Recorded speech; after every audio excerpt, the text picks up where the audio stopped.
Hona, ko'y api whakalata Manongi hono e whakangalonga tata Io tamasi puti pakalakawhielaka Whakamani man kauleka me palasi maka Taho o whakatea tea hiki hatue Hiwa moke pasi fia pe Ia hona e hapate i hawha Koe tau polo kalama e wawe pe tau spoti e ahon Kai te pito pe ia e tau peto kone aki ke lava lelei ke avawe koe whawhiloa ki ia pe moe kamata ia o e ui atu e tau kau whakataha tui he ahoni aholahi eni ahono whaani e tau whamafola ahono whaani e tau spoti hono hiwa mafulmao no pia koe ia tau kau whakataha tuai i he hoani pia moe tau polokalama i heni moe walfit poini ni mai whaema pia pe whoki he tau live stream e Broadcom FM Malo mo e tau au sia rei mai ai ahoni aholahi eni o tau au mai ki ai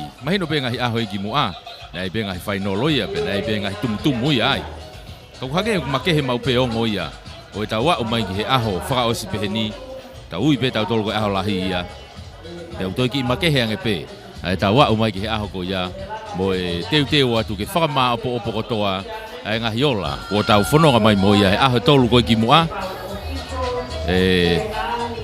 katoa ia i heni ia. Pea koe koe talitali whiawhia mo talitali mawhana toi peki mo tolu.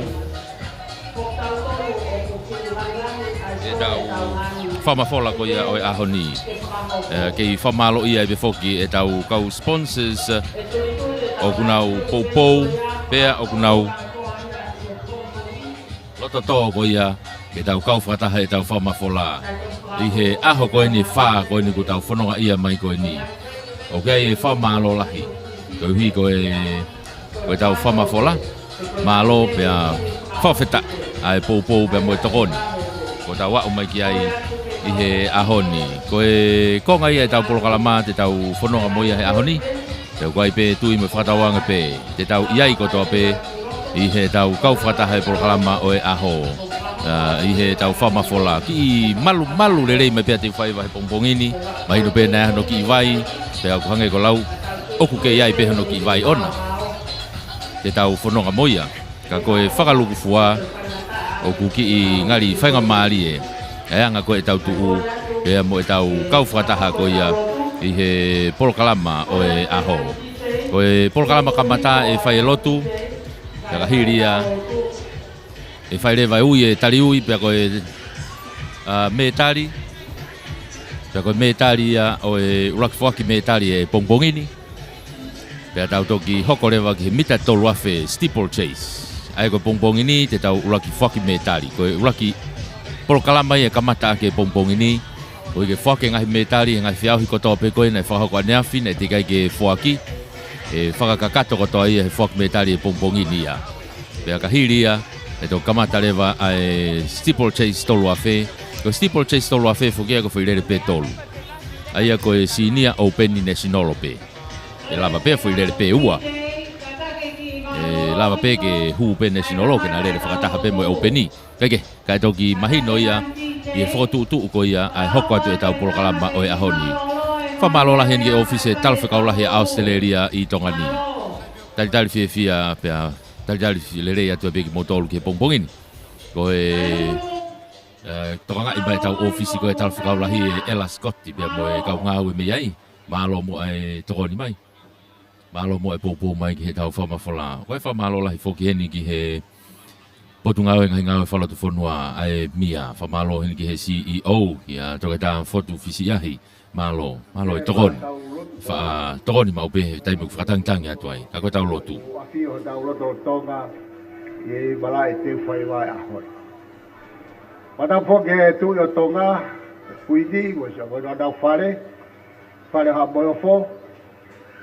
Pada buat ki a ta boho week. O pada buat ki he kau tare kita ngahi ako. Pe foke he kau puleak. Palestine kau puleako no falere sipoti e tau koe. Patau foki he kau taki loto. Kai ma to atau whanau o ku tau kau whataha e aho whakaosi o spoti o tau uafe matoru kono hiwano. E tuku me mua ke u whai atu hatau loto. Maka hiri ko ia e toki hoko ate e tau Paul Kalama. Ke tau loto e o toa mafi o mau whakawhitai ki he a Fiona. E mau ha aho whakakoloa. Koloa e aho ku mau lonuku i he marae te whaiwa. Uhi a koe ngahi korisi. Koe whanau a koe whonua. O whai e nau maalari. Ke whakaari aria e ngahi tareni. Pei langi ia e a Fiona. Koe tau kau whakataha mo koe. Koe koe aho whakaosi koe. Pei whai mea no whakatutu he kau whai ako. Koe pule ako. Kau pule ako. Ai aho mohono taimi. Kana e tuku beke a Fiona. Pe koe aho ni. O ikuna e aho ia. Nai whai kai whotutu. A whioi meo toa koe ke lava he tangataha mea. Koe mea koe toa mea mau whai. Koe mea mea e whilangalo e a Fiona. Mau mata ea te whai mai. Fia e whanau ako. Koe uhi a. E taimi de kai lava whakahoko e ngahi Paul Kalama koe. Ka koe kaua e a Fiona. Whakatoka pe ngai whakau. Kai tuku pe ke a Fiona keke tataki. Koe ia koe aho mahu inga koe. Pana wako. Mo langi ia hai aho koe. Pea pehe ke pureanga tonga. Moe kau whaifkau. Kau taki loto. Nau mata ia. Ai aho melino. Kono whakaosio e aho koe. Kai aonga ikuna ia. Ko ikuna e aho. Ake fia e whanau e ako. Roto fie maari o e mātu au. Nau rama mai ki te whaiwa he aho koe. Ke mata ia ngahi tare niti e nau whanau. Ona hoko i kuna ke whai ai ha tau mata mak. Pe ko hawhesi o whaki o whanau ako. Hiri o sipote o ahoni. Koe whe mau ke ongo nerei e mea hono kotoa. Na nau tau te whaiwa. Koe melina e o toa kua fio ia te tau tolu. Mata ia whanau ako. Ulunganga. Whakalata. Tau hie wā. Whakalata. Ai huinga e aho koe ni whanau ako. Ke whae whakawheohi o e ngahi ako. O na toi hoko. Hange koe mea ngahi mea ku hoko e kōhiri. Ka lawa e aho ni o ikuna. Ai aho koe ni ka tau ka mātuku atu. Whakangalo e aho ia. O na tau toi tala noa pe ko whena ikuna. Ko whena e kai ke ikuna. E hoko ai e ngahi toi. Toi hoko ai ngahi toi mā. Tau tala noa tau tolu hangahi mea ku lelei. E hoko atu aki. E tau nofo he whonua ai au toi. Whonua ko tonga, koe whonua ku malu. Roto ki ai, kau taki lotu ko toa pe, kai o mai kau taki o e pureanga. Ke whao e whonuani, koe palataisi o e maama koe. Ko tonga ke tūroa. A ke ha, ai hanga whakapap, mo tala ko fua. Na tau mau ha fua ku lelei, e whononga anga te tau whai he maama koe. Lau mare maani oni, haere mai o. O nofo ia e, whakaosi o aho koe ni mohono whatongia. Tō tawhaki mai whanau ako, ka mau ka tutuku he ahoni. Ke mau rawa ato talanoa ha mea lelei. O na mau toi talanoa i kuna, talanoa ha kahi mea. E whai aha melino. Kohi a, koe whanau ako ki tau tolu, tau mātia ki e pureango tonga. Koe o toa, mau hanga ki a Fiona. Ke haere mai. O whai hono tāpu kina si whanau ako. Se whakaari ari o tau rau tare ni tihe aho koe. Koe ko roa ka koha koloa ia. Te mata ia e vai mātua tau whanau. O toko ato e ngahiwi ngāue, na to tonu ke whai. Ka na urawa mai ke poupou. Uhi a, koki mou tolu koe ka hau ia e whanua koe. Si kau ngāue o e ako. Kai te rawa whamatahi ngoa, ko a pio e o toa ke mea honu kotoa pe. Koe u mau kore o toa, haere mai. Tau kua ngā kau mo koe whakaosi aha koe ni. Pake tāpe ki rā whataha ki mau tolu. Ki rau tolu wharele si poti mo ki rau tolu. O rau tala. Ai ngāwe aha koe ni mohono ngahi whatongia. Haere mai a tau ngā whataha mea whiona he lolo tongani kai māmo i ka hauna. Mau kore ko toa ngahi mea ni mea ka ispeko alo. Ka koho mau whakapui. E meni.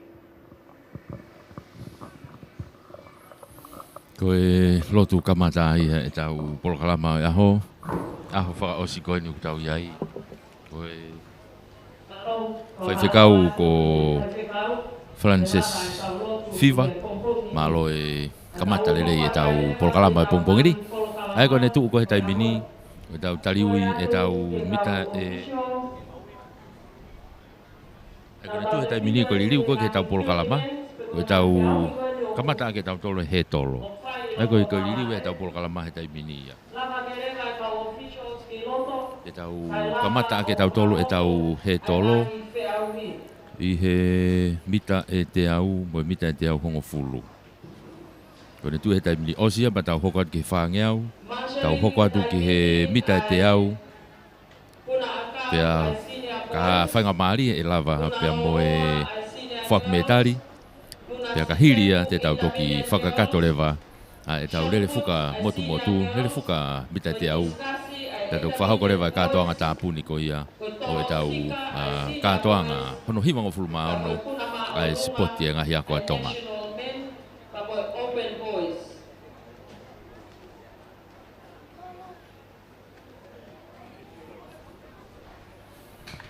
Ko ia koe ne tuu ia koe he taimini. Ai tau lele.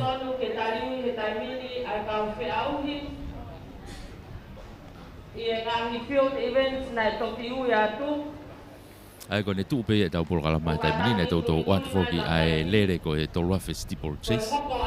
Ai koe ne tuu he taimini. Ko toko ai whiauhia ko ia. Ka tau hokat pe tau tolu ki he toenga ngai whiauhi ko ia. Ai ni ke whakakato ko ia i he ahoni.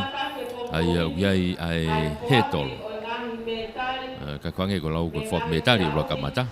Pea tau toki hoko tai pia ke ngahi lere koena. Ai whakaonga. Ke ua te whamalo. Whamalo lahi au pito ke tau kau sponsors. Whamalo ke office e tala whikau lahi ko ia a Australia i tonga. Malo au pito e tokoni, malo e poupou mai. Teke ai pe mo ilere ia whanau ke ngahi kawenga ko ia.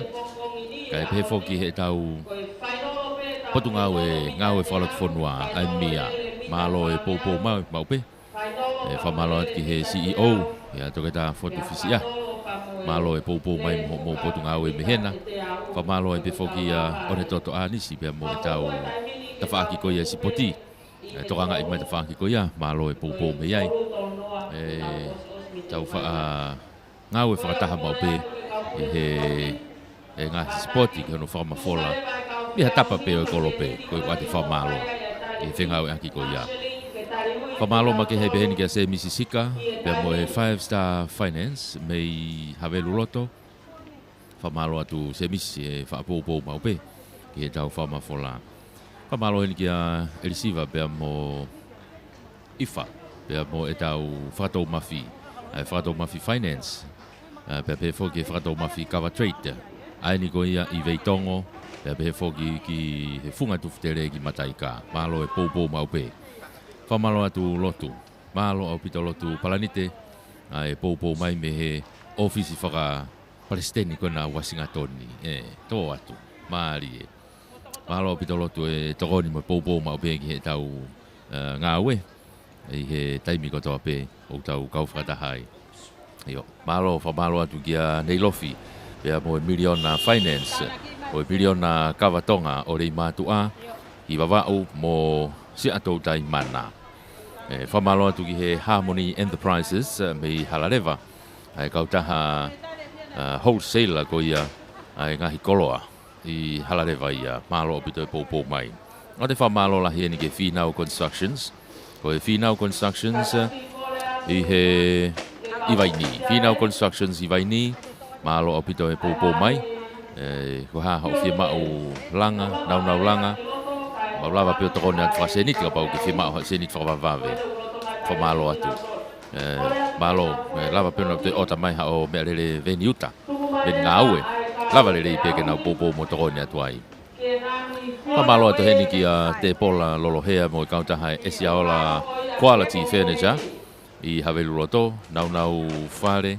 Ngau ngauhi ki he tunga maolunga mo oni mo e whewheka e ngahi mea ngau e kunau hanga o teu i aki e ngahi nau ko ia whamalo at ki a te evita misa fifita i he poupou mai pia mo i si i kai ola ai si kai ola supermarket I hala tau whaahau e foke he si kai ola motor parts e tau whatau anga pelere me hala sunia ka veka e malo opito e popo mai I he tawhaaki ko ia whamalo e to peheni kia Eva pia mo Luna pia mo e Luna Eva Enterprises Luna Eva and Sons e popo ma ope ki he tau whamafola I he Luna Eva koeni I he hala tau whaahau inu alofa ai ni pe koeni I he taumua koeni teu whai wā peheni whamalo atu pepe foki malapo mo malapo quarry malo opito e popo pia mo tokoni ma ope I he tau whamafola pia to e o wakai fo ke tau pesi o wakai fo ke tau pesi hange ko yok mo me mai ke he tau screen he tai mini lanu mata ko wakai fo ke tau pesi ko ngahi komeni ko ai me popongi hok mata he lanu mata ata be ai tau pesi ko famalo ke kau sponsor lanu mata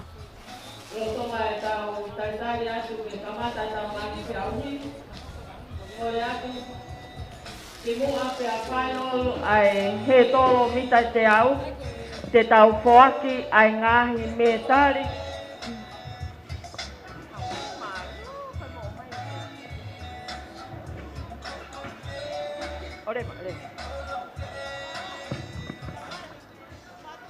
Kako ia koe tu ia koe tau kau whatahe tai mini ko whatonga I whako lanu mata, koe lanu pulu, me lanu wāreti. Uke ke honga fu mau pau ko whe lanu wāreti.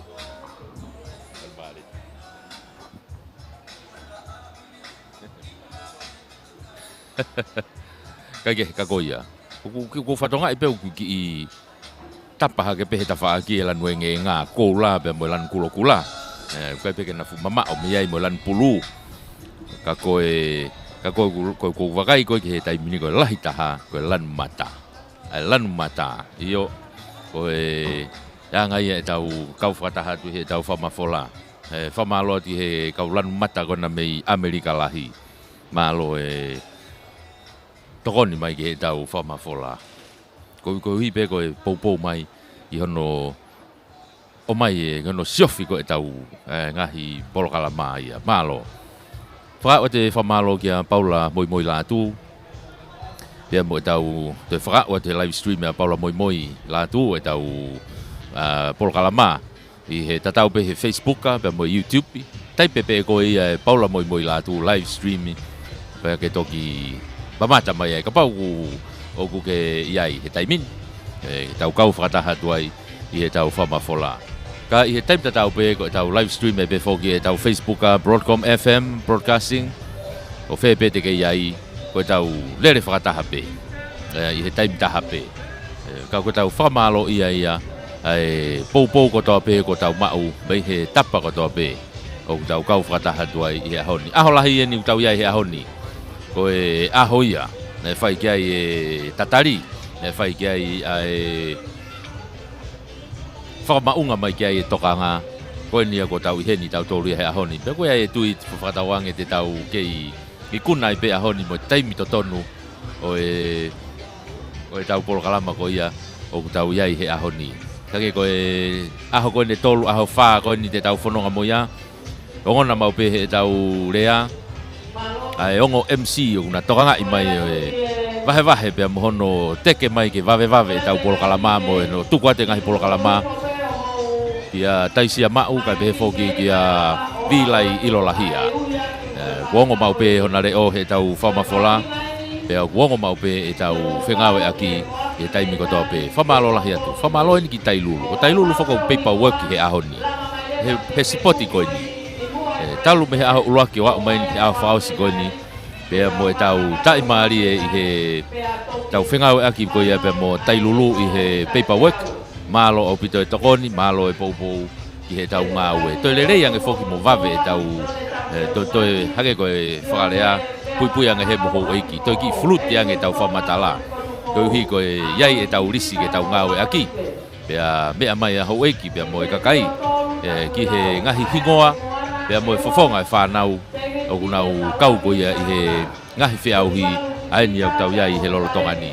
Te koe au koe whamalo lahi. Ki he tau kau sponsors, malo e poupou, malo e tokoni mai, ki he tau whamafola. whamalo lahi atu. Koe ngai tapa ko tau peo tau kau whatahai i he polokalama ko ia o tau iai i he taimi ko tau peo. Ko ia koe teuteu ko ni ko teuteu ia ke tau he tolo. Aia ko tau he tolo te tau kamata aki. Mita te au pe, he tolo te au. Koe he tolo vave au pito ni. Te tau iai he taimi ni. Te koe whamalo lahi i he tau kei kau whataha tu he whamafola. Aho tolu, aho whae ni tau iai. Hoi ni ko kamata no whotutu mai ngahi he tolo. Pea ko kamata ke ngatu he taimine teu whaiwa. He kone kamata ko ni uka ke te iaha holo mui. Ko e laka peki mua ki he ikuna. Laka peki mua ki he ikuna ko e ahonia. Fia, merino, pea moi ofa. Ko kaweinga pea ofa, fia, moi merino. Ko e kaweinga iau tau whaamu ki ai ke ikuna ke ai spoti ko hono hivanga fulmao no talu e kamata si poti au ke ahoni mo tau piki ma upe ke kaweinga ko ia e whanau ai ofa fia pe mo merino ko ia ko ahoni malu mai pe ahoni na ai pe hono ki vai ka ku ia pe mo hono ki vai ka te tau whenga pe ke tau unu holo pe ai ko hui pe ke whakakakato atu ai pe ai aho whaosi ko ia o e tau sipoti i he ahoni a malo opito whamalo atu ko whepe hatapa o ke pou me iai whaka o te whamalo ka koe whaka o hangatona te whamalo ka koe ka pau ko ke whepe wheitu o ko ke iai o ku whaka o te whamalo ka pau ke kau mai ki he tau whamafola o e ahoni te pe whangi hingo ai aku asi he tau hao kone aho tolu kone ko osi ka hange ko lau te tuku kotoa pe ke anai ke tau whama popo kotoa pe ai e tau polokalama po e tau spoti ko e ahoni ko hipe ke mou ki fifili pe o futuku atu ke mou fie maari e tau lere pe mo fifili pe mo ke hunga ke maari e tau fie auhi e toki mahino kotoa pe ka nai ki ai fiafi e tau fie auhi ko ni Ake ko e tunga ia ko tau au ki ai he taimini pe aku teu atu e tau he tolo atau tolu ki tau hoko ki ai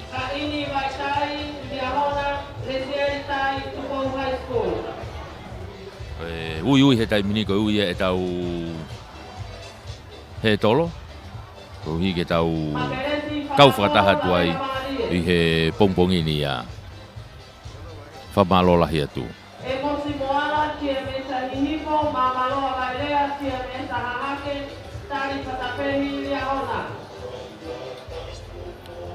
Iyo i heni e pe mo e walfit poine ni mai whaema mo e tau whamafola i Broadcom FM Broadcasting Mahari e malo opito e popo mai.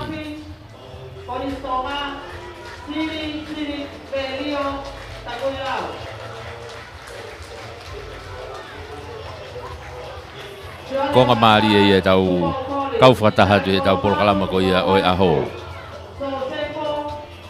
Golfit poine ni ma mei loto nu kalofa mei mala e teu whaiwa i he bongbongi ni. Whaampe o ku whainga mahari e pe tapa kotoa pe. Tau kau whataha tuai i he houani. Ko e uieni e tau kau he tolo mita e te au enu tau iai i he taimini. He tolo mita te au enu tau iai he taimini. Pea ko ene lere ia e tau whi au hi e tau tolu ia. Mitseti ene te nau kamata e whanau whiwhine. Ai ko Mitset Girls. Iene tuu ko he taimini ko nau osi taliui. Te upe ke tuku mai. He tolo ko ene e tau whanau. Ai ko ne tu ko he taimini ko e Mitseti ena ko ui he tolo mita te au o ki ai a akapei po wono mei hahake ko Jessica Vainikolo Liahona mere holo ia side school tangi mausia sili side school siutiti fonua kunsalote skini taulama mei tailulu ko Josefina Toutai o le po vahe kolo ko Tefini anau ewa ko tu ko me hiti ko ke nau fu fai ke nau tolu ia ai ni tu ka ko taimi vave taha ko na e rekoti i he me he ngahi hiti. Ange ka tau ko mere holo ia me he side school. Ko vave taha ia. Kai ke na fu wa mama ona wa ia ai ongo side school e ua. Ai ko tangi mausia siri. Pea mo mere holo ia me side school. Ko ongo taimi vave taha ia ko he hiti. Ko hange ko lau ko final ia. To tere ofia ke pe na tafakia sikin taula mai tai lulu. Pe foki kia siuti di fonua ku Charlotte. Kai ke na fu wa mama o I he me he hiti ki he final ki he ahoni. Pe te tau toki mui atu ai pe ai. I hanga koe ne tuu a e tau whiau hiko ia o e ahoni. Ka pau e malu pe he pe ia e toi fu tō atu angeia. Kau whimau pe ia ka pau e toi ki uhulu mai huelo la a ki o mai ha mawhana. Whimau he taimi ne whanau i e mawhana. Ko hiko e nau ngahi whiau hi. Whimau ke mawhana e uo wā ia. Ko e momoko e toi ki I whenga mālohi e nau warm upu. Ka koe taimi kou ki la ai. Kai ke te fu e ki wei reka pe warm upu. O si mawhana pe sino mo uo wā. Kai ke koe ka koe tunga u tau iai. Koe tu koe ia e ngahi he tolo. E lere I kotoa pe a he tolo. Mei he reine uruaki ki he reine valu. Ai koe le tuu ia. Reine uruaki ki he reine valu. Koe lere I kakato mai pe a ngahi he tolo. I ne tu he taimini. Koe tau wakai atu koe ki he tau whakanofo. O maa opo le rei mai e nofo. Pongpong ia pe ne maa opo mai te whai wā ia. Kai whatongi atai pe whoke tau kau ofisa Merino me he potunga e polisia tonga. Nau takai holo pe heni o tokanga ipe. Se maa upe ke tokanga I le rei pe. Ai tu ko he taimini pau hange ko lau ko ki whakapapaka pe. Nau tu holo pe ngahi turiki ko whakapapaka pe. Mo whenga pe ke tau he Merino. Ka ko ia ko ne tu ia e tau Polokalama ko ia I he Houani. Ko e tau teu ki he tau ngahi final o whaosi o e tau sipoti. I he ahonia o ia uku kei iai pe whakaua o atu ai talitali whiawhia ki he tau Polokalama ko ia o ku tau iai I he ahonia. Aho hono wha e tau whiauhi eni. Ku tau wau mai koe ki ai. Tau kai ko kulave. Ko e he tolo mita te au. Ko e lere mita whaange au. Lere mita te au. Mo tau lere fuka mita te au. So ko ngahi lere pe ia. Pea o tui pe mahara e toki tuai pe ko e tau kātonga tuku. E whimau pe mo tau whaki metari. E pau pe whaki mo ngahi metari. Ko e konga mahu inga ia o e whiauhi. Kono whaki ko e ngahi metari. Tau tuu ke he puha o I kuna. Ke whakailonga I aki ia ai kuna kua whai. Tau whakamawhana pau pe taimi o tuu he puha I kuna. Nengo te kai ke tuu au he puha I kuna. Ka koe tau ongo ia tu pe miheni whakamawhana I tuu e whanau. Me he puha o I kuna. Nai pe puha e nau tuu wai ka koe puha I kuna.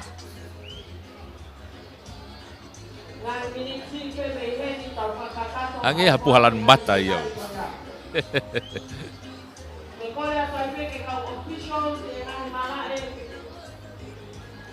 Kai koe tu kai ko tau ia he taimini koe mahino au pito pe aho ia hono ngonga aho ia. Ai longo katoanga pe ahoni. Ai fia e whanau he na wau sia le rei mai. Ai aho mahu inga koe ni ko tau ia I he lolo tongani. Pea ko tau lau ilo ko toa pe ki ai. Ai whainga maari e ko ia o e tau whelongaki le rei mo e tau kātoanga o e ahoni. Whamalola hi atu ki he e tau kei kau whakataha mo tolu koe nau mea mai he tau ngahi whamawhola I he rea, retio. Kai pe whoki ki he tau live stream e Broadcom FM, broadcasting he tau Facebooka. Pe whoki ki he YouTube pi pe moi Facebooka ko ia Paula moi latu. Tau iai kātoa pe. Ai tau whanonga mo e tau whamawhola. Whamalola hi atu. Kai peke ia taimia e whietu kua no whamalo ia e tau kau sponsor. Uta wa umaini ke aho whaka o si e ahoni. Pea ku kei tai fe tu ku ano whamalo ia. Ai ofisi o e tala whekaulahi o Australia I Tongani. Hange ko lau ko e ofisi mo oni ia. Malo o pito e tau pou malo e tokoni mai. O ku whaifatongi a mea I taki mahe kau ngau e ko ia a Ella Scott. Pea mo e kau ngau e mea I. Malo o pito e pou mai. Anau taufa mo kau ngawe hoko pehe ai pe ko ni sai au pito ia ia fa malo lahi au pito ki he pure ngawe pe ko CEO ai potu ngawe ngai ngawe falo tu fonwa to kata foto fisi ahi to fa vaha malo e togoni mau pe ke he tau ngawe o e tari mau pe ngai whakatangi o ku whakatangtangi atu ki he tau ngahi sponsor malo o pito e popo mai e ke waa koe tau spoti me mia o re toto anisi mo kau ngawe me iai malo au pito ai tokoni mo popo mai whaka o te tau whamalo kia se misisika pia mo e 5-star finance o havelu loto malo au pito e popo mo tokoni e taimi ko toa pe malo kia siva pia mo e whakatau mafi finance mo kava trading whamalo atu ni lotu lot palanite ki Seattle mo ofisi fra Palestine ko ya Washington malo au pito e popo me hena malo kia ne lofi mo miliona finance kavatonga le matua mo e Seattle tai mana malo ke Harmony Enterprises I Halaleva whamalo ke Finau Constructions o Vaini malo whamalo atu te pola lolohea pe mo e Esiaola Quality Furniture have loto whamalo atu e te vita misa fifita pia mo si kai ola supermarket I whai mau beho whakatau ai halatau whaahau o te whamalo kia Eva pe mo Luna pia mo e Luna Eva and Sons Luna Eva Enterprises malo e popo mo e tokoni ke tau whamafola whamalo atu mo e popo mai I he whetaulaki e tau whengawe aki ke tunga ko iau tau iai I he taimini.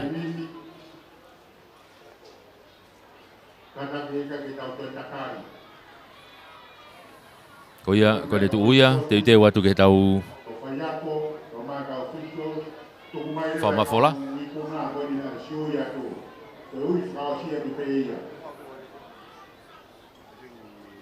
Motor ngai prinsipot ke kau ki he te au ki lau vesi lau loto lava ia ko whenga maari e me hu ia ai ko tau laka a hoata e kai ki te whi mau ha te o maha tim sipoti o tu I mua heni ke o mai pe o salute whakapapa alu ai ia tu ia taimini ko ni ko whotu mai tau he tolo ka tau kamata da tori ai he pompongini ia mo tau whamafola pe mo tau kau whakataha tai pe I he houani ia whamaloa tai pe ki he komiti sipoti e ngahi ako e ngahi kolisi taki mai ia kau pure ako pe mo tau kau whakataha I tautou ha tu pe he screeni lanu mata ke tau kau sponsor kona me Amerika malo e popo mai kau I te lima wahe koro te tau whakakato e tau closing ceremony ai fiafi a hoa tā. Kau whamanatu atu ke tō mai tau mea I te mo e tau whasi, te mo e tau tesi. Tai lulu, kun salote Tupou High School up for all, te mo e Tonga High School.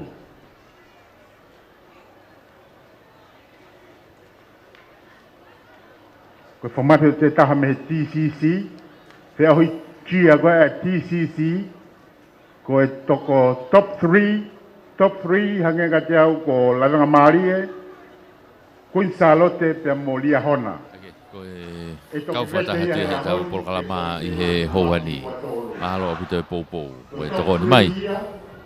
Whamalo atu ki he tau kau sponsor. Ko lavanga maari e, kun salote pe mo lia hona. Te watu ke tau whainolo e tau lere, he tolo mita e te au. Mahalohi e ni hawiriwiri mai he taimini. Hawiriwiri mahalohi mai a te whaiwa he taimini. Peka pau ke whakaukau ke mea mai ki te whaiwa. Pake toto mai pe hau ki I sāketi pe. Toto maha ki sāketi. Toto mai mo hau ki whakamalu. Eko kuhinga ko ni ki sāketi whakauha. Toto mai pe. tu ke pe saketi mafana toto mai be ki saketi fra uha pe toto mai be mo ki fra malu ka pau ka ya saketi ko hi he malava pe ke fanki uha te tau fono mo ya ahoni ke ka ko konga ko to ia o e fia ko tau ia i mala o te fai va i he ahoni ia aholahi ni ko tau ia i Peo ke ia e whamalo ia ai pou me he tapa ko tō pe o tau kau whakataha tuai. Ko e whotutu ko ne tau ngai he tolo ko ne mau pe.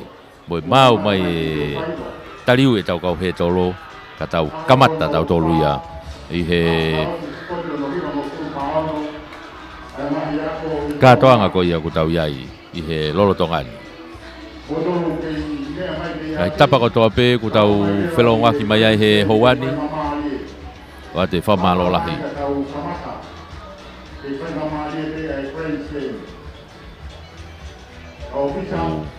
Mea mai pe mo tolu ki he longolongo atu pe te whai vai ia. I he ngahi taimi ko ni.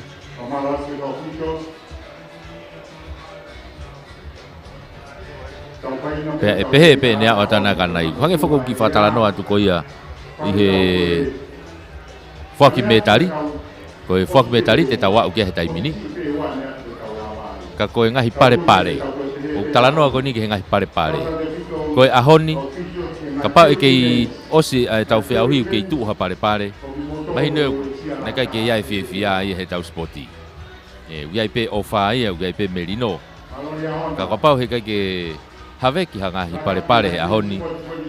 Tāna i kai ke iai hawhiawhia ia. Ka koe anga pe whakahua pe. E whaanga maheni pe ia ko ne alu pe ko e whiawhia o ova he tēni ti ke olunga. Pau ke to o tēni ti ia kai ata ke whiawhia ke alu ke olunga. Kau tau amani kina he ahoni, he toi maari ange, matu i ngahi iveni hiti kona tau whanonga mai ai ane afi. Ka pauna e pehe ane afi, hua noa e ahoni. A ene toi whe pore i ko e rere he ahoni, mo ene toi vave ange, pea mo ene toi maari ange.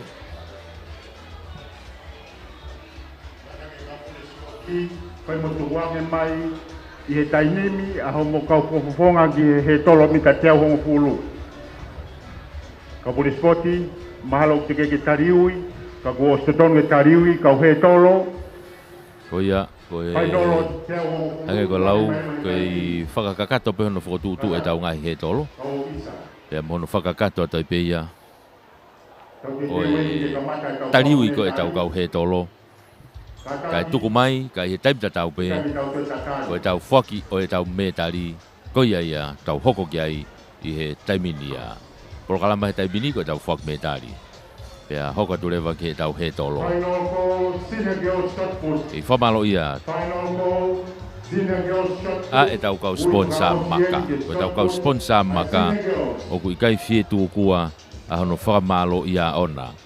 Whamalo atu ki he ofisio e talawhekaulahi a Australia I Tongani. Palo apito ai popo mai. Ela Scotti mo kau ngau e me he ofisi malo apito e popo. Whamalo hen ki he CEO e mia. Fotu, tokata fotu fisiahi. Pea mo e potu ngau e ngau e whalot whanua e mia. Malo apito e tokoni. I he ngahi whakatangi ko tō peo ku watu. Malo no kei tari mai e ngahi whakatangi ko ia. E tau ngahi sponsor.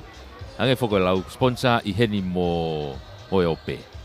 Ke ia o tupe ki he ope ia sponsor ko e mia. Moni ia. Pau e hange pe ko e office e talo whakaulahi ko i Australia. A o tu ki heni mo e ope. E tau sponsor ko ia. Malo e popo mai. Wate whamalo e peki a se Mississika pe mo e 5-star finance I have roto malo e popo mai. Ia elisiva pe mo I Whalame. Pe mo e whakatou mafi finance malo e popo mai. I he tau whamafola. Malo atu heni ki a lotu palanite pe mo e tau ofisi whakapalesteni ko ia mei Washington DC. Pe ko oska mata ngā uehe pongpongi ni pe kai. Neon fau tau taimi ke he tau toluia. Kai ke. Pamalau te nehilofi, mo miliona finance, mo miliona kavatonga ri matu awa wau, mo si atou tai mana. Whamalo ke Harmony Enterprises o Halarewa. Whamalo atu te pola, rolohea pe mo e Esiaola Quality Furniture me have roto. Whamalo atu ke a te vitamisa fifita. Pe mo e si kai o la supermarket, malo o pito e pou mai. Whamalo atu Eva pe mo Luna, pe mo e Luna Eva and Sons, Luna Eva Enterprises malo. Paula moi mo e tau live streami, tau te au atu pe ai he YouTube pi mo Facebook a. Malo e whengau e aki mo e pou. Whamalo pe ke tau kau sponsor pe o nau teu pe, ke nau unu mai. Nau taimi pe. Kau hange ko lau, o kui kai tauwhi. Malo pito e pou. Kau tau whakmetarien ko nau tālolo mai mei he malae i loto i teu whaiwa. E teu atu ke he hoko atu e tau polokalama ki he e tau whakmetari. Vilai, malo.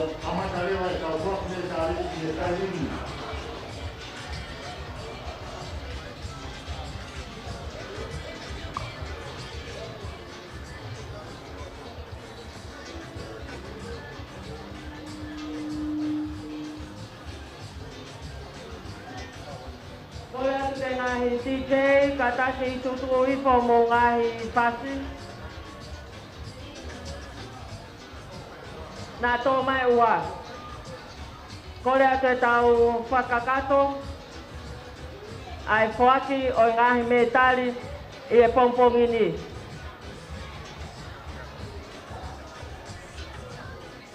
Kore ate ke kau pure ako mo whetongtongi atu pe.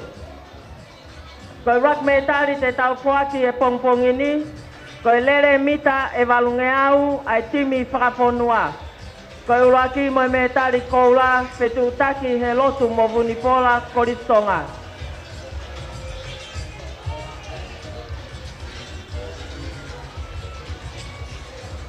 National Men,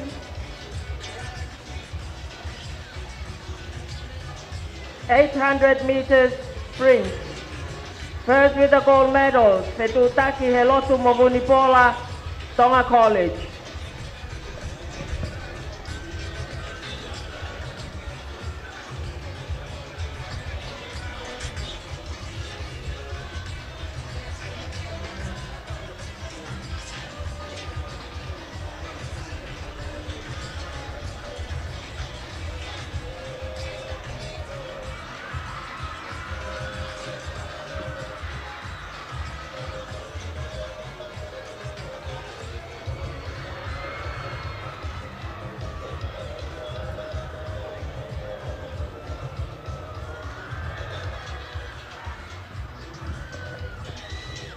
Malo, puno. Koe lere mita e walungeau, ai whanau tangata lalahi au pito. Koe uroaki mo metari koula, sione la vea matahau kolise apou. Koe miniti e ua, se kone noa fitu, poine ni mafitu. Koe ua mo metari siliva, Andrew Tonga, kolisko tupou. Tolu mo metari polonise, a moni fifita, kolismo nga olive. Open boys, 800 meters sprint. First with the gold medal, Sione Vea Matahau of Apifo'o College. Second with the silver medal, Andrew Tonga of Tupou College. And third with the bronze medal, Amoni Fifita of Mounga Olive College.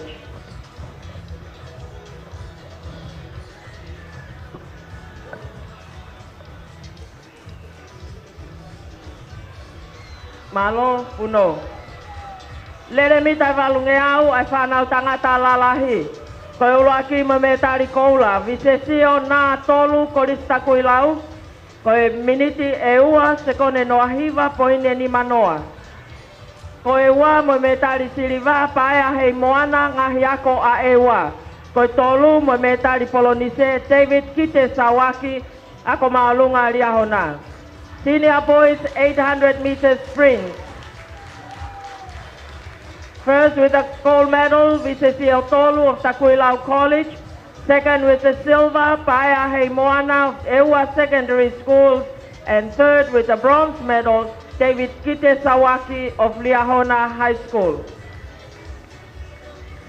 Malo Puno. Lele mita valunge au, ai whanau tangata iki. Ko ulu aki mo me tari koula, vuni valu fifita korisko tupou, ko e miniti e ua se kone tahavalu po ine tolfa. Ko e ua mo me tari siriva, i whalemi o kusi o korisko tupou, pea ko e tolu mo me tari polonise, se peti a fei taulalo la tu koristonga. 800 meters sprint junior boys. First with the gold medal, Vunivalo Fifita of Tupou College. Second with the silver medal, Ifalemi Okusi again of Tupou College. And third with the bronze, the Betty Latu of Tonga College. Malo Puno. Leremi Tavalungeau, I Mitchet boys. Uluaki Pamoemetarikola. Nehumi Fihi Taulanga Lawola Ngahiako Ahapai. Kominiti e ua se kone tolono poine tolfiti.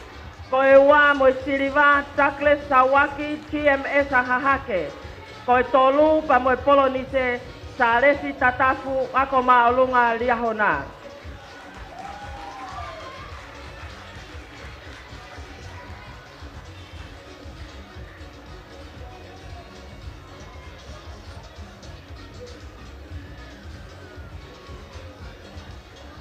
Malo uno. Leremita valungeau whanau fefine lalahi au pito. Koe ulo aki mo metari koula yen tama atoa korisi apou ko minite ua se kone tolu poine tafa. Koe ua mo siriva tonga ka tupou korisi kuinsalo te. Tolu pa mo polonise vinola tahi ngahi ako a ewa. Open girls 800 meters sprint. Gold medalist Yentama Atoa of Apifo'o College. Second with the silver, Tonga Tupou of Queen Charlotte College.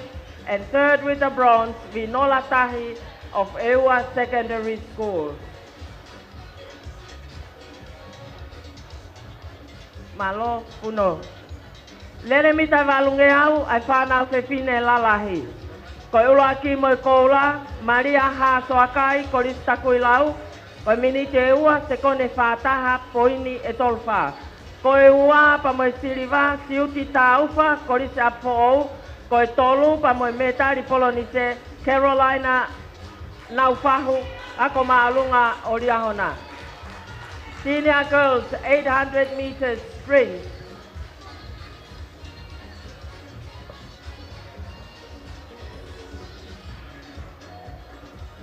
Malo Puno. Leremita valungeau whanau fefine loto. Ko e ula ki mo metari koula, Lucia Loni ngahi ako hapai. Minite ua se kone whanoa poine whanoa. Ko e ua mo e siriva mareini taula korisi apou. Ko e tolu mo metari polonise Tematonga ako maolunga Riahona. Intermediate girls 800 meters sprint. Gold medalist Lucia Loni of Hapai.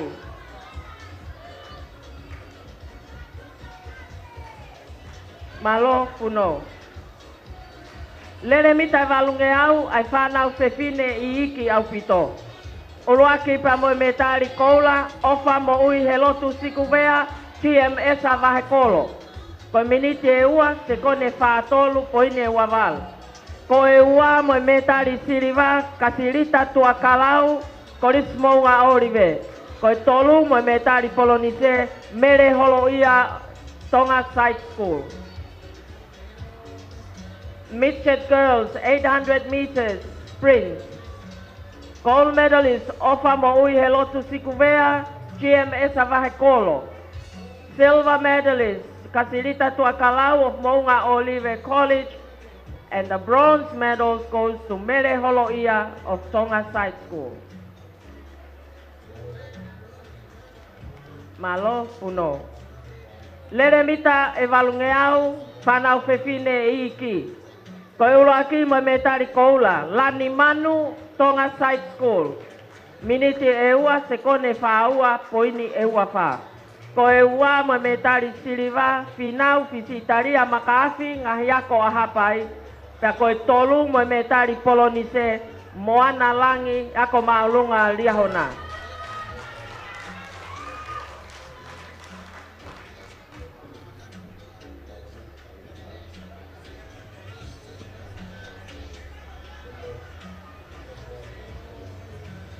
Malo puno. Lere mita valunge au whanau tangata loto loto. Me tari koula mo ulu aki ko latu la tavao ako maalunga riahona. Ko miniti e ua poini sekone tahataha poini hivatol. Ko e ua mo me tari siriva. Tui moana he lotu junior tai koristonga. Ka koe tolu mo me tari polonise mo unga he lotu mo e ofa leao koristonga.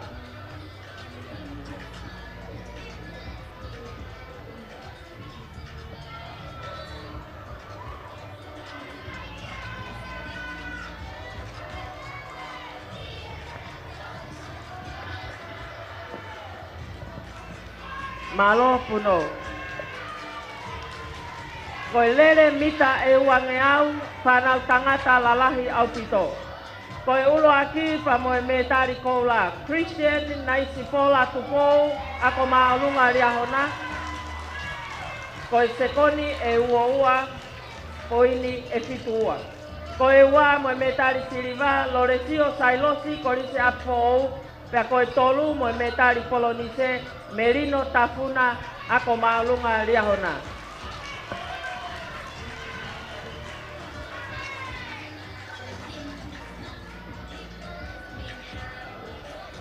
Malo puno.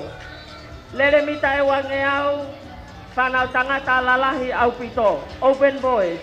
Ulo aki pa moe me tari koula petero nanseni korismo nga olive. Koe sekoni e ua poini e fitu fitu. Koe ua moe siriva te vita pau kamea ngahi ako a e ua. Pea koe tolu moe me tari polonise fehikitaki unga Tupou High School.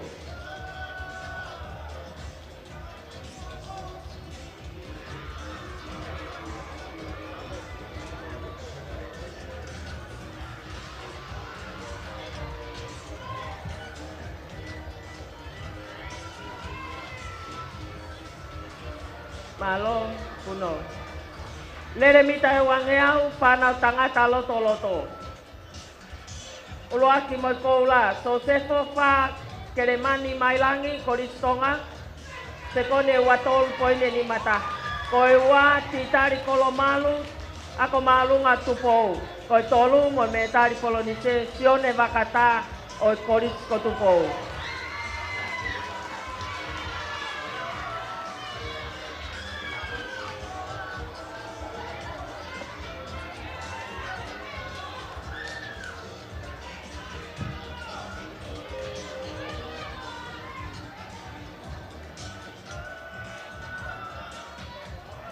Malo puno. Ko lele mita e wange au ai whanau tangata iki. Junior boys 200 meters sprint. Ulo aki ma metari koula. Siri velio korista kuilau. Sekoni e wanima poini e toltaha. Ko e ua pa mo metari sirivang. Siaosi toltai ui me prince mu mafi koristonga. Koe tolu mo me tari polonise Quinton Koriaki ako maalunga o Tonga.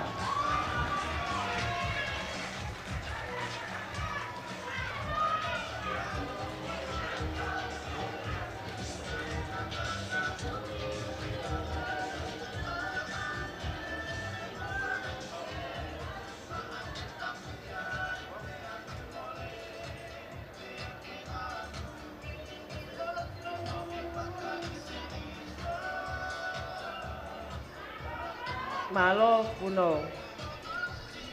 Lere mita e wange au whanau tangata iki au pito. Koe ulo aki mo me tari koula. Tari whatawhehi ako maalunga riahona. Koe sekoni e wawalu poini e hongopulu. Koe ua mo me tari siriva mamaloa vailea TMS a hahake. Koe tolu mo me tari polonise e mosi moala TMS a hihifo. Midget boys, 200 meters sprint. Gold medalist, Tari Fatafehi of Riahona High School. Silver medalist, Mamaloa Vailea, TMS Hahake. And bronze medalist, Mosi Moala, TMS Hihifo. Malo Puno.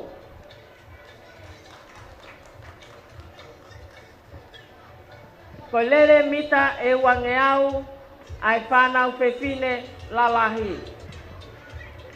Ko ulo aki pa moe metali koula resieri tai ako maalunga tupou. Ko sekone wavalu poini e noa valu. Ko e ua pa moe metali siliva. Ka ini vaitai o yako maalunga riahona. Ka koe tolu pa moe polonise anita hufanga ako maalunga tonga.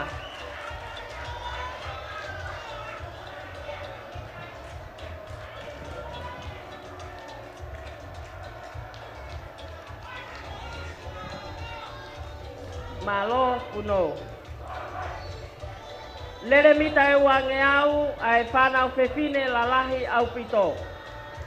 Ulo aki pa moe koula o tolata mafi ako maalunga tupou ko se kone ua fitu poini e walunoa. Ko e ua kalolaine loni ngahi ako o hapai pa moe metari siliva na koe tolu moe metari polonise pere unga mafi korisi apo. Open girls, 200 meters sprint, gold medalist Otolata Mafi of Tupou High School, second with the silver medals, Caroline Eloni of Hapai Secondary School, and bronze medalist Pereunga Mafi of Apifo'o College. Malo Puno. Lere mita e wangeau whanau whewhine loto loto. Olo aki mo me tari koula, me riame pangai ako maalunga riahona, se kone ua fitu poini e tangaua. Ko e ua mo me tari siliva, vasariva pereti ako maalunga tonga, pa koe tolu mo me tari polonise, ta paita satini ako maalunga tonga. Intermediate girls, 200 meters sprint.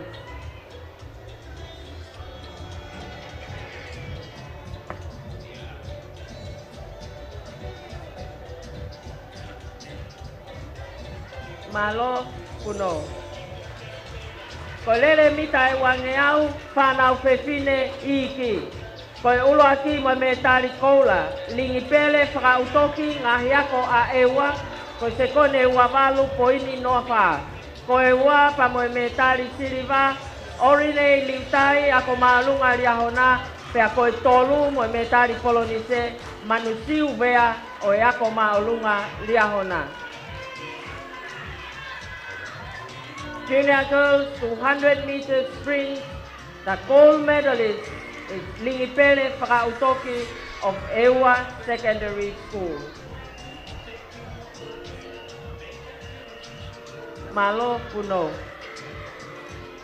Ko lere mita e wangeau whanau whewhine I iki au pito.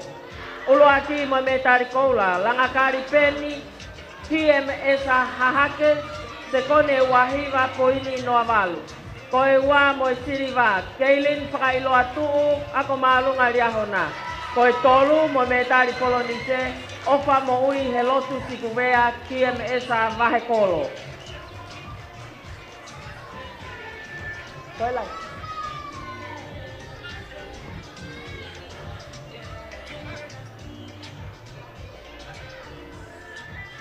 Malo puno. He tolo mita e whangeau, whanau tangata lalahi. Ulo aki mo e koula, loresio sailosi korisi apo se kone ni mafitu poini e fitu tolu.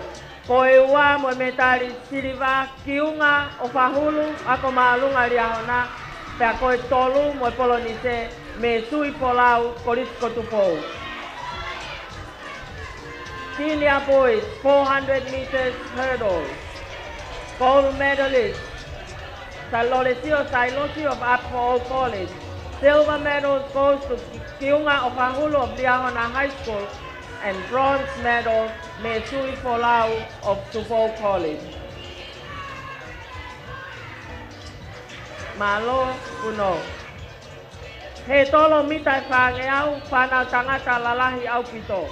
Ko e ulo aki, sione vea matahau korisi apo, se kone ni mavalu poini hivauno. Ko e ua mo me tari siliva, ko aneti ta ufa ofa meilangi oriveti ngahi ako o hapai. ko e tolu mo me tari polonise he amasi whakalelu ko risi lawenga marie. Open boys, 400 meters hurdle. First with the gold medal, Sione Vea Matahau, Afi for All College. Second with the silver medal, Koaneti Taupa Olivetti, Hapai Secondary School. And third with the bronze medal, Heamasi Whakalelu, Lawenga Marie Christian College.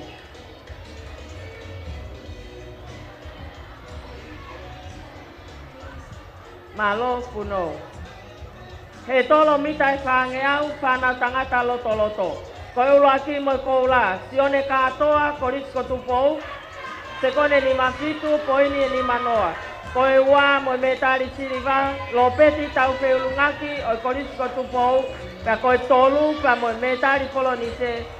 Frank siosiua uila au kaihea me koristonga.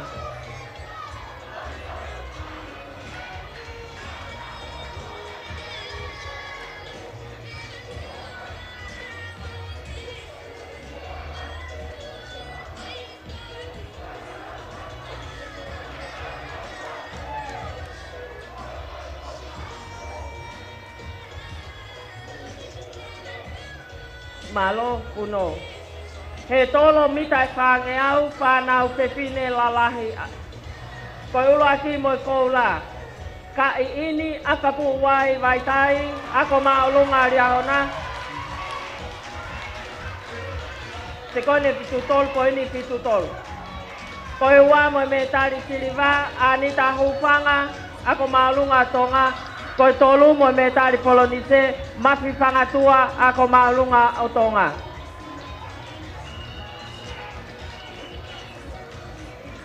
Senior girls, 400 meters hurdles. First with the gold medals, Kaiini Akapuwai Waitai Liahona High School. Second with the silver, Anita Hufanga of Tonga High School. And third with the bronze medal, Mafi Whangatua of Tonga High School. Malo puno. He tolo mita whangeau whanau whewhine lalahi au pito. Koe ulo aki mo koula, pere unga mafi korisi atpo ou. Koe ua pa mo metari siriva, tonga tupou korisi kuinsalote. Koe tolu pa mo metari polonise, otolata mafi ako malunga tupou. Open girls, 400 meters hurdles. First with the gold medals, Peleunga Mafi of Api for All College. Silver medals goes to Tonga Tupou, Queen Salote, and bronze, Otolata Mafi of Tupou High School, Malo Puno. He tolo mitai whangeau whanau whewhine loto loto. Koe ulo aki mo metari koula, tāpaita sātini ako maalunga o Tonga. Se kone pitutaha poini noa ua. Koe ua pa mo metari siriva, opa tuifua ako maalunga riahona, pa koe tolu mo metari polonise, te matonga ako maalunga riahona. Intermediate girls, 400 meters hurdle. Gold medalist, Tapaita Satini of Tonga High School. Silver medalist, Opa Tuifua of Riahona. And bronze medalist, Te Matonga again of Riahona High School. Malo puno. He tolo mita tolungeau, whanau tangata loto loto. Koe ulo aki, pea moe metari koula, Loman Tiesa, Mausia, Koristonga. Se kone whātolu, poini noa ono. Koe ua moe siriva, sione lolomana ia, Korisko tupou, pea koe tolu pa moe polonise, pae amafi, ako maulunga riahona. Junior boys, 300 meters hurdles. Gold medalist, Loman Tiesa, Mausia of Tonga College. Silver medalist, Sione Lolomana Ia of Tupou College. And bronze medalist, Paya Mafi of Riahona High School. Malo puno. He tolo mitai tolungeau, whanau whewhine iki. Koe ulo aki, pea moe koula, Orine liutai ako maalunga riahona, Ko se kone ni manoa po ini fitu. Ko e ua mo i siriva Susana Kaufusi, Koris Tailulu, ko e tolu pe mo e polonise tau anga prasi eiki Tonga Side School. Junior girls, 300 meters hurdles. First with the gold medals, Orine Liu Tai of Liahona High School, silver medalist Susana Kaufusi of Tailulu College, and third with the bronze medal, Toanga Frasieki of Tonga Side School. Malo Puno. Koi puna maolunga ai whanau tangata iki. Koi ulo aki mo metari koula. Mo sese manu o whetoa korisko tupou. Koi mita e taha poini e ni matol. Koi ua mo metari siliva si mote tariui ki e lotu pule ngahi ako a hapai. Koi tolu mo metari polonise he seti tau ako maolunga o Tonga. Junior boys high jump. Gold medalist Mosese Manu Fetoa of Tupou College. Silver medal goes to Simote Tariui Kielotu Pule Hapai. And bronze medalist Heseti Tau of Tonga High School. Malo Puno. Koi puna si tepu ai whanau tangata loto. Koi ulo aki mo koula Augustino Pascala ako maalunga Tonga. Koi mita tataha poini ni mahiwa. Koi ua mo siliva sione takataka ako maalunga Tonga. Koi tolu mo metari polonise re papa lelei koris kotupou. Intermediate boys triple jump.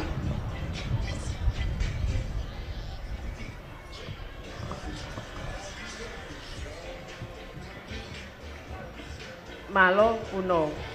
Koi tolo mea mamafa ai whanau whewhine iki. Uluaki mo metari koula, muna loto moritika koris kuinsalote, koi mita hongofulu poini no avalu. Koi ua pamo e siriva, mona sen tongia ako maalunga Liahona. Koi tolu mo polonise, Maria Finau ngahi ako a ewa. Junior girls shot put. Gold medalist Munaloto Moritika of Queen Salote College. Silver medal goes to Monasen Tongia of Liahona High School. And bronze medals Maria Finau of Ewa Secondary School.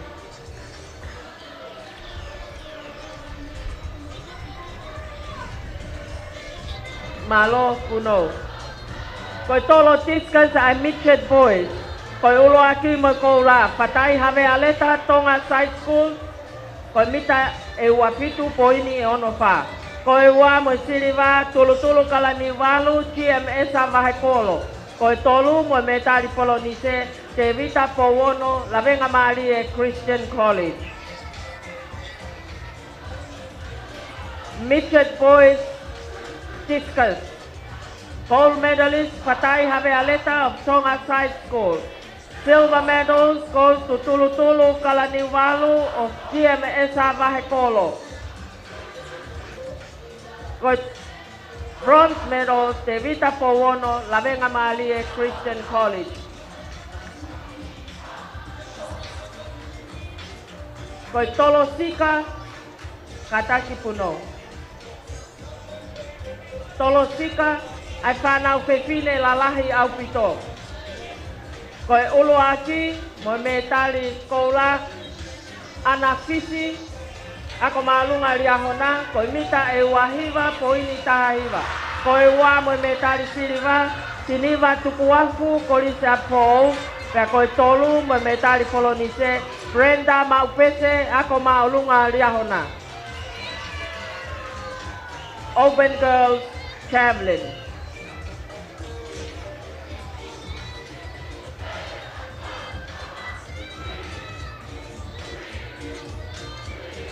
Malo Puno. Koi puna si tepu ai whanau whewhine lalahi. Koi ulo aki mo metari koula, se la pese koriskun salote, koi mita e hiva poini e tahanima. Koi ua mo metari siriva patai kaufusi ako maalunga lia hona pe ko tolu mo metari polonise oko tau fo'ou kolisi takuilau. Senior girls triple champ, gold medalist, Sela Pese of Queen Charlotte College, silver medalist Patai Kaufusi of Liahona High School, and bronze medalist Oko Tau Fo'ou of Takuilau College. Malo puno. Koi puna maolunga at whanau whewhine iki. Koi ulo aki mo metari koula veilose taanga kia Ramsey ako maolunga tonga ko mitai taha poini e tolwalu. Koi wa tou anga frasi eiki o tonga side school. Koi tolu mo metari polonise lineni ainuu peko lovely moa me he korisi Queen Charlotte.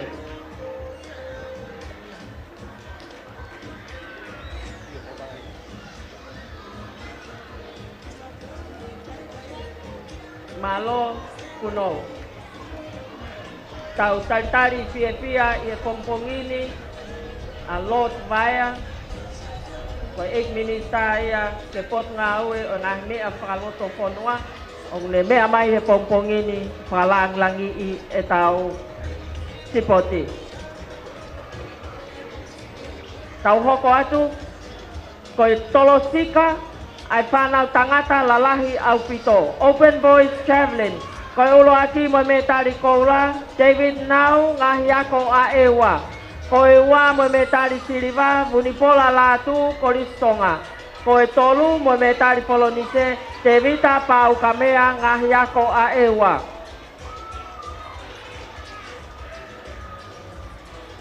Open boys javelin, gold medalist David Nau of Ewa Secondary School. Silver medals goes to Vunipola Latu of Tonga College, and bronze medalist Devita Pau Kamea of Ewa Secondary School. Malo puno. Koi tolo discus ai whanau whewhine lalahi. Koi ulo aki metari koula aloisio lanumata koris takuilau, koi mita tolnoa poini e pitunima. Koi ua mo metari siriva, talai fina tupui vaha, ako maalunga tupou, ka koi tolu mo metari polonise, manjura, maile, o ako maalunga liahona. Senior girls, discus. First with the gold medals, Aloisia Lanmata of Takuilau College. Second with the silver medal, Talaifina Tupuivaha of Tupo High School. And third with the bronze medal, Menjura Maile of Liahona High School.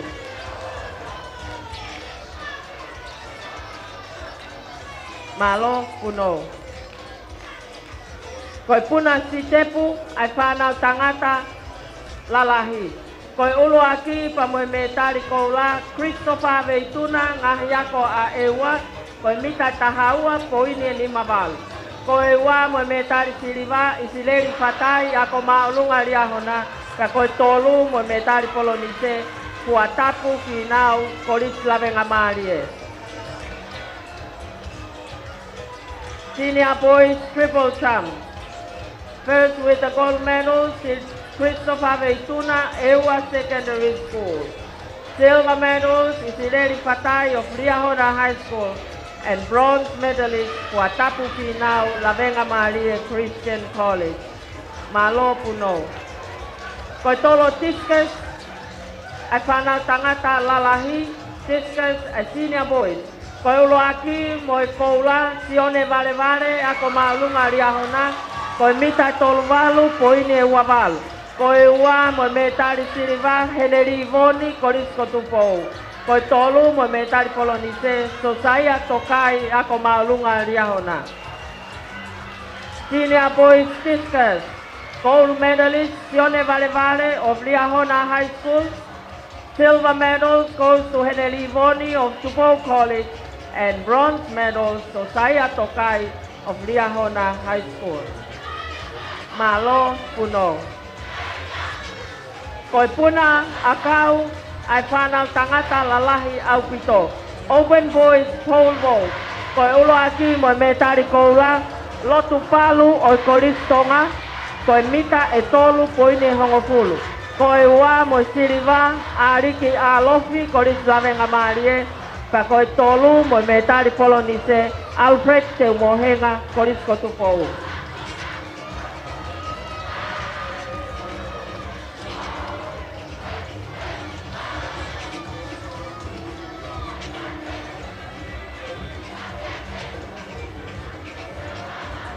Malo puno.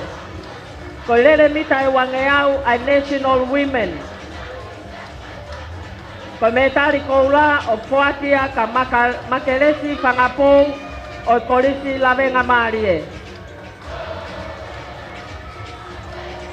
National Women 200 meters sprint gold medalist is Makelesi Pangapou of Lavenga Marie Club.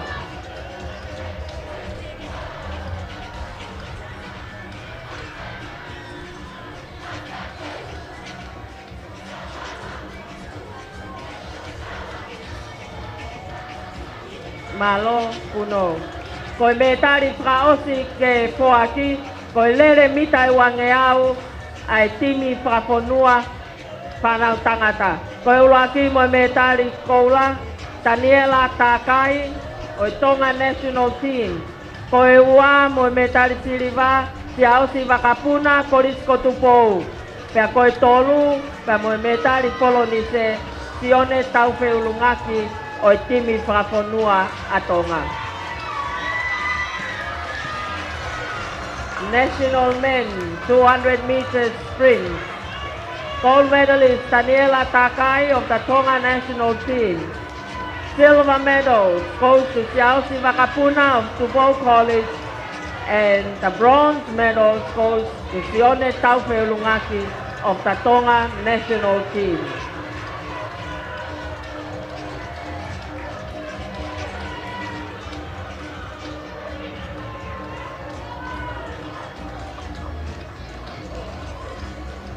Malo uno. Pamalo atu, koe lava ia e tau poaki metari. Uluaki i he pongpong ini.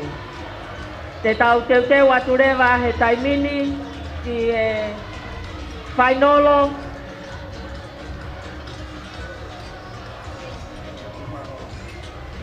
Ai he tolo mita e te au. Malo taisia, lava e taungahi metari koia. Te te atu ki he whainolo ngahi he tolo he tainimi, malo kei whainga maari e beu ke tō mai uha. Koe ia, koe kau whakataha toi pe he tau whamafola, kei whamalo ia toi pe he tau whelongaki. Pea mo e tau kau matu he tau whamafola o e ahono wha o e tau spoti. Mei he mala e teu whaiva. Tau hange pe koe ne tuu he taimini koe te pire me tari ena ko tānaki atu pe. Whatawanga pena ke kohi atu pe ho te pire me tari hena. Ke tau whanonga whakataha toi pe moia ki he ne whakaososi atu ka nai. O kai pe whakamari e toi whai ki whak me tari anai. Ka e mapau e whangamari e taimi. Mapau e kai e toki whaki whakatoa pe i he katoa ngā tuku. E polo kalama, ka koe ne tuku i he taimini, ko tau tariwi e tau tolu koe ni, ko tau he tolo, mita e te au, he tolo mita te au ngofulu, i he taimini ia, o tau whanonga atua i, pea mo e tau polo kalama ko ia, o e houani. Hange pe koe nei o si whakaonga atu ane nai, tau kamata pe me he tau whanau whiwhine i ki au pito e Mitchet, alu e pe me ai ki he ta lalahi taha, hoko atu ki he tau whanau tangata, alu pe me he iki taha ki he lalahi taha, o tau lava i e tau he tolo, e tau hoko atu lewa ki he tau whange au lere takai taha, pea ka hiria, e hoko atu lewa ki he lere mita te au. Pea ka hiria, e hoko atu ai pe ki he tau, wasi e ni koe ose mita te au, ka pa e whainga maari e taimi, e whai e whake me tari e ngahi lere ko ia. Ai ko ne tu ko ia e kapau e lava fok metali ko ngari ko ni whakakakato ia ngahi iveni ko ia. Pe toki toe pe tau lere fuka ke tok fok whaka osi ia. I he osi ai le fuka. Ko ia ko fie mau pe ia ke fai mo tuku ate ngahi polo kalama ko ia ke whainga maari e anga tuku e tau taimi. Ki ai fiafi, ki he kātoanga tāpuni, laka, pia mo e tāpuni o e kātoanga. Me ai pe whokene whalanglangi o e tau spoti ono hiwanga fulmao no, Igno pere vai a o homa. Tako ik minister foki e potu ngau ngau e falo to fonua. Ai o malu ai sipoti pe mo e tau sponsor maka. Ai potu ngau ngau e falo to fonua. Malo bito e kau fatahatu he tau kalama. Malo e tokoni malo e sponsor i he forma fola o tau iai. Ego ata be fa malo. I he office potungau e ngahi ngau e whalot whanua tataki me iai e toketa fot fisiahi pe mo i kau ngau e ta whāku e sipoti ia one toto anis mo i kau whaifatongia me iai malo e popo mai ki he tau whamawhola whamalo atu ki he tau office e talawhikaulahi Australia i Tongani Australian High Commission's Office mo e popo mai. Thank you very much for your support and your sponsor Ella Scott and the staff much appreciate your generosity. Koia, koe whakamari anga i tau whamawhola. Koe whamalo ma ke hepe whoki ki a Se Misisika pia mo e 5-star finance o Havelu Loto malo e poupou mai. Whamalo ki a Elisiva pia mo Ifalame pia mo e Whatou Mafi. Whatou Mafi Finance, mo Whatou Mafi Kawa Trade. A te whamalo ai peheni ki a Nefilot. Pea mo e tau Kawa Vavau ia, Reimatua. Ai Biliona Finance, Biliona Kawa, mei Reimatua. Pea mo e Siatou Taimana, malo e poupou mai. Ate whamalo lahi e ni ke he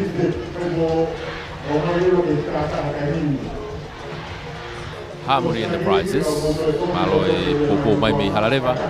Whamalo atu ki he ofisi ko ia e whaka palestini ko ia me Amerika pehi Seattle mo Washington DC e malo bitolotu. Paladite popo mai ki he tau kātoanga malo e tokoni mai. Whaka o te whamalo ki Finau Constructions o Vaini. Whamalo ki a Te Pola. Lolohea pe mo e Esiaola Quality Furniture o Havelu Loto. Pea pe whoki ki a Te Vita Misa Fita. Pea mo e Sikai ola supermarket i halatau whaahau. Whamalo atu David, malo e Poupou. O Vili pe mo e tau kau ngā ue me he Sikai ola me supermarket i malo e Poupou mai. E tau whamawhola. O e Polokalama, o e Spoti a e tau whanau. A te whaka o te whamalo ki a Eva pea mo Luna, pea mo e Luna Eva and Sons, Luna Eva Enterprises, Malapo Quarry, malo o pito e poupou mai i he sponsor e tau whamawhola.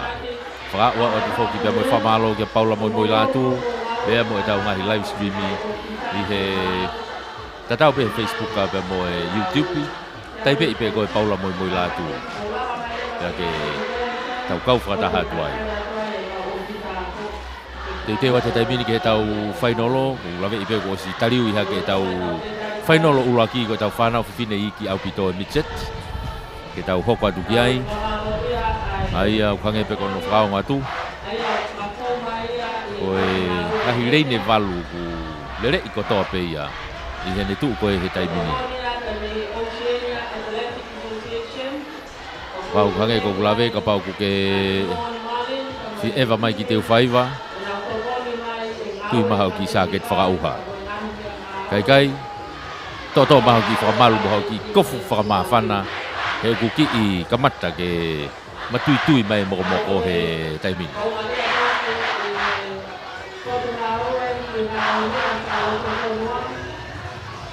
Io, o te whaiva ia, pea mo a whausi o e tau sipoti. Havili ki mālohi apu te havili heni. Kau ku ngangi whoki e havili ia me tokelau hahake. Ai ku hingai koe ngahi lere koe ni, ai he tolo ko lere mita te au. te nau tui matangi e kata te mui matangi mai ai havili ia toko nia ka nau tolu ai ko nau ki mare ha ka pena toke puna ko te nau tolu ia olunga he havili kaule ka ko ma nau ki le ha ka peka nau puna nau tolu ia e fui heke mai he fui havili fai ngo fuang e nau le mai ai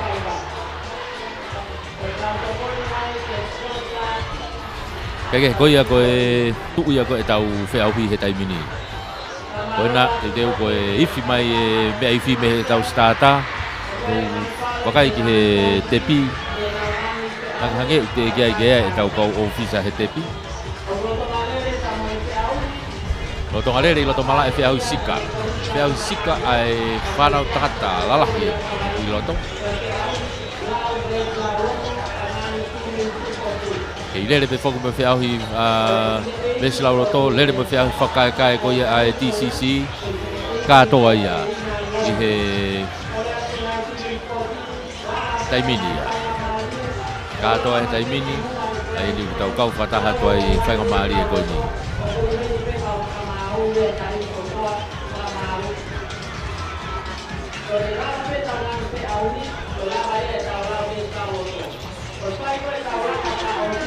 okay, whakawa o taipe ai whamalo lahi he tau kei kau whakataha he tau whamawhala tau unu he taimini ki he tau starta tau teu ai pe ki he tukumai ai tau uraki whainolo e ahoni ko e tau he tolo ia kau tuki mu aanyo te nau iheni i ngahi kalasi o wakai ki he tau starta ko whinemui ko e me side school mere holo ia pe mo tangi mau sia siri no mo taimi lele ia ne afi kai ke fuwa mama o me he skini tau lama me tai lulu ko siutiti fonua me kunsalote Jessica vain kolo me lia hona aka pe ipo ono me he akoloto hahake ko Josephine tau tai ore po me ha vakolo e mo defini a nau me ewa okay wakai atu pe tai mini o ke au kolo mai pe ke au kolo mai pe ha uia i he tai mini ko osi kamata ke ma opo ai no fo ia i he tai mini i he ni te whaiwa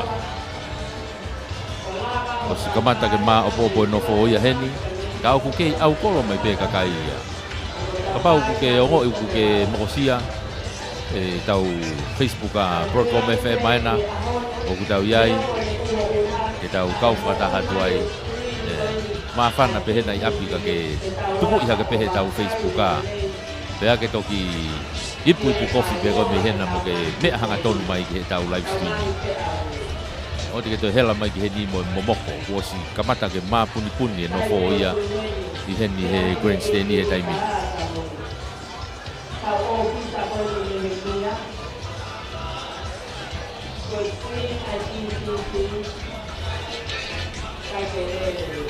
o ia ko le tu ia a tau pol kalama ko ia ku tau ia i he loro tokani teu e tau starta atau tolu ke tuku mai teu e tau starta ke tuku mai ko na su falau atu pe tau kau starta ia ne tu ko na ko wakai atu ki he tau starta una kakato ko to pe me ai ai to valu kanau tuku mai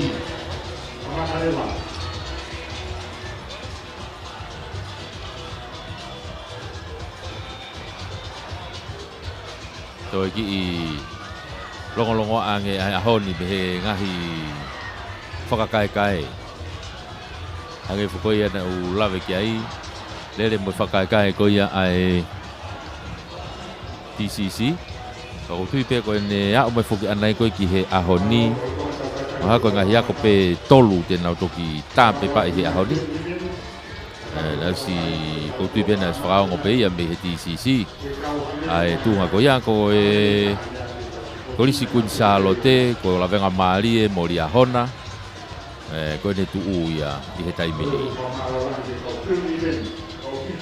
ko i top tolu ena ko i top free ena ko ke ahoni Kun Charlotte ko lawenga mali e mo lia hona e whiahui whakaekae ko ia ai TCC pia ku pou atu ai walfit poine ni mai he ngahi tawhaki ko ia i he tau whakaekae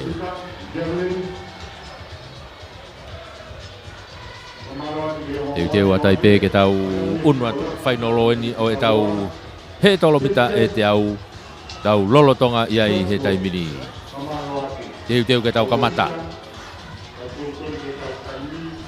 Ko taimi o ku whima o pe taimi ke vave pe moyanga tuan natula tuli le rei pe Ko taimi le rei pe tua ko taimi le rei au pito ko hongo fulu ko taimi kamata ia he tolo ta ko tau kamata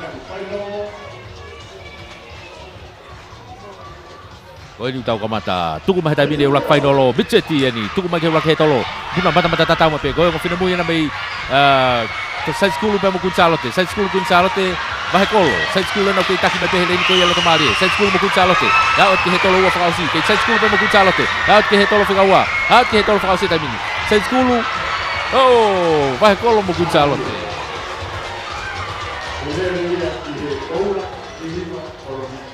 Mitchell Girls Fainolo hetolo mitai ko lele ya tangi mausia siri tonga sai skulu ikuna ai foi lere ko ya mari apito ne fari ali mai mari ko la ia taha sai school tau unu ta tol ke final e tau fana fine junior ni tau ia he taimini le taha ko me ngahi hiti o orinei li utai me lia hona ko taimini le taha ia o hiti teleofia tu pe iai a Lani Manu dari he Tonga Side School kata Chelsea Poafa ofi haka pe moia ki he foki ki a Susana Kaufusi kake ko kaurere mai ko he tau fo I final ko ni ia Jefa inu utakui lau ko Lolu Hamasika Bahekolo Orinei liutalia hona Chelsea Poafa hihifo o Lani Manu Side School Susana Kaufusi Tailulu Latai vai alia hona Rosaline tuta fai watonga hai Kau final ia he junior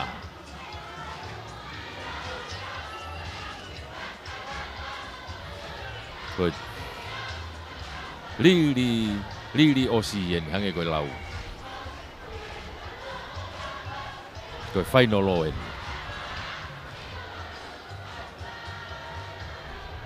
Ko ni tu ia ko taimini e tau polo kalama o patongai fogo si me henya no pele vaia ko ni ko ki vakai hifo ko ko van nai no hapai o ku heni moia pita tau fatofua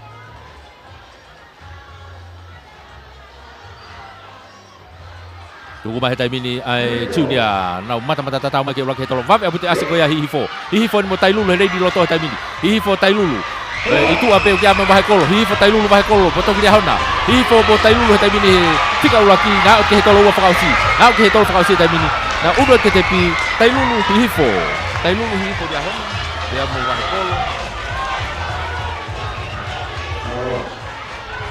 The junior girls here ko data kiria hona ko mana hapai fo pau ia I ka ko foi ko la ko ia tailulu yo tailulu ia ko Susana Kaufusi tau una te taimini ke final ko ia o fanau tangata final ni fanau tangata Micheti ni ku ia he taimini te tau hoka tu kiai ko lere mai ko ni o kuiai a lompeau alipate melia hona finau failo atu e Bahekolo e mos moala me hifo evangelio paongo Bahekolo tali fatafehi lia hona ta gresinau toloa mo siosi wa mafi mo sione kalapa side school ai ko ne tu ia ko he taimini Micheti tangata te tau hoko ki he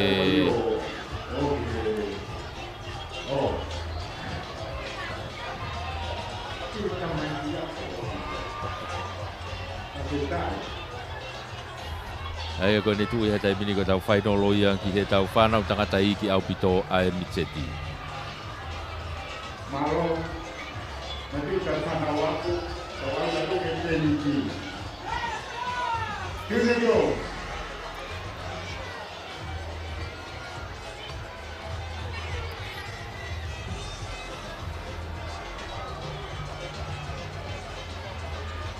Kai ko te onu mai pe mo intermediate i fefine ia.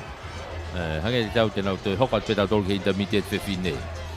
Lere mai ai a Isabella a Kolo mei apfo ko muna fili mei takui lau. Manatu hafoka kunsalo te ofa tu ifua ria hona.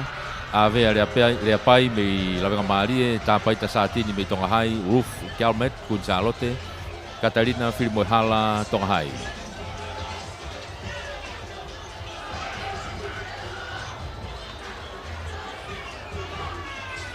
Ange ko lawe ko pau ke whakaukau ke mea mai ki te uwhaiva ko e tau grandstand i ko mā opo ia. I wei hake pe koe ke Facebook a i he tau live stream i e Broadcom FM Broadcasting hake mea mai ai mā whana pe mea pina. Toki komeni hake pe koe tau pesi ai.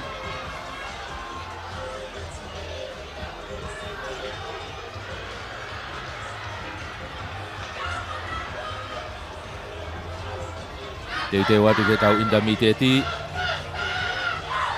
i mā lohi ange foki e whakaekai he ahoni o ki he grandstand e kau pou fe wheka au pito ke ngai kolisi heni. To kehe pe whakaekai ngai kolisi, to kehe pe whakaekai kau pou ia.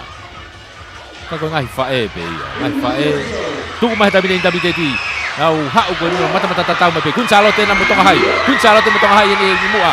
Kun salo te tonga hai dia hona. Hau ke tolu fika fa. Kun salo te tonga hai. Tonga hai mo kun salo te tamini. Hau ke tolu fika wa fausi. He tolu fika fausi tamini. Hau ke te bi tonga hai. Kun salo te dia hona. Mario. Ta pai ta sa tini ya. Ei kutu me tonga hai. Kau atu ke ya manatu. Manatu hafoka me kun salo te. Dia hona ko fatul kuwa. Koi ulaki watu ko foi koula ia a tonga hai. Ta pai ta sa tini. Tau una te taimini ki he tau whanau tangata i ki au pitoa e Mitseti. Koe ni unau rere mai koe ni he hange pe koe na lawe ke ane nai. Koe leine ulaki ko lompe au aripate milia hona. Whinau whaka iloa tuku mei wahe kolo. E mosi moala mei hihifo. O evangelio paongo wahe kolo. Tari whatawhehiria hona. Takiresi nau toloa. Sio siwa mafi toloa. Sione kalapa. Side school. Wakai koe ki ai he ne tuu koe e nau ngahi taimi. Koe taimi lere i taha takiresi nau mei toloa. Koe taimi lere i taha ia ko takiresi nau mei toloa. Taimi lere i taha i he nau lere koe ane awhi. Wa awhi au pito peia pia mo e mosi moala mei hihifo. Kai pe foki ki a tari whatawhehi o ria hona.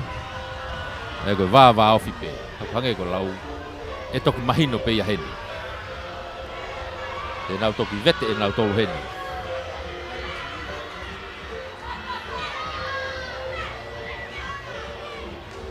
Te ko hai, ai kuna. Tau unu mai koe ni he ose fo i whainolo e tolu koe ni ko osi. Usia fo i koula e taha side school, fo i koula e taha tailulu, fo i koula e taha tonga hai.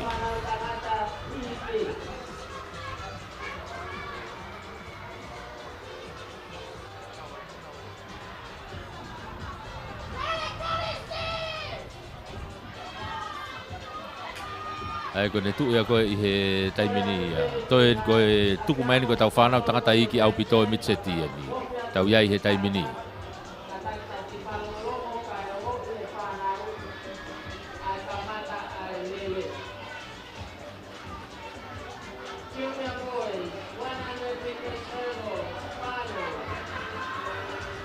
Yo, nau stu ko nau ngahi maka he taimini ka nau tuku mai.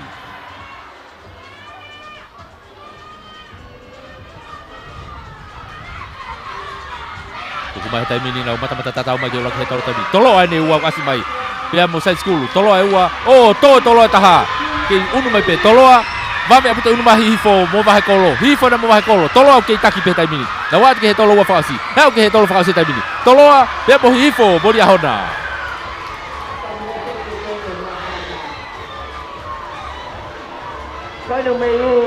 tolo pa mo hifo bodi ahona koe lele ia koe rei heni he tai mini vave au pito e nau tuku mai anau tolu ia io koi koula ia taha tolo ia tau unu atu tau tolo he tai mini ke he whanau ke fine whanau fe fine lalahi au pito e ni ka pauko ia kai pe ko tau unu ke he tau tsiunia io whanau fe fine lalahi au pito e ni tau iai he tai mini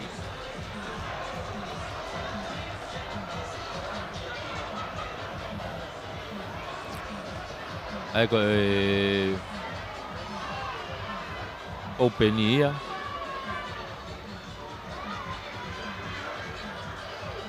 ai ku lele mai heni a vino la tahi ko eua ko soana tui one eua ko fere unga mafi a o to lata mafi tu bohai prenda mau pese liahona motilini vea tu bohai pe mo camel bei kunsalote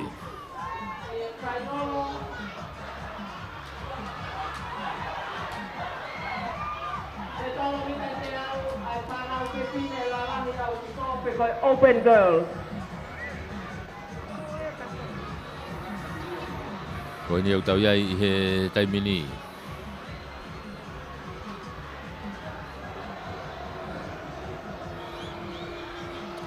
Pe aku tau hanga ka toa pe ke te mari anga e tau fi au hi. I he ne tu ko i he tai mini. Open ni na ku tau iai.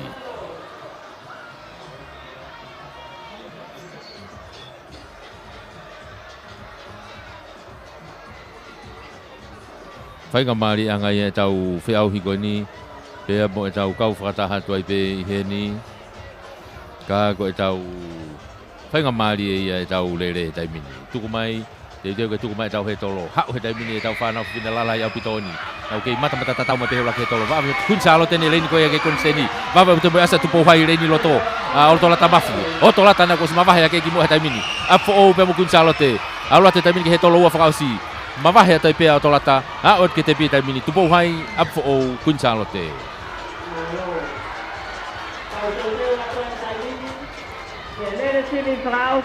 Oia. He tolo mita te au. Ai whanau ke o tolata mafi ko fui koula ia a tupo hai. Unu mahe tai mini ke he tau whanau whiwhine sinia eni whanau whiwhine lalahi. Whainolo ko ni ulere mai ai a sia mo uitonga me takulau pe mo sangata fili me takulau ko ka ini vai tai me liahona le se tai me tupo hai rahmon sigareti me eua silolo vai te kiu me eua anita hufanga me tonga hai pe mo kesa ia afu me kunsalote ko tai me le taha ko i he nau hiti ko le se tai tupo hai pe mo ka ini vai tai o liahona ko ngo tai me le taha ia Mei he nau hiti. Tatau sio ange he ni, pe. E te maari ange nau whainolo.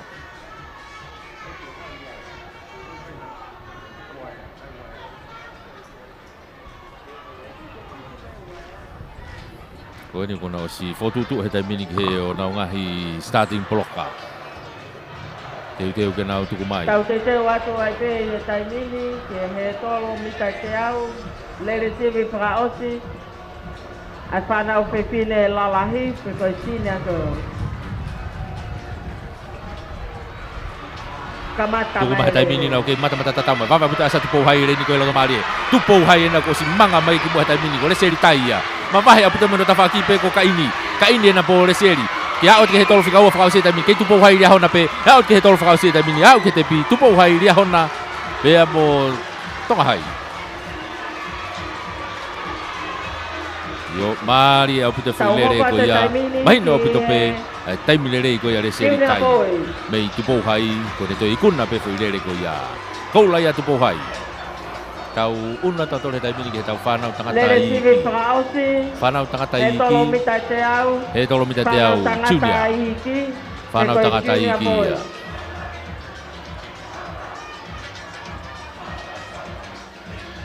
O ia, lere maheni a heseti tau tonga hai. Ko sosaia Stefano Wahekolo. Sione lolo mana ia toloa. Lomantiesa mausia atere.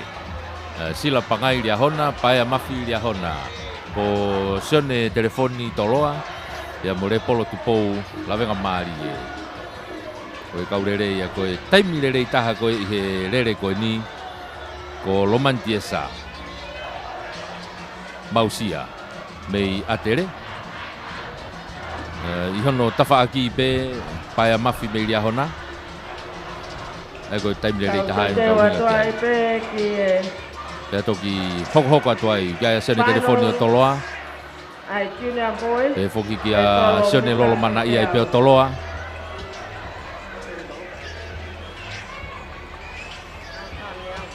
Ka koe ni te nau iai he taimini. Kore atuai ke kau pule spoti, kataki tuku mai ai kau whano ki e lere mika e whange au. Nau tariui maselingi e taimini. Koe star ia me koristonga. I he whanau tangata Junior.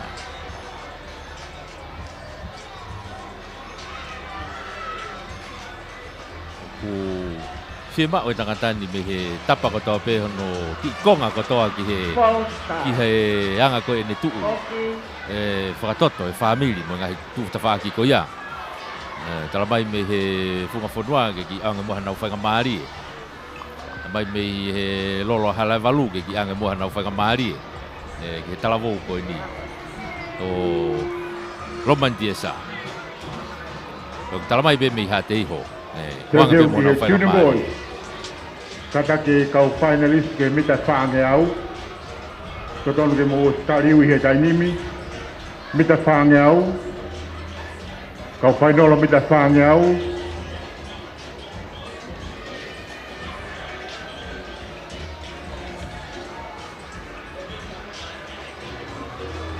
Kau toi talamai me he foi one one. Toi anga pe moha nau whainga maari e ke talavou koe ni. Ia romantiesa. Ka koe ia koe nau tuu ia he taimini ai whainolo mita te au e Junior tangata. Tuku ma he taimini nau lere ke ula ke tolo mata tatau mai pe. Koe ni asima romantiesa he taimini. Iyo, atere pe mo tolo he tawhaki. Atere, tolo ani he tereni koe tu au pito. O kiai koe ia sore telefoni. Ka koe asima mahe apito ki mua romantiesa. Mei atere toloa ia hona.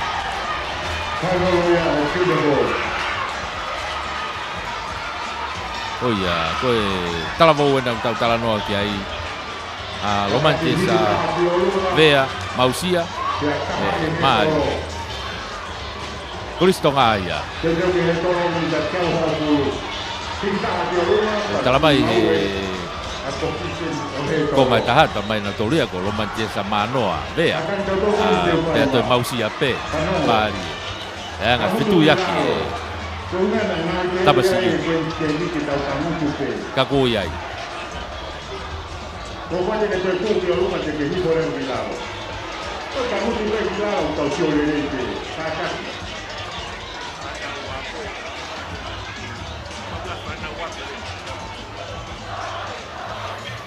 Ai ko de tu ia ko he taimini tau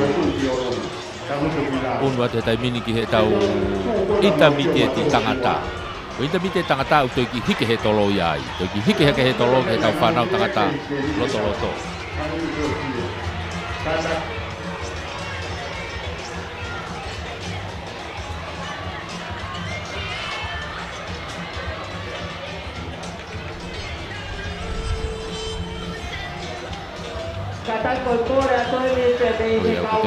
Fe unua hiki hake pe toi unu rewa ko tau unu na tau tole he tolo he te au hofulu ko tau unu na tau tolo ki he tau Unu tau tole taimini ke te au hongo fulu, he tolo pita te au hongo fulu.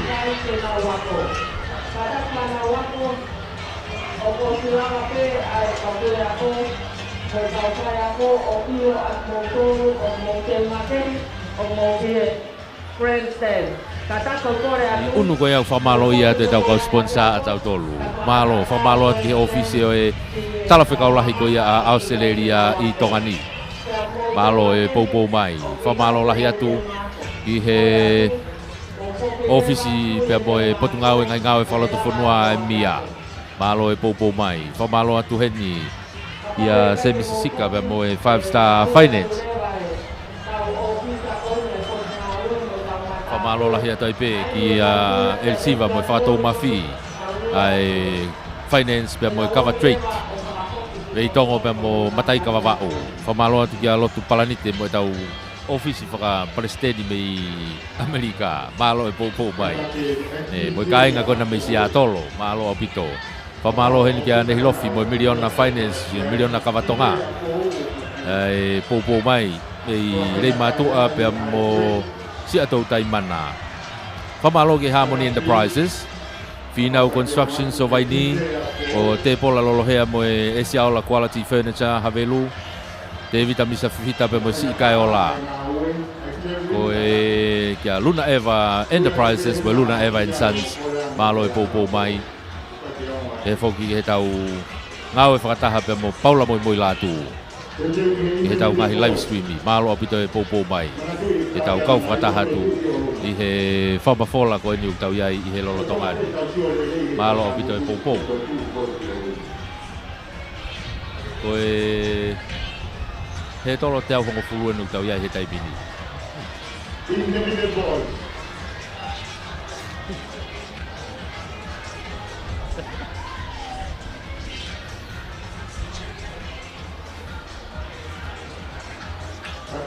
I he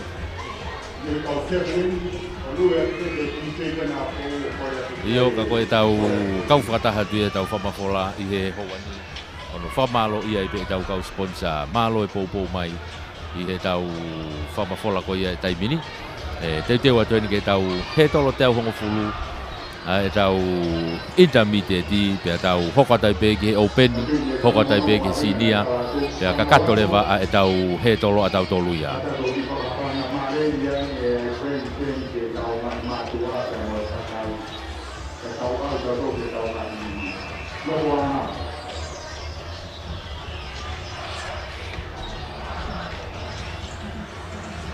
Teu tuku mahe taimini e tau o toi ki false data nau toi foki ki mui intermediate i ulere mahena sione kiu mei eua Augustino Pascala mei tonga hai sione katoa mei toloa ko Tevita kurikefu mei riahona Sailosi Vea mei toloa ko Sefo Mailangi mei atere Soape hungalu mei eua pe mo Joseph Po'oi mei apfo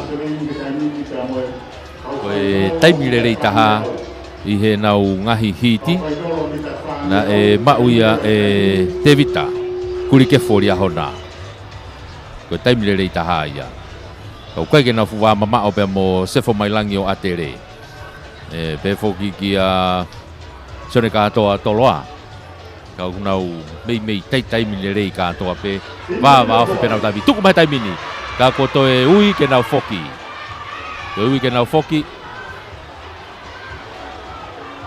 e toko tahan ai false data no hange pe ko ngahi iveni ko ho tu o pe ho false data ko ho more ia ho fainga mari e no be nau tai mini rei pe ku ki heke fo ke mala e ki ho uha ai o ke viku e mala e neo ko mala e rapa ka pau pe ki heke ai ne tu ia ko he tai mini ia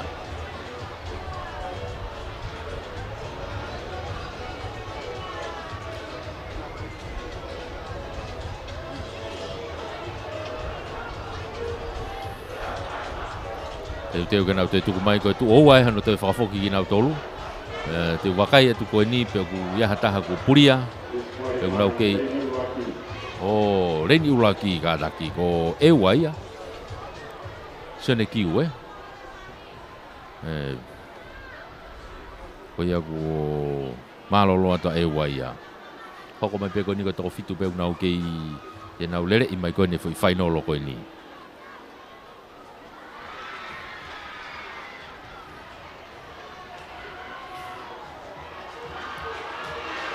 tuku ba heta mine na winda biteti na lele mai ke mata tatau mai pe va puta sa atere na motolo hele ni loto atere motolo lia hona na te piki mai pona tua atere tolo lia hona out ke he tolo fa usi tai mini na unot ke te pitai mini atere tolo lia hona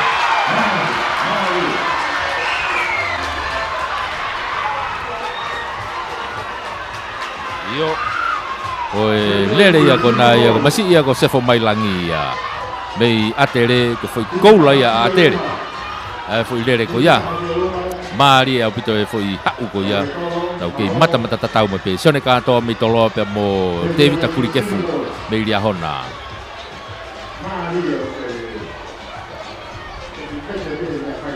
ko ia koi koula ia atere tahaya atau unwa tu tau tolu ia he tai mini ki he tau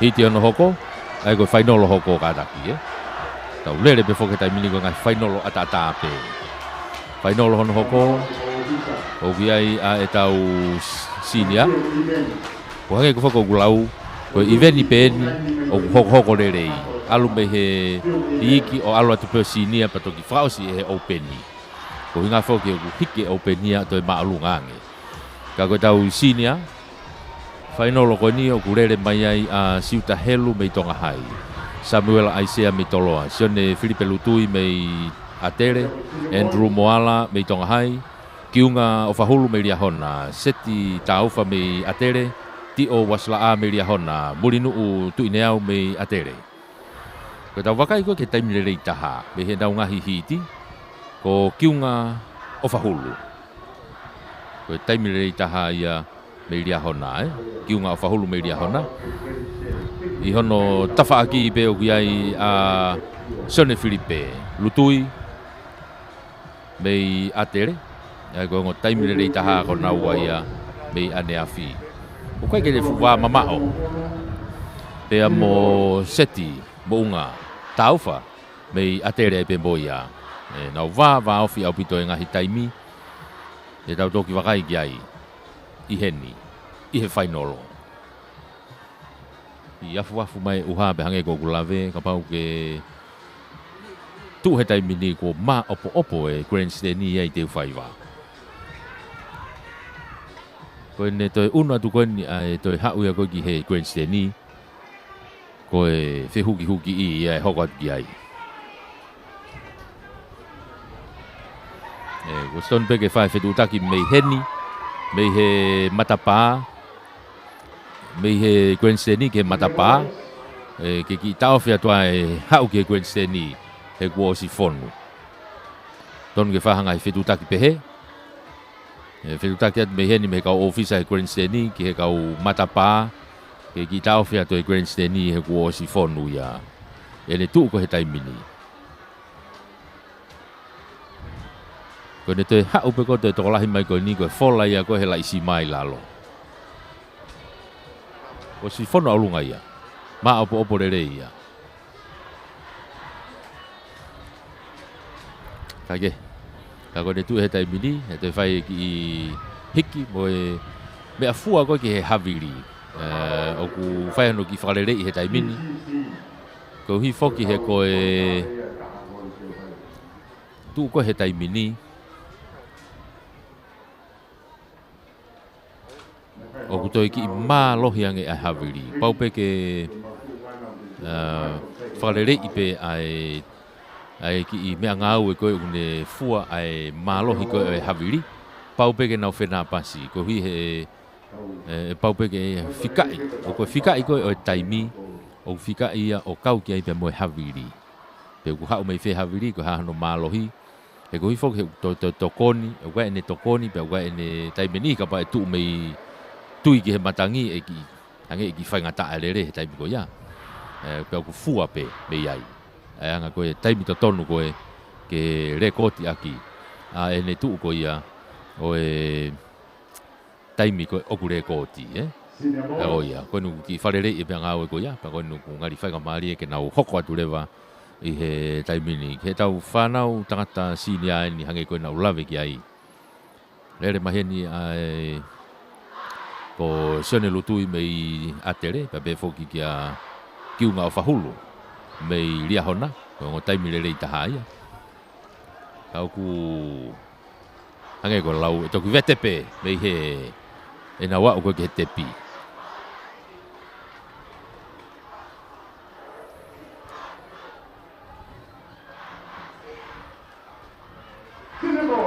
Tuku bahe taimini e whanau tangata lalahi. Ko ena ko lawenga maari e na ia pia mo ewa kuna osi motu manoa mai na waia. Hange ka te au ko openi e nea kurere mai a koe ni. Mo e nesinolo. Eke nao e te taimini ke te pia o ta ewa pia mo lawenga maari e.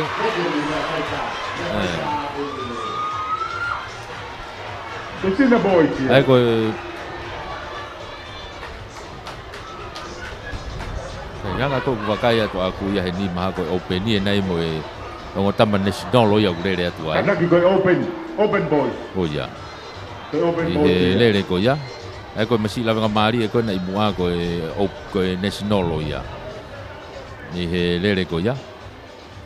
Koe masi e wā rewa ko David Akilioni ia. Nei e wā pe ko David Pau ka mea. Ko David Pau ka mea ia e wā.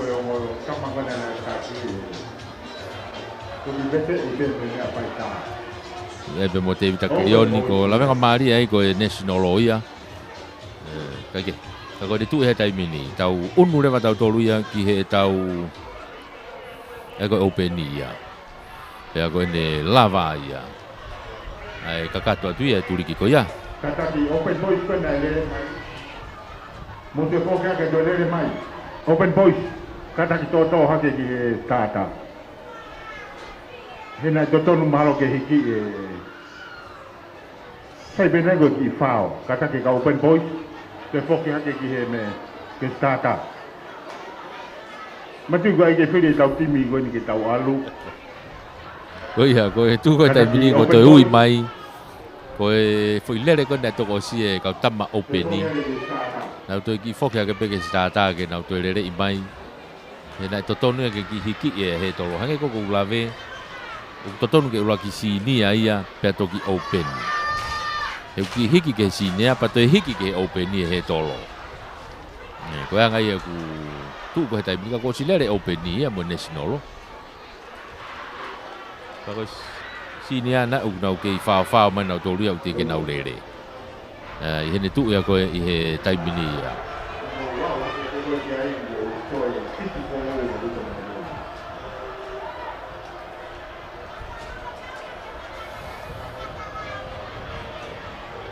Malo Maya. O ia, koe... Kau tama sinia na nau whao mai nau tolu ia. Mita whaangeau. Mo tariu i motore Te whoke te kau tama openi ko tui pe ko ose sinia. E toki lere i whao si marewa ai openi he kohi e toi hike he tolo ka nau tolu.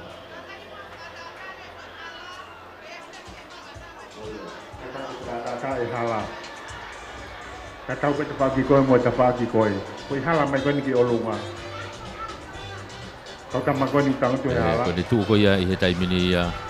Ai ko whainga maari e... I he... Tau hao pe. Kai atai hala. Tu ko ia he taimini. Kakau pe mo te E whaki laki lere mai sinia, pato lere mai openi. Tiri wa hake me lalo ki olunga. Alwake te.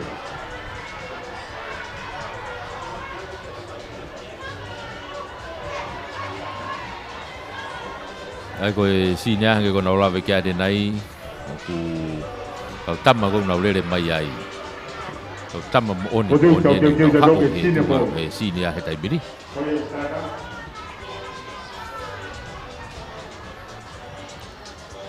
Siuta helu mei tonga hai Samuel Aisea mei toloa. Sione lutui mei atere Andrew Moala mei tonga hai. Kiunga whahulu mei liahona. Seti taufa mei atere Tio Waslaa mei liahona. Mulinu utu ine au. Mei atere. Koe kau lere he taimini ia.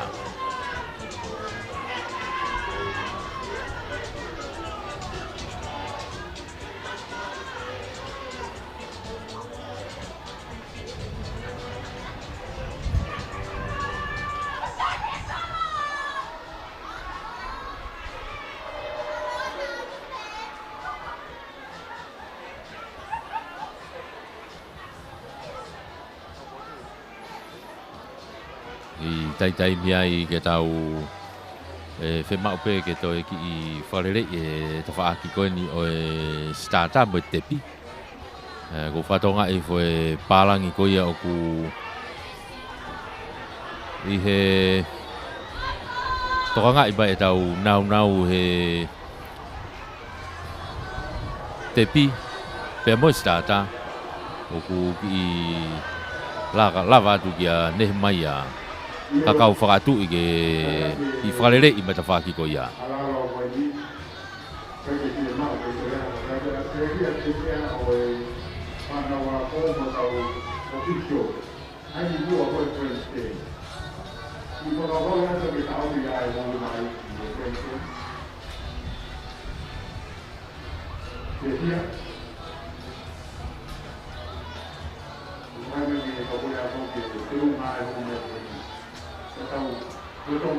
Ke tau alat ke ngai fitu wogu ata ni. Ia ko ne tu ia ko he taimini ia whakamari anga e tau kau whakataha tui he houani. E tau whamafola whakawa o tu mo whakamalo e peke e tau kau sponsor malo o pito e poupou. Pea mo e tokoni mai he tau whamafola. Whamalo atu. I wakai tu ke peunga e houman i Marikon.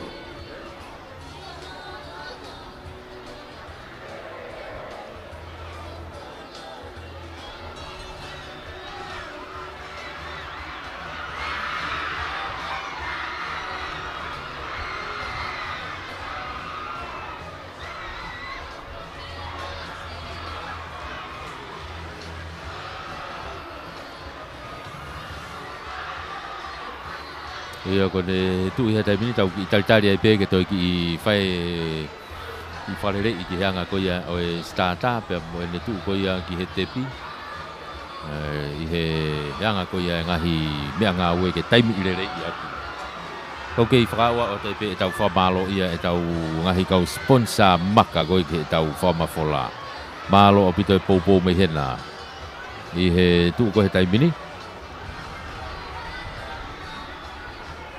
Kata ke kau official I loto. Kata ke coaching, putokola he coaching I loto. Kake se whaha ha coach I loto. Koe si poti, ka te mosio I he Olimpiki. O si pe puna e tama. Iyo, koe ne tu ia ko he taimini. O mai pe coaching me tua. E tau O kake ha coaching I loto. whamafola. Whamalo ia I pe tau kau sponsor office e talo whekau lahi ko ia a Australia I tongani, malo e poupou mai.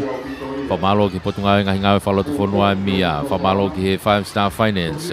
Whamalo hen ki whakatou mafi finance mo e cover trade. Whamalo ki alotu palanite mo e kainga me sia tolo me Amerika, malo e poupou. Whamalo ki nehi lofi mo e miliona finance mo e miliona kavatonga. Rei matua mo sia tau tai mana.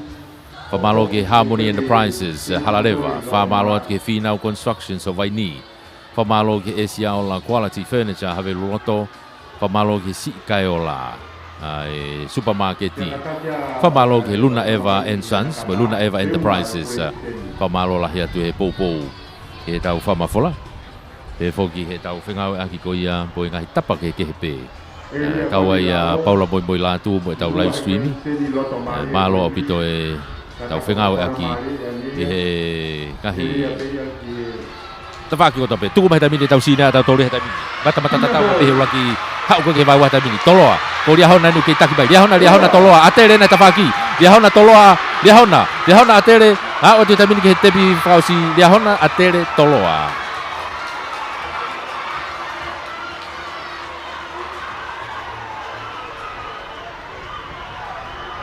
Iyo. Whainolo ia ko e tau whanau tangata a tau tolu ia I te sinia ia. Ko e toi fo I koula ia a liahona ia e tahaena. Ko nau wa o tu kia I he taimini. Ko kiunga o whahulu. Ko liahona ia. Iyo, toi tana ke toi ke te pire me tari ko a liahona e fo I koula ko ia. Tau unua tau tole taimini ke toi rere ima e tau openi. e toi lele i mai tau openi he foi lele whakaosi he toi ki hiki foki ai he toloi au tatau pe openi a national toi maolunga taha i au tawa au tatou ki ai he taimi ko ia e pe koina ulawe ki ai ke i lele mai a Timote Lutua ko Tongahai pau ko ne tuu ai pe ana ia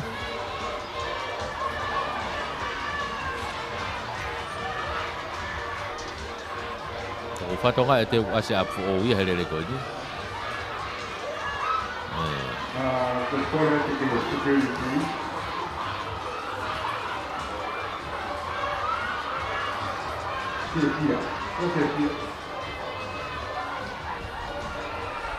oi hage ko ki lave de nai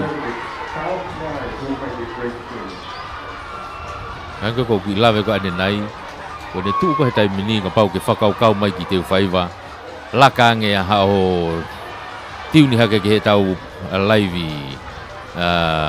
live streaming ai Broadcom FM Facebook ko hi ke tau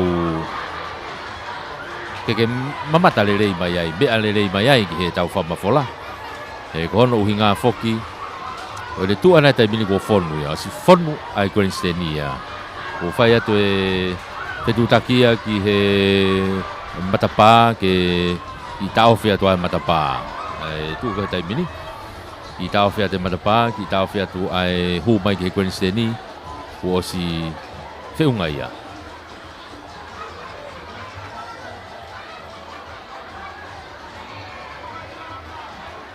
fonu au pito he tai mini pe ko ho ha o pe o afe hake ke ngai turiki kona mala e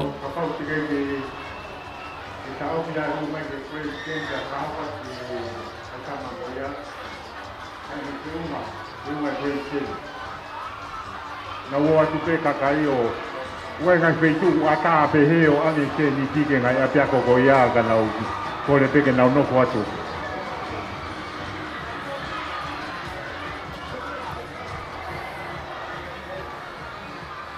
tau ko he tolo whakaosi e ni u tau iai he tai mini he tolo tau hongo furu ia open boys ko foi he tolo whakaosi a ko ni be osi pe tau unu lewa tau tolu ki he whaange au lele takai taha he hoko mai heni ko ia maloko spiriti ka fia tua e Princeton ko ponu na vai kai holo ko hake pe boli ko holo ia Princeton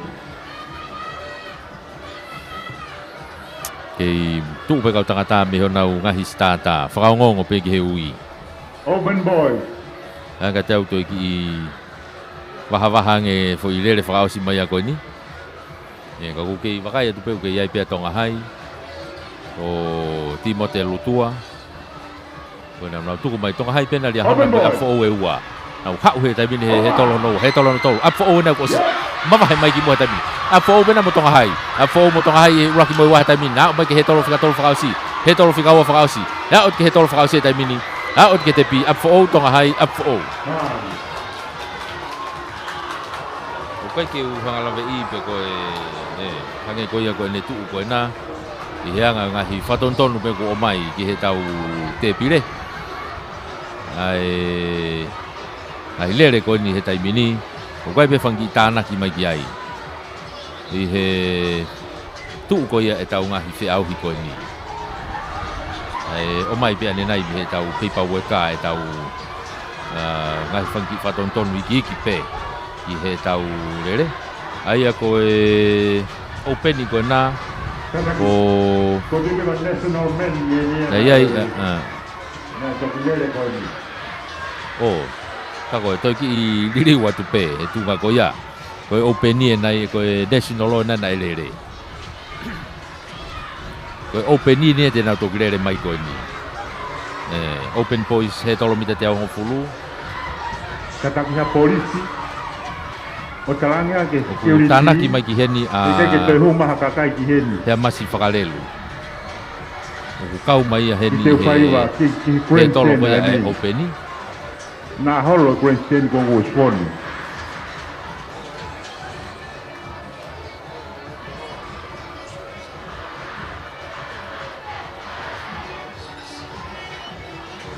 Malo fevia. Tau pia tua e ho mai ke ni.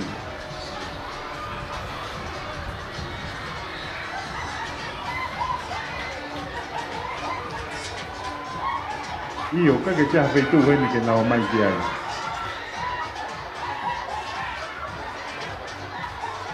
Kene se non meni ana elere ane nai. Koi open nen kataki.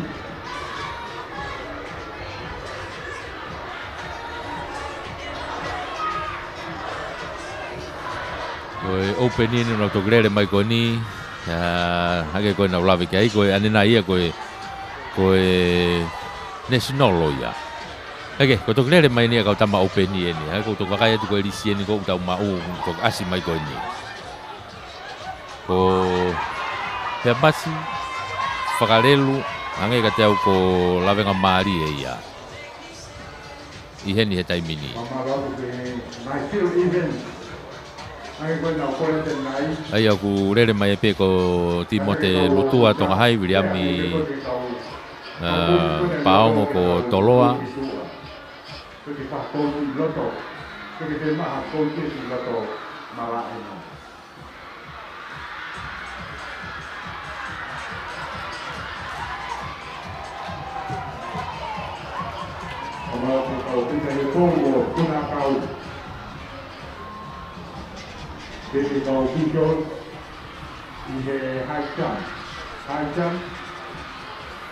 Ko ia ko e open ni na to grele mai na to ko ni.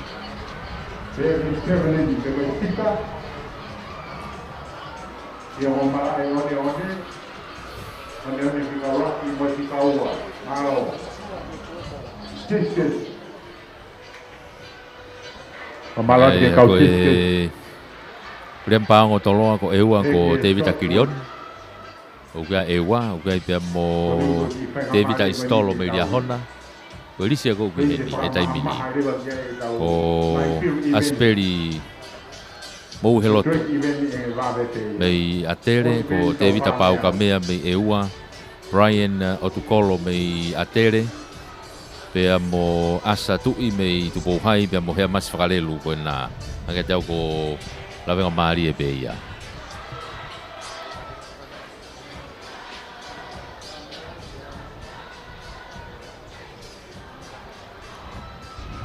Halo. Kahiri he tolo. Tapi tau fai nolo whaangeau. Kahiri fai nolo whaangeau. Kaya ka ni tu ia ko i he taimini ia te atu ke tau ngahi. Whakasiosia e tau he tolo ko ni o e aho ni e ia. Fai nolo lere puka motu motu. Kata polo kalama ia kau opita. Nga siu event pe kau tokanga tu kiai. E vame pe track event.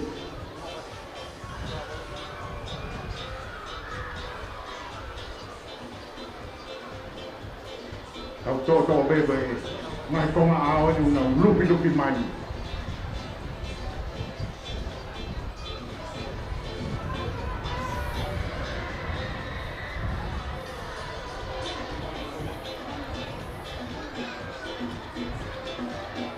Pamata de tau kau ifi vai kolo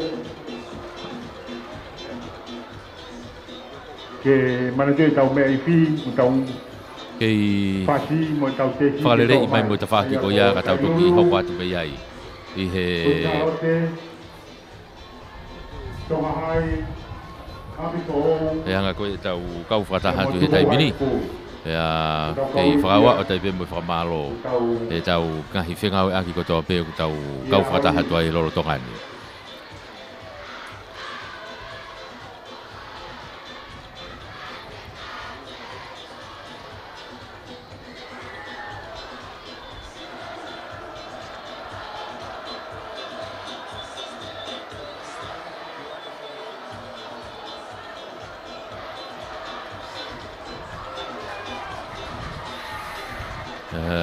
Keke, taimina tatau pe lolo tonga ni o kukei lere pe pe mo e lere pe pe mo ngahi whakakae ngahi kolisi. le pe mga fia hilo to mala e ku fatonga ke tafaki fakatonga ke tau tolo sika me yai ai whanau tangata ke puna maolunga ai whanau tangata ke pe mo puna akau ai tau whanau tangata ku nau yai te tau kau whakataha tuai i he taipini tafaki whakatoke lau o ke tau tolo ai ko tolo shot puti ko tolo diskasi me tafaki whakatoke lau me he tafaki whakahaha ke o ke pe tau puna loloa ai puna stepu Teu ki he open boys.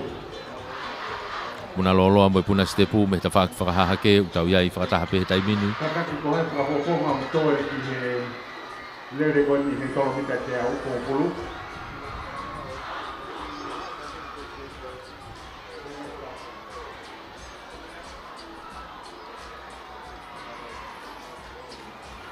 Kapag open poison, doon ke Tonga High School. Kei whakaua o mai pe whakakato mai kaurere me he tawhaki ko ia.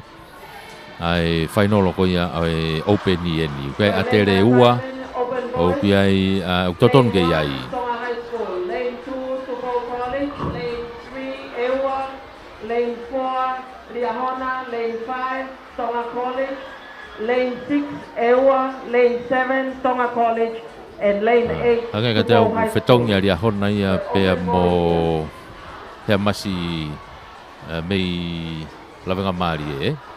O ia ku whatonga e ua ki a Riahona ai.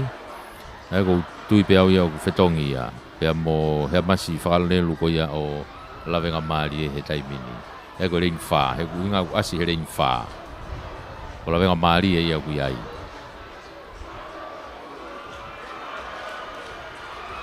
O ia ko de tu ia taimini. Tuku mai taimini tau he tolo open ia nau mata tatau mai pe taimini. Puna mai, vave aputi asma lawenga mari. Lawenga mari na pe mo ewa, lawenga mari pe mo ewa. Iyo kuna si mavahen mai na wai ki mua. Lawenga mari pe mo ewa. Out ke he tolo ua whakausi.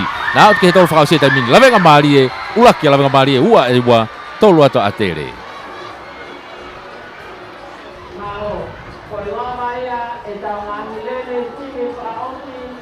Ai ko lawenga mari e na ko nasi ko hea masi. Whakarelu? Ko foi koula ia lawenga mari e ia. Tāna ke atu ke te pire koula ko ia a lawenga mari e he taimini. Tawa manaki pe ko kakato. Ai ko tau tu ia ko he taimini e ki i furihirewa e tau tu he taimini. Pea te tau hoka tau tolu ke mitai whaange au he taimini.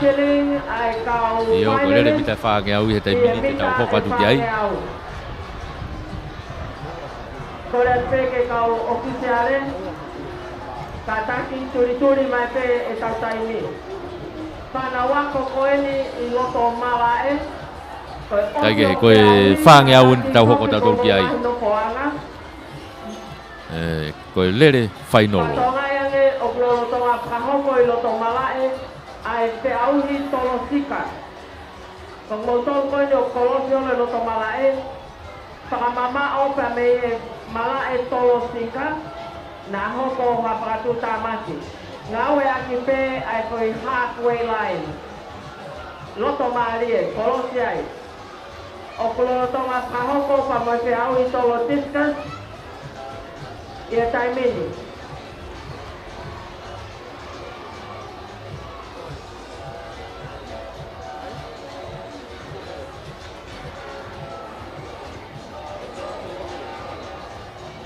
O kuiai ai iako e tolu e awat ke ai kau ofisiale pe kau ngau e pa me TCC kau taha ke tutaki ke whakakato ho mo te auhi whakakaekai. Aia ko Riahona, ko Salote mo lawenga mari e.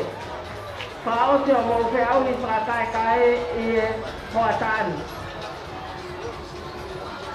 Ke uraki ua tolu.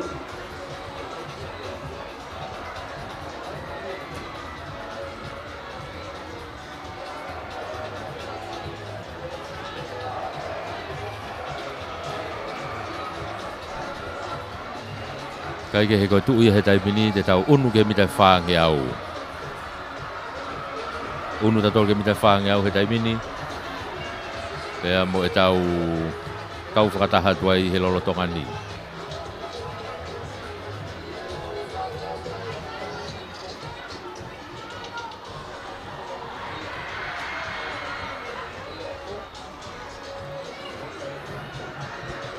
Kataki whanau spoti koni no tō marae.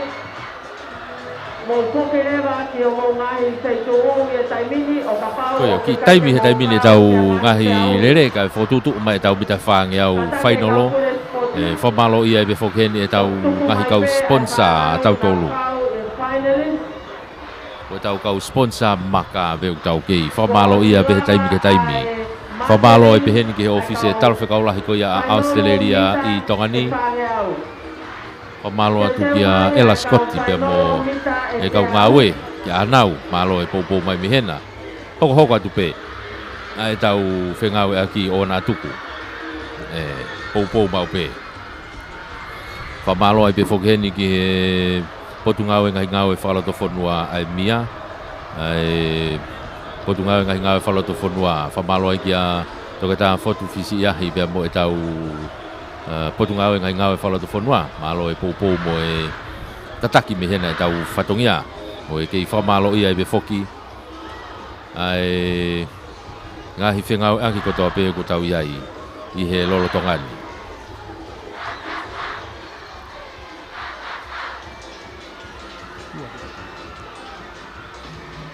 Kore atu ke kau ofisiale.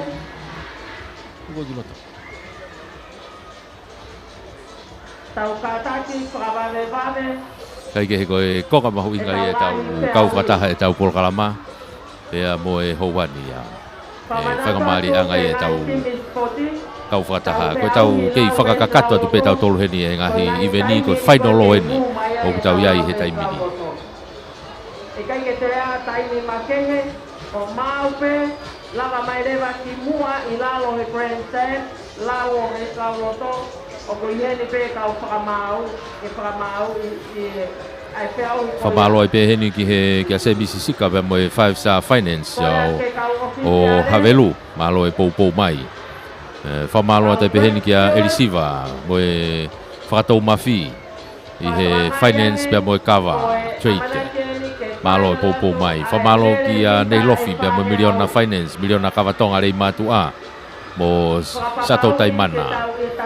Harmony Enterprises Halarewa. Whano ke Finau Constructions o Vaini. Malo e poupou mai.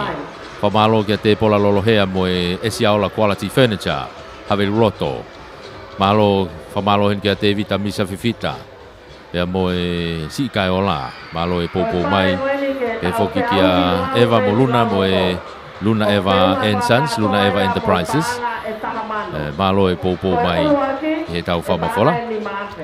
Whakaua o te pe tau whamafola he tau Broadcom FM Broadcasting ai live stream e Facebooka. So e whakaua o te pe ia he ngahi live stream ko ia Paula Moi Moi Latu. Ka tau pe he Facebooka pe mo e YouTube. Ke kau mai ai. Koia ngai timi spoti, ngawe au ngā ake a ngai whainga maari e koia. Kone lava pe tau ngai whaino, e os whakataha I pe mo e tau lau ves lau loto. He kai ke toi whakamau, inga lau ves lau loto, pe kai ke toi whai a lau ves lau loto. Tui he taimini ia e tau ngahi whiauhi mo e whakaua o tai pe. Ai turi ke he taimi, kone tu ka taimini u kei taimile rei pe. E anga e ne tuu. Koe ne tu ko taimini na tonu ke kamata e tau whaange au a tau toluia I he hawhe e tahataha. Koe tau taimi kamata e hawhe e tahataha. Ha koe nu tau ki unu pe ke tau unga ke tahataha. E tau toki kamata me iai.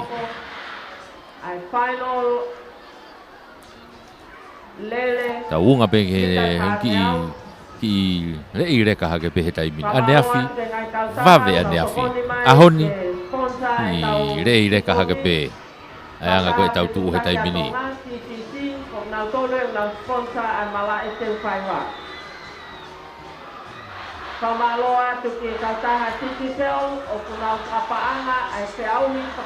Kai ke he koe anga ia tau kau whakataha toi pe he whainga maari e koe ni. Te auhi a kautaha TTC, whakaekae a ngahi Io. polisi.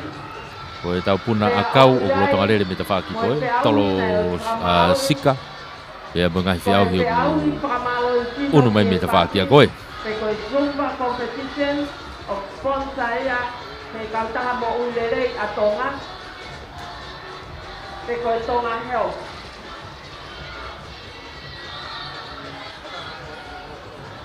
Patonga ia nge koe Tonga Health. Kong nau toruia, ko nau stokoni mai, te nau sponsor e tau whiau i sipoti, i e tau e tolu ka hoko mai. Kamata ia e tau ka hau. I he whainga maari a ngai e tau kau whakataha tu e tau polokalama o e Houani. Pea mo e whakaua o tai pe e tau whainolo. I he ngahi tapa katoa pe e tau whamafola. Malo e poupou mai. E tau kau whakataha tu e tau whamafola.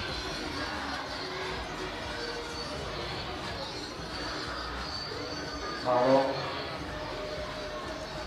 Katonga ngai koe tu tolu koe ni. The top 3 ia i he whakakaekai ai TCC. Ko lia hona, kuntalote pe mo lawanga maarie. Ke TCC nau nau takai whakaosi atu. Te whakapapau i pe kohai ku uluaki i ua tolu. I he koe tolu ko ia. Kuntalote, lia hona, te mo lawanga maarie. Kau ofisa TCC nau nau takai atu ke whakapapau i. Te koe ha ai uluaki i ua tolu i he ngahi korisi ko ia. Pare uluaki koe ni maafe. Ua koe whaafe tolu koe tolu afe. Pa koe ngahi korisi ko toa rewa. Te nau taki taha afe. Ngā malo ati ke TCC.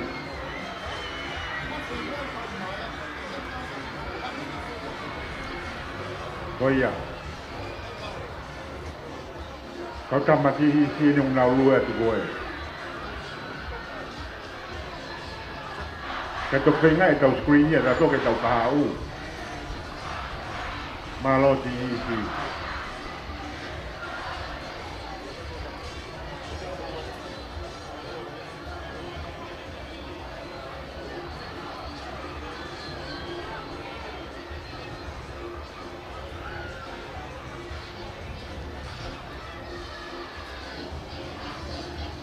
Malat ke ope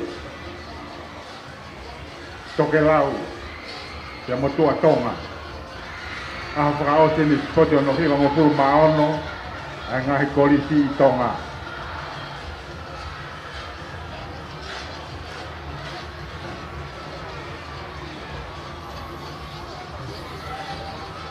Hei kei whakaua o tai pe e tau whamafola ki ngahi tapa katoa pe o tau kau whakataha tuai he Houani teu a tai pe whoki e tau ngahi whainolo ko e tau ngahi lere mita e whaange au. Ko ngahi whainolo e tau ngahi lere mita e whaange au. Kau lere whainolo. Ko iai o tau iai he taimini. Maseling he tainimi. E tau unu a tai pe me iai. Kariui kau lere whainolo mita te au.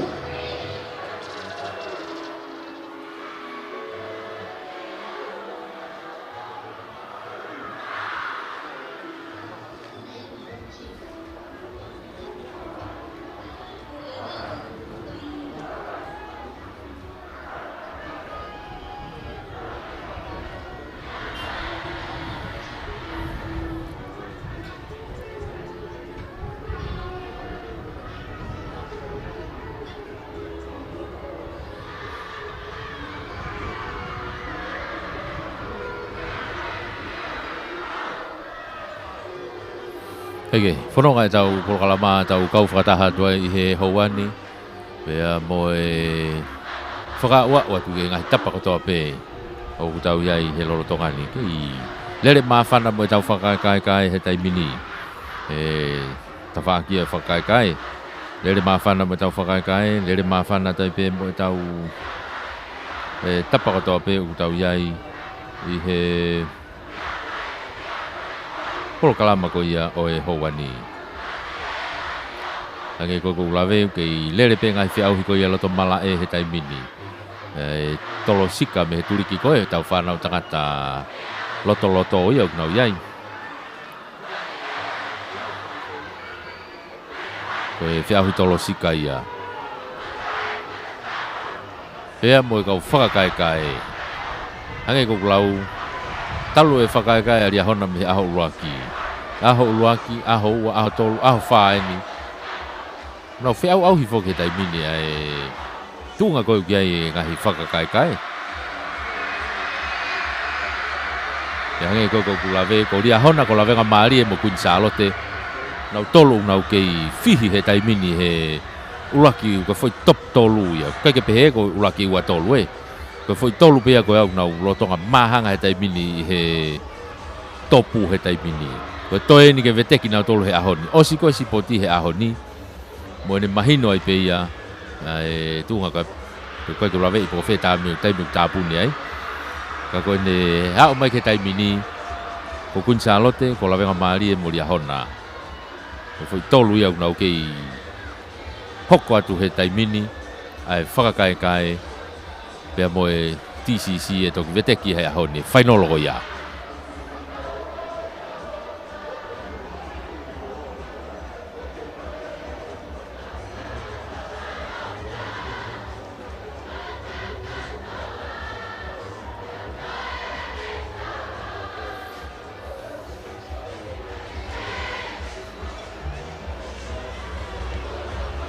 Yo, ko ia ko ene tu ia he tai mini pe ku whatawa ki haviri pe ka ki afua pe malu pe anga le tu au fia mai pe langi ka ku malu ka ku afua ene tu ko he tai mini ke afua pe e pe fangi afua mai ane na yange ka ku whakalu ku fua mai ke tai mini ku ke alomari pe mo afua i he ne tu ko ia i he tai mini ia e tau kau whakatahati e tau whamafola o e houani ia kake koe anga ia ne tuu koe anga e tau kau whakatahai he tau whamafola mo e tau polokalama i he ni mo e walfit poini ni ma mo e tau live stream e Facebook a Broadcom FM tau inasi koto ai pia mo hatapa peu ke mea me iai whamalo lahi atu ke tau kei whelongak le rei mai tolo sika o kia e toki tolo na masi koristonga.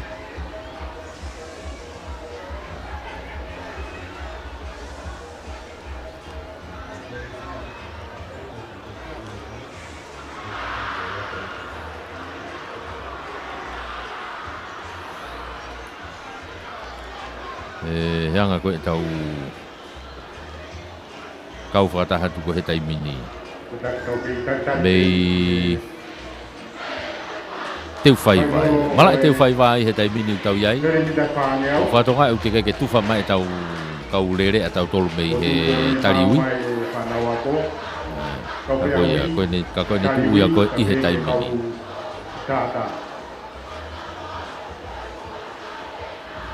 Koe stata e whai pe a heni he tepi. Pea mo tepi e ke iai pe. Anga maheni pe he tepi e turiki koe ni ki santelu. E tau turi ki anga maheni pe ia o e tau stata mo e tau tepi o iai.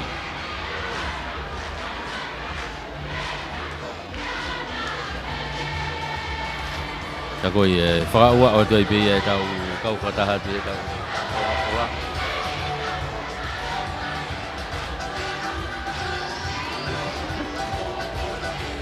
I he houani e a mo e whainga maari anga koe e tau kau whatahe polo kalama. E malo e poupou mai i he tau whamafola ngahi tapa ko toa pe tau iai e tau unu mamari e pe e ahoni ki tō mui reka pe tau taimi ka ku tui pe e au ke anai e ki whenga pe wange koe lawe whenga malohi pe ngahi tapa ko toa pe ke turi pe ke tau taimi a whao sien a flighten tolo masi tolo a he sika he tai mini mo mea mai ki he tau live streami tolo mai whawafonga tolo a taimi ta tau pe ko puna akau ku rere mo puna akau he tai mini Koe whanau tangata pe puna akau. Teu ke puna ne masi ria hona he taimini. I he puna akau. Ko ia koe masi ena me ria hona e puna he taimini. Tonga whao ma he taimini. Kai he tolo. Tolo sika koe masi sante lu ena teu ke tolo ma he taimini. Koe ngahi veni au nere loto he taimini. Maari e anga koe tau. Toka ngai mai he taimini. Loto mala e. Tomai, tapi nakapulong tangata mo, nakapulong pepine, naroto ayay. Kasi mitalaya, sireria. Kalamulo ato minagong mo pupo. Pupo yan, kote na ibang humano. So nga, kautip kasi.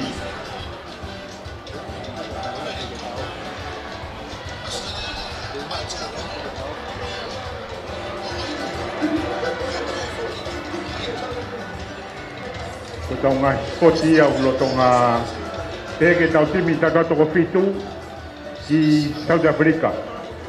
Whakalakalaka hake mo e tau timi taka toko fitu i South Africa. Ai ke he koeanga e ne tu he taimini ia, pa koe ne tu ko he taimini ia. O ko kei wakai atu pau ia ki he hu mai koe ki Queensland, o kei hao pe ia. Kei au kolo mai pe hao ia. O te ege ke ta ofi ia. Ko si fono au puta Queensland ia he taimini. Ka koe hau ia o kei.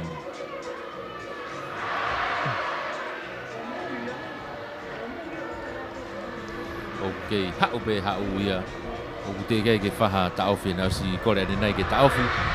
Ka koe nu kei hau pe kau hau ia. Ko wanga whewhe nau whio ngongoi he whi tutu ni ko ia. Malo, koe ki kore pe. Ka tau tō kone Grandstand, e lawa peke tau ki toi ki whakamā o po hake pe ki olunga.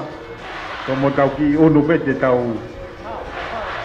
Ke tau hao mai pe koe kore mai kakai. Nau kore anga nau tōke o mai ki te o whaiwani ka konu nau mai nau tōke koe kaha meke nau nofu ai. Ai te hua e au e hia. Koe koe tau kore ke whanau ako. Tau aluka toko tau ngai te ni ti. Alka toko tau ngai api ako ki whakata hake. Koe o tatoko ne Grandstand. Apa te tau ki whakamā o ki olunga. Iyo. Kiu whenga e kakai ke whoki a ka ko nau tō mai e nau tarange whoki au ke nau hao. Ka nau hinga whoki au ia ke nau hao whakafuafua pe. Kai kehe. Kapau te kei siot ke kau hu mai ia. Tau tolu wani mui. Whaika maari atu e tau kau whakataha tu he houani. E tau kei whaua o pe tau ngahi whea au hi he taimini. Ko ia, nau hinga tau ke o mai kakai lalahi me lai mātua. Ka ale kau re ngā ia ki. Ke a ko moi. Ka ke he ka tabau te ato koni kanaki pe Grandstand.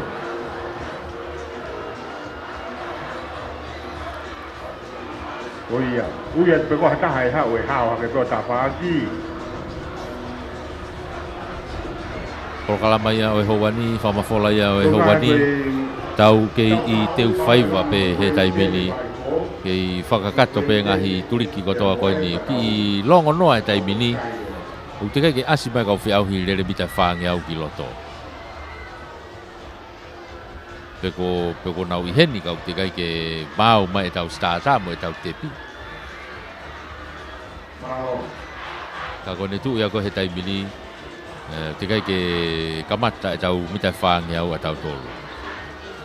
E pe ki tau tolo I pe he taimini.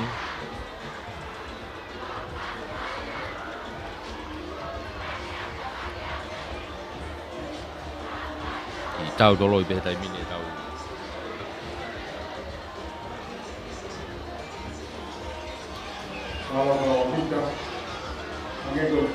Lele ko ia he mita e whange au.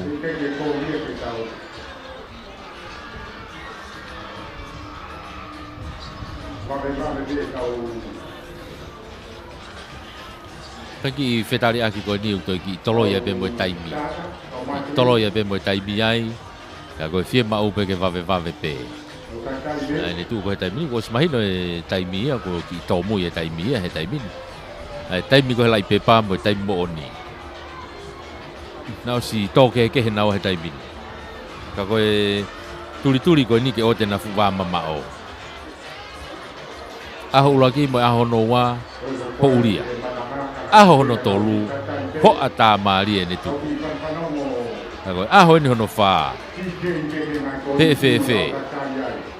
Mahalo e te tau tuku pe he ne fa ngai lupe. Ai ko ne ki unu pe ke fa ngai lupe ke ne tai to ko ne to ya la.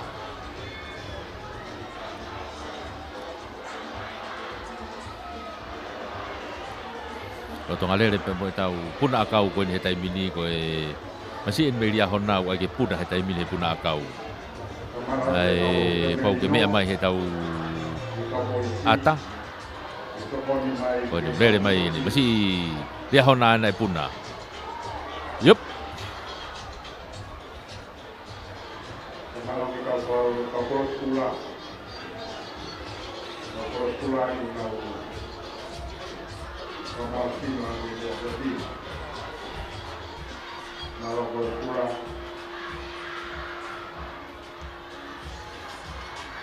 Koe hake ko kulave ko pau te kai ke hau ka kata ki o te ke toi hau he te ke kai ke lava ko huma ke Grand Seni o tau tu lere ai o si fonu ya ko tu ko tai mini i kolosi mai ko ke he saina ko na he tuli ki o ai hau credit ai mono i ke ho internet ka ke toki ka ke fie mari e ko i api sio internet mai pe ko ke tau fama fola tau tolu tika ngeia.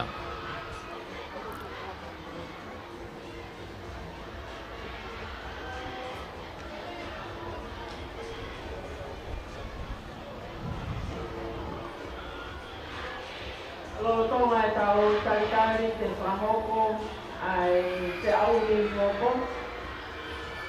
Whamalo atu i ngahi kua katoria kotoa pēka o tutiare. Kole atu, papapau i koe whanau ni roto malae, ko o te nau ngahi te auhi, te nau koke atu te ngahi noko ana. Tau ke tia kau ke kote o tau ni o kau mai ai ngahi ako, pēr me eua, o kua e nau team spot, tunga ponoa ia, pēr koe e pēr team spot ki pēr me e koe kone one, nau lava mai mo nau tolu. O kepe mau whanau spot ki pēr me babaua, ka nau lava mai pe o kaua tu ki ngahi politi i toma tapu ni. Ko team spot ya eua, mo team spot ya hapai, e lava pe tau pe auhi i ahoni, pe nau whakatio le vai whainga maari e waka ke nau whoki atu. Ko ia kau mamata spoti, whamanatu atu ngoi kore. E whai mahalo nau ki kalapu a pō, ai mo ki ui reti o a pongi. Ko hapai te nau tok whoki atu nau tolu he otuanga o wha mahalo he tūsi te. Ka koe e ko wana hapai eni o kune mea heni, ke pou ke time a hapai. Ka inga hapai, mo opa mai, whai ki ui mahalo a pongi, mo ki kalapu a pō. Kore atu mo tokoni, ke kumi a nau whangi sus paiki, ke nau lere ake he spoti koe tau fo ou. Te ako eua, oku nau nofo mo nau tolu i he holo koe ni Epworth, i he halatu i. Koe ni uku kore mai mo eua, ka taki, e whai mo nau ki kalapu mo nau tolu a pō. O kei tai pau e aloa e one mato a pongpongi, koe anga e tūkunga o nā tūla. Ka pau te nau toi ki nofo hene weekendi, wo ose te niti ia nei pacheti pe ia ke nau whoki a pongpong. Whainga maari anga e tau whanonga mo e tau kau whakataha tu he tau whamafola e aho. I heni mo e warufit poine ni mai whai maa. Fōu atu mo e tau live stream e tau Facebooka, Broadcom FM. Tau kau whakataha tu ai pe ai. I he whainga maari e koia o e whamafola e houani. Whamalo atu. E tau ngahi kau sponsor koia e tau whamafola. Malo mo ai pou. E teu atu he tau mita whange au.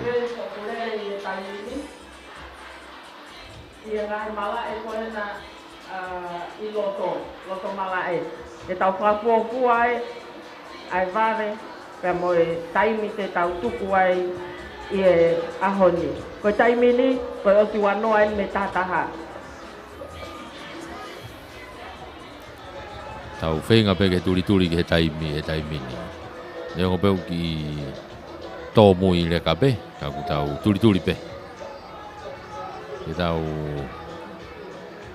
ngā whakataha pe ka nai.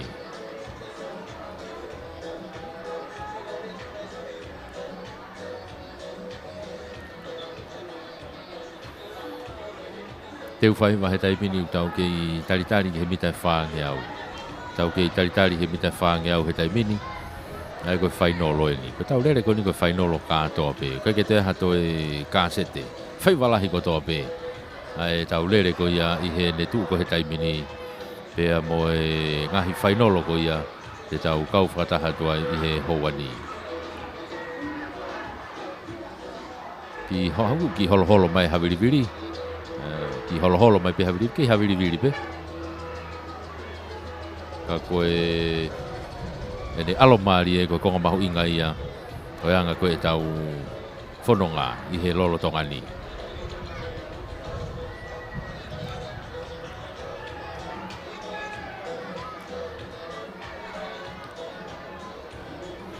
Koe toe ngai tau ngahi polo kalama ke ahoni. Koe tau taktari atu eni ke lele sivi whakaosi ai lele mita e whange au. Koe ne lava ia. Ka e sivi whakaosi lewa ai lele mita te au. Iyo, kone tu ia koe he taimini ka koe tau kei whakaua o kotoa toi pe ai he ngahi iveni whainolo ko ia o e ahoni ia. Ngahi iveni whainolo e ahoni ko ia ia te tau iai he lolo tongani. E whainolo lewa ai lere fuka mita te au. Pe koe lere fuka motu. Sivi whakaosi ia koe ne lava pe ia. Pai whakaoko lewa ai polo kalama whakaosi. Koe tau laka. Pe a ui mo ngahi ola. Whaki whakaosi. Pe mo ngahi pale i ahoni. Tolo tiskasi he taiminu uro toka lere tau whanau tangata. Kore atu pe ke kau I he ta whaki whaka toka lau hahake ko ia malae. I loto malae ia. Kokoni mai pe ke whakavave. Ai tolo tiskasi uro toka lere me ai. Pea mo e whainga maari anga i e tau kau whatahati he tau polokalama ko ia o e houani. Teki ke ai ha timi spoti e lava mai o lau hane ves lau loto i e ahoni. Ko ane afi, ko timi pe tolu.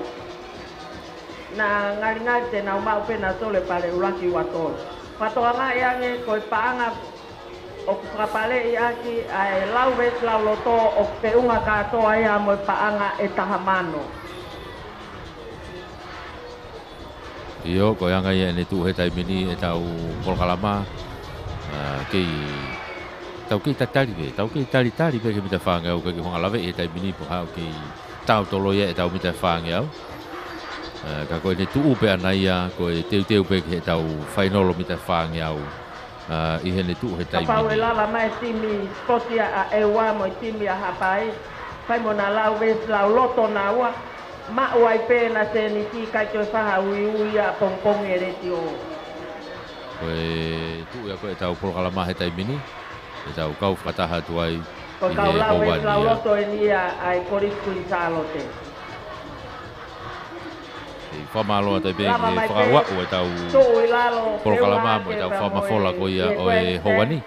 lau le o lahi ai pe me lau lo to. Whainga maari anga koe e tau Panonga kau te whataha. kau whakamau. Koe te tuhe taimini Ka me koe online. polkalama whokia kau tau kei taritari pe ai. Koe uhi koe whainga maari e koe tau iai he taimini. Pea i he lolo tongani koe whainga maari anga e tau whanonga mo e tau polkalama. Palo e pōpō mai. Koe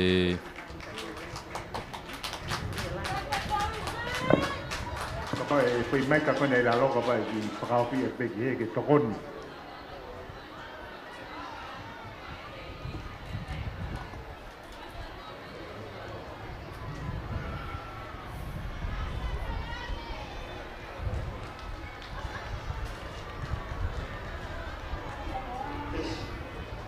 Ko ia toi te whai mai ka kona whiawhia katak.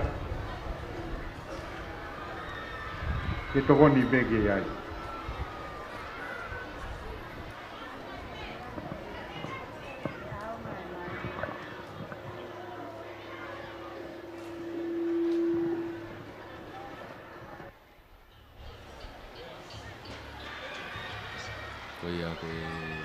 hoko le te pe tai mini sai o pute sport ala venga mari e o kau toto malo pela e toto ulaki ma pela venga mari he le mari e malo la venga mari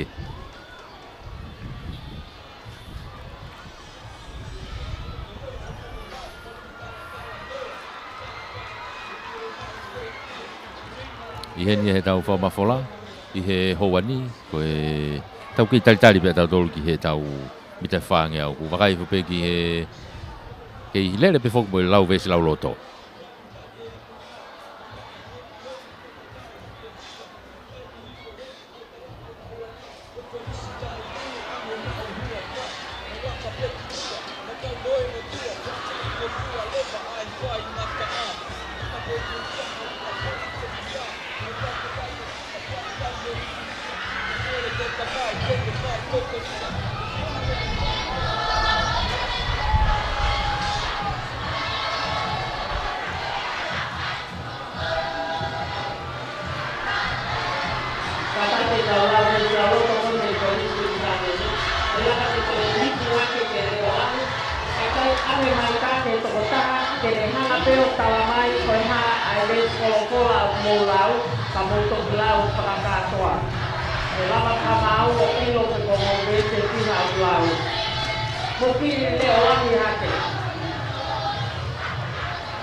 Ko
te tuana ko tai mini ia ko tau ke le pe tau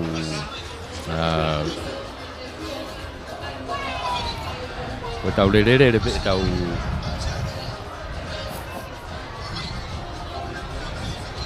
tau kau whakataha tu koe he houani ka koe tau whakakaekai pe whoke tau lau vesi lau roto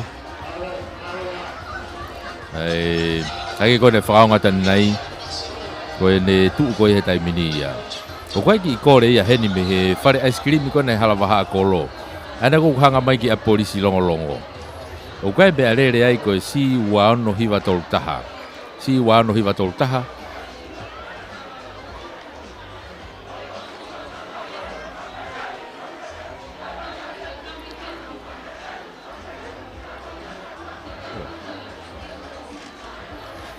koe bea rere koe ia ka ataki o ke ki i poloka e koe ai foi tau mua koe ia fe mau i ke ki unu koe me iai i poloka e koe tau mua koe fe mau ke ki unu me iai ai bea rere koe si waono hiwa tolu taha kau kaha taha me ilo mea rere koe nau ke ilo haki fika ke tō taha koe ia ke ki text mai ki ai he ka ikai e unu mai tau ia ki ai koe kore, koe unga ula ki kore atu koe ni ke unu mai koe o ave ho mea rere heka ikai e unu mai tau ia ki ai ke toki laka koe ia o wakai mai me he tau a ho mea rere koe ia koe kore pe kore atu ia me he whare ice cream i koe na aina koe hanga mai ki a polisi me longo longo tau mua koe ia koe ki mea rere ai koe si waono hiwa tolu taha si waono hiwa tolu taha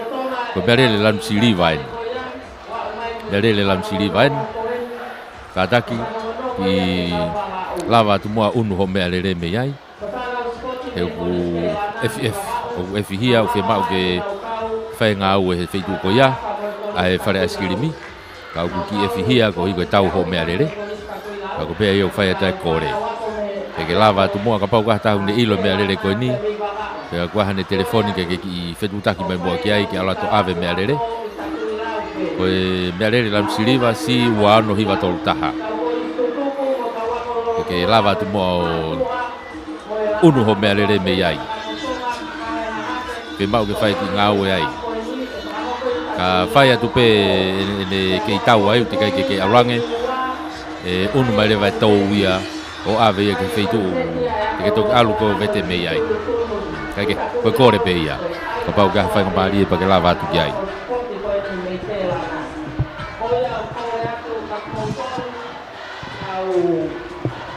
Kau lolo, tokanga ia wawa na to, peka ngono taha ia, ke lana ia apo, mo apongpongi, tau ki peni ai, ke Tari atai pehen ke tau mita e whāngeau. Tau mita whāngeau ko tau iwenia hoko mai ia.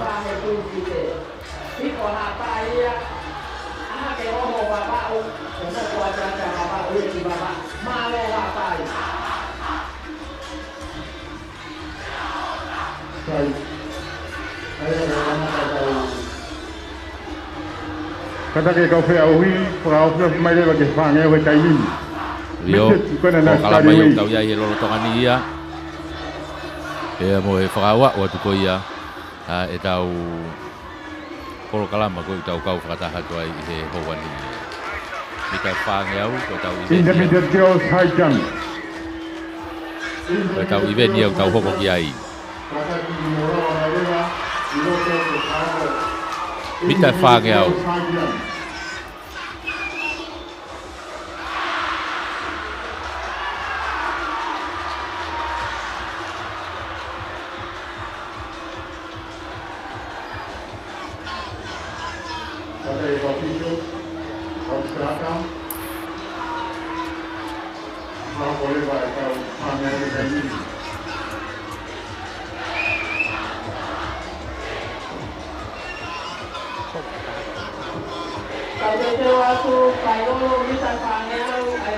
Koe tari. Leini uloaki tailulu, leini ua kunsalote, leini tolu liahona, leini fa monga orive, leini nima monga orive. Kai ke konga ia tau ko kalama tau kau whataha tua i he lolo tongani. Pea mo e tau whamakola i he houani. Whatawanga pe u tau whakawa urere ia tu pe ke ngai tapa katoa pe. O tau kau whataha tua i he houani. Moga takia kerewa ki malae. Topanga mai le ngai seitu mo whahoko patongia me ai. Kei whakakae whiwheka pe ngahi a ko he taimini. Tūnga konu tau iai he lolo tongani.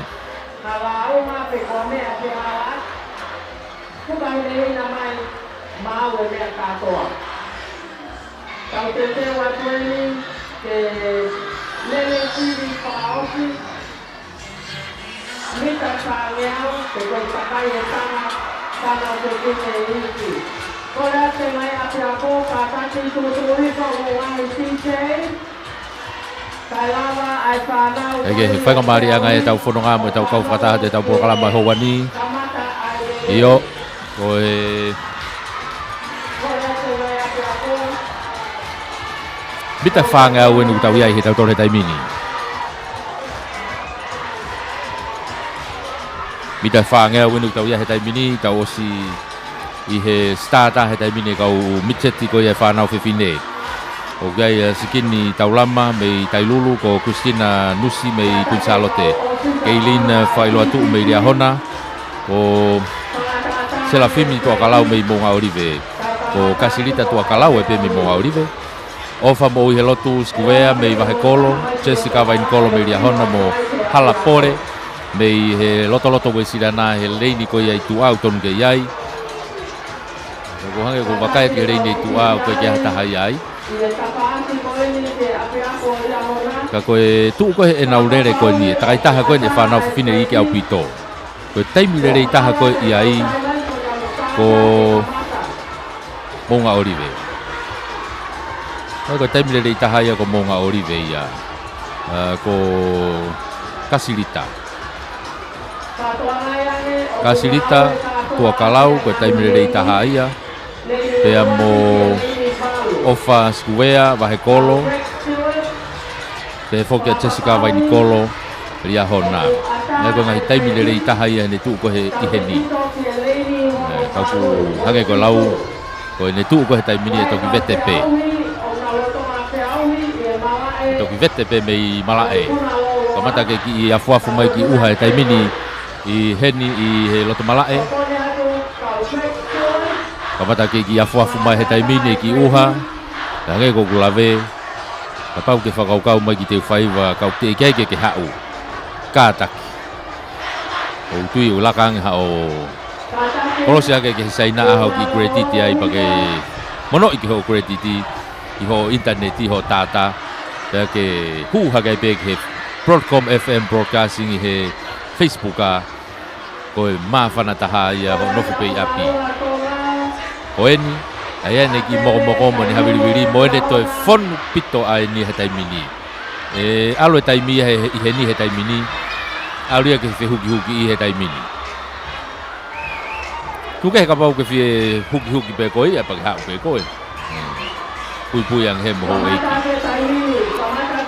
Ka koe ne tuu ia koe he taimini ia, pea mo e tau teu atu ke ngai whainolo koe ia, o e tau lere he mita koe ia, e mita whaange au. E tau kau whakataha tuai i he houani.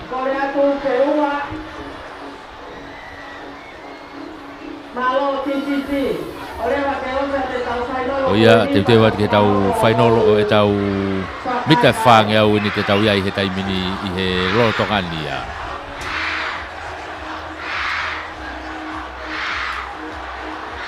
Koe tau hua ia tau koti. Koe opa, sia, molerino, moi talango, pualahi. O si tu e kau stata ia kau rere ia ke onau ngahi tuanga. Koe lere whokoni ko lere takai tahape. Ai ko foi vilo hake pe ko he whaange au. Takai tahape.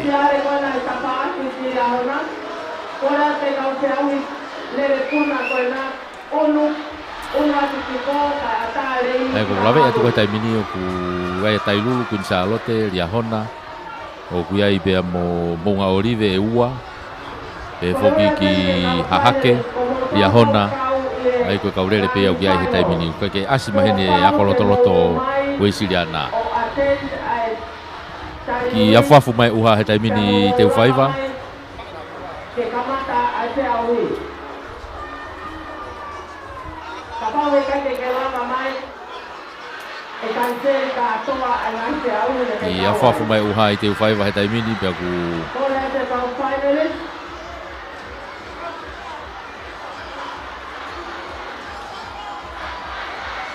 Iai pe tui o ku tau whelonga ki lere i te moku mautolu. I he proklama ko ia o e houani.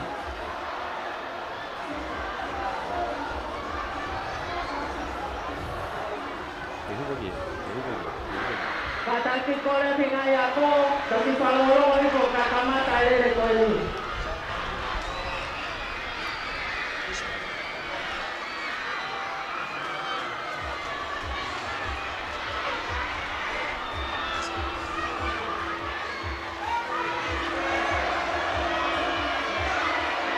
Kamata te taimi. Pake taimini o laku mi final ko ia o e whange au e nau rere he taimini ka ko te whafoki mai. False start te nau te foki mai ke nau te kamata fo o. Kore atu. Ia koe i he taimini ia. Ai... Tau wau mai ke tau final ko ia o e tau mita whange au. I he lolo tongani ia. Oku kei lere pe foki maka si au i ngai kuriki kotoa pe. I loto mala e. I uha mai koe ni he taimini. Koe ki whakamoko pe. Kai ke fuhalahi kau ki afuafu mai pe. Kau ku te hanga he haviri ia o toi ki... Hanga me toi ki ea koni i mai ea fui uha ki moko le rei koe ia. Hu mai fui uha hene ki yangi toke lau. Hanga ia ea koni. Moko ange ia.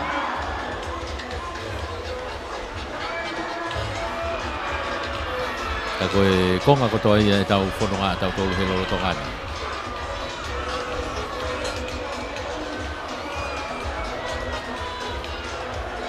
Kamata te taimi. tu ko te taimini ka lele na ke mata tatawa te taimini va me pute asiko ya hona hele ni ko ya loto ko Krailin failo tu ya me dia hona le ni ko ya itu au pito ke dia hona taha ko mai ni kolo ya i loto ai ko vahe kolo ko ofa square ia ko star na ia vahe kolo ofa square nei vahe kolo ka ku ngau afe te taimini ke na afe ke bita wanga o taimini ke itake tu pe taimini vahe kolo hoka ta ria hona pepe foki mo olive ka ku vave abu te foki mo taimia mo olive na asiko henia serafini tu akalau Lagi na wafe mai taimini te ni manoa ke itaki me pe vahe kolo tu ko ofa square ia ria hona i loto ongo ria hona na whakawhio fi mai mo kina ua ia Jessica vai Nicolo pepe foki kia Krailin whailo tu ko monga olive nei loto maari e io na whau koe anau tolu ko ia ko tua kalau ia ka kosin kai ke toi whelava mea si ma vahe au pito mai a vahe kolo ia io ko ria hona na mo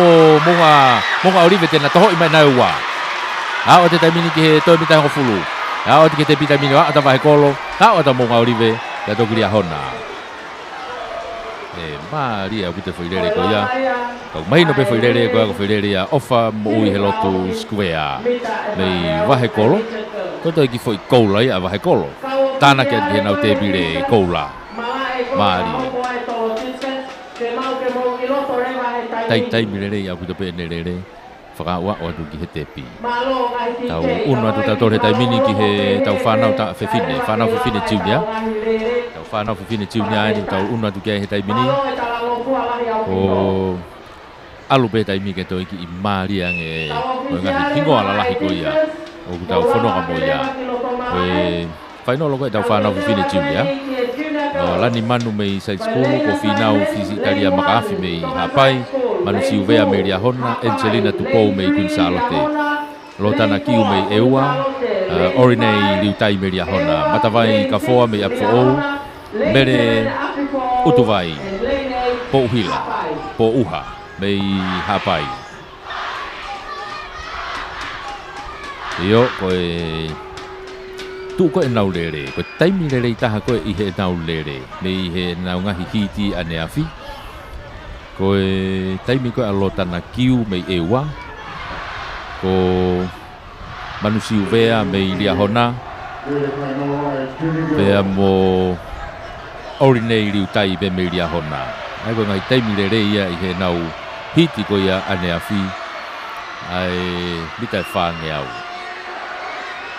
kai ke ko kange ko lau ko ki vete mai pe ia i he nau lere ko he ahoni ko whainolo ahonia ko lili o se ahonia tu ko te taimini kau whainolo e bitai whange au e junior ko tu ia ko taimini ko si asia te taimini tu a orinei li utai e nei mei lia hona o si asia te taimini mua taki hake lere taimini yono tafa aki pe kwa ewa na ko lota na kiu mei ewa ko naua pe nei bua taimini lia hona pe mo ewa apo te tuli atu mo lia hona fika wa taimini na tafa aki loto mansi uvea ka ko si fala ka taimini ko lia hona pe na mo ewa i mua ai ako orinei pe mo lotana i he afe mai ko he wange au tai mini na ke taki mai pe teo ni manoani ke taki mai pe dia hona tika wa ke pe na tafa kia ewa afe mai ni ke ha mai ko ke teo ni manoa ki hanga tonu tai mini ke taki mai pe tai mini tu orinei liu tai na mai ya hona ko tuli mai pe loto mo vea mai dia hona pe moia tika wa mai tai mini ko laki wa tai mini ko dia hona pe ko liu tai pe mo vea dia hona lo wa pe o te taimini ke toi mita tolu noa. Alo te taimini ke toi mita e wanoa hongo fulu. O ke te pihe taimini. Lia hona pe ai uraki mo ua. Toki ofia te taimini e hapai. Ko hapai nani ofia te taimini tolu. Ka koe hongo fide mui ko ia me lia hona ia orinei liu tai. Koe koula ia. Toki siriva ta pia mansi uvea me lia hona pe mo ia. Toki provincia tu ko tipe ko finau makafi me hapai. Na me ho whakataha tu pe mo lani manu mei side school ai tepi ka ko nela vai tau whanau fifine junior to tana ke te foi koula ko ke tepi le koula ko aria hona uno ta tore tai mini ke tau whanau fifine loto ai intermediate whanau fifine loto ni lele mai henia ofa la tu me kun salote te matonga me ria hona Lucia Loni me hapai ta pai ta satini me tonga hai me ria me pangai me ria hona Ruth Galmet be kun salote Isabella a kolo me apfo mo ewa talia mei ewa. E o ko whatonga e te peki he reini ki loto, nau kakato kotoa whai rene walu ai.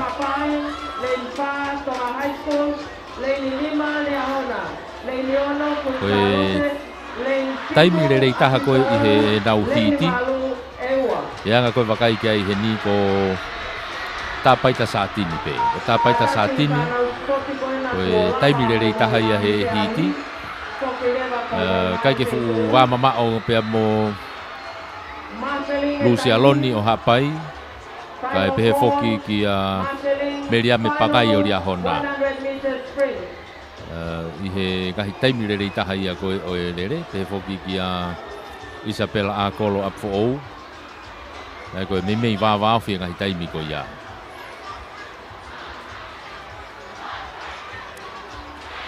Tāpaita Sātini, ko meria me pangai, ko Lucia Loni. Ko foi tolu le rei taha ia. I hona utua peu ga Isabella a kolo. Ia fo. Tuka te taimini. Ai no ala tuko ni kai ase a fo o iai. Ngai ke he. Alo te taimini kei taki atu pe. Vave aputa e tuli ata Sātini mei loto. Mei tonga hai. Io Tāpaita Sātini nei loto. I hona tafa aki pe o ki ai ria hona. Meria me pangai. Mei ria hona. Nau wafe mai koe ki hao koe ki he hangatone te mire wangari manawa. Kei taki mai pia Tāpaita Sātini. Ko meria me pangai pe. Mei ria hona. Nau si whalakat na wahe toenga kaulere he taimini. I hona tua pe. O ki ai hapai ai ko Lucia Loni mei hapai. Ko foi tolu ia te nau toho maari mai he ni. Lucia Loni mei hapai. Tāpaita Sātini mei tonga hai. Meria me pangai meria hona. Na wafe mai taimini ki hao koe ki hangatonu he taimini. Nau kei mata tatau mai pe. Kau ko si taki mai taimini hapai ia. Lucia Loni mei hapai. O si taki mai taimini. Tuli mai no tua Sātini. Pea pehefoki ki pangai mei ria hona. Kei tuli mai. Tena whalaka mai. Heo mai ke mitai uanoa. Mitai toldoa. Mitai toldoa. Uanoa. Tonga hai mo ria hona he taimini. Ya watu taimini ke mitai fulau ke tepi. Oh ria hona. Hange kata ko ria hona tonga hai. Pea tok hapai.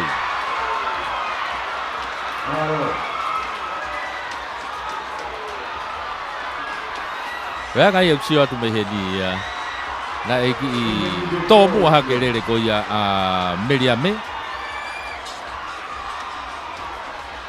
Mo Tāpaita Sātini. Wange ko lau o ki vete atu ai pe ia mei he tawhaki ko ia.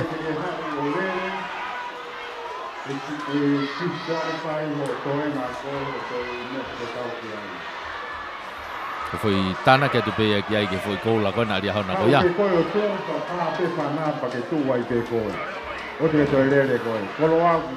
Uno te tau tore taimini ki he tau whanau whewhine la lahi au pito en. Aia ko e tau openi ia. O kuheni a Brenda Maupese mo Laura Taiseni me ria hona. Ko tonga to tupou me Kunsalote. Kalau lain Loni me hapai. Ko where unga mafi me apfo mo Yantama atoa. O to lata mafi me tupou hai me mo mere kei me Kunsalote. Ko Kunsalote ua apfo e ua ria hona ua. Te mo tupou hai mo hapai. Ko taimile rei taha ko ia i he nau ngahi hiti. Taimile rei taha nau ngahi hiti.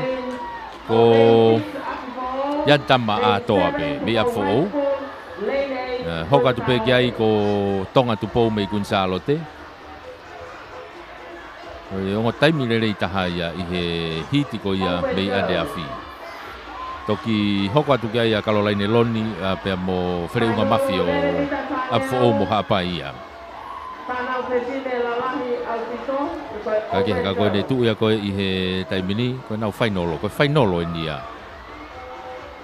Pea kuhange ko lau toki vete pe mei malae. Ako wakai atu koe ke ngahi rei nipa katoko toa pe. O koe ongo ria hona e ua i he ulaki mo e ua e reine. Kunsalote hapai apfo o e ua tupo hai pea Kunsalote le maherini tu au pito. Eko lere koe niko lere maari au pito ia. Koe befo ke lau ia oto lata mafi o tupo hai. Yantama atoa kalolaine Loni. Koe ngahi hingoa iloa ia. I he kreiti koe ni. Where unga mafi apfo o. Tuka te taimine nau rere. Ange ka te au na e... Iyo. alu pelele ia. False start. Ai ke pau pe ko false start pe ko lele. Ei, hanga ka tau false start. E fai mo fa pe tu taki ke na tu si.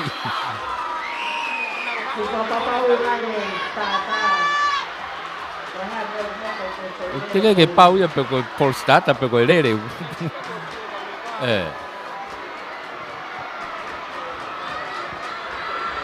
Foi lere con io hange ko ko lau o ku ki tu o kauta foi lere con ni ka ke pau ia per lere per ku ka ke lere.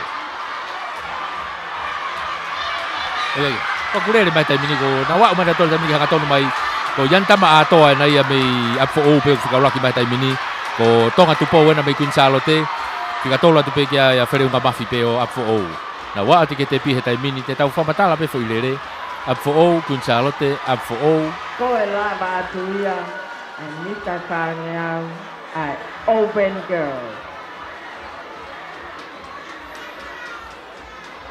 Ok, tu kula mai fukai masi ko e mehi stata, mo tepi. Talu pe ne kula na ane nai. Ok, ke tau mahino ka tau tolu po ha mea ku hoko. Le whahinga nei tu uia. Le whahinga nei tu u, ne kai ke nau rere. Ai ke o te tai mau pe he rere.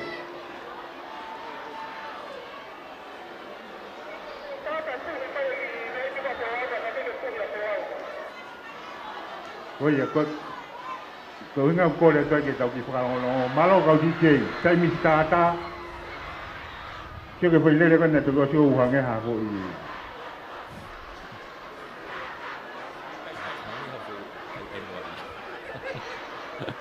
Io, na nau kamata kata habe pa nau tu kata ha nau to lere. To ku fraudia. Lere ia na tau to osi me ai.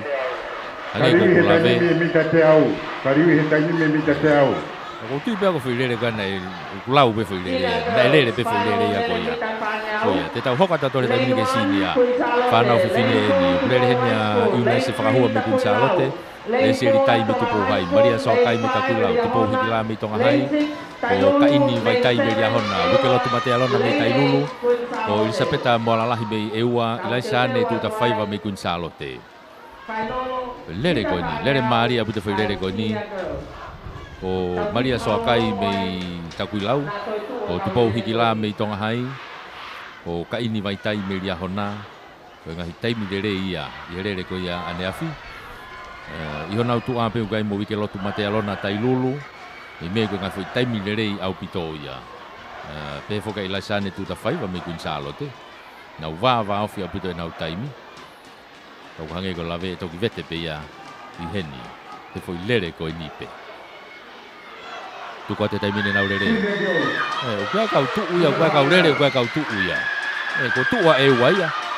Hange o ki whakafihi ko te lere ko patu u, Kaike, alu he tai mine lere ia, kei unu hake tai mine ria hauna ia reini ko ia loto eo.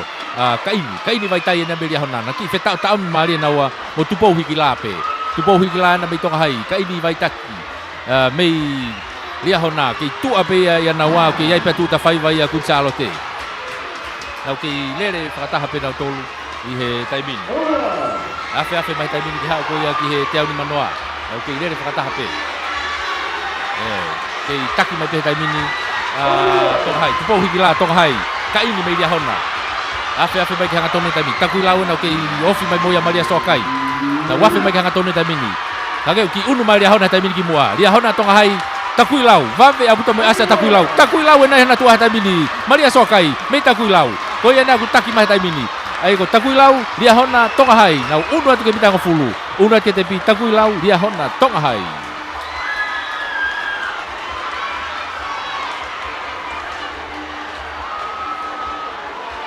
Ai ke he. Ko foi lere ko ia mari abuta hange ko na ulawe ke ai. Ko ngau pena taimi lere ko ane afi. Hiti ko Maria Soakai me takui lau pe mo tupou hikila ko ia tonga hai. Ko ni ko honi i whakalaka rewa Maria Soakai ia ko foi koula ia ki he tebire koula ko ia takui lau ia Maria Soakai mita whangeau ia whanau whiwhine sinia. O sea te whanau whiwhine tau hoka te tau whanau tangata he taimini. Koe nere koe tau whainolo koe ni. O gaya Evangelio Paongo me vahe kolo, o whiri moika whiri me eua, te vita wakauta kakala me ria hona. Takre sawaki me hahake, mama loa vairea me hahake. Ko siao vairea me toloa. Lo paki aisea me ria hona, mo John Finau me afo ou.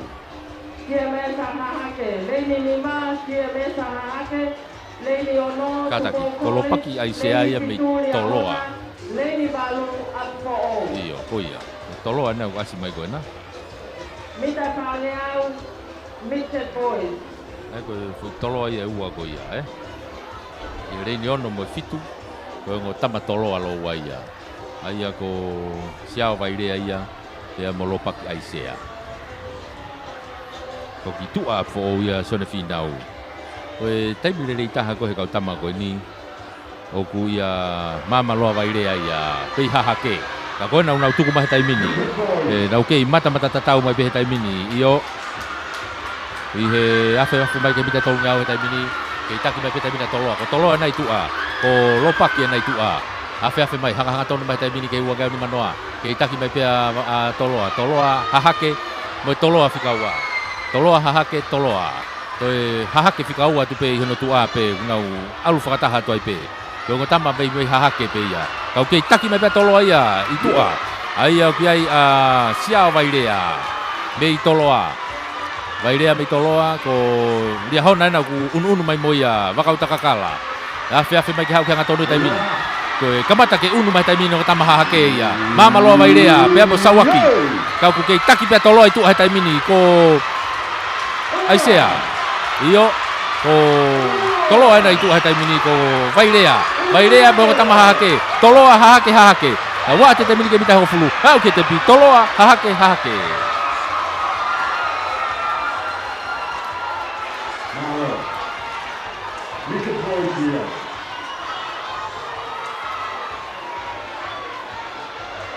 toloa ko masi ena ia ko siao vairea mei toloa. Toi foi koula ia tana kia tuki he te pire koula ko ia a toloa. Maria puto yang ane taimi ia derere ya umai ki he te pi.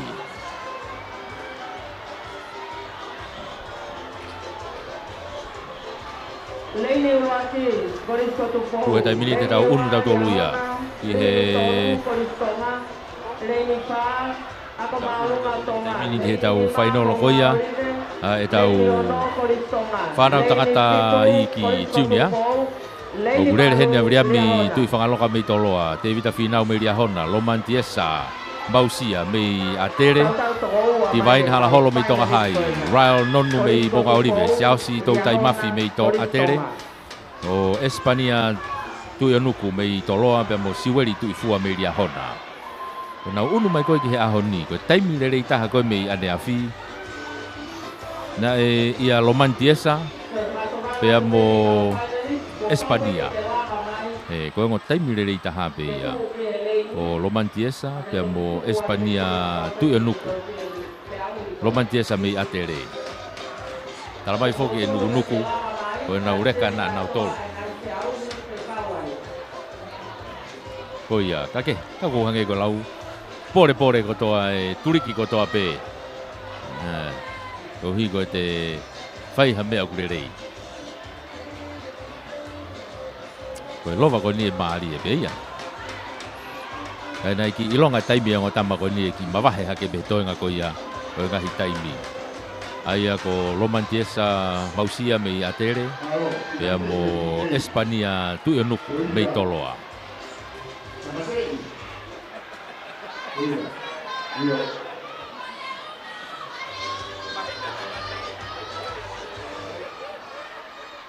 National Medical Momodoro ke mita tau. Te watu ke stata mini tuk watu.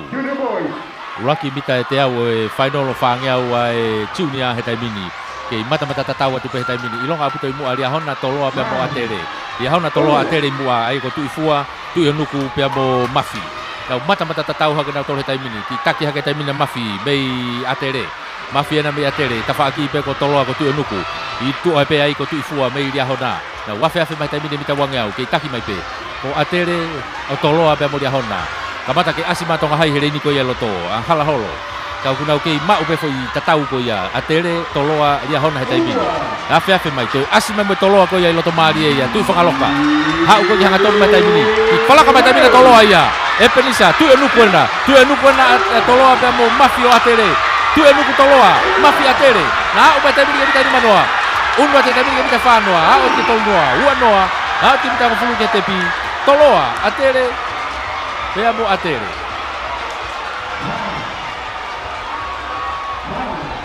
Maria putuanga masi lere masi toloa. Ko Espania tu enuku ia lei toloa. Ko e toi foi koula ia taha. A toloa tana ki atu ia ki he nau te pire koula.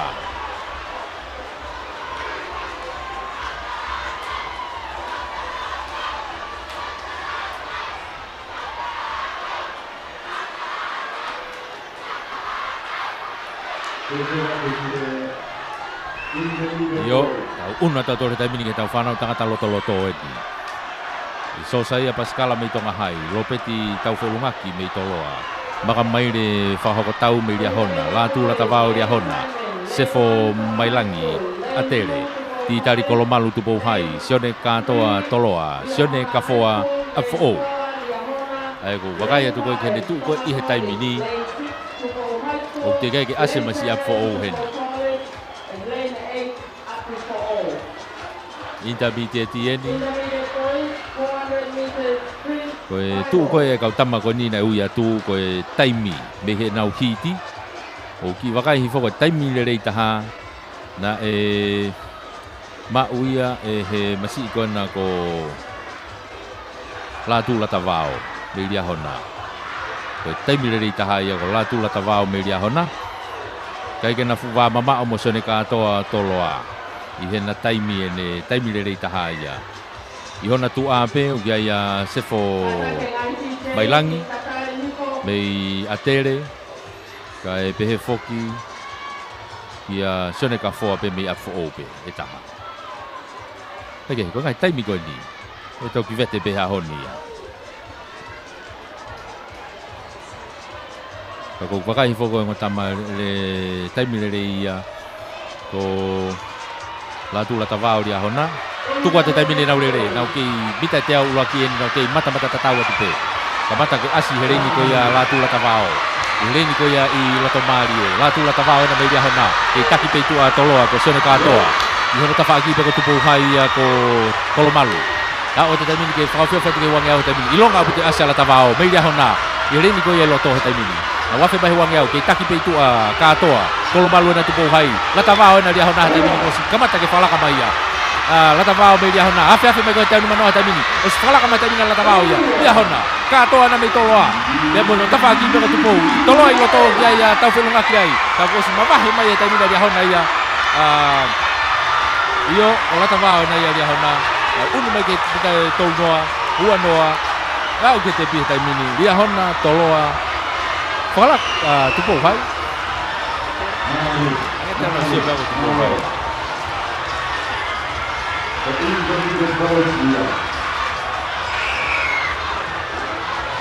Whanau tangata loto ia I he tuu ko he taimini.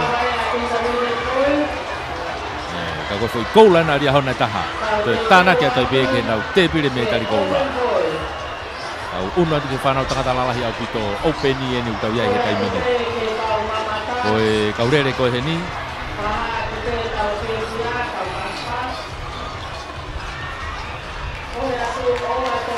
Rere ko he taimini ko te evita malamala mei tonga hai. Fotowhiri mahe mei atere. Te evita tonga mei eua. Petelo nanseni mei monga orive. Te evita pau kamea mei eua. Loko tui foriaki mei toloa. Te ikitaki unga mei tupou hai. Mo sione vea matahau mei apfo o. Lere ko niko lere e kau toa eni. Oe nanseni mei monga orive. O vea matahau mei apfo o. Foriaki mei toloa. mahe me atere pe mo malamala me tonga hai eua ko tonga pe mo pau ka mea me eua ko taimi le taha ko me he nau hiti taimi le taha me he nau hiti e mauia e petelo nanseni mi monga olive ko kai pe ke nau fuwa mama o atu pe mo e taimi ko ia a te vita pau ka mea me eua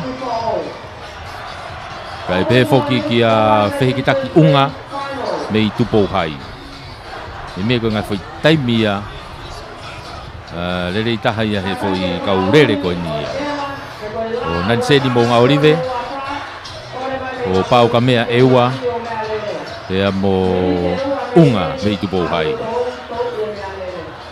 pake ka ko e lere ko ni angai ko lau ko vete anga pe lere ko ni ko lili Oceania ya be foka ka tamaia i tai mi ko nau hiti ai ka pau e kai ka hata hai e fu ve va ve ai e to no molo pe lere kai ke fu wa o lere ana ko tai mi ko nau tok frali ali pe hen ai ko tai mi au tok mahino ai hange na ki langa masi ewa te foki mai hange na ki langa masi ewa i loto a te vita tonga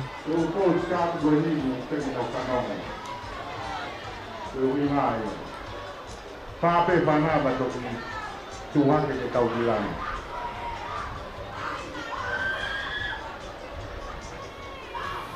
so ia na e for starta na te foki mai ke te starta for all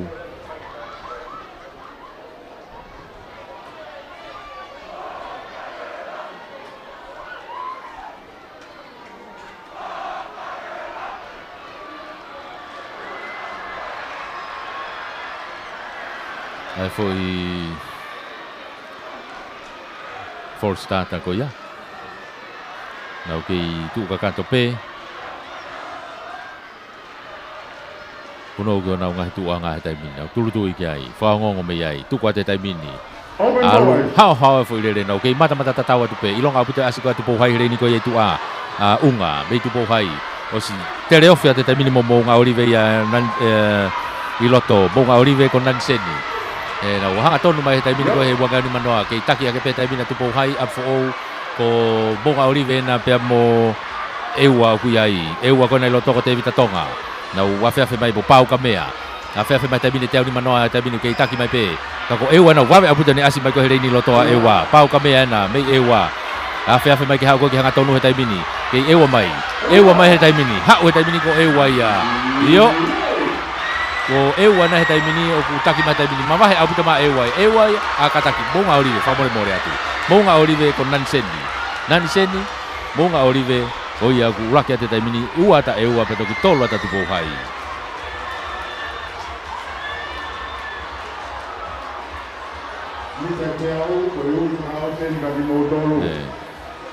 fa more atu ke kau bonga olive ko masi bonga olive pe na taki mai ko he turiki ko o ha o ma o foi lere petelo nanseni tana ke tai pe he tau te pire koula ko ia monga olive ia ko openia ko national on te tau ki hoko ki ai o fausi ki ai kata ki national petoxinia ko national petoxinia te tau una tu ko ki ai he tai mini pe te tau sinia patokinesinolo ni wanga fu mau fu pau he tai mini e tunga ko ia hange ka peka te au ko nationalo ko asi ko i he ni ko fu to fa ko to ni mani au rere loto ai au kia ia Daniela Takai ko siausi wakapuna ko sione tau fu ngaki ya mo fetu tak ko fu tolu pena ko i he rere ko dai mua ai ko kia ia Daniela Takai ko tibi fa fonua pe national lope ko siasi vai puna ena ko tau felungaki pe mo fetu taki na itu a reni ko ye itu a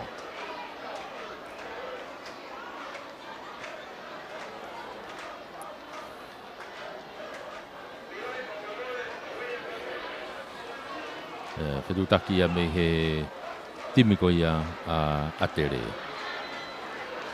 Kalapu ko lele poko lele ni ka ngai kalapu national lawyer ko ngai kalapu ya to ni mana na lele hena wa ko masih ko ni dia hona na kamata lele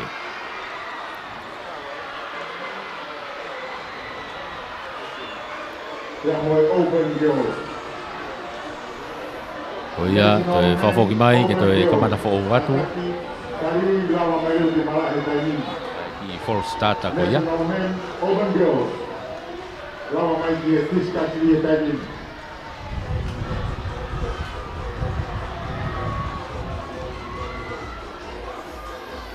Ko ni te ton na to kamata fo o. Ai foi final of fangia ko ya. Ai national. Ai ko ia na si fai atu kia lave. Yo tu ko te taimini na o ke mata tatau atu pe taimini itu a o atere toloa pe pe foki kiloto ke national pe ai lele ko ni ai ko tau fe lunga ke na ia ko unu hake ia ki mo he taimini sone tau fe lunga ki mo a pe tu taki pe foki kia takai tadi la takai nei loto na wa fe mai ko ke ha ke wanga he taimini ke taki me pe tau fe lunga ki yo no tafaki pe ko fetu taki tua o loto na yo ko si asi hake taimini loto ko apa ko takai pe ikai ko ya ka ko dia hona afu mai ko ke tau ni mano taimini tolo pe na ulaki dia hona na tuli mai moya ya pe fongi ki loto ai ko wakapuna yo o si mama he abu to matolo ai taimini so de ta fulungaki ha o abu to ki mo ai taimini ko tuli mai na ai loto ya he wa ka ko si ulaki taimini ya ta fulungaki ya ua tu kiai wakapuna dia mo takai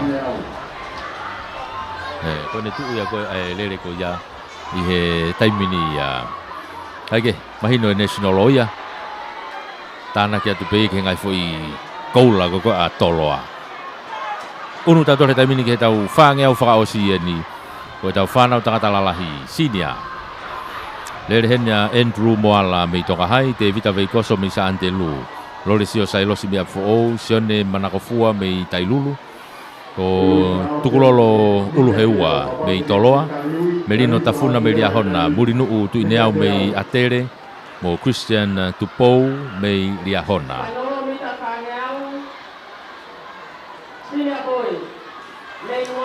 ko ya ko de tu ya ko lele ko wakai ko ke taimi ko taimi le ita ko mbe e na uhiti na ya merino tau faia me kata merino tafuna ko na ko taimi le ita haya me na uhiti ya ihono tu ape ko lorisio sailosi me afo o pe hoko haka pe me ai ko Christian nice pola tupo me dia hona pe boya aku me mengo ngai taimi le ia i he e nau hiti ko ia nei fa hoko ko ane afi ka kwange ko lau ko ahonia ka gia ha toi lau pe he ia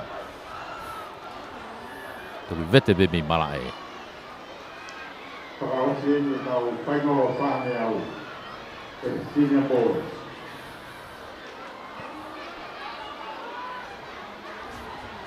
nau tu foga nau tolu ko ya he taimini ya ko tamana ke siofia ko merino tafuna me liahona ko loresio sailosi me afo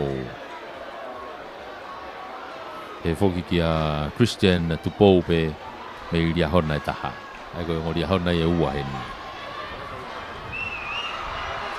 nau tu ko te taimini nau ke mata tatau pe hange ko gulave kamata ke asia to liahona ya i loto merino tafuna pe nai loto ko Christian Tupou pe tu ko mo liahona pe ya Baba puto mo tuli atu na tu toloa uluhewa me toloa ko atere pe na hena tafaki pe o kia ko ya tu ine au ka ko si ko tama dia hona pe na ya imu he taimini ko Tupou pe mo tafuna be dia hona lo wa pe ya afe mai kia ko tau manoa taimini hona tu pe o kia toloa ko uluhewa toloa ya tahai heni lau afe mai ko kia ga tonu taimini ke taki mai taimini ya ko dia hona pe ya merino tafuna pe ya be dia hona tafuna me dia hona ihe ulaki he taimini ko ua o ku kei lere mai pe ai pe Tupou mai dia hona pe moia tene tuli hake pe ke ulaki na una te taimini ga o ke tepi ke lia hona pe up for all le vai tolu ia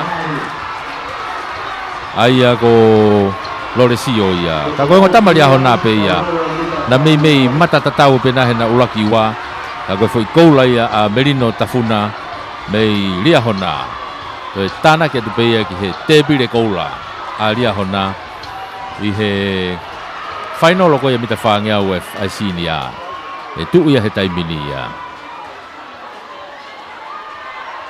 ko e tu ko e polo kalama o sini batau mita te au o sini batau unu mai ke mita te au ai ko tau lere hoko ia o kai pe kau lau ves fola hu he ngai taimi whanga maari e ko tope lere pe mo ngai whakai i he tu ko he taimini ai ko vakai ki olung imu he taimini ko e ako loto ni e sasui silia na ni na imu a e whahoko e nau ves lau loto a nau tolu he taimini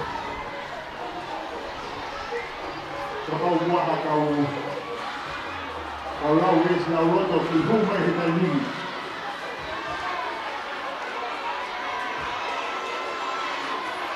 ki hu mai kau lau ves lau loto he taimini ko hina ko tamai ki te koni na lele koni e whaangi au me mi ko nau tō vete nau tō vete e te au ta ko nau tō vete nau tō vete e tōka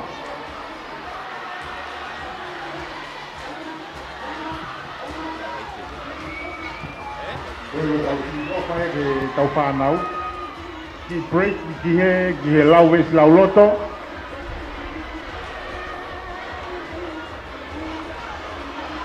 e taimimi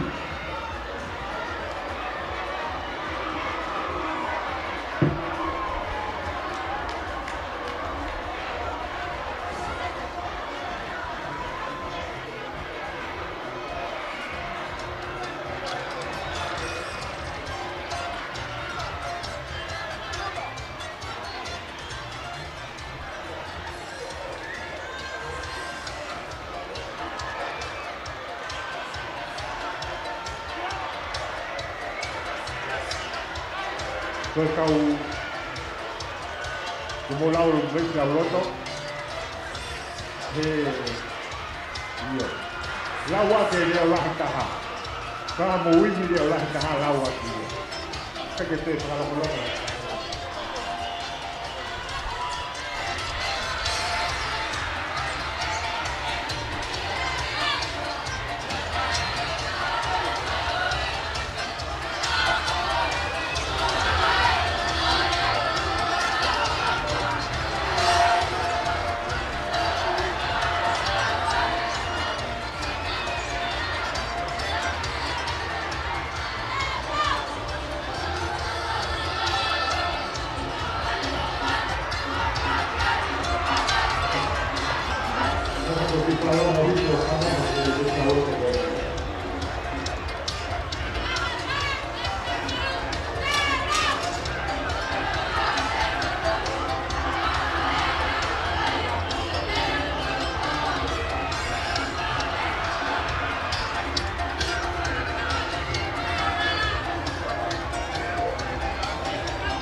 Fishing Community College SWC, Mongolia.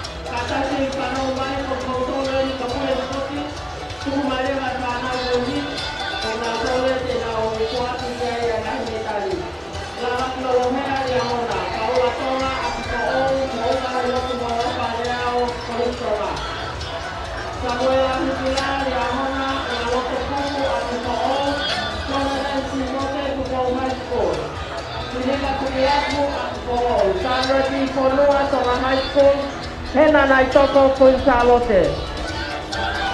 Tangi Motia Siri Tonga Side School, Siutiti Fonua Kunsalote, Opa Moui Helotu Sikuvea, GMS Avakolo. Susana Kaufusi Tailulu, Chelsea Poafa, GMS Hihifo. Lolu Hamasika, GMS Avakolo. Opa Tuifua Liahona, Manatu Hafoka Kunsalote, Tapaita Satini, Tonga High School. Takiresi Nau, Tupo College, Emosi Moala, GMS Hihifo, Tari Fatafehi Liahona. Camille Tangitau Kunsalote, Pereunga Mafi Apifoo, Otolata Mafi Tupo High School. Lesieritai Tupo High School, Kaini Vaitai Liahona, Anita Hufanga Tonga High School. Lomantiesa Mausia Tonga College, Sione Telefoni Tupo College, Paya Mafi Liahona High School. Josefo Mailangi Tonga College, Sione Katoa Tupo College, Tevita Kurikefu Liahona. Kiunga Opahulu Liahona, Seti Mounga Tonga Taufa Tonga College, Samuela Isaiah Tupo College.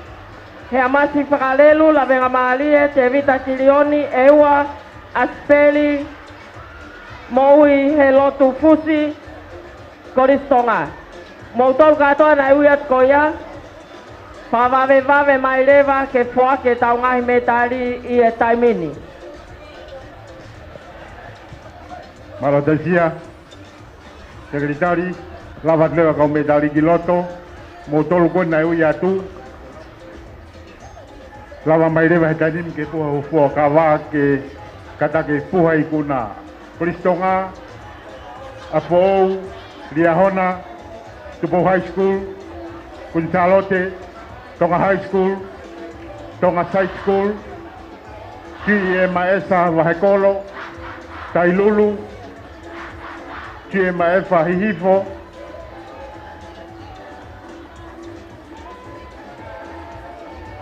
Koriskodupou, Koia, Lava Maileva Tainimi, Moeua, Koni na Tokoso no Uyatu,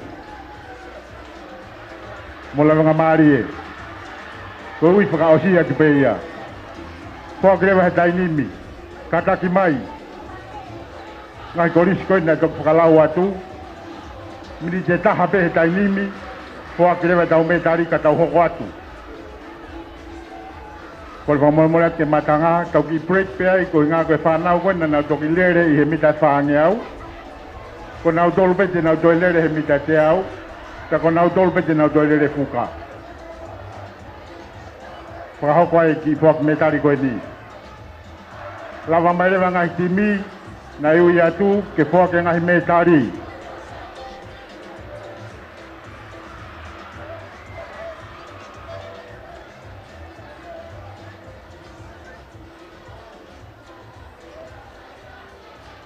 Malo, kau lihat tapi ke kau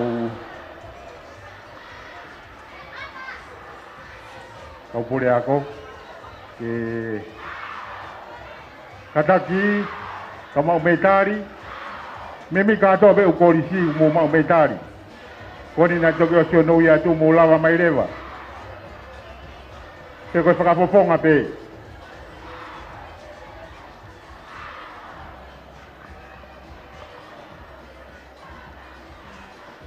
Kataki, kau ikuna, koe konga mahu inga tahai ni koe te auhi, koe whoa ki atu, ai me tari ki a te koe. Ka pahe kai ke toki lawa, toki mai ha whakafofonga. Koe tonga, tu wae pe ngata mai koe ana haina ke whakafofonga e. Koe ia. Tu pe mo wae whakafofonga mo kau mau me tari. Kataki, o mai ka whakafofonga, ka pahe ke lawa mai kau whiauhi, mai pe ka whakafofonga. He tainimi.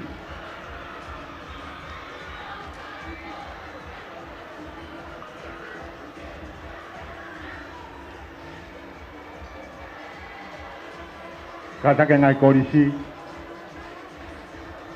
Kau officials wofi atu ngai korisi. Whakahoko te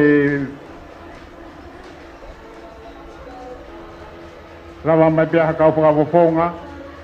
Ko ngā ke whoa ke ngai me tari ka tau hoko atu.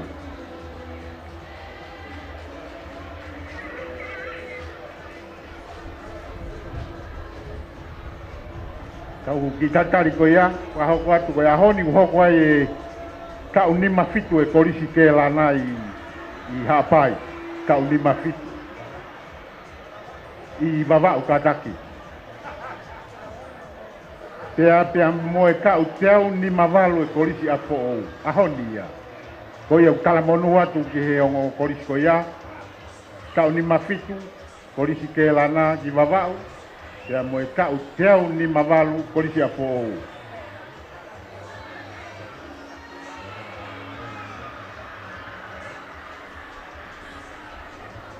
Iyo, pea fai mo ki kalapu he koe na lawa tane nai. I tako i lau ke alma ke lana. Kala monu atu ke ongo apia koko ia. Kau ni mafitu, korisi ke lana ki vavau. Pea moe kau teau ni mavalu korisi a po ou. Hoko i he ahoni.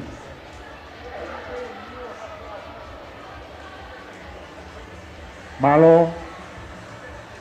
Kata kau whafofonga, mo motor konu wikuna na e ui atu, te tau whaki rewa he tainimi.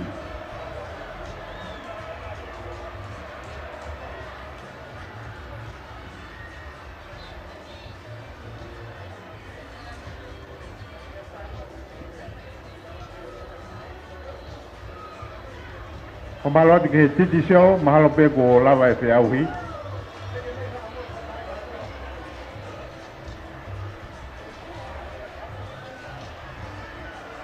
Malo, ko ia, ke whanau ena ku nau lawa me ke whakafofonga. Ko listonga, ko apou, ko iskotupou.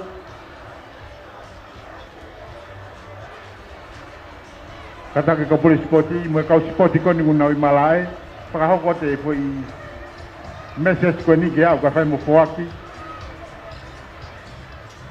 Ko latu ke kapuri ako, mo lawa tu ki lalo ke whoaki tau.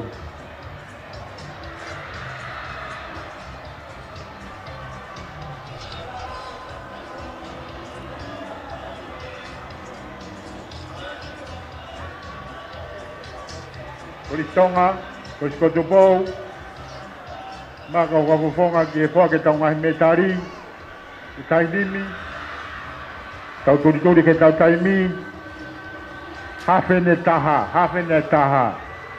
Wani awhina tau tuku pehe ua.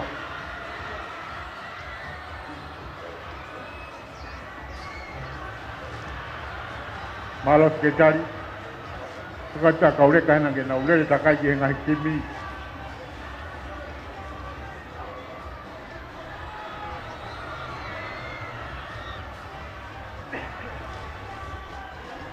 malo, te tau whakahoko rewa ia i he tainimi.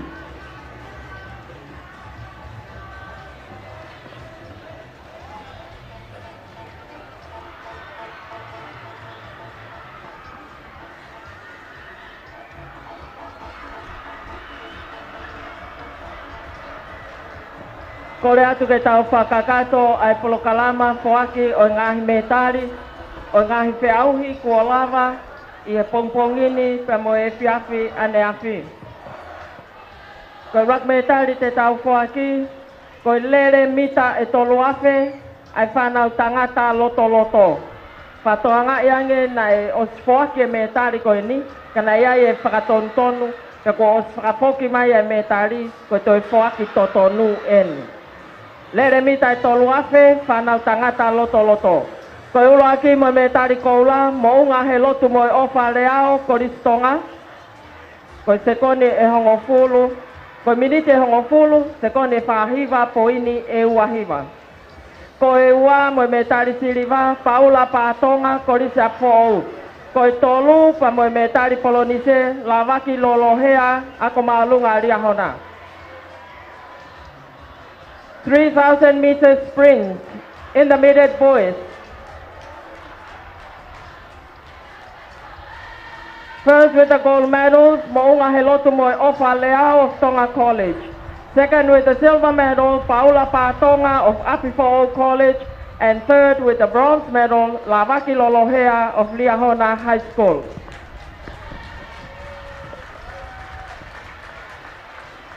Malo Puno. Ko tolo mea mamafa ai whanau whewhine lalahi au pito. Koe ulo aki pa moe metari koula siniva tuku afu korisi apou. Koe mita e tahataha poini e tahaua. Koe ua Sandra T. Fonua pa moe metari siliva ako maulunga tonga. Koe tolu moe metari polonise hena nai toko korisi kunsalote. Open girls shot put. Gold medalist Siniva Tukuafu of Apifo'o College. Second with the silver medals, Sandra T. Fonua of Tonga High School. And third with the bronze medal, Hena Naitoko of Queen Charlotte College.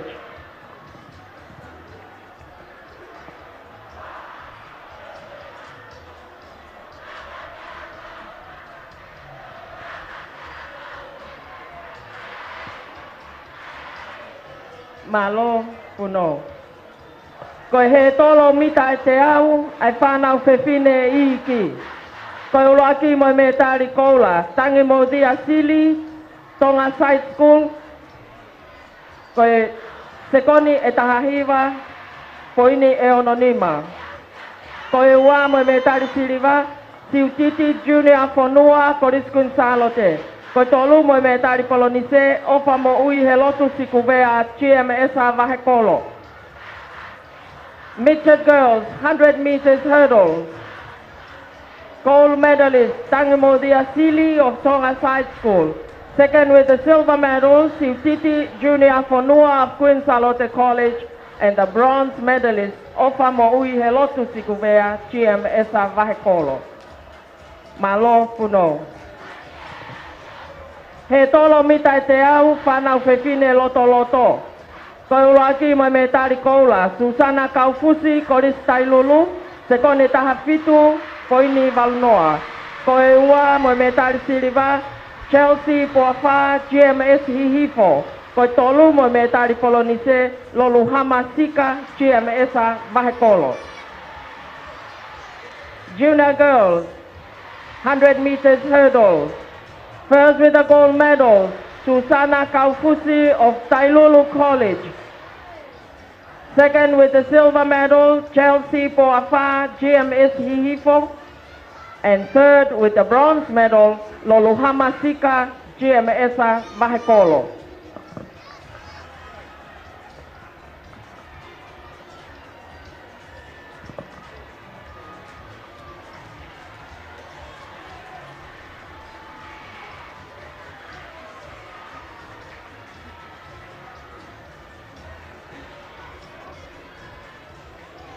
Malo Puno. He tolo mita te au, whanau whewhine loto loto. Koe uak mo me tari koula, tā paita sa atini ako maalunga tonga, sekone taha ono poini hive hiva. Koe ua mo me tari siliva, manatu hafoka Koriskun Salote. Koe tolu mo me tari polonise, opa tuifua ako maalunga riahona. Intermediate girls, 100 meters hurdles. Gold medalist Tapaita Satini of Tonga High School. Second with the silver medal, Manatu Hafoka of Queen Charlotte College. And third with the bronze medal, Ofa Tuifua of Liahona High School.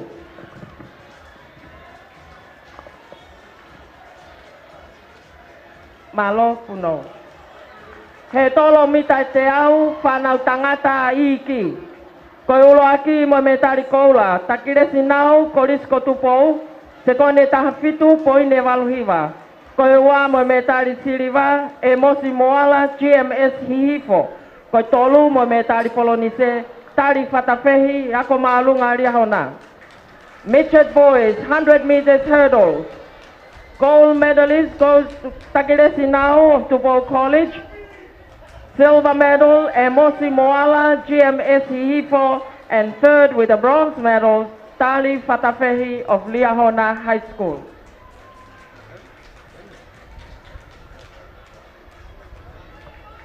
Malo. Puno. He tolo mitai te au, whanau whewhine lalahi au pito. Koe uraki mo me tari koula, o to lata mafi ako maulunga tupou, se kone tahawalu poini no walu. Koe ua mo me tari siriwa, where unga mafi, koris apfou, pia koe tolu mo me tari polonise, Camille Tangitau o koris Quinzalote. Open girls, 100 meters hurdles. Gold medalist Otolata Mafi of Tupou High School. Silver medalist Feleunga Mafi of Api for All. And bronze medals goes to Camille Tangitau, Queen Charlotte College. Malo Puno. He tolo mitai te au, whanau whewhine lalahi. Koe uruaki mo me tari koula, resieri tai, ako maulunga tupou, se kone taha fitu, poini taha wha. Koe ua, pa mo me tari siriwa, ka ini, aka puwai vai tai, ako maulunga Liahona, pe koe tolu, anita hufanga, ako maulunga tonga. Senior girls, 100 meters hurdles. Gold medalist goes to Lesieri Tai of Tupou High School.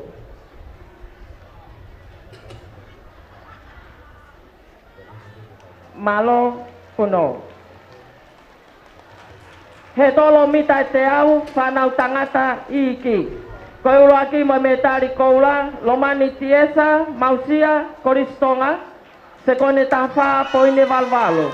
Koe ua pa mo me tari siriwa, sione telefoni, korisko tupou. Koe tolu mo me tari polonise, paia mafi, ako maulunga Liahona.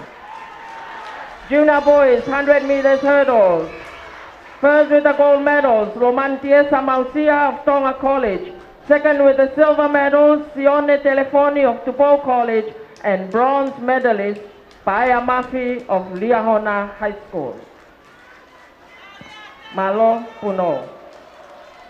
He tolo mita e te au hongo fulu, ai whanau tangata loto loto. Koe ulu aki, pa moe me tari koula, so sefo wha keremani, mailangi koristonga, se kone tānima poine ono taha. Koe ua moe me tari siriwa, sione katoa korisko tupou. Koe tolu moe me tari polonise, te vita kuri kefu wako maulunga Liahona. 110 meter hurdles, intermediate boys. Gold medalist Josefo Fa Keremani Mailangi of Tonga College. Silver medalist Yone Katoa of Tupou College. And bronze medalist Devita Kuri Kefu of Liahona High School. Malo Puno. He tolo mita te au hongo fulu, whanau tangata lalahi. Uloaki pa mo me tari koula. Kiunga o whahulu wako maulunga Liahona. Ko se kone tānima poine ni mafitu. Ko e ua mo me tari siriwa. Seti mo unga tonga taufa koristonga. Pa koe tolu mo me tari polonise. Samuela Aisea korisko tupou. 110 meter hurdles. Senior boys. Gold medalist Kiunga Fahulu of Liahona High School. Silver medalist Seti Mounga Tonga Taufa Tonga College. And bronze medalist Samuela Aisea of Tupou College. Malo Puno. Koe me tari whaosi te tau whoaki, koe he tolo mita te au hongo fulu, whanau tangata lalahi au pito. Koe ulo aki mo me tari koula, he amasi whakalelu, koris lawenga marie, se kone tā nima poine hiwaua. Koe ua mo me tari siriwa, te vita kirioni, ngahi ako a ewa, pea koe tolu, mo me tari polonise, asperi mo ui he lotu fusi koris tonga. Open boys, 110-meter hurdles. First with the gold medals, Heamasi Whakalelu, Lavenga Maria Christian College. Second with the silver medal, Te Vita Kirioni, Ewa Secondary School. And third with the bronze medal, Asperi Moui Helotu Fusi of Tonga College. Malo Puno. Pamalo atu, he lava, ai polo kalama, poaki. Ai ngahi metali. Kataki, tau teu teu atu, ke final, pe koe lele sivi whakaosi, ai ngahi lele mita e te au.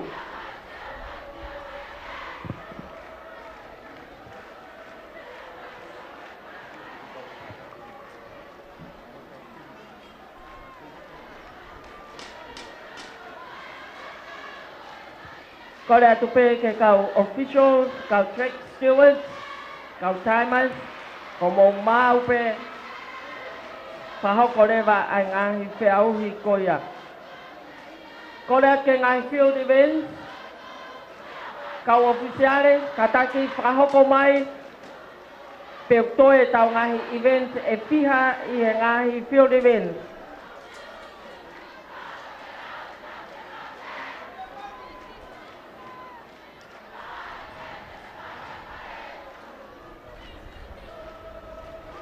Kau lau ves lau loto eni me he korisko tupou.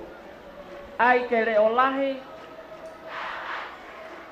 ke whanau ate kau whakamau. Pare ulo aki, panga ni maafe.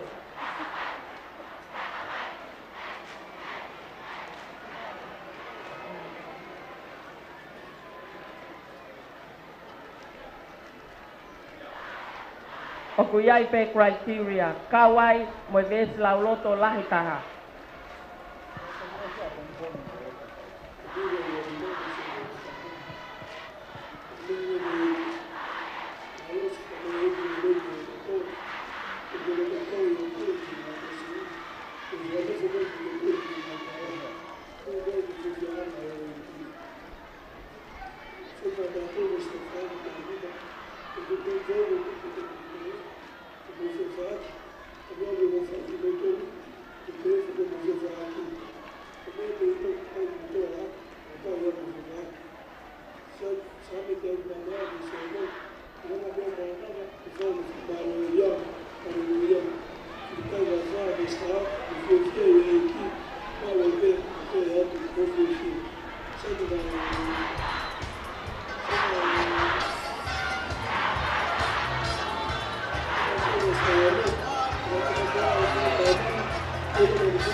Hai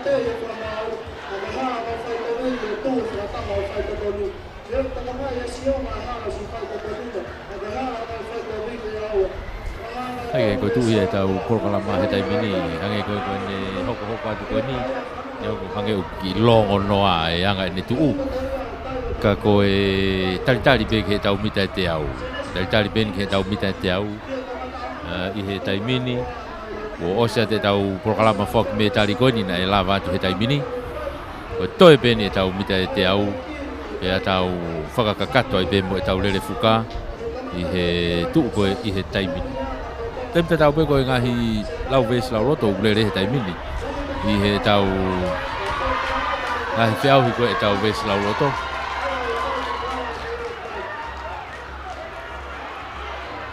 ka ko e ko ngai e tau polokalama ko tau roto ngalele e tai mini e ngo kai ke fuongo lele ia tu e ngahi lau ves lau roto ka ko hi be fokia ko e sistemi sound system ko he ni ko ke feho taki mai ko e anga e tau fengawe aki ko MC pe ko feho taki mo e tau fengawe aki ko ki fo I mai ka ko romi I lalo ko ai grandstand ni snikai au tau ia me pare o lunga au pito ko kai ia hane hongo lele ana he tau fama fola ka ko hipe ke me ho e ko to ngale pe ai ki programa lau ves fola he tai mini fanau e kolisko tu pou ia lau e nau ves fola te watu mo e te wha ke taha ka ko e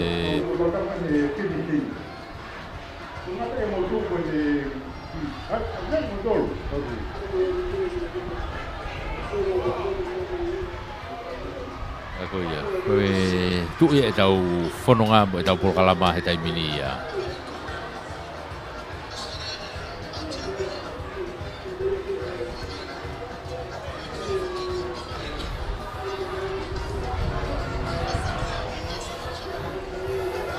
Whawa o te peke ngai tawhaki ko tau peu tau iai I he houani kei whamalo ia be whoki tau kau sponsor whamalo lahi atu I he tau kau whataha I he whangamari e prokalama ko ia malo e pou mai tai mini mea mai he tau live streaming tau lave pe au ki ai o ma o popo au ki he tā utu ia I he laisima ko e aluanga kai ke te hatu space he tai mini o te ke te whakaukau ko ke au mai ki heni he tai mini I kai kia hano fuanga o whenga mai pe ko ia he interneti he tau live streami he Facebooka he te ke mamata rei mai ko e ai pe te ke mawhanai pe ko I api hena pe ke nonga whie maari I api hena pe kau kwa uki hatunga ke puna toko taha pe ko hena mo pasipasi mo kai la whai te riha I api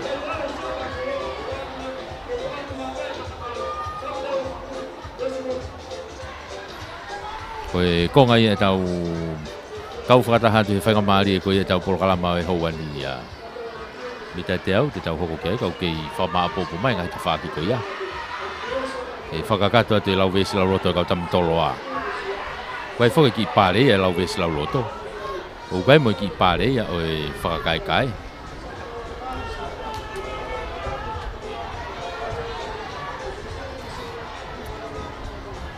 Taike, ka koe hanga e tau whelonga ki he tai mini koe tu koe e taimi me hanga koe taimi o tau turi koe ki ai oku iai pe oku iai pe e tau taimi pea mo e tau taimi koe lai pepa mo e tau taimi mo oni koe ngā tau taimi lai pepa koe polokalama koe o staipe mahe lai pepa koe polokalama mo oni real time ko ia ni o tau rotonga lere tau tolua he tau whamafola, he tai mini. Kehe pe. Iai pe na ki tō kehe anaua. Real time, pea moe paper time. Kage, koe angai ni tu he tai mini ia. Koe tau unwen ke hoko taha. Koe taimi whoko na tonu ke kamatai ai mita te au ia. Koe taha ua. Taha ua ko taimi e totonu ke kamatai e tau mita te au. koe ni tau whawhewhia ke taha he taimini. E koe ahoni, tau hange koe lau, tau kui pe mo whanonga atua i pe ki he tō e la a anai.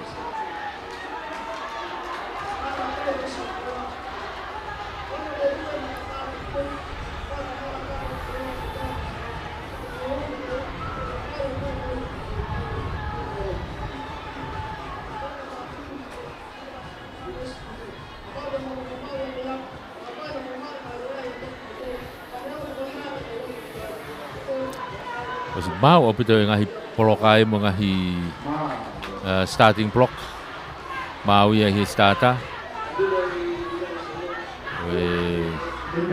ke whakakato pe he taimini ai taliui pia mo fotutu e tau mita te au o hi ka tau whainga maari e ki ai ki he fo i lova ko ia.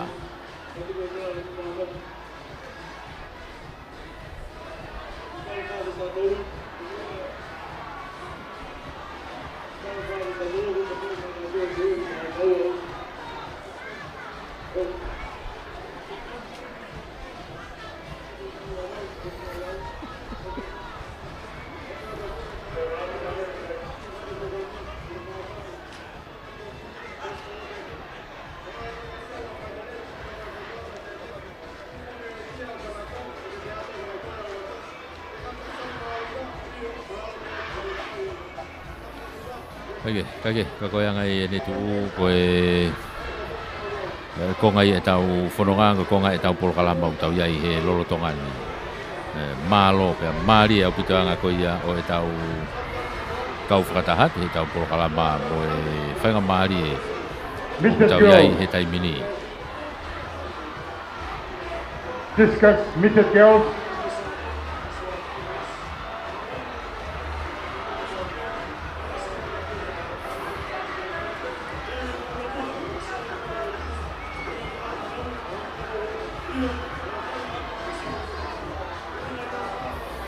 Iyo, tau iai tau tori he lolotongani pia mo e teu ke tau mita te au kei lere mo ngahi lau folofola kei lau ves folofola kei whakakato pe mo ngahi veni loto mala kei e tolo sika e whanau whiwhine o kai tolo sika e whanau whiwhine o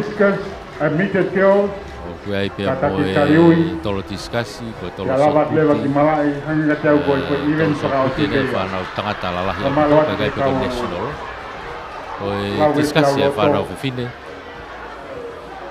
Oi au rotonga lere koe he tau polokalama ko he taimini.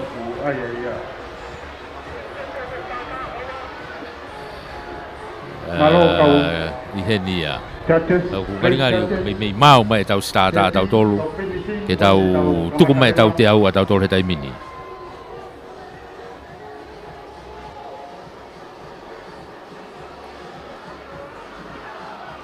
Yo ngari mi mau mai tau starter. Ai ko tau unu mai ko ni ke tau mita te au. Ko whanau whiwhine i ke au pitote nau kamata. Ko ni kuna fotutu mai mi hono ngahi reine to pe tau te pi ke mau mai mi he.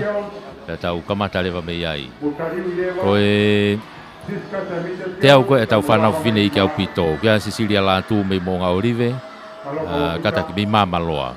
Sisira la tu me mamaloa ko loloahi hafoka me kun salote Jessica vain kolo me lia hona pe mo Kraylin failoa tu ko langa kali peni me hahake ti laila tu ione me eua ofa square be vahekolo o tiuri petali me he akolo toloto hahake me hahake famalo ia be foke tau ngo major sponsor famalo heni ke potungau e ngahi ngau e fakaloto fonua Pamalo ki toketa fotu fisiahi ai CEO mo e potunga we po mau pe ki tau kore tau ngahi sponsor pamalo atu e tau ki whakawa o e whengawe aki ko e tu foko he taimini o ku pou lahi apu to e CEO ia towhawaha ki takuilau pea mo mounga orive pou lahi ki ai he taimini toki whika tolu hake ne pou anai ki tonga hai o fika rake ne poupou ki Mounga Orive,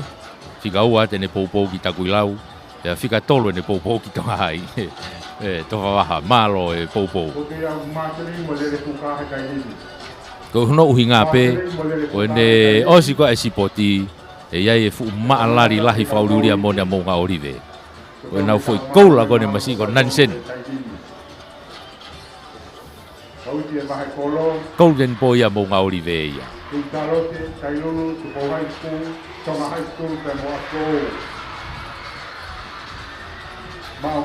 o si mau mai tai bine tau whanau koe ke mehe starter hangi koe nau lawe ki ai koe tuu koe nau hiti koe taimi rei taha koe mehe nau hiti o langa karipeni koe mehe hahake koe whinemu ia na e taimi rei taha koe a ene taimi koe he hiti mehe toenga koe kaurere toki ofi hake ki ai ia ko Graylin whailoa tuu me ria hona ka e pehe foki ki a ofa skuwea me i wahe kolo e koe ofi mai pe ia peto ki vava ofi pe vava kono monia na vava ofi pe ka koe ki makehe pe me ai ko langa karipeni mo ene taimi rei taha me he nau hiti ko ia e taimi na nau rere he mita te au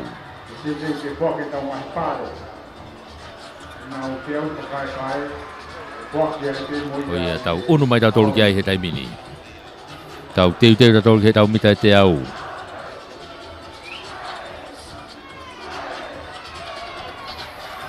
ea moe ngahi pou ko tau pe koini e tau tolu koini o tau kau whakatahatu he tau whamafola he rea moe ata tau te whitoini kia ki tau tolu koini he rea pe moe ata reti o walu whitpoini ni ma koe tau ata ena i he live stream e Facebook a Broadcom FM Broadcasting malo e pou mai ai whanga ki i lanu koe ku asi mai he tau pesi e pou mai koe ki he ngahi api ako ki whihi mai ngahi lanu mei loto he tai mini koe pulu, koe lanu mata, koe lanu hinehina, koe ngahi lanu iaku ki tui fio ma he tai mini he tau kau pou lanu mata, lanu pulu, moe lanu hinehina ngari pe koe alu whakataha mai pe whoke lanu pulu ia o apfo o mo lanu pulu o toloa mo kunsalo te hau whakataha to ai pe moe lanu mata ia i ria hona mo lanu mata pe whoke mo takui lau ia koe kau lanu mata whoki ia hau whakataha i pe whoki mo e tau ngahi lanu hinehina koe pe lava pe ke lanu hinehina pe a lava ka maari ko lanu hinehina tu pe mo ngahi ako koe loto malava pe koe pou ia koe tau kau whataha te tai mini koe lau tau whakangongo pe kanai i he awa whakatuku e tau kātoanga mo toki mea mai ki ai he no awa whakatuku ke tau mui whakataha i pe ai pau whakataha ena nei maa popo ne ki te pire me tari i tuku i maenge ke tau ki sio ki ai Mahari au pito ia. Hau e whangi te pire me tari pe fefe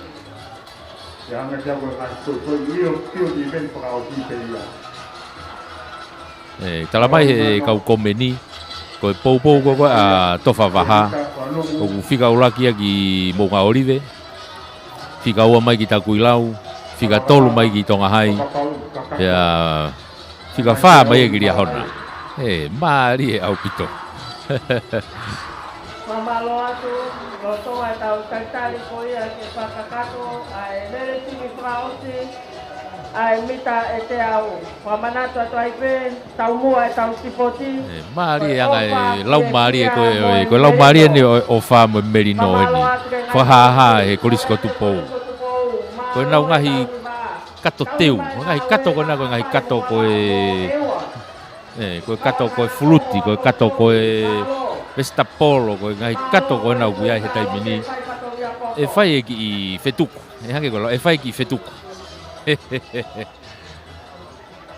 ki i whetuku a toloa ki kun salo te taimini Maari e Pau mo mea mahi e tau pesi i Facebook a live streami koe kau tama toloa nau whata hake, whetuku hake ngai fu oa whetuku hake ngai fu oa ki kun salo te ko kutsalo te poko tupo hai ya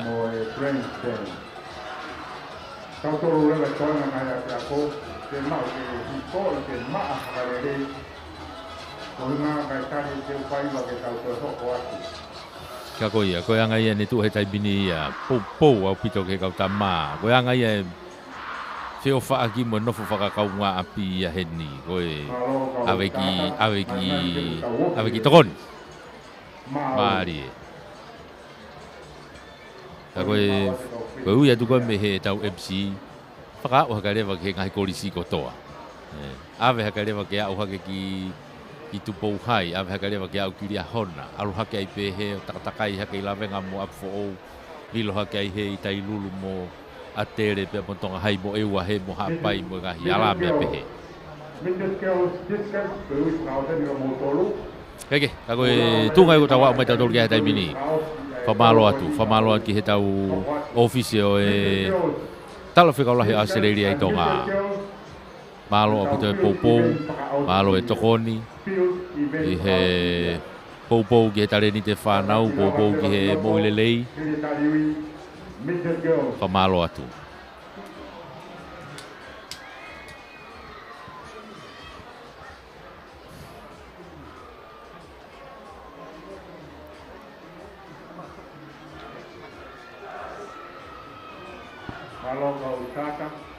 Eo, tu he taimini teu ke tau tuku mai.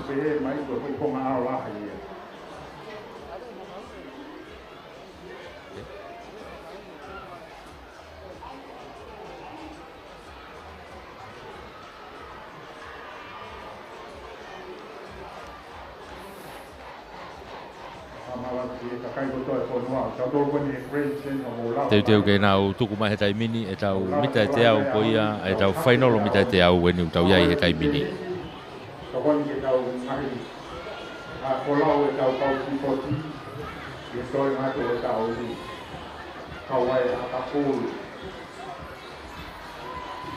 Ko lere mai ko ni he whainolo ko ni o iai ai ria hona eua wai pia moe tonga hai tai lulu set skulu loto we siriana o ia ka kaulere ia ko ni tau teu atu kai ke nau tuku mai tai mini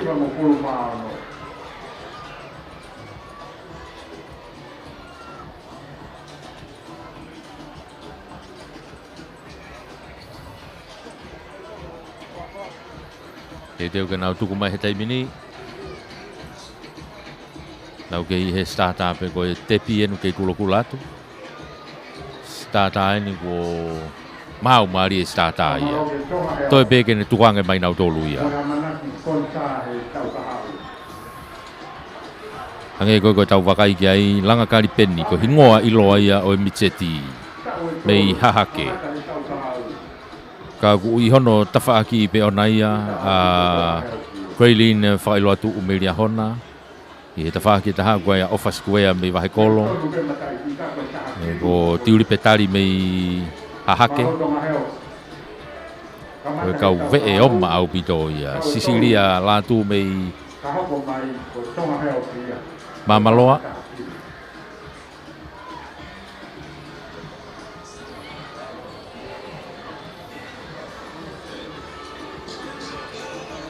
Nau kei whakamaapopo mai he taimini ka tau kamata tau tolu ia.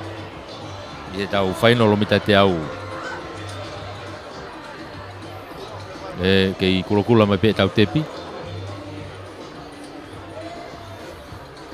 Whawe au pito pe lere ia koe ni. Koe ngahi lere koe ni e osi pe ia. Koe whaututu mai koe e tau lere fuka e toi ki i taitai miki ai. Pea ko ne osi ko ia e toi ki i taitai mirema ka whotutu e ngahi laka. Pea mo whanonga mai ai. Ai polo kalama ko ia u tau kau whakatahatu ai i he taimini.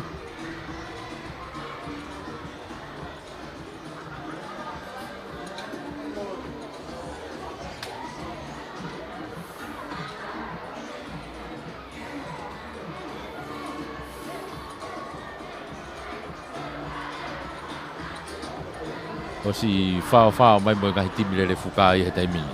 E ko kina tolu ko kai ke nau kau he te au. Na o si whao nau tolu ia he mo toenga koe timi. Teu pe. Teu pe ke tau kamata pe tuku mai.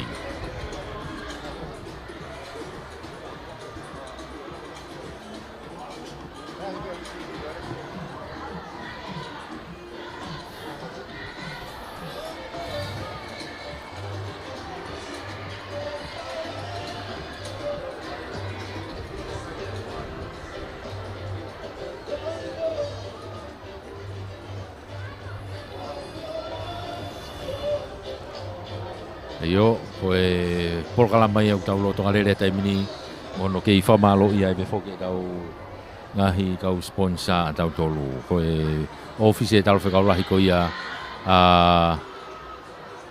Australia i tonga. Koe potu ngawe ngahi ngawe whaloto whanua mia. Koe 5-star finance, ave loto. Whātou Mafi Finance mo e cover trade. Lotu palanite mo e tau office whaka presteni mei US of A, America. O nehi lofi, pia mo e miliona.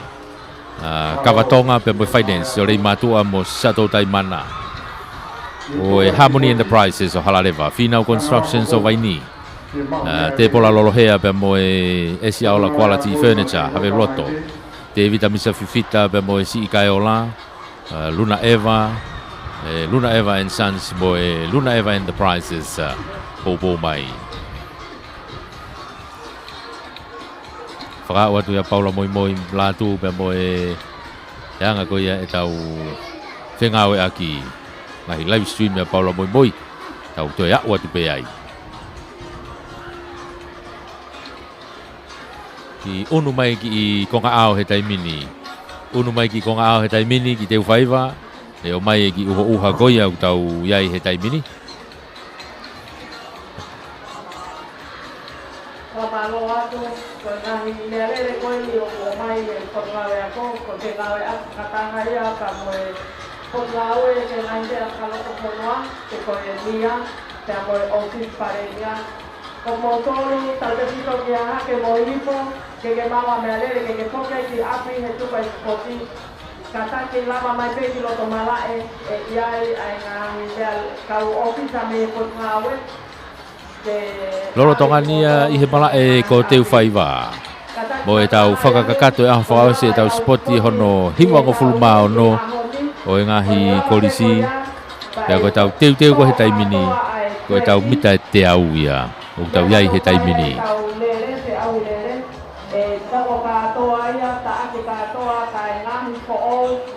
Ke ngai e osia ki e aho tahapa o siulai. Ko ngā ue ni o kapaanga he pureanga, ka kou mai i ko ngā ue ngā mea whakaloto whanua. O ia, ko e ne tuu ia koe o e tau polo kalama i he lolo toka ni. Whaka ua tai pe. Australia A, i siulai. Ai e whai e ngā ue whakalere i ko ia ki te upaiwa. E tō katoa e trek koe ni. Ko tau spote tau ko o trek ko o. O ia, teu ena ke nau tuku mai he taimini, e tau mita te au, e tau whanau whiwine iki. Au pito a e mitset. O ni o ma, o si tulu tui ko nau ngahi tuanga.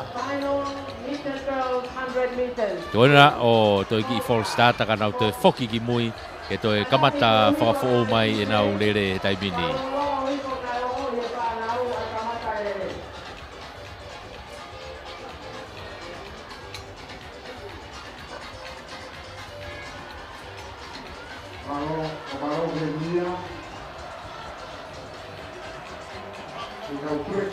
Toi ki whafoki.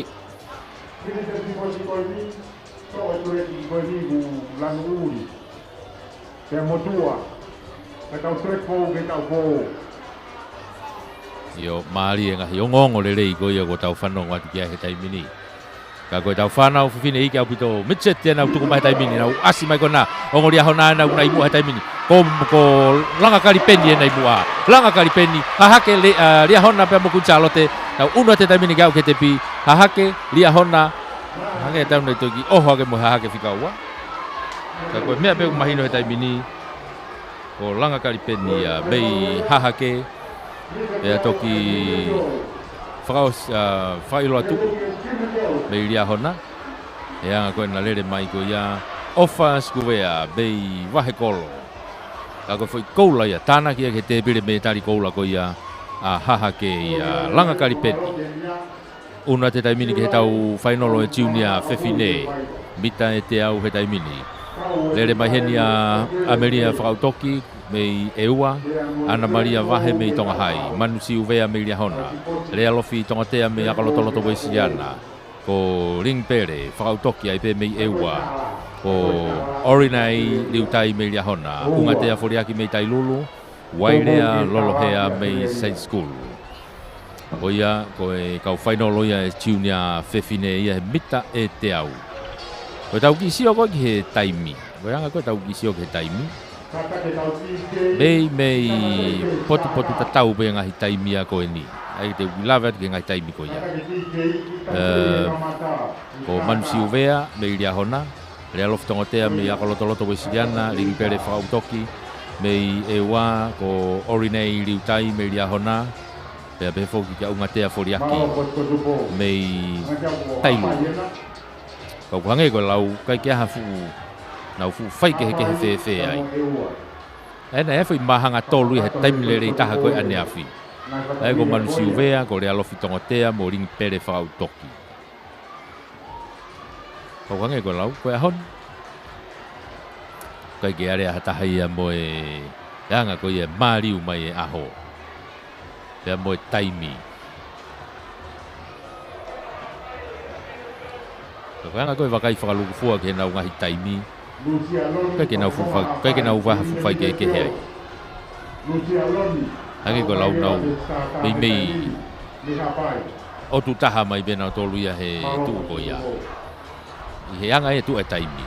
Ka koe ahoni, mahino foko riri o sieni. E toi ki ke he ange ola o e tuu ko he ahoni. Oia, ai ke tonu ko hapai e na mo mo. Ve tai ku ga hapai ai. Malo, go bra mo eua, malo ko to bo.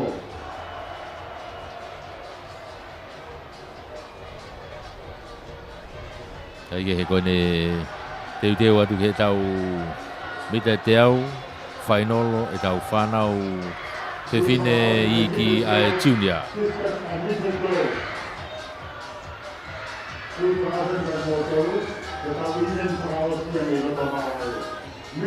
Ko ia iau tau iai he taimini teu atu i he lere maari e au pito tau hanga tu kia i he netu atu koe i he taimini.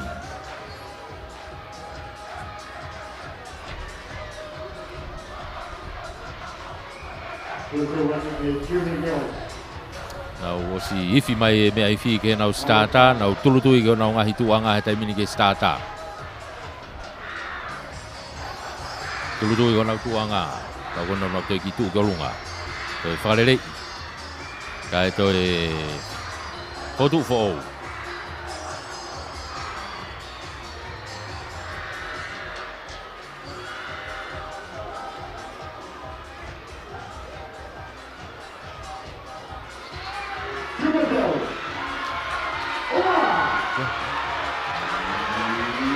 Mas tamina o peke ve wa so ka mata tatau ka hunga ko kiai na wa te tamini ke to mita hofu ha ke te pita mini oh hange kata ko tailulu na ki homo mai ki mua i he na fo ilere ko ia ko tailulu ena ko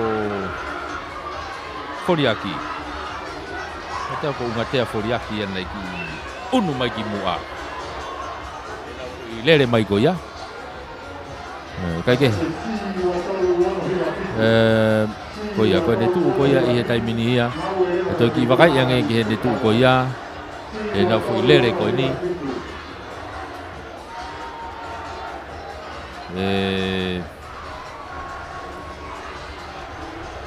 io mo na fu tu ko mai ko na fu lere ko ia he ga te au ko e na whakawa o mai ko ki he te pi he lere ko ni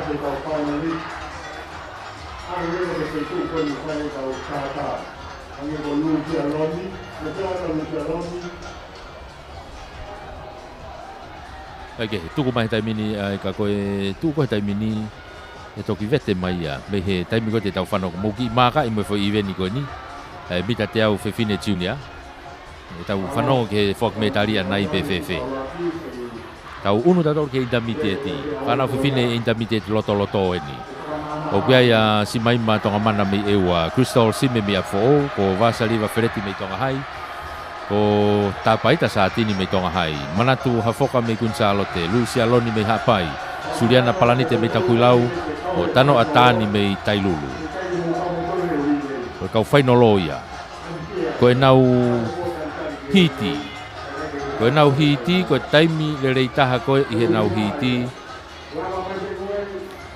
Iai e fo i toko tolu ia na nau. Va ofi au pito pe nau tolu ia i he taimi koe me he hiti, Aia ko taimi le rei taha pe a manatu ha foka me Gonzalo te.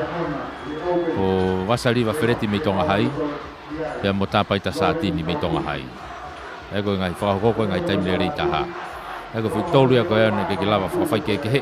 E tu koe taimi, Toi ofi atu pe kei mo Lucia Loni me hapai. Kau moia he ofi au pito ko ia i he fo i kau whawhekiki ko ia. Hange pen ko fo i lere koe nei toko osi. Nau te nau whawhekiki nau tolu ia. I he lere koe ni he koe kau lere vave katoa wakai ki he nau taimi me tatau pe nau taimi. E manatu i foke he koe whainolo eni. E iai pe ne toi ki ke he ia ana.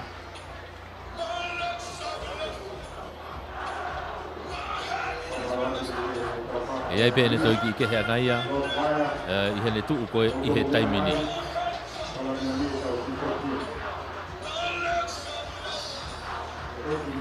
Ka koe tau teu atu ia ki he tau whanau whiwhine loto eni o tau iai he taimi ni.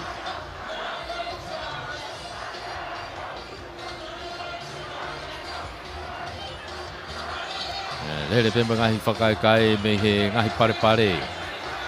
Alu pe ngahi polokalama ke he peu ki tau iai i he taimi ni.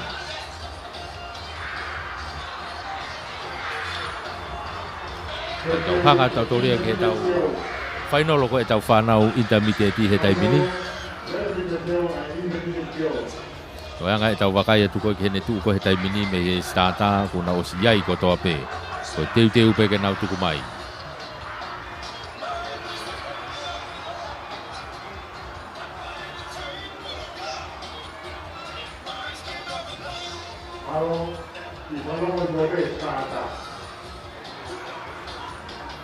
Ko ni ko nau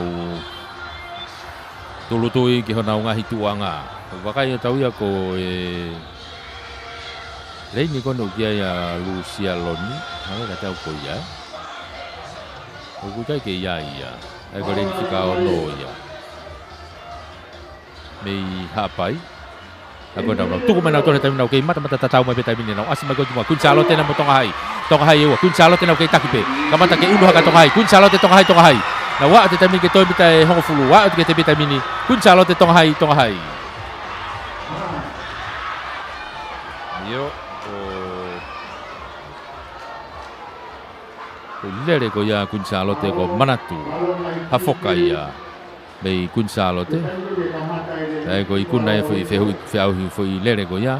Ua kia ia vasaliva ia feretia me tonga hai pa toki tolu lewa ta paita satini. Me tonga hai ai pe. Ako ne lava ia ko ia te tana kia te foi koula ko na ki te bire koula ko ia Gonzalo te. I he ne tu ko i he taimi ni. Tau unu pe taimi ni lava tu e whanau whiwhine loto. Tau unu ke whanau whiwhine openi eni. Openi eni utau ia he taimi ni. Ko nanse loni me ewa. Ko where unga mafi me apfo o. Kalo laine loni me hapai. Oto lata mafi me tupou hai. Mariana manumua me takuilau. Camel me Gonzalo te. Ko Florence Hakalo me Gonzalo te. Lorraine Kaufusi me Ilia Hona.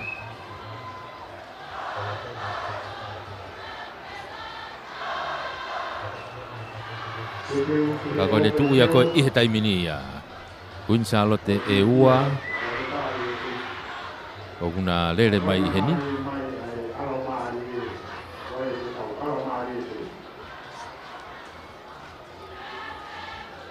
Ngau si mau pe mo nau ngai tu anga taimi ni. Oi timi fokoia a hapai wai pe kau tau te hina loni ai. Kalo laine loni ni au ki he openi. Ko takuila wena ko manumua. Ai ko taimi le rei taha ko me he nau ngahi hiti. Ko hange pe ko foi le ko nei to ko si. Ko pe ke hafu fai ke fefe ia. I he nau ngahi taimi. Ako ki wakai pe kia ko kalolai ne loni. Nei hapai. O te mahalo ko taimi rei tahaya ne tu ko i he taimi ni. Ngari ko taimi rei tahape ia. I hono tu a pe na ko otolata. Mafi. Nei tu ko hai. Ko hokatai ko Camel me Kunsalote. Florence Hakalo pe Kunsalote. E fo kia freu nga mafi. Nei apfo. Okay. Taimia, va fi aputa taimia. Kai ke hafu fai ke fe ai. Ia nga koe tu e taimi.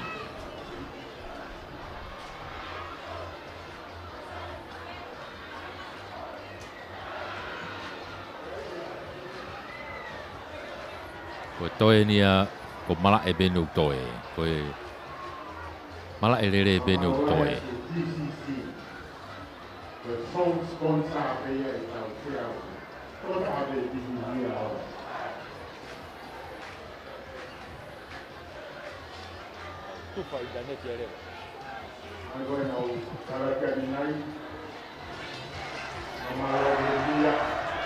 Kau kahau, kau spoti e dreadful. O ia, ifi mai e starter, mau ate tepi, ifi mai mo starter, teu ke tuku mai. Ai tau whanau whiwhine openi ena i he mita e te au. Koe ngahi lere ko nuka ngahi lere maari e mo oni. Koe nau taimi o kukai ke whai kehe nau ngahi taimi koe me he nau hiti. Koe vete a ngā pēni. Koe whainolo.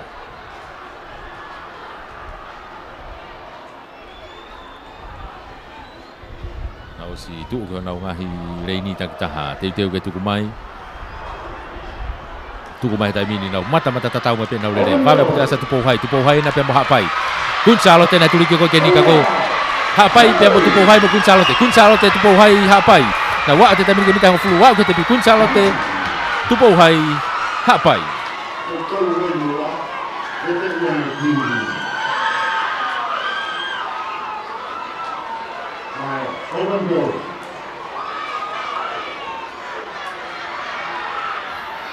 O ia, tu ia e tau rere he taimini, Kunsalote ia.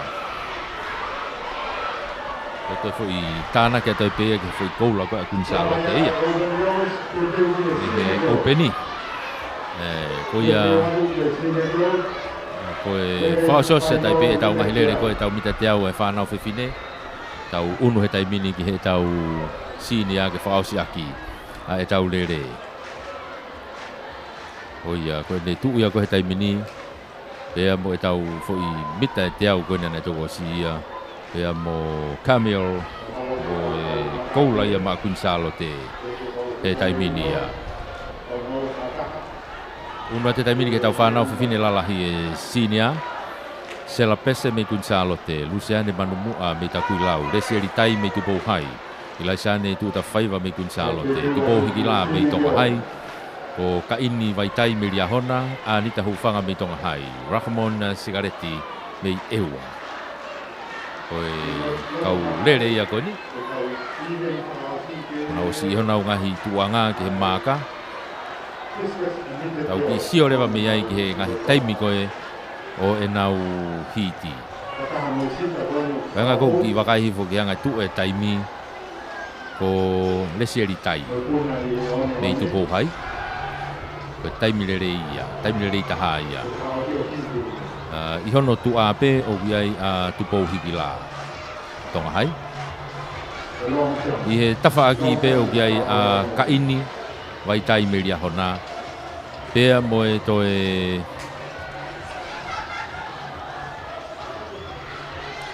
Ilaisane tu da whai warewa mei Kunsalote. Eko ngai taimi lere ia. Kau wange ko lau wā ofipe. Toki vete pe ia heni. Kai ke toi aha toi turi kia e toi whauriuri la tai heni. Koe nau unu mai anau tolu koe ni.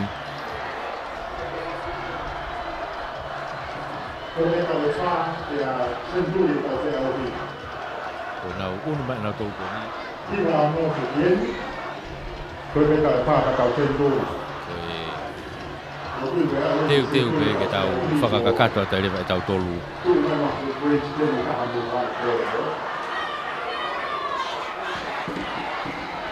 Ai, whakasiosi ko ia e tau ngahi whainolo ko ia e tau ngahi lere mita e te au i he ne tuu ia i he taimini ia. Tuku mahe taimini e sini ia. Nau mata tatau mai betami. Wapa putu asu koe tupu hai reni koe roto. Ko lesi eri tai ana mai tupu hai. Osi mawahe mai lesi. Tonga hai ana fika wabo kunsala te fika tolu. Nau una te taimini kia ukipita ho fulu. Tupu hai, tonga hai. Kunsala.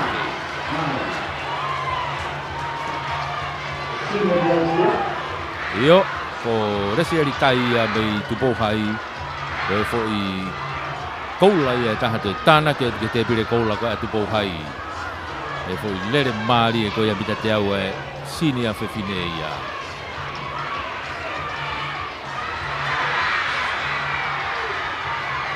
Tau unua tu tatore tai mini ke tau whanau tangata. Oh, lere mari a National whewhine.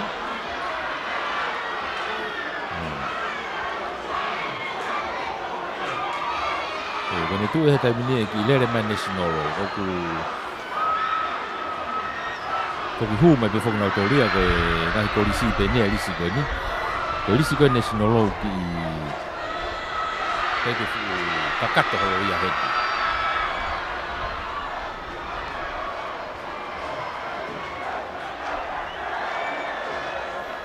e whakawa o mai ki ko e tau ngahi lere.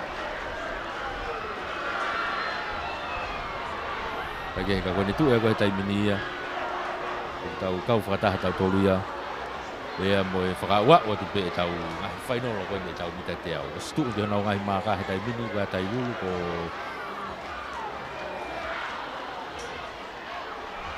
Ko ia tuku mahe taimini.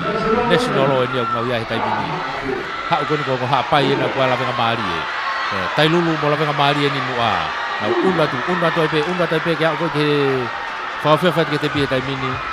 Urake haka lawenga maari e tai lulu mo ewa. O ia. Lawenga maari e tai lulu ewa. National o ia. Tau una tu lewa tatore tai mini ke tau whanau tangata. E tau kamata ke tau mitseti. E tau whanau tangata. Alwe ne ke toi waweange pa toi whetoho hoi maari ange tai mini. Ko tau mitseti tangata kia ia evangelio paongo mei wahekolo. Ko siawa wairea mei toloa. Chouda tui takau mei hihifo. E mosi moala mei hihifo. Mamaloa wairea mei hahake. Tali whatawhehi mei liahona. Wiliami langi mei side schoolu. Maafu longo poa mei toloa.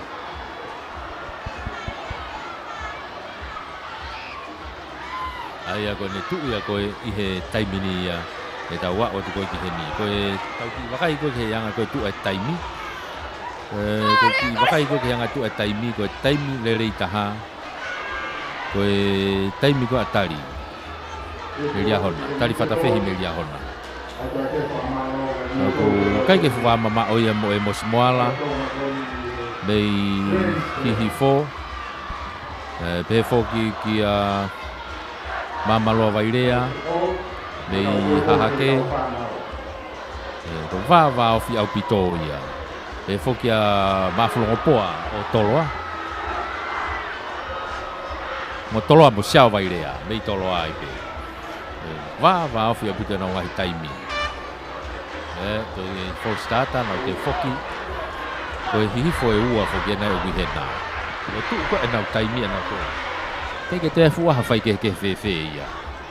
Ko toe penia ke nau veteki e nau tolu ia i he fo i lere pe ko ni he taimini pe.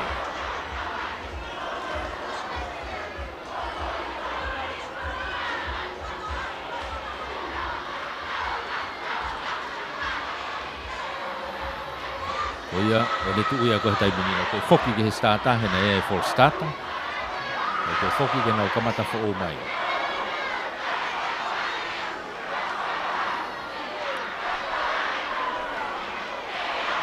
Yo, tama hifo na una staki mai na o ha o hifo. Vai hake na goma hake tafagi. Vai kolo na loto. Ngo tama hifo na mo ia hona.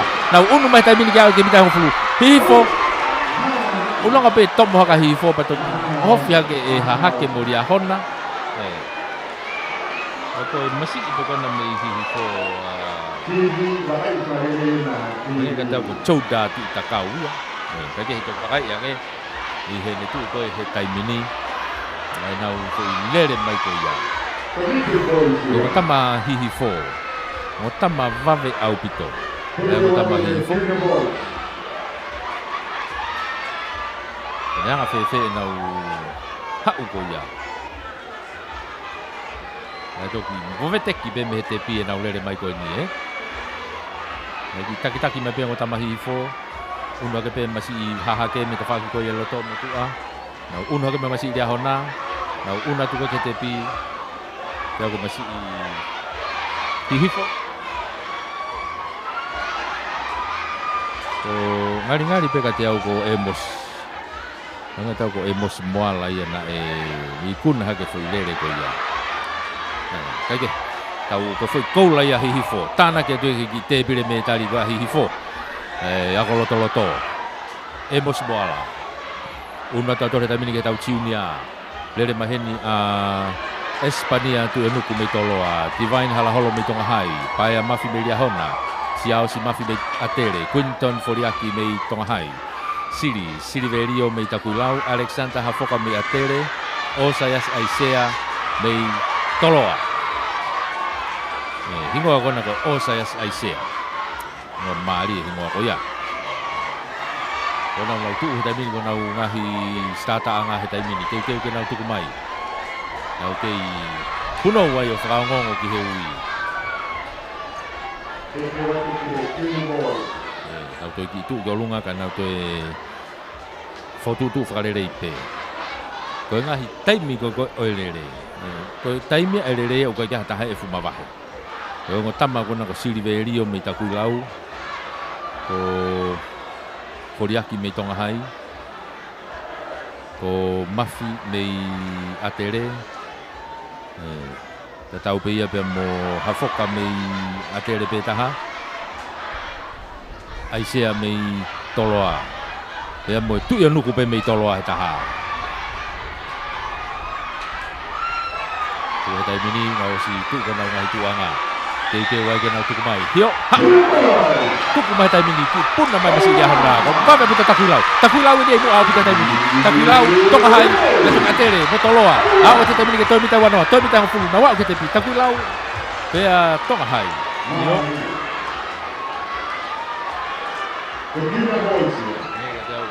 Masih takulau ia na neki. Ofi hake foi lere ko ia. Chili Saverio takulau. Ko tana ke tai pe ki he te pire koula ko a takulau ia. Nai fu lere mari ko a Chili Saverio. Ko toenga.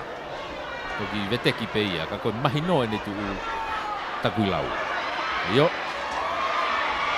Ura te taimine tau wholonga tau tolu. Ki he tau intermediate, whanau tangata intermediate he taimine tau iai. Ko lere mai toni ukaua te vitalatu me eua. Ko lolo ukakala me ia hona. Sefo mai langi me atere. Se tarek finau me toloa. Maka mai le whahoko tau me ia hona. Sione wakata me toloa. Soape hungalu me eua. Mo titari kolomalu me tupou hai. Koe tu ia ai kau lere whainolo koe ni. E anga koe tau ki wakai hifo atau tolu ki he anga koe nau tu. Pea mo e nau ngahi taimi. Oua. Kai ke ia hato e fuwhai ke he lahi whewhe whau iai. Ka koe ngahi taimi pene ki whailonga i atu. Ko sione wakata me i toloa. Ko titari kolomalu. Me i tupou hai. Pepe foki ki a sefo mai langi me atere. Peke nau fuwa mama o nau tolu ia me a lolo u kakala te vitalatu dia hona. Tuku mai taimini nau rere au bagi mau atam tau ki mata tatau bebe. Toloa nau ko si falaka ke taimini. Toloa iyo nau unwa tuku ki au ke tepi sene wakata. Iyo, iya ko ya kai tau unwa tau toria ko ke final ya ai tau final intermediate ya. lele mali au pito ko ia sione wakata ko sefo mai langi ko e ngahi hingoa iloa ia i he lele ko ni lele mali e ko ni na tau toki sio ki ai ta ko tana ki me fokia ke ngai te pire be tali ko la ai ni au tau ia he lolo tonga ni e yanga ko e ne tu foi lele ko ia mari au pito yanga taki mai masi tolo a lele na wa o ko ki he fra osi mai ki unu haka atere ki mu ai na wa o ke te piko foi tolo a be me foi atere na asi ko ki mu a ka ko tau pepe ta to foi ko la ya se ne wakata mei tolo a tu ko mai tai mini openi ko tau fa na tangata ni he openi ko fei kita ki unga mei tu hai mana tu le reifi mei tu hai ko he masi whakarelu mei lawenga mari e Devita pau ka mea mei eua se foteu mei ta kuilau petelonan seni mei monga olive ofa koloi mei tonga hai Devita kirioni mei eua ko hanga koe tau ki wakai ki hanga tu e taimi ouka koe monga olive petelonan seni ko taimi le rei taha ia he nau le rei. Kau kai ki nau fu wā mama fe ma kau tama koe. Uiai pepe mo pau ka mea mei e wā. Tevita pau ka mea na mei e wā o iai mo ia. Ko yongo taimi le rei taha ia mei he nau hiti. Ko tevita pau ka mea mei e wā pea mo petelonan seni o Maunga Olive.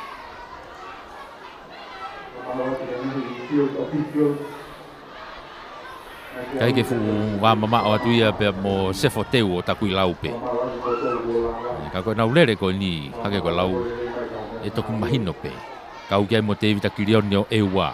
E ve e oma au pito e fo ke ngota matu pou hai. Ako ia toki vete pe I heni.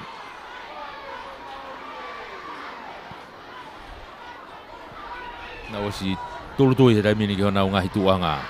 Tuku mai. Mata tatau mai taimini ahau. Ewa na. Baba puti asa eo. Monga Olive na pe mo ewa. Ewa monga Olive. Ewa ni ewa. Monga Olive taha. Ewa mo monga Olive. Na wa te taimini ke tepi. Unu hake taimini ewa mo monga Olive. Ko ia ko de tu ia ko ia. Ki fihi atu ngo tama ko ia. Ewa monga Olive. Ai ko masi ia ko ni ko Tevita Kirioni Tevita Kirioni pe mo petelona ni seni. I hene tuu ko ia e fo I whaosi atu ko ia hange na ki fihi atu. Kau hange ko lave ko e toki vete pe tau whanongo pe ki maka e tu pe mo e fo I veni ko na toki whanongo ki ai ki he hui ko ngahi me tari anai pe fe Kirioni pe mo nansendi pe ko hai anau Unu tator ke tau sinia hatai mini. So si fatohi mei tonga hai. Murinu utu ine au mei atere. Christian tupo mei lia hona. Henere tolu mei toloa.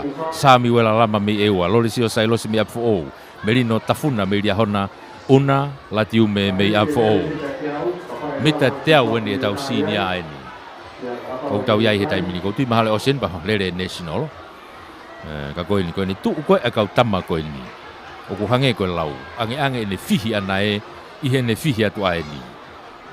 Ka koe hanga pe tau ki wakai koe ke ngahi taimi. Koe taimi le rei taha peia I heni ko lole sio sailosi mei apfo ou. I hono ta whaaki pe nau ka merino tafuna mei ria hona. Ka epe he foki ki a Samuel Alama mei ewa. Mei mea koe ngā fwoi taimi le rei ia. Kau kai ke nau fuwa mamao. O kuto e unu mai mo hene re tolu ia, mei toloa, to e ofia mai mo ia ia. I ta whaaki ko ia. Ka koe ni te tautoki vete. Te tautoki vete pe hedi. Mea nei talatu koe ke whai mo top upu ho interneti ane nai. E oa te ke to e lere holo he taimine o ai interneti.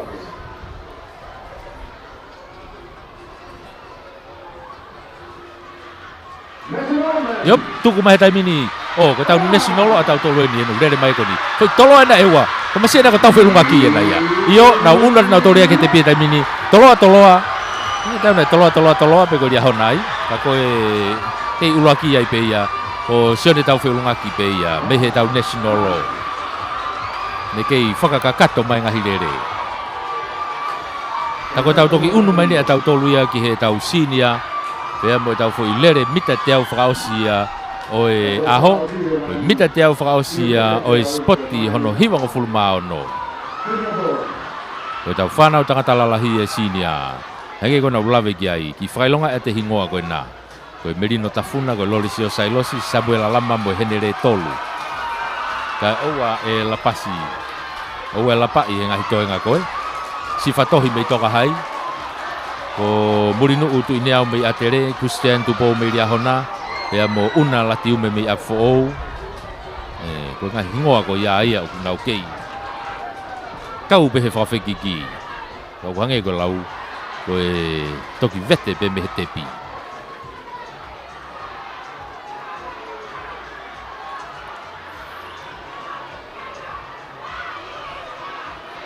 Nau kei lakatakai beho nau ngai tuanga. Kei whakakato atu e tepi. Io, mau te tepi ia. Teu pehe taimini ke tuku mai. Ko nau ngahi starting poloka he taimini ku nau iai.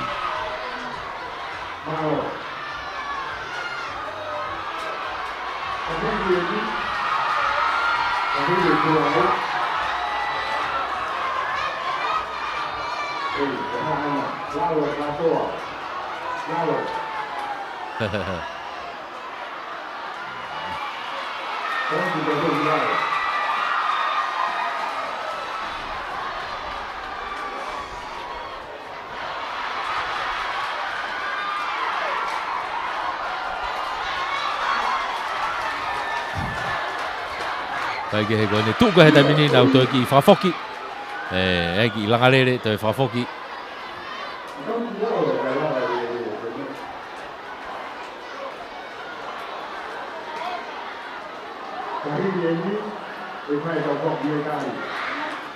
Oh ya, ko tu e polo kalama he taimini. O se te au ko ni fok betari. Kai ki malolo e kaurere. Kana to e hoko mai pe kerere fuka. Tep tau pe ko si kei tariu i pe foki e tau rere fuka. Toenga ko ke kau herere. Toenga ko osi e nau rere. O stonu ke nau i lalo nau tori hen he tariu i. Tata tu fito ke tau ngai tim fe fine. Take. Teu.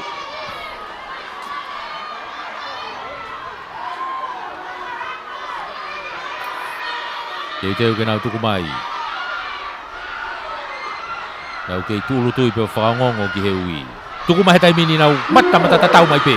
Asi mai taimini tu ria hona. Ria hona ni asi mai tu ama fo. Ria hona fo ewa. Ria ta fo. A fo na mo ria hona taimini rao mai ki tepi. A fo ria hona. Masih a fo ia.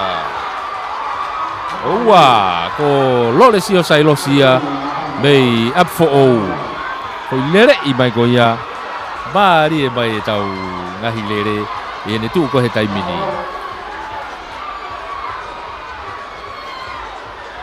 Ko mari e tahana ko tawa ke tum ko e tau lere. Ko e tau lere ko he mita te au e whanau tangata lalahi ai sinia. Foi lere mari e ko ia. Ai ongo tama a fo me moria hona. Lengi ko ni fitu mo valu ia. Na unu mai ke ai he taimini. Ai ko foi lere mari e taha ia ko tawa ko ke he taimini. A fo me moria hona. Nau unu atu ke tepi. Angai peka te au koe apfo ouria hona e ulaki wa. Lori sio sailosi. Tāna kia toi peke tepi le metari. Apfo ouia. Ai foi koula ko ia. Kai ke ko ne tu ia tai mini ia. Tau unu atu atau tolu koe ni. E ui ai fuaki metari. Angai ko ni koe ngai koe kautama koe na ele mita te au koe ni. Ngari na fuaki e be moia heni. Pea tau toki hoko atu rewa ke tau rere fuka. Ke whakama o popo rere i akia. A e tau whea auhi. Pea mo e tau sipoti.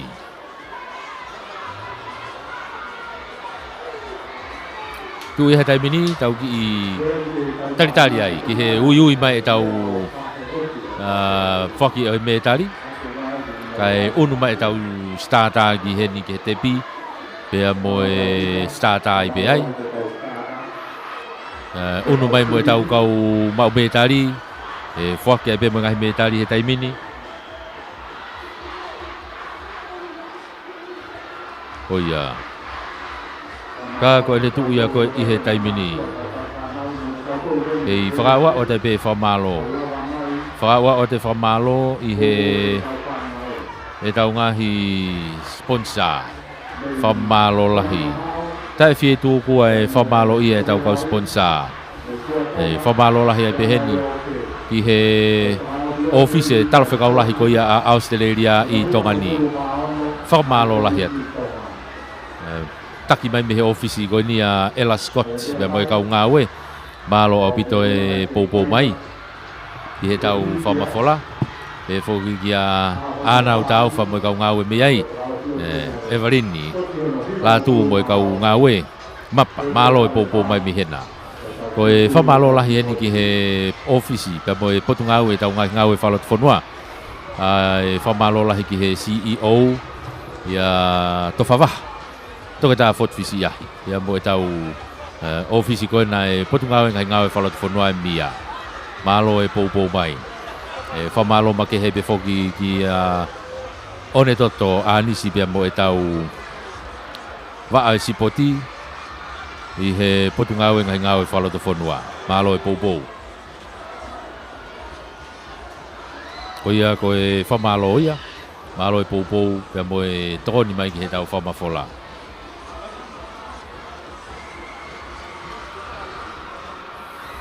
Whaka o te pe whamalo mo e poupou me se Mississika pe mo e 5-star finance me have loto malo e poupou. E whoki a Elisiva. Pea mo Ifalame. Augustino. Pea mo e tau kaike Ifalame Augusti.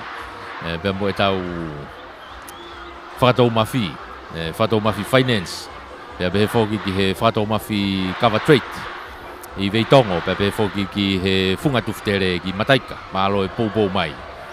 Ate wha o whamalo ki a lotu, kalanite pea mo e tau poupou koe na mei Seattle, I he office whapalesteni koe a Seattle, wai pe waa makehe ai.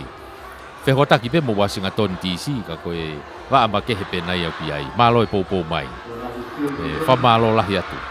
Whamalo heni ki a Neilofi, pea mo Miliona Finance, e whoki miliona kawa tonga mei rei matua kai be whoki ki Seattle Taimana o te whamalo hen ki he Harmony Enterprises o Halarewa malo e poupou mai ki he tau whamafola whamalo ma kehe ki he Finau Constructions I Waini ko ho whiamau nau langa ko ho langa ko e whiamau ki otamahau ki mearere ngā ue e wau ki whiamau se nit whakawawave mau te lava pe mo te whaaki ko ia mei Waini ia e Finau Constructions I Waini. Whamalo ato heni ki a te pola lolohea.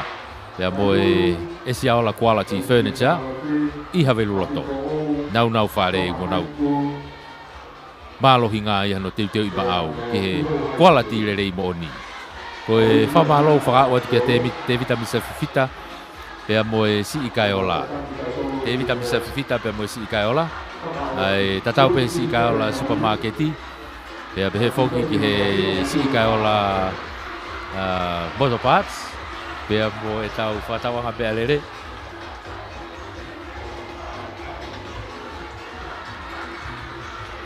I he kau whataha ko I he tau polokalama. Whamalo whakaua o atu. Whamalo atai peheni ki a Eva mo Luna. Pea mo e Luna Eva. Luna Eva Enterprises, Luna Eva and Sons. E tau kau whataha e tau whamafola. I he Houani. O kua. Ko ia koe taimini. Whamalo lahi atu. Poupou ko ia. Koe whakaua o te whoki Paula moi lātu mo e tau live stream ko ia. Kau whakataha tua I he lorotongani ia. Ea mo e whainga maari e ko ia e tau whamafola. Malo e poupou mai. Ngai tapa kotoa peu tau iai. O te whamalo lahi. Me whatawanga peu ki tei Au taki le atu pe ke kai tapa katoa pe o ku tau iai i he lolotonga. Lolotonga pe foki e whakaua u koe tau talitali, koe tufu ke taiminia ko talitali e lava whaki a ngai metali he taimini. Pe toki whakakato lewa e tau lere fuka. Ai ko ne tu ia he taimini e polo kalama. Au hange koe lawe ka i he taimi ta tau pe o ku kei lere pe foki pe mo e tau ngahi i veni ko ia i loto mala e ai tolo pe mo puna o ku tau iai i he lolotonga.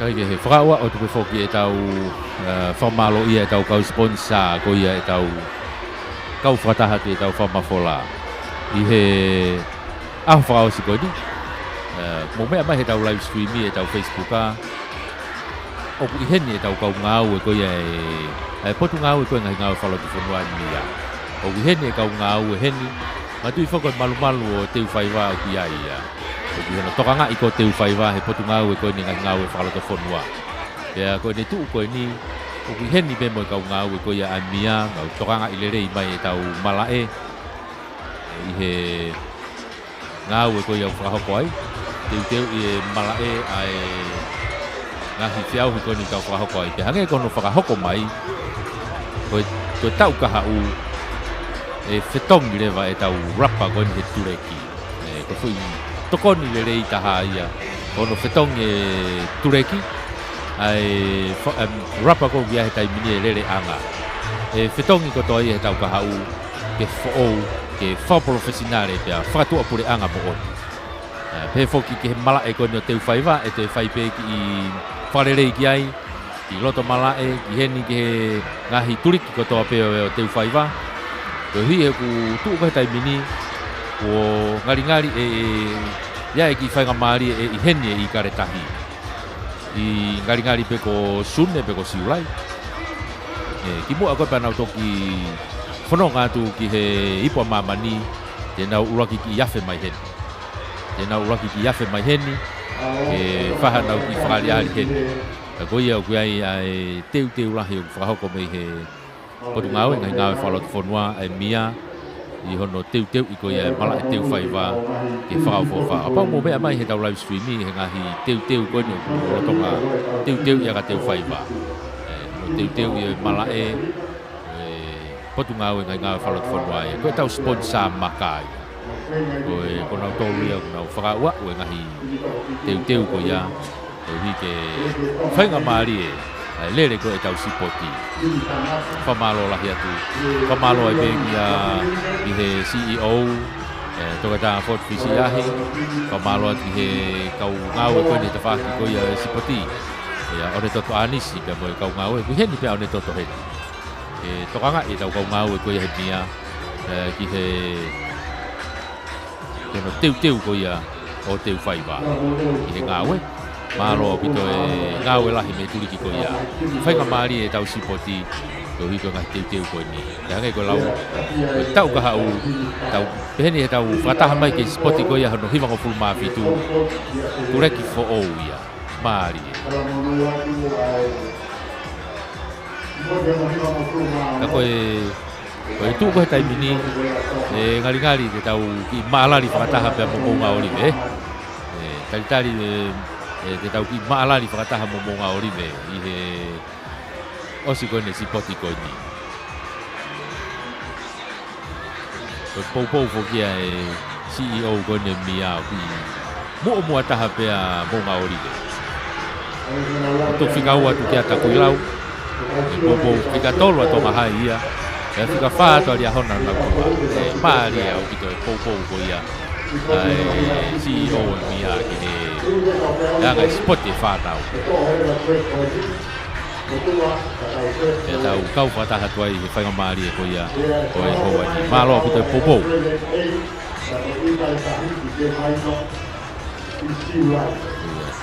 Ko ni ko tautou ui mai pē ko siulai. Siulai e ihenia I kare tahi ihenia. Potu ngawe ngai ngawe whalatu whanua ia. Nau whai e ngahi teu ko ia. Ko tau whetau laki mai ki heni I siulai. Ko nia ia te nau teu atu eni ke tau. Whaingo fua e tau iheni mo ma. Ea mo tūkunga maari e. Ano wharere I ngahi turiki kotoa. Ngā welahi au whakahoko pe aku iai e whamalo ia ngā welahi ko ia e tau potu ngā ngai ngā whalotu whanua. Ok e whamalo lahi atu. I he ofisi e tala whakau lahi ko ia o Australia.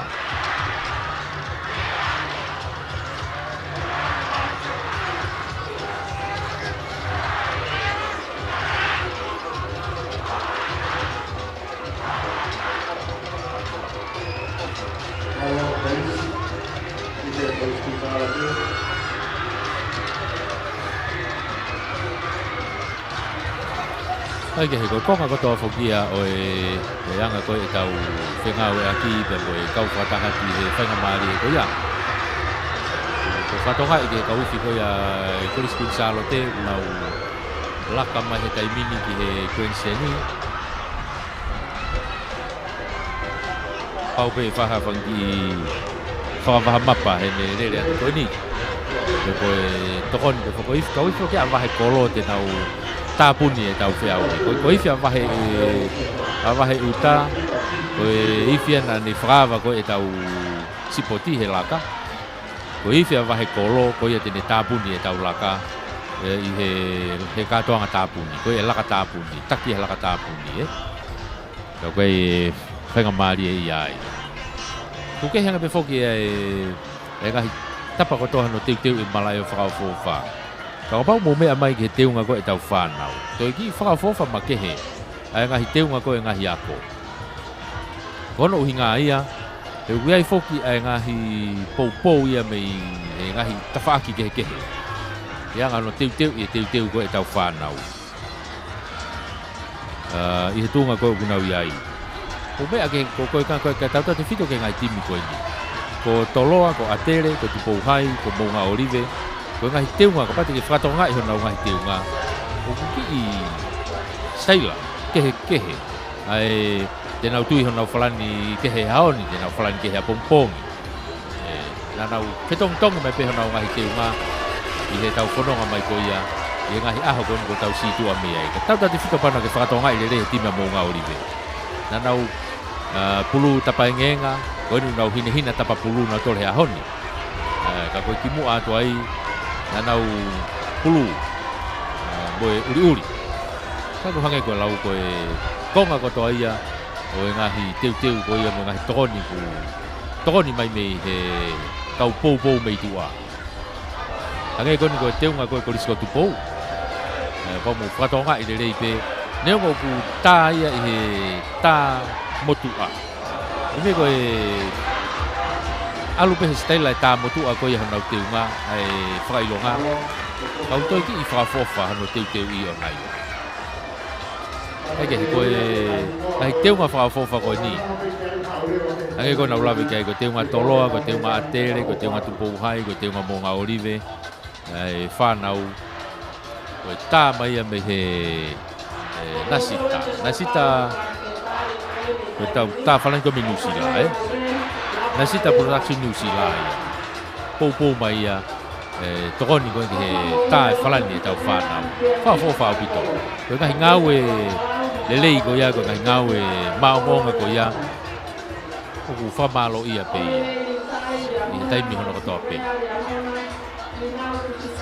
Ka ko tau wau pai tau ki he Hawani. Ko e tau ngahi whiauhi. Kei lere pe foke tau whi au hia tau tolu ia I loto mala e he taimini. Lere whakataha toi pe mo e teu ko ia ki he tau lere fuka. Lere whakataha tu pe mo e tau whaki me tari. Ko ni urotonga uia te taimini e tau whaki me tari.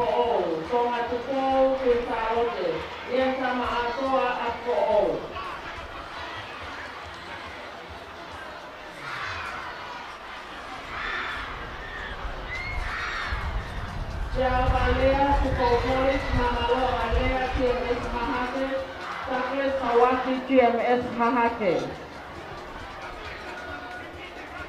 Espania Tuyonuku Tupou College. Siao si Toutai Mafi Tonga College. Lomantie Samausia Tonga College. Latu Latavao Riahona Sione Katoa Korisko Tupou. Sosefo Mailangi Koristonga. Merino Tafuna Pemo Christian Tupou. Riahona, Loresio Sailosi Apo, Pateres Petelo Nanseni, Bonga Olive, Kevita Paukamea, Eua Festaki Unga, Tupou High School.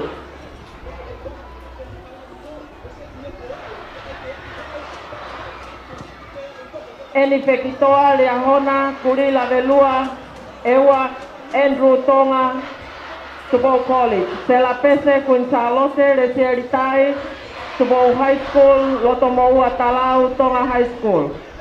Alexander Hafoka, Musiaosi Mafi, Tonga College, Mo Quinton Foriaki, Tonga High School. Sandra G. Fonua, Tonga High School, Hena Naitoko, Quintalote, Natalia Kaituu, Tonga High School. Pensimanta Iloa, Tupou College. Jonathan C. Mose, Tupou High School. Liahona Lavaka, Liahona. Fuatapu Finau, Lavenga Malie, Siaus Lavakei Aho, Corisco Tupou, Sione Fifita, Lavenga Malie. Talaifina Tupu Ivaha, Tupou High School. Mola Ulutau Fonua, Tonga High School, Aloisia Lanmata, Takuilau. Sione Taufeulungaki, National Team, Siausi Makapuna, Tupou College, Motaniela Takai, kami timi Fafonua. Leonaitasi Tutavake, Tonga High School, Mateni Foriaki, Tupou College, Ulukaulupe Akolo Apo. Saya Tonga Fasi, Lavenga Malie, saya Muli, Eua, Moso saya Fifita, Tonga High School. Ngahingo katoa koya, mo whamamame mai rewa ke wheituko ne whake tau ngahi metari, ke whake tau ngahi metari I e taimini. Malo, kau te koi, kapaponga na sekretari, kona unau mau ka adopi ila tona hena, kapau pengai ki hawa taha ko hena, kole ati ke kau pule ako, ke tau whakakato a rewa, ai whaki metari, ka tau whakaose I tau polo kalamaa. Motor ko na toki uia tu lawa mai rewa ke whake tau metari. E tai te sekretari ko kau whapofonga ka tau kapa heka ke nau hau ko e whanau e naki nau loto pe. Kolo apeha ka whapofonga hena ke whake ki aia metari. Kolo ake tau pule ako. Ke tau whake rewa ki metari he tai nini. Kati maalolo e whanau, hangoe nau lawa ke andai, nau tolu koe na lele he mita te au ko nau tolu bete nau tolu lele puka. Ka tau whakirewa ngai me tari he tai nimi. Ei whape whalanglangi lo vaya, tau maa e ko wana hapai, kore atu ke tau whakakato a whake o ngahi me tari, o ngahi pe auhi na e lava I he ahoni. Te tau kamata aki lere mita e whange au, whanau whewhine I iki. Ko uro aki mo me tari koula, ofa mo ui he lotu siku vea, GMS hava he kolo, se kone ono fitu po ini walunoa. Ko ua mo me tari siriva, kasirita tua kalau, mo ua Olive College, pe koi tolu, mo me tari polonise, Jessica vaini kolo, ako maalunga Riahona. 400 meters mixed girls. First, with the gold medals, Opa Mo'ui Helotu Sikuvea, GMS Havahekolo. Second, with the silver medal, Kasilita Tuakalau, Mounga Olive College. And third, with the bronze medals, Jessica Vainikolo of Liahona High School.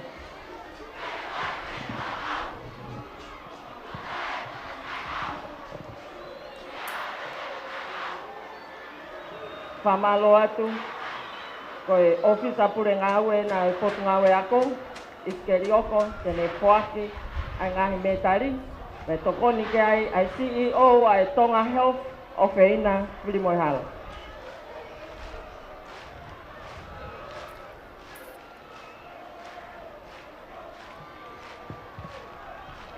Malo, puno. Lere mitai whange au, whanau ke whine iki. Koe ulo aki mo me tari koula, orine i litai, ako malunga ria hona, te kone ono nima poine whanoa. Koe ua mo me tari siriva, manusi uvea, ako malunga ria hona, pia koe tolu mo me tari polonise, pinau kisitaria makaafi, ngahi ako ahapai.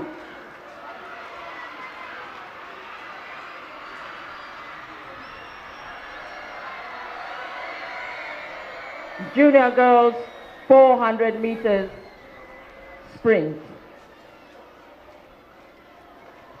Malo, puno. Lere mitai whange au, whanau whewhine loto loto. Koula ki mo koula, tapai ta sātini, ako maalunga tonga. Se kone ono tolu, poine hivaua. Koe ua, mo me tari siriva, meriame pangai, ako maalunga ria hona. Koe tolu mo me tari polonise, Lucia Loni ngahi ako ahapai. 400 meters sprint, intermediate girls.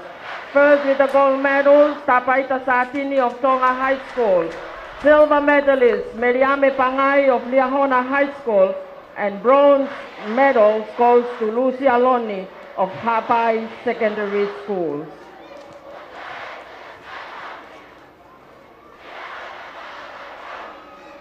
Malo, puno.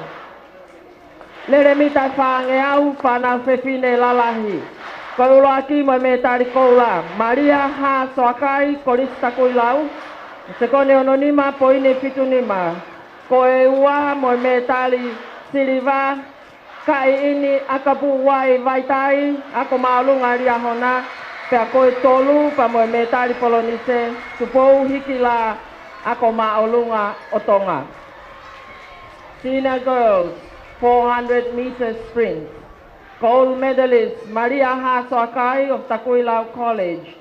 Silver medals goes to Kai Ini Akapuwai Vaitai of Liahona High School and bronze medalist to Po Hikila of Tonga High School. Malo puno. Mita whange au, whanau whewhine lalahi au pito. Koe ulo aki mo me tari koula. Yen tama atoa koris at fo'ou. Koe se kone ono nima poini tahaono. Koe ua mo me tari siriva, tonga ka tupou korisku insalote, pea koe tolu mo me tari polonise, pere unga mahi koris apo'o. Open girls, 400 meters sprint. Gold medalist, Yantama Atoa of Apifo'o College. Silver medalist, Tonga Tupou of Queen Salote College. And bronze medalist, pere unga mahi of Apifo'o College. Malo puno.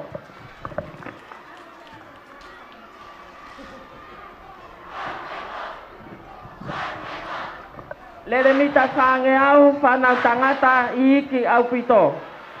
Koula ki mo me tari koula, isiao vailea korisko tupou, se kone uno nima po ine waono. Koe ua mo me tari siriva, mamaloa vailea, GMS hahake, koe tolu mo me tari polonise, Douglas Sawaki, GMS hahake. Midget boys, 400 meters sprint. Gold medalist, Yao Vailea of Tupou College. Silver medals goes to Mamaloa Vailea, GMS hahake, and the bronze medals, Douglas Sawaki, GMS hahake. Malo puno. Lere mita whange au, whanau tangata iki. Koe ulo aki mo me tari koula, Espania Tuionuku Koriskotupou, sekone ni mafitu poine fitu fa. Ko e ua mo metari siliva si aosi toutai a maile fi mafi koristonga. Pea koe tolu mo metari polonise lomani tiesa mausia koristonga. Junior boys 400 meters sprint. Gold medalist Espania Tuionuku of Tupou College. Silver medals goes to Siaosi Toutai Amailefi Himafi of Tonga College, and bronze medals Lomantie Samausia again of Tonga College. Malo puno. Kolere mita whangeau whanau tangata loto loto. Uluaki mo metari koula, latu la tavao, ako maulunga ria hona, ko sekone ni matolu poini noafa. Ko e ua mo metari siliva, sione katoa, korisko tupou, ko tolu mo metari polonise, Sosefo fa keremani, mailangi koristonga. Intermediate boys 400 meters sprint. Gold medalist Latu Latavao of Liahona High School. Silver medal goes to Sione Katoa of Tupou College, and bronze medalist Sosefo fa keremani, mailangi of Tonga College. Malo puno. Kolere mitai whangeau at whanau tangata lalahi. Koe ulo aki mo koula Merino Tafuna ako maulunga Liahona, ko sekone ni mataha poini e pituiwa. Koe ua kamoe metari siliva Christian Naisipola Tupou ako maulunga Liahona, pea koe tolu mo metari polonise o Loresio Sailosi koris at fo'o. Senior boys 400 meters sprint. Gold medalist Merino Tafuna of Liahona, silver medalist Christian Tupou of Liahona, and bronze medalist Loresio Sailosi Api for All College. Malo puno. Kolere mitai whangeau whanau tangata lalahi au pito. Koe ulo aki pe moe metari koula, petelo nan seni koris mounga orive, ko sekone ni maua poine tahnima. Koe ua moe metari siliva, ke vita paukamea ngahiako a ewa, pea koe tolu moe metari polonise, fehikitaki unga ako maalunga Tupou. Open boys 400 meters sprint. Gold medalist Petelo Nanseni of Mounga Olive College. Silver medalist Tevita Paukamea Eua Secondary Schools, and the bronze medal goes to Fehikitaki Unga of Tupou High School.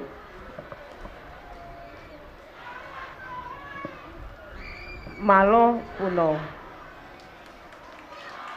Tauhoko atu ki he puna maolunga whanau tangata lalahi au pito.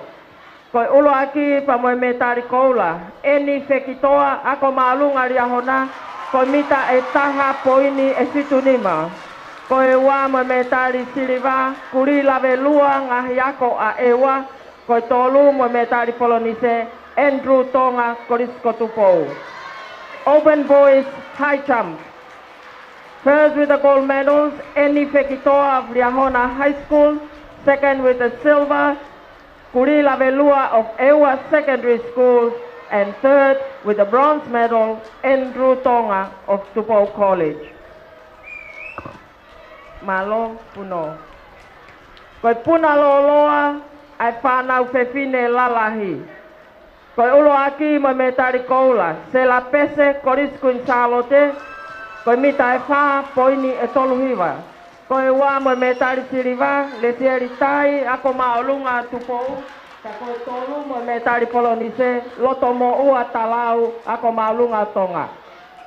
Senior girls, long jump. First with the gold medal, se la pese of Queen Charlotte College. Silver medalist Lesieri Tai of Tupou High School, and bronze medal goes to Lotomo Uatalau of Tonga High School. Malo puno. Koe puna loloa whanau tangata iki. Koe ulo aki mo metari koula, Quinton Foriaki ako maulunga Tonga, koe mita e 5 poini e fituhiwa. Ko e ua mo me tari siriva, si aosi tau tai a mai le fihi mafi koristonga. Pea koe tolu mo me tari polonise Alexander Hafoka koristonga. Junior boys long jump. Gold medalist Quinton Foriaki of Tonga High School. Silver medal goes to Siaosi Tautai Amailefi Mafi of Tonga College. And the bronze medal goes to Alexander Hapoka, again of Tonga College.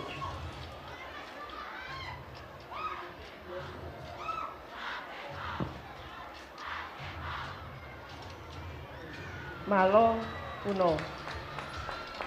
Koe tolo discus ai whanau whewhine lalahi au pito. Koe uluaki pa moe me tari koula. Natalia Kaitu'u ako maolunga tonga. Koe mamao koe mita e tolu walu poini walunoa. Koe ua moe me tari siriva hena nai toko koris kunsalote. Koe tolu moe me tari polonise Sandra Di Fonua ako maolunga tonga. Open girls discus. First with the gold medals, Natalia Kaitu of Tonga High School. Second with the silver, Hena Naitoko of Queen Charlotte College. And third with the bronze medals, Sandra Di Fonua of Tonga High School. Malo Puno. Koitolo discus, ai whanau whewhine loto loto. Ai whanau tangata loto loto katak. Koe ulo aki mo me tari koula, pensimani tae iloa korisko tupou. Koe mita e toluhiva poini noa ono. Koe ua mo me tari siriva, Jonathan Simote ako maulunga tupou. Koe tolu pa mo me tari kolonise, Riahona Lavaka ako maulunga Riahona. Intermediate boys discus throw. First with the gold medals, Pensimani Tailoa of Tupou College. Second with the silver, Jonathan C. Mote, Tupou High School. And third with the bronze medal, Riahona Lavaka of Riahona High School. Malo Puno.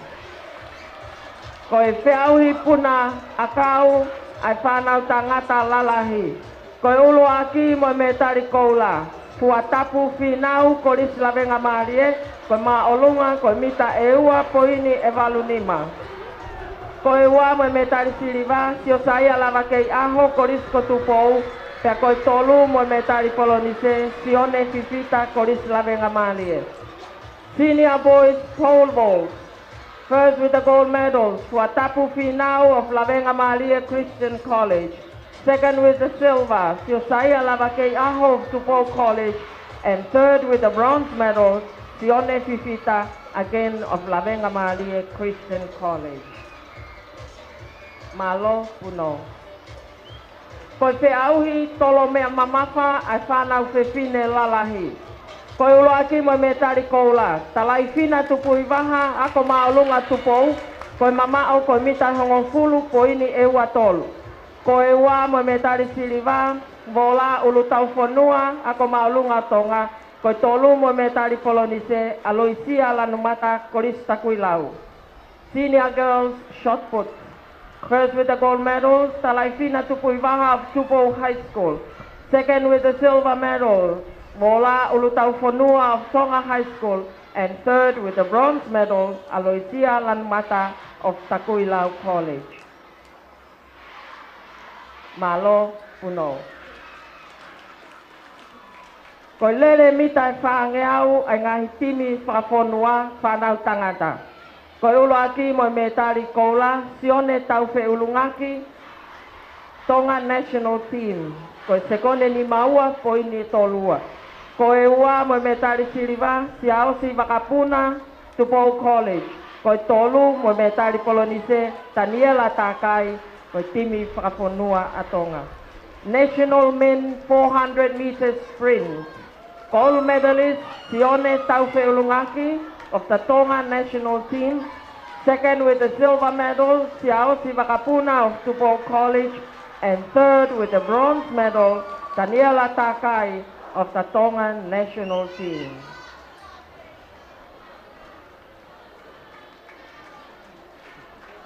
Malo Puno. Koe puna ma olunga. ai whanau tangata e timi whakafonua. Koe ulo aki pa moe me tari koula, leo nai tasi tui tawake me he timi ai aka maolunga tonga. Koe maolunga, koe mitai taha poini e ono noa. Koe ua moe me tari siriva, ma teni foriaki, korisko tupou, koe tolu moe me tari polonise, ulu kaulupe a kolo koris at po ou. National Men High Jump. First with the gold medals, Leo Naitasi Tuitavake of Tonga High School. Second with the silver medals, Mateni Foriaki of Tupou College. And third with the bronze medal, Ulukaulupe Akolo from Api Fo'o College.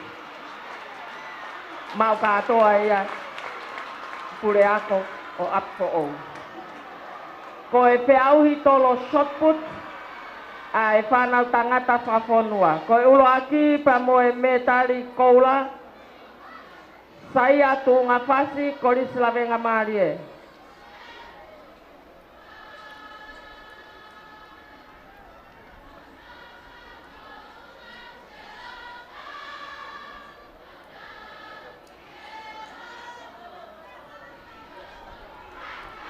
Ko toki au mai nai kau whiauhi, puna ma o lunga ai timi whakafonua.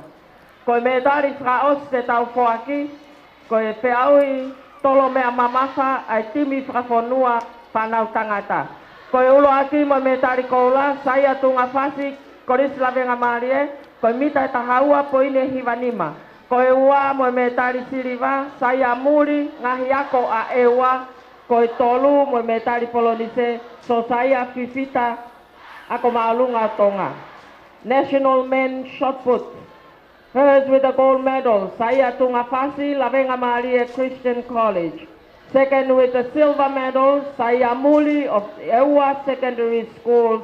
And third with the bronze medal, so Saya Fifita of Tonga High School.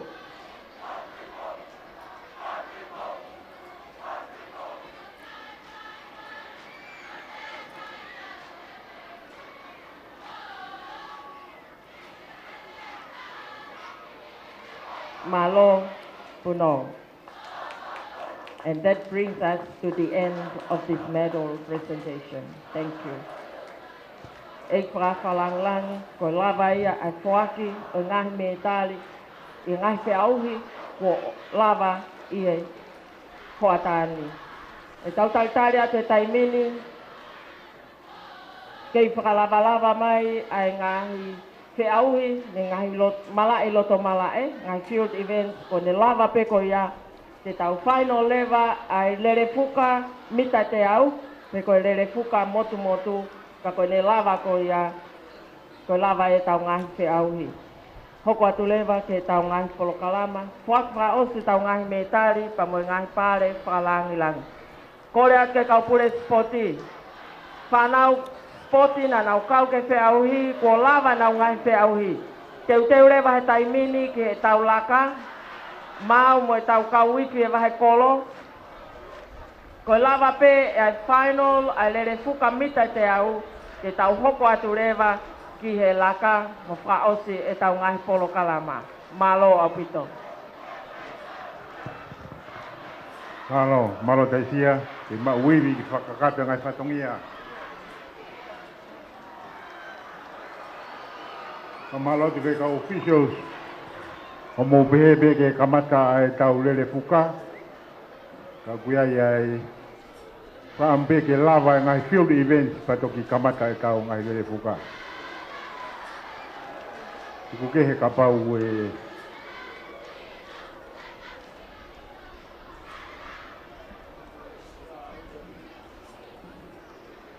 Kamalo te weka ofisa koena ko lava ngai whatongia. Kamawo pa tau nau o whakawhok mai. Io koe tuuia koe tau whiauhi pe mo tau sipoti he ahoni tau whakakakanto atu pe. Whakakato atu pe, mo whakaua o te pe. Ai polokalama ko tau whanonga mo ia ni he lolo tongani. Pai sa tapa mo toki tāre.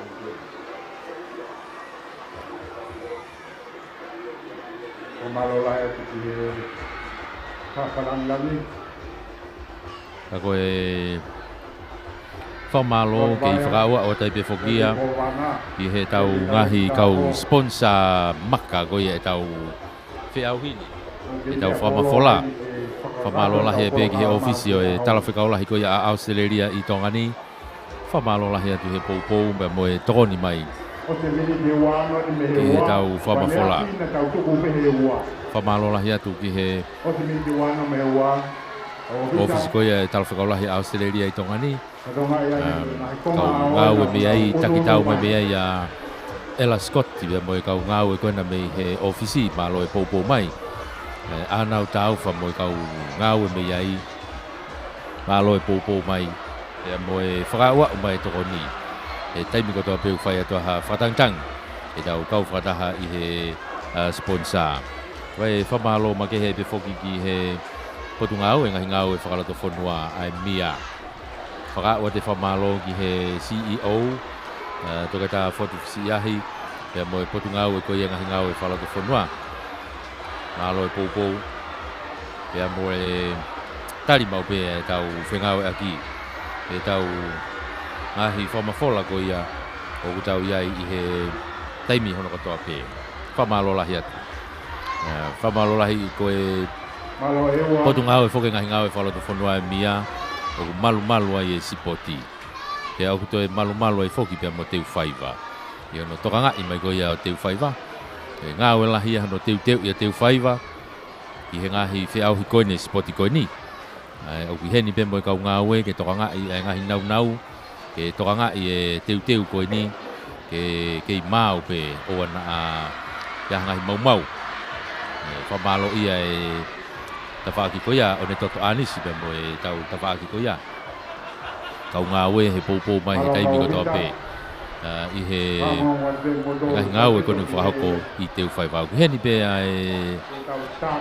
o ne toto pe mo e kau ngau e heni e mia i he whakakato e ngahi teu ko ia i teu whaiva i he taimi ni pa ngongo whakawhiwhia whukena to e teu e atoe ni ki he e hene i karetahi si ulai ko e kamata e nau whanonga ko i ki heipa mamani ki Falanse te nau kamata tu heni tongani i si ulai o nau whanonga to ai pe ai ki heipa mamani ki Okatopa Novemba o e tauni ia whamalo atu iai whoke whotutu hange ko yoku whakahoko e whai a hono to e whakafo'ou o e treki whakafo'ou ka toa e treki ai lere anga ai whetu konu whae lere ngahi whamolu me rapa ko ia e whakafo'ou ko toa ia ki he tau kahau peheni he tau kahau e tau spot he tau kahau e toi fo'ou ia treki fo'ou ia e iai malo pe mo e poupou mai me te whaki ko ia e whakau te whamalo ki a Sebisisika pe mo e 5-star finance o Havelu e whamalo atu ai pe ki a Elisiva o i Whalambe pe mo e whakatou mafi finance i Veitongo pe mo matai kai wawau pe whoki he whakatou mafi cover trade whamalo lahi atu i he poupou mai e whamalo lahi ni ki a lotu palanite pe mo e tau kau whai whatongia mai koe kau poupou mai Seattle mai Amerika malo e poupou mai ai e tau whamafola ko hi whoki koe ofisi koe o e ofisi wha Palestini mai Washington DC o nau poupou mai e poupou atai pe ki ai e whai whatongia koe ia malo e whamalo lahi ni ki a Neilofi mo e Miliona Finance e mo Miliona Kavatonga o rei matua i wawau mo si atou tai mana si atou tai mana ai tokoni mai malo e poupou whao te whamalo lahi heni ki e Harmony Enterprises o Halaleva kautaha wholesaler whamalo atu ki he poupou mai o te whamalo lahi heni ki he Whinau Constructions mei Waini malo e poupou mo e tokoni mai whamalo ki a te pola lolohea mo e Esiaola Quality Furniture Limited o Havelu Loto. Whaka o te me whamalo ki a te vita misa fifita. Pea mo si kai o la. Malo popo me hena. Whamalo atu ki a Eva Moluna. Pea mo Luna Eva and Sons, Luna Eva Enterprises, Malapo Quarry. Whamalo atu he popo mai. He tau whamafola. Whaka o te whaka tau whamafola i he tau Facebook ai Broadcom FM Broadcasting. Tau kau whakataha tua i lolo tongani. Pea pehe whoki ane toi whakaua o taipe ia i he tau pesi Facebook ai Broadcom FM Broadcasting. Pea kapau tiki toi wakai i hake mo toi whakaua te whokia i he ngahi pesi live stream koe a Paula moi latu. Tatau pe he YouTube, pea mo Facebook a.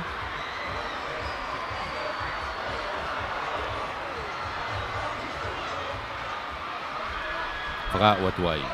Heke, koe whamalo ia. Koe tau ngahi kau sponsor, tau kau whakataha tuai i he whainga maari e koe ni. Koe ni ko unu mai e tau ngahi timi he taimini ke nau whakapapa.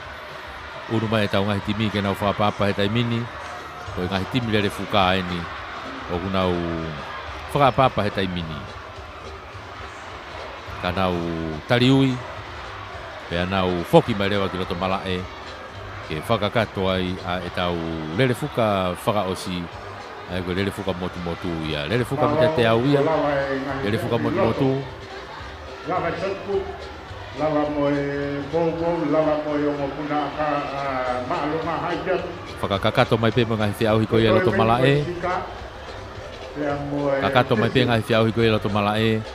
Pea moe ne kakato atu koe tariwi.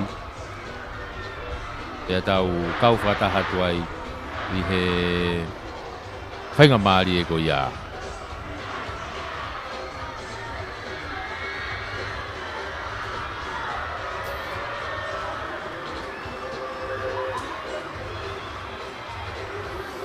Heke, ko whakaua ua tu ia, pa ko taimini o kei lere pehe taimini e ngahi whakakae ia. Keito e motu e ngahi whakakae ia. Koe teniti ko ia e korisi ko tupou. I ongon na mai mea e whakaekae loro tokani. Ngau e whakataha whoki ai potungau e ako mo e kau mata pure, potungau e ngahi ngau e whalatu whanua. Ko hi ko e whakaua o atu e ngahi polokalama o e whanau kano tokanga kina kinau tolu.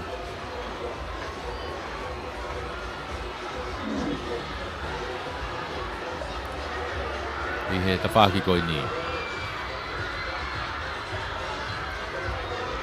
I malu le rei mai pepe a uha mai e ne tu he taimini.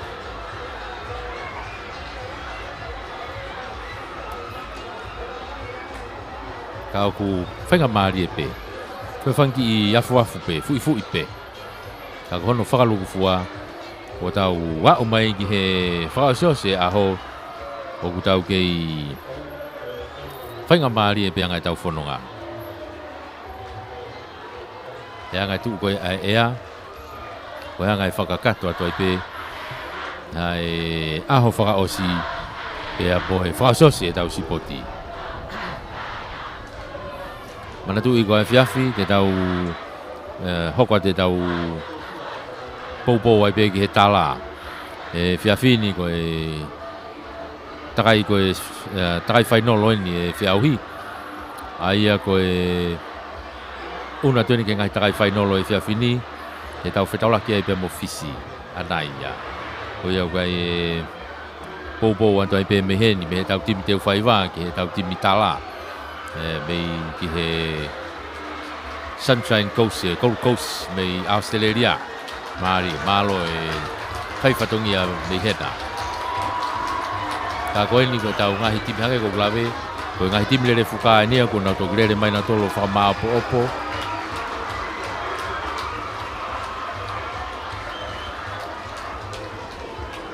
Ke nau whakapa-apa.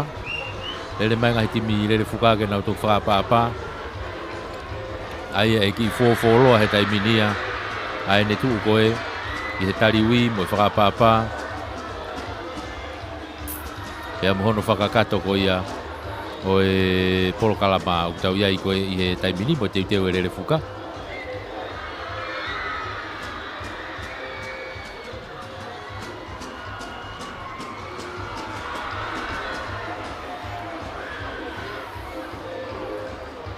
Ia ko lawe i pe kino to mala e ngari pe ko mau e tariu ia e tau mitse ti me iai. Ke tau kamata tau tolu iai.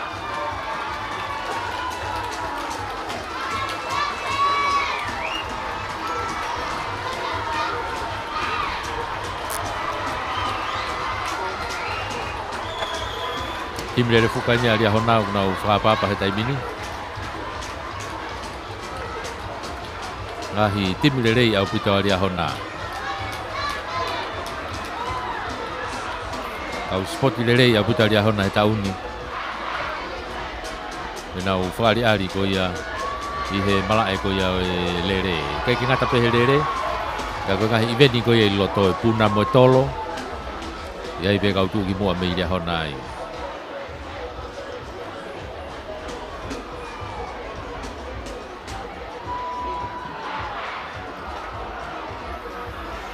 Ko ngai e tau kau whataha te taimini hange ko klave, ko e tariwi ko ni e tau whanau mixeti e tau tolu. Ko tia ko si mau ia ko nau mala e nau toria te teu pe ke hoko atu. Ko ia e tau un atu, wofi pe e tau un atu te taimini ke he kamata e tau lere fuka. I he even ni lere whaosia o e whiauhi. Ko hange pe whokenia hato e lere mita whange au pe. Fainolo pe, ko hiko foi lere ko foi takai peta. Neo ko to fa una lere ai. Ko hiko ko ta pe ko taimi. Ko hanga pe hanga foi lere bita fa ngea o pe ya. Micheti fe fine ke open ko michet tangata ke open halo na yai mo national. Ka te tau tok fononga fa ta pe me yai. Ki hanga ko ne tu i he lolo tongani.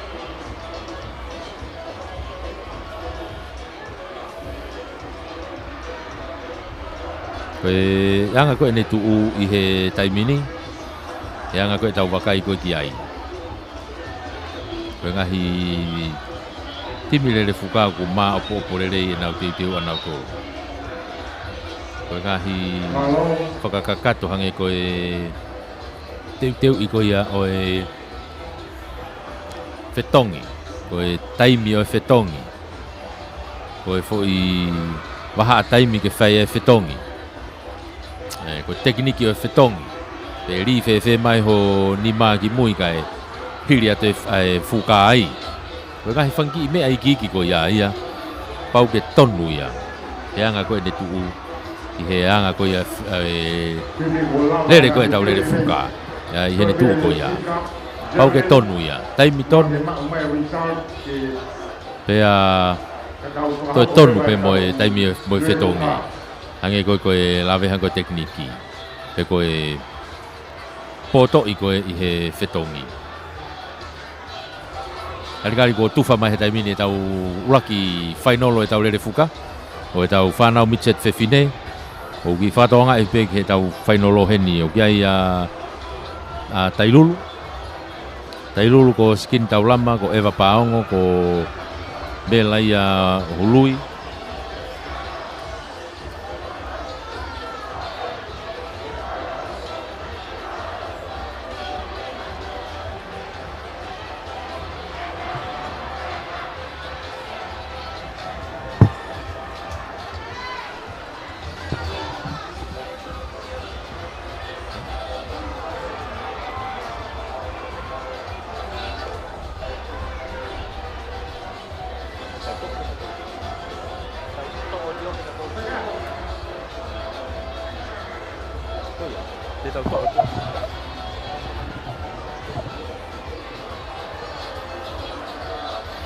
Hake ko ia ka koe tu ia ko he taimini. Ai lere ko timi ia ko a Tailulu ko mere seini pahulu ki ai mo melaia ului. Timi a kunsalo te o kia ia Ati Mafi ko Christina Nusi si utiti fonua pe mololo ahi hafoka. Pe mo timi a Hahake ko Leslie Farekaano te uri petari ko langa kari peni pe mo agape ipo wono. Timi a side school kia ia Tonga Mausia Sili si mina lupa itu Anna Ramsey molosali nevai. Koe timi koe a koe mo timi a Wahekolo. Koe timi koe alia hona. Ko Jessica Vainikolo, ko Caroline Whakahau, ko Anna Tone, pia mo Kaylin Whailoa Tuku. Timi a Hihifo, kia ia Sureti Sitapa, Seini Whakahokotau, Mere Malolo, pia mo Tatiana Man. Koe timi koe a Takuilau, o kia ia Fuilupe Manuhapai, Stephanie Poutere, Finau Lilio, mo Loupaini Kata. Ngai ko ngai timi na ko ngau ia he taimini. Tailulu, Kunsalote, Hahake, side school, o Wahekolo, Riahona, ya mo Hihifo, mo Takuilau. Kakato katoa whirene walu. Ierere ko ni. Pau ke kakato katoa mo ngahi turiki e ne mau, o wana to ia ha to e kolosi holo he malae, lolotonga e taimi ko ni erere atuai. Ai lere fuka. Mau masika pa, kakatale pe tong pigatol. Kau ofisiale patonga yange oke ke te fai ha coaching e taimini. Ni tu ya ko taimini ya e na lere. Te te wa ta pe ke na kamata ko lere ko ni ko vave tonu mo taimi tonu. Kole ke ngai tei kata ki tuku hifo.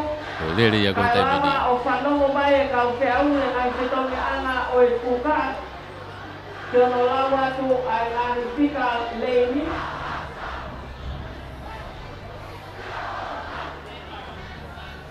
Koe ngai ko plave gai e ngahi whatongi a ko iau tau kau whataha toa he taimini. Teu ai ngahi turiki e whetongi. Whemau e ki whakalongo. Whemau ke ki whakalongo. Ta tau be mo e tuu ko he taimini he stadium me. Ko ki calm before the storm be. Ko le tuai e lere ko e ngatata ia e kau pou he ni he grandstand ni.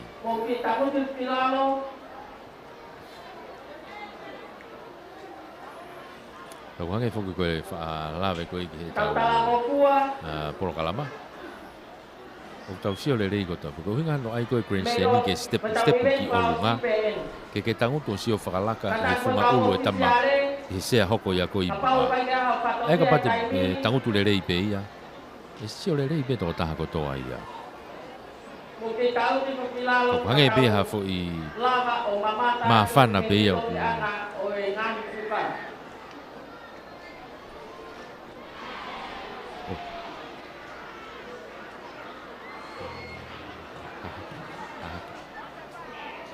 Tipu ka Hahake ko ia ko taimini.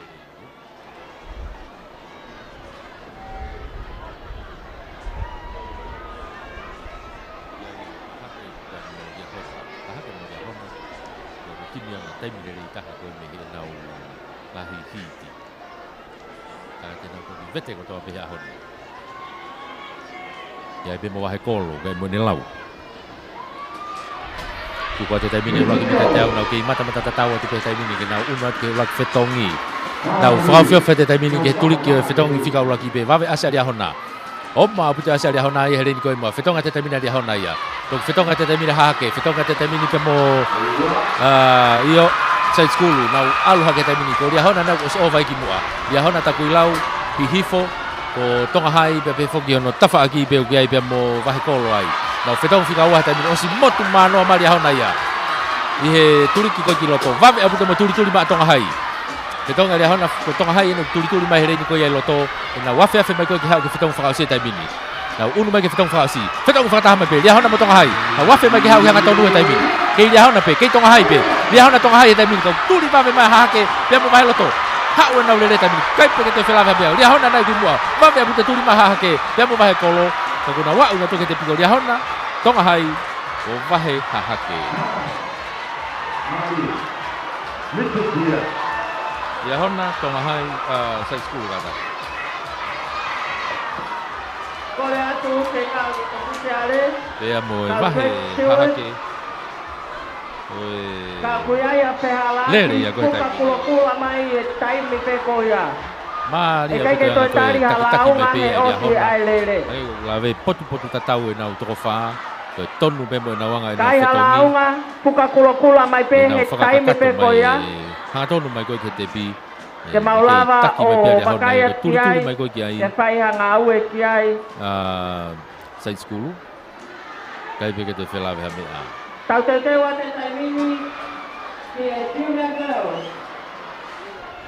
Tataki ko ang lane assignment. una tatou le taimini ki he junior fa na fe fine oi ngai timi he niu ga ha hake ha pai kata ha pai he re ni uraki o fina ofisi italia makafi ko siria nau mere utu vai po uha o rea talatu tima kun salote ko pai a potoi Angelina Tupou ko Karei Moani Kivalu o Sofia Namoala timia tonga hai wai mo timia Lea Hona timia Tailulu timia Eua mo timia Vahekolo pe fogiki hifo i reini ko ia tua o tau wakai ko ke ngai taimi ko taimi le taha ko he nau ngai hiti ko Lea Hona timi ko Lea Hona ko timi vave taha ia i he nau ngai hiti ko ane afi pea i he tawhaki pe koe o Lea Hona o giai a Eua.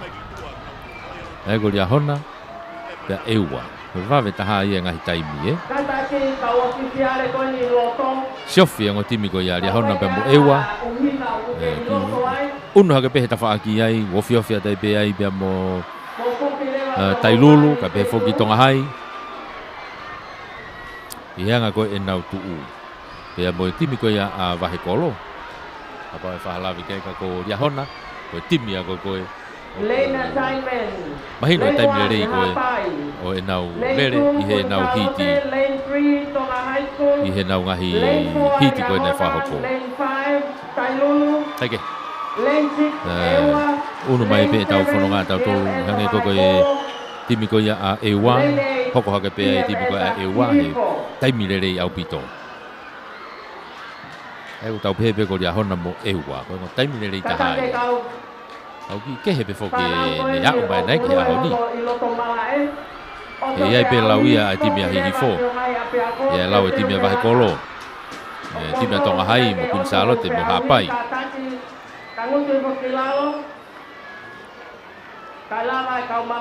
e neongo e ne tuu koe a taimi ka koe foi mo meniti ko ia koe ne whakalaka pe me foi mo meniti ko ia koe ne whakalaka ia uhinga koe ni ka pau e aha whehalaki ka pau e tō e fuka ka pau e tō mui e whetongi koe ngai foi mo meniti a ko ia koe ne ngā upe nao pehe koe whakalaka koe e taimiu koe ke toi tāri e ki ai alu ia uhinga ia ku tau lave mau pe koe lere fuka taimi koe taukei koe whetongi whetongi moe taimi rerei pea moe tekniki e anga koe whetongi Take, ka koe ne tu e taimi ni nau mau ke nau ngahi rei ni kotoa reine valu rere i kotoa pe i he ngahi rere fuka koe ni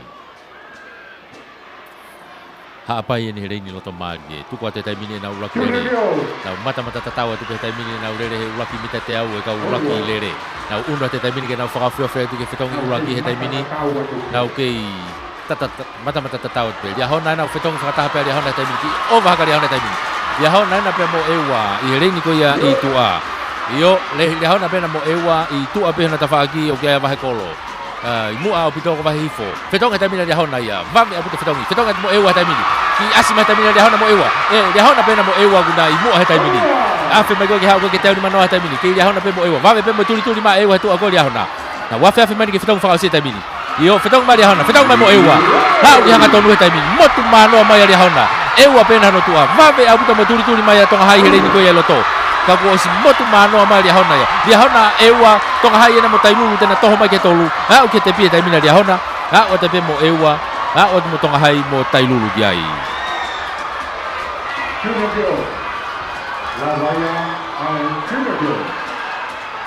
Oia, fu lere. Maria putoia. Hange pe ko lere ko ina tau I mo ai. Ria hona ia te fu lere ko ni ko ria hona pe moia. Ko tana ke be ke fu te pire me tari ko ria hona. Fu te pire koula ko ria hona. Ai ke tau unu mai tau tole tai mini ke tau whanau loto intermediate whanau whiwhine. Koe ngahi timi koe kurere heni koe apfo timi koe apfo ko re sina kula ko Crystal Sime li tea aloa mo rineni kutu. Time ewa ko anau lopeti mere kepus si mai ma tonga mana mo Eva Talia. Time kunsalo te ko mana hafoka ko vertical si okay mo roof calmet ofa latu. Tim koia tonga hai ko leseli lama Amelia Hangana basari va fereti motapa ita satini. Tim ta lau ko Evelyn Hafoka mere Fare Kakala Maria Anasi be mo Suliana Paranite.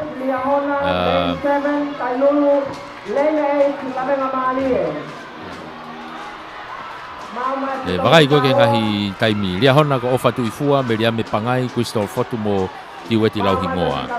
Tailulu ko Petrisa Latu, Tano Atani, Vika Mafi mo Ferila Kolotau, Timi Alavenga Maria ko Sofia Finau, Vika He, Mere Folau be mo Alice Tupou. Yang aku tahu kibakai ko ke taimi. Tu ko taimi, ko Timi ko alia hona. Timi alia hona, ko Timi Vaveya. Ai ko lia hona ko tonga hai. Off ya buta pe tonga hai ai lia hona. Tau pepe ko ngo timia ke si ofi. I hene tu ko he taimini. Ka pepe mo lawa kun Charlotte. I hona tua. Ka ko ngai tim taimile rei tahaya. Lia hona tonga hai kun Charlotte. Hona ngau tu mai ki hona ngahi tua ngahi taimini. Tulu tui ki hona ngahi starting blocker. Te wai ke nau tuku mai. Yo, tu kuat taimi ni ulah kita tiap. Faham ya buat asik ya. Kau lele. Kalau mau ikimu ya taimi ni tu ala dengan mari ya. Asa taimi ni dia hon ya pe mo tailulu na mo dia hon fetongi. Kita kata taimi ni kita pulang. Tong hai. Tu Charlotte. Kau mi mari ya taimi ni. Dia hon na tailulu. Tong hai na gua fiat taimi ni kimu. Takulah na tafagi mo ku Charlotte. Lama dengan mari hari ni kau tong. Waf mai fetong no wa. Fetong kata dia hon. Fetong kata tailulu mo tong hai. Kita ngata taimi ni mutaku lau mo kun Charlotte na wafi mai ketau ni mana taimi kita ki me pia dia hona pia mo tonga hai na pia mo tailulu hono tu ape na wafi mai ki fitong fasi o si fitong mai taimi dia hona ya fitong mai taimi ni mo tonga hai na mo tu mano mai dia hona tonga hai na tuli mari mai ta ko tu ibe ka ke te felava me a o si mo tu mano dia hona ya na una te taimi ni ke te pi dia hona tonga hai kun Charlotte.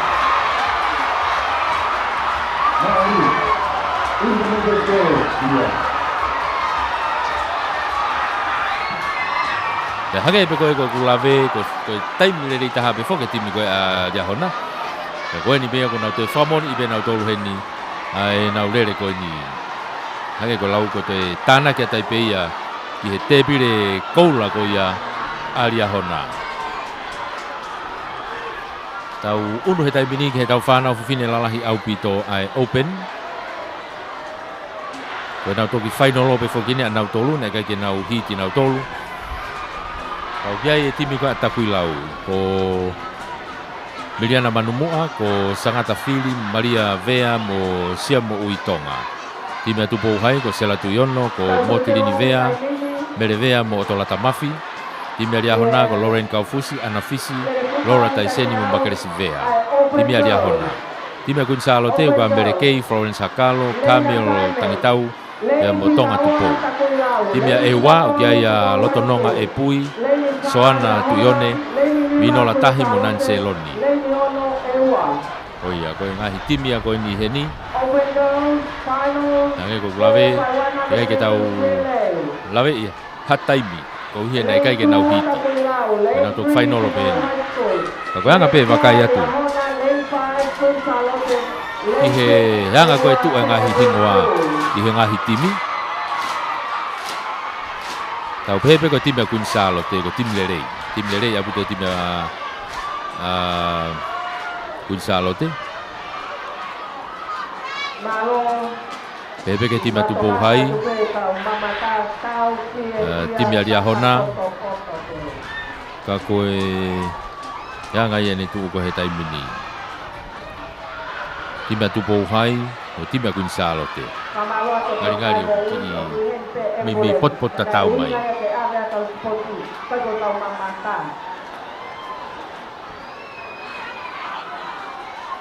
Open boys, open girls, sorry, open girls.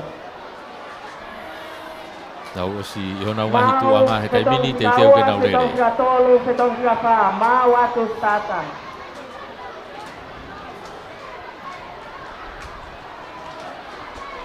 Ka ko fatonga e tu heni uai mo up for all ya. E green fica fitu ya uai up for all ya. O bege up for all fo ke uai mo na ko open tu ki mo ai up for all. Kau fo ke na star ko ya ko yanta ba ato. Ye timi ko ya up for all. Yup, tu pa te tai mini na lele. Mata tatawa tu pe na lele tai mini ulaki kau lele. Ala tu una ke off ya tu ke fitong fica ulaki tai mini. Ko hange ka teo ko ewa wama au pito ni asiki mua pepe fo kita kuilau na fetonga ta mini fetonga ta ewa afu o kun salo tena ku manga tu hono tu a dia hona na pe mo ta kuilau e fo ki tu Pauhai na una te ta mini ke fa fe ke fetonga hono wa ke taki me pe afu o ta mini na wa ke fetonga ya fetonga te ta mini afu o fetonga kun salo te mo ewa to fetonga ta dia hona ta mini afu mai ki ha ke teo ni manoa ta mini kun salo tena ko si unu mai ki mo ta mini afu mai ko ha ke fetonga fa si taki mai tai mini kun salote fetong tai mini kun salote na mai tai mini mo afo fetong ba afo fetong mai mo dia hona fetong mai ta kula ko semua mano mai kun salote ya tai mini afo o na fika wa fetong dia hona fika tolu o tai mini ke tepi ula ke to kun salote afo o pe kola ka ke takulau ya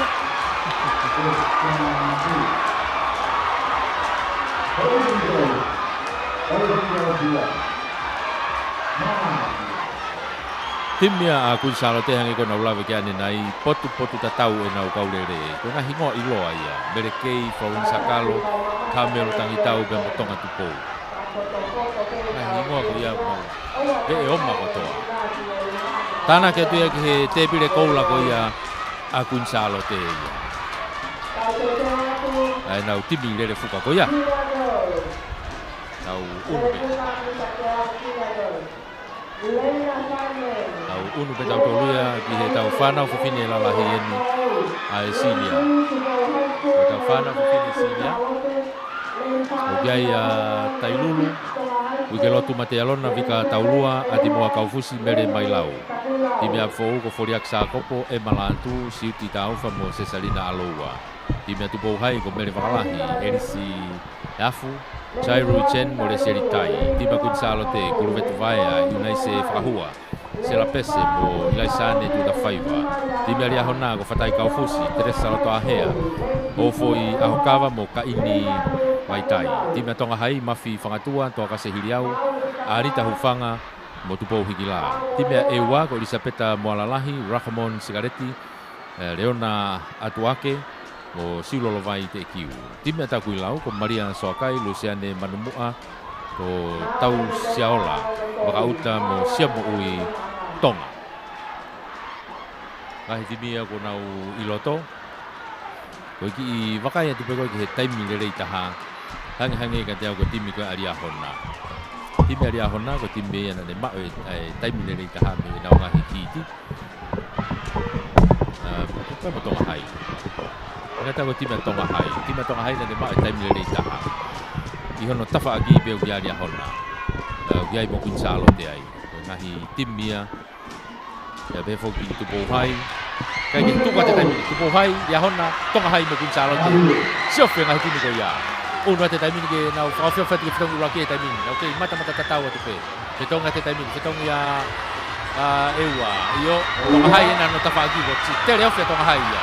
ki taki peta kulau mo tonga hai na ka pa ko ia o ewa ku chalo tena mo dia hona I hona tu ape na wa fa me ke fitong no wata fitong ata tonga hai tabi fitong ka ta kulau unga to ewa unga to ku chalo te tabi mo dia hona na wa fa me ke tau ni mano hai tabi ki taki no tonga hai ku chalo te dia hona pe ta kulau ewa ha o tabi ke fitong fa si fitong ku chalo te fitong na mo tonga fitong na mo tonga hai mo tu lo ba ku chalo te ya tonga hai na ku ni mana tu mo dia hona kun salote tonga hai dia hona ha we pe ke te pi unu mai tonga hai turi mai tonga hai ngari to mu pe kun salote tonga hai dia hona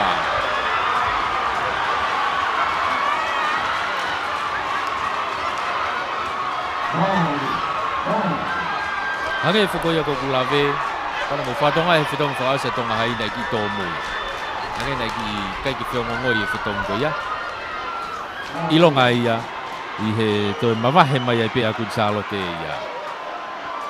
Ka ko foi koula ia Gonzalote, time Gonzalote. Kuluveti vai ko Unai se frahua sela pese.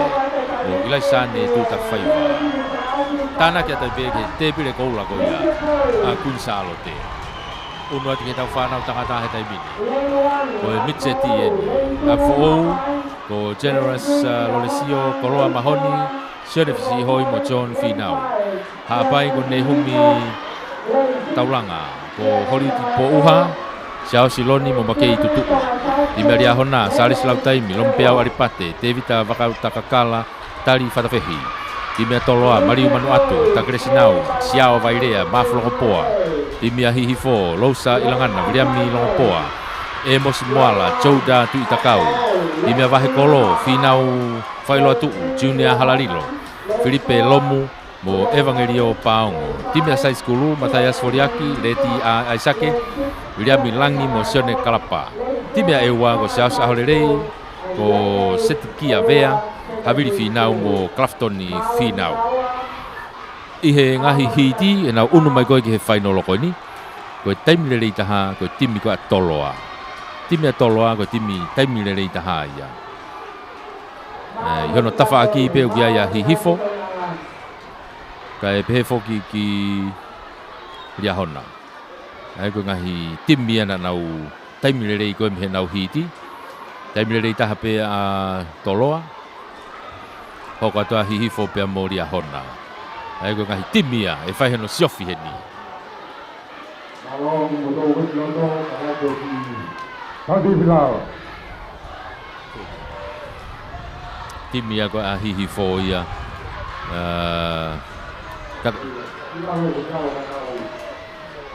Timi koe a toloa koe timi taimilelei taha ia I he nau hiti koe ia ane afi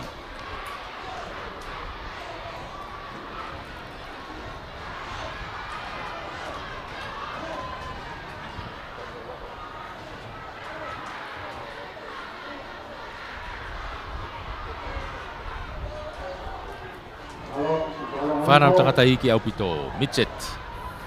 Ngahi timi ena ko nau loto mala he taimini. Teu ai ki he whakakato atu e tau lere fuka motu ia ki he whaasosi e tau whiauhi.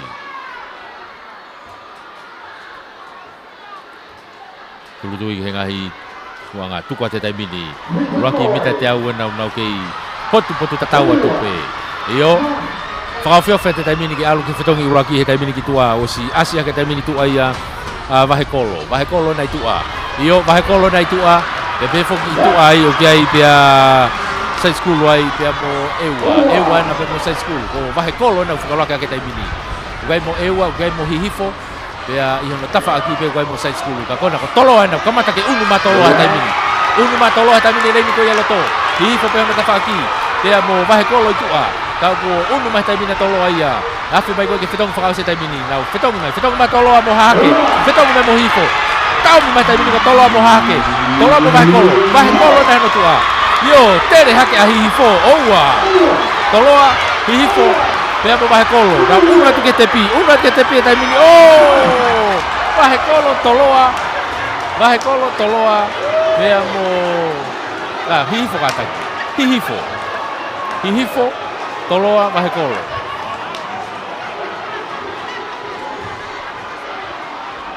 Olaya ai Timi ko ia hihi fo. Losa ilangana William Milongo poa emo si moala be mo chouda tu itakau. Masi ia ko chouda tu itakau. Masi ve vave mo ni masi ko ia. Ege tau unu da dole tai mili toi tana kia ke te bile me tali ko ia boy. Koula ko ia a hihi fo. Peko hihi fo mo toloa. Peko toloa, kai ko yanga ko pakai tu ia me he. E toki whaongong mai fo iwe di kwa he ui. Ko ni tu ana ia he tai mili. Ko ka tu ta tolo ke tau whanau junior. Timi hapai ure me ia ofa feao ko tuta profisi matai ka buana nau ko tama fua wata takulau ko Silve dio lui asili ko Kristonga Thomas Mafre o Mosebis Vekite timi atoloa Espania tu nuku ai sa ke bairea sione lolo mana ia mo sa si aise timi atere ko Alexander Hafoka siao si Mafi Roman Tiesa Mausia siao si Kolo timi atonga hai se ya holerei ko Heseti Tau Quinton Foriaki mo Divine Halaholo Wai mo timi afo timi avahe kolo mo timi atai lulu ko Surya Siongoloka tonga bayangina ko toni pore mo viri latu. Wanga ko tau ki wakai ye anga ko taimirerei. Hage ka tau tu he taimirerei ko timi ko atere timi ko Kristonga ko timi taimirerei tahaia me he na nga hiti ko ia ane afi ya hoka tu peke timi tonga hai ai ko timi atere ne taimi le taha hoka ke timi tonga hai ye tafaki ko tonga hai ke toloa tau ki sofi foi timi ko ya atere tonga hai toloa we ka timi na vave au pito a e nau taimi lere ko ya o nau ngahi hiti nau langa le kitua he taimi le lo tonga au nau situ ke nau ngahi tuanga ke stata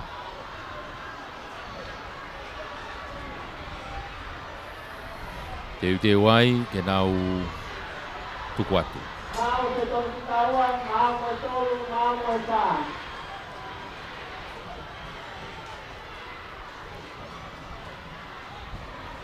yo tukuatu taimine ulak mita te au nau mata tatawa tu peta mili kau hanga ilong ata mili Asia itu ako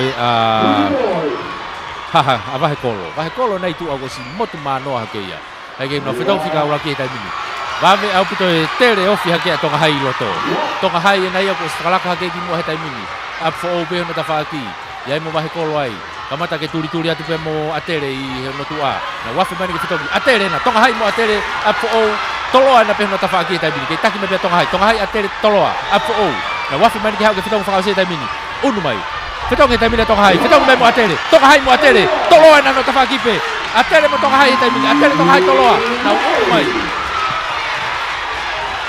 umai ki loto ta bini atere tonga hai pe mo toloa na wa ke te pi ta bini atere tonga hai toloa yo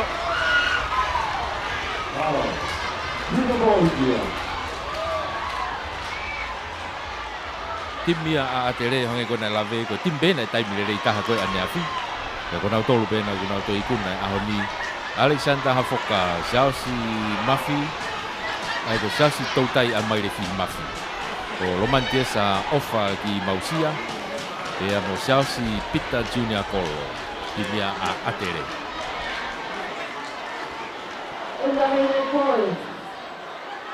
e nau lere ko ia I he final ko ia tau unu pe tau unu tau tori he taimini I he intermiteti tau unu ke intermiteti he taimini ta tuku pe ni tau lere fuka I he ahoni Aia ko apfo o ya Joseph Pooi sione ka foa Patrick Tomasi ko bake afu tima takui lau ko James Fifita ko asi tu pulotu mate metari koula pa hulu seori ilayu imia ewa ko manatu hungalu sione kiu te vita la tu mo so pe hungalu. Ti me toloa, sai lo si vea, sione vakata, sione katoa mo starik finau. Ti mi ko ia ia hona, ia lolo brand u kakala. La tu la tavao te vita kulikefu, o maka mai le whakahokotau. Tonga hai, uke vatu mafi, saia Pascala, Sami Ukolope, Daudi Heimuri. Atere ko Sefo Mailangi, Frank Kaihea, ko Paea, i Siamoka, Tau Farere, ko Felice, Naufahu. Tima tupo hai ko Kawahafoka, Paea Tonga, Tani Olangi, pia mo ti tari Kolomalu. Ko e wakai koe ke anga tu e nau taimi. Ko taimi le rei taha, ko timi koe toloa. Taimi le rei taha ia i he nau ngahi hiti, ko timi koe a toloa. Ko ki ofi hake ki ai hono tawhaaki, ko ria hona, pia mo atere. Pia mo tonga hai. Ai unau mei pot tatau pe ngai timi ko ia. O ki ai a toloa, ko ria hona, ko atere mo tonga hai. Timi ake si ofi heni. Mau e tong kita fa, mau e tong kita tolu, mau e tong kita ua, mau kau whatahati he nau lere ko ia taimini.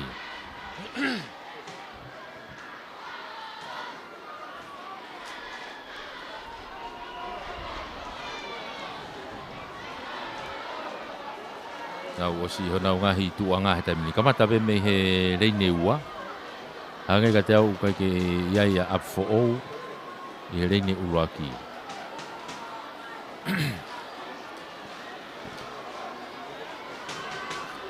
O ia, reine ua peo kamata tua i ko taku i lau. Alo e peo au ke reine tua ki tu pou hai.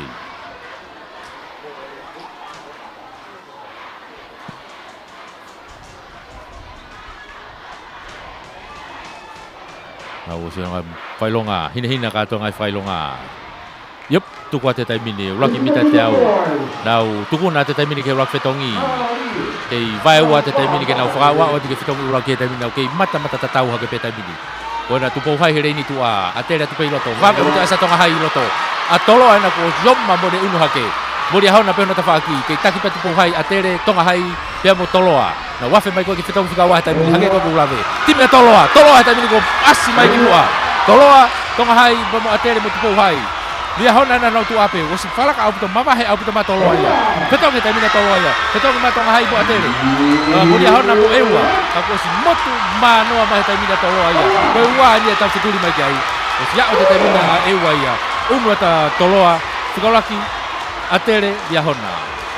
Toloa atele dia hona.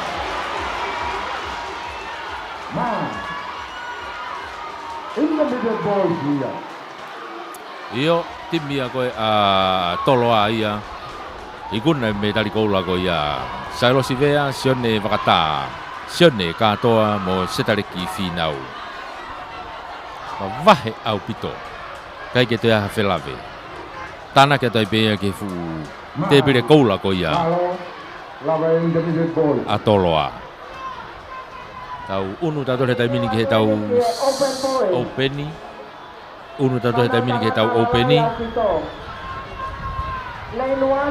O kia ia Mounga Olive ai. Mounga Olive urere ai a Petelona Nseni. Ko Amon Fifita, whakao whatonga mo Ilaiasi Teptepu. A tere ko Brian Otukolo, Fotofili Mahe, Asperi Mou Helotu, Fusi, ko Tevita Malungahu. E ua, wea sione vetekina. Tevita Kirioni, Tevita Paukamea, Tevita Tonga. Apfo ou sione vea matahau, sia siohi, siua wakatapu mo Atonio Halasima. Tupo hai ko manatu le reifi malakai ta iloa asa tui mo fehikitaki unga. Lia hona ko folauhola tafuna sio ka tamare li sia tevea mo sione mafi. Toloa ko mateaki were, William Paongo sione lutui mo Andrew Tonga. Lawenga maari ko Ariki Alofi ka veinga vaka, William mitui pulotu pe mo hemasi whakarelu. Yanga ko tau ki sio atu ki he taimi. Potu tatau pe ngahi timi ia. Kai ke fu ilonga hamakehe ai ka ku hange ka te au ko timi ko up for all.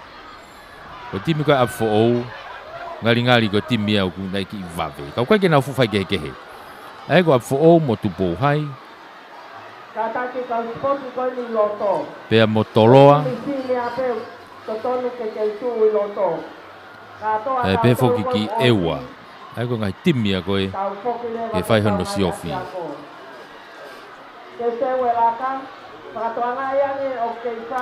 Leo ko kurere sta ko ia a Mounga Olive. A Petelo Nanseni heni. Ko hange ko lau hatoa e tu toko taha. Ko toa mo onia. Ko ia ka ne tu ana ia koe i he e nau tu ko he taimini.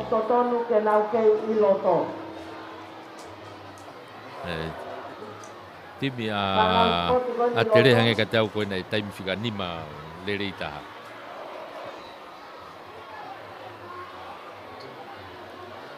Tau kei taitari pe ke se tongu i si kaua.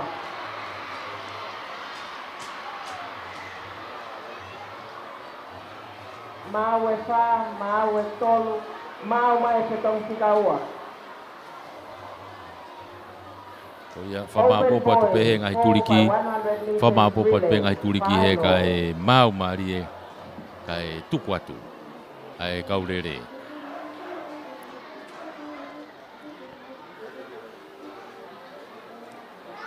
Si tu kana tuanga reni uraki pe ko Mounga Olive atere e ua apfo o tu pou hai ria hona toloa lavenga mari e gitu a mau ka to ngai turiki to bene starta io mau mo starta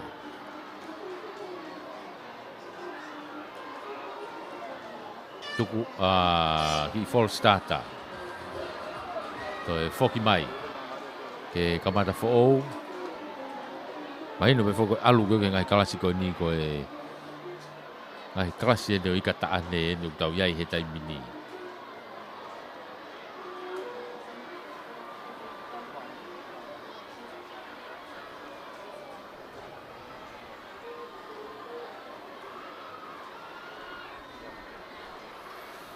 kau kunau ki lolongo matanga ko ki nonga ni kai toki hake mai foi peau.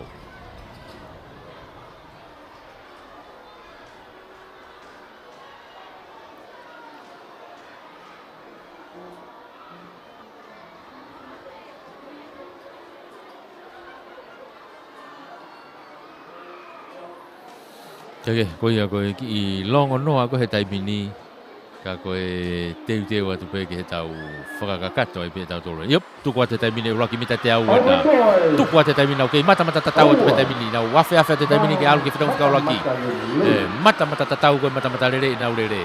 Whetong ate taimine mua, whetong e pe a lawenga maria mo tolo ai mua he taimine. Tolo ana ko swalaka ke mo lia hona. Lia hona ana no tua, tolo lia hona, lawenga maria pe tua. Wafe apu te maturi ata tupo hai pe mo apfo o. Pe foki ki ewa. Na wafe te taimine ke whetong whikau wa. Whetong e taimine toloa. Whetong e talia hona taimine pe mo lawenga maria. Na wafe mai taimine ke hau koe ke te au ni manoa. Kei tolo ape na lia hona. Wafe apu te mo asa apfo o. Unu mai ke whetong whakasi. Whetong e taimine toloa. Whetong mai mo lia hona. Whetong mai apfo o. Hau e taimine reini loto Mounga Olive. Mounga Olive na reini loto. Wafe au pute le turi hake. Na unu mai. Falaka hake taimine ewa. Ewa mo toloa. Ewa na mo toloa una. Whetau ta au mi maria hake. Iyo. To atu timia ewa ia. Maria pito. Ai turi Maria ko ia ewa. E foi lere Maria pito ko ia. Timia ewa. Gai ko na sione vetekina te vita kilioni te vita pau kamea mo te vita tonga. Masi ia ko pau kamea. To atu boni. Ai fariali ko ia timi a ewa. E na foi afe mai ko ke frau se osi mai. Nai ki tomu ma ewa ka ko turi mai ko e masi toloa ewa pe mo afo hena he pe mo dia hona no tafa aki na unu hake ko tai mini ke ha ko ke tepi yop to ato ewa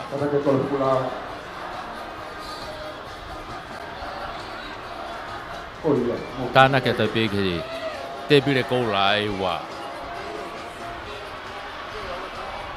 Mari.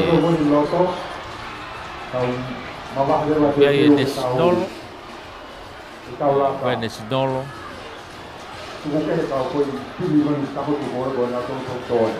Ai koe Nesinolo Fefine ni urere koe ni.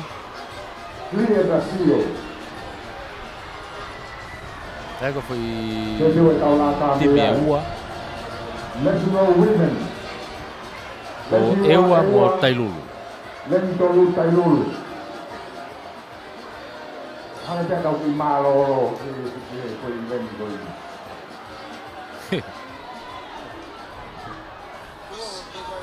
Eua mo Tailulu pena. O foi leini be eua, o foi lere be eua he national.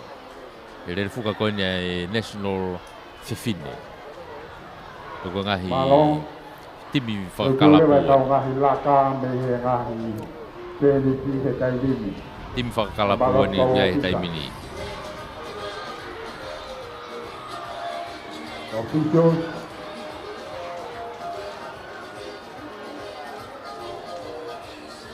O mai o whakesio mai ka whietia. Gari mau mai ngahi turiki. Malo ngā ue. Ia ki mea ofa.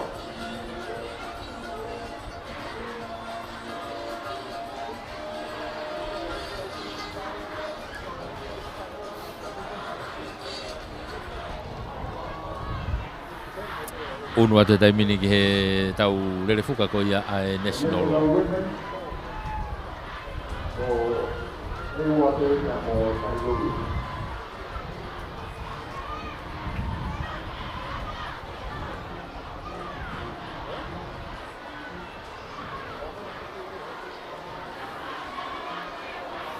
Si mau mai taimini ai fuka hina ko toa teu ke nau tuku atu.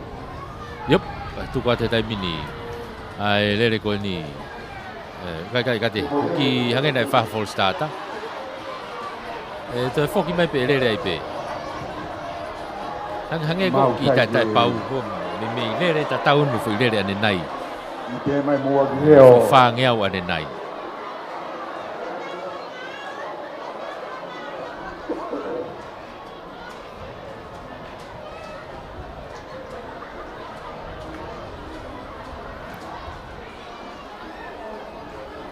Ia whauwhoki mai tai mini ke nau toi na toi lere fo oa tupe ko timpe ua.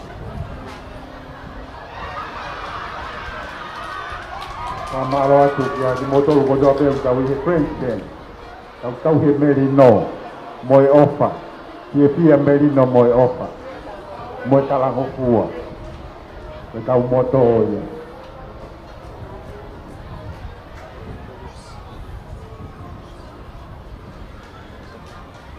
National Women. Io tuka te taimini ka ko ena timi lia ko Tailulu pe mo eua pena. Tailulu mo eua una te ulak fetong i taimini fetonga ta Tailulu o eua na womba ne ki turi atu. Tailulu mo eua. Eua manga lele ata eua. Kei taki be Tailulu i he whikauraki. Una te whetong i taimina. Na whetong whakatahape. Whetong ata Tailulu, whetong atu pe mo eua. Io, whetong whikaua ia. Na awhi mai taimini ki he te au ni manoa he taimini. Tailulu pe mo eua. Hange uki. Whalaka mai taimini o si mamahe mai taimini Tailulu ia. Ha o mai na tolge na whetong whakau si. Toi o ma aupito ai whetong whakau si a Tailulu. Ada kata pas-pasi aku. Oh iya. Pas-pasi aku. Oua. Mari ewa. Show wa ewa ia. Iyo. Iyo. Mai no pito ewa ia tunga ko ia. Malo National Women. Tau una tau tore taimini ki he tau. Whanau tangata lalahi eni. Whaosia ki e tau ngahi iweni ko ia oe. Koe lele tiwi whakaosia ni e tau spoti hono hiwango hulu maono. 4 by 100 meters relay senior boys. O tau Lele whakausi e ni hono tuku mai me he tau mo MC. Pia sa antelu, o lele asa ne whehoko te vita veikoso Solomone ki te kei aho, mo Alatin po mare. Lele he atere a seti bounga, taufa, Oscar Hoagland, so sefo fatai murinuu tu neau. E ua ko Gustafa Veituna a minto pui, Williami Lerenga, Sami Wela Lama. Apfo o ko lore sio sailos, te vita hei tonga, una la tiume.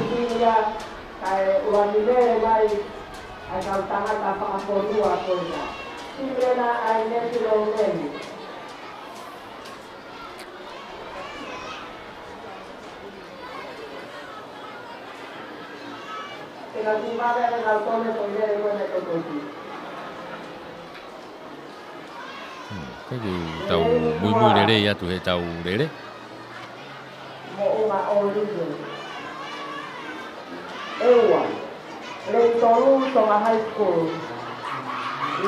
Hai ko ewa tonga hai. Toloa. Yahona.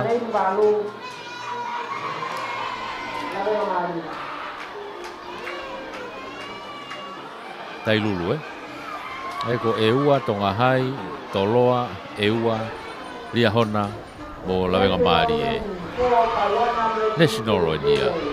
Hai te tauraki unu ke national o ka tauraki unu ai ki he sinia ki whakaosi.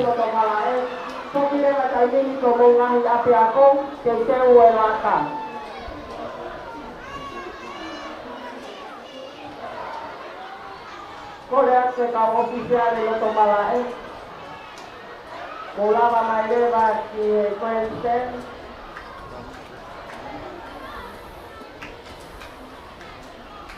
Okay. Tu ya ko e tai mini. Ko national law no grele ko ni. Ko kai kalapuen. Tau unu tau tol ge tai mini.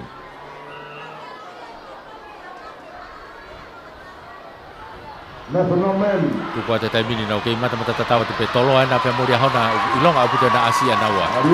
O tu tai mini ke ofio fe ke stangu la ke tai mini. Fetonga tai mini ko ya hona pe petolo a.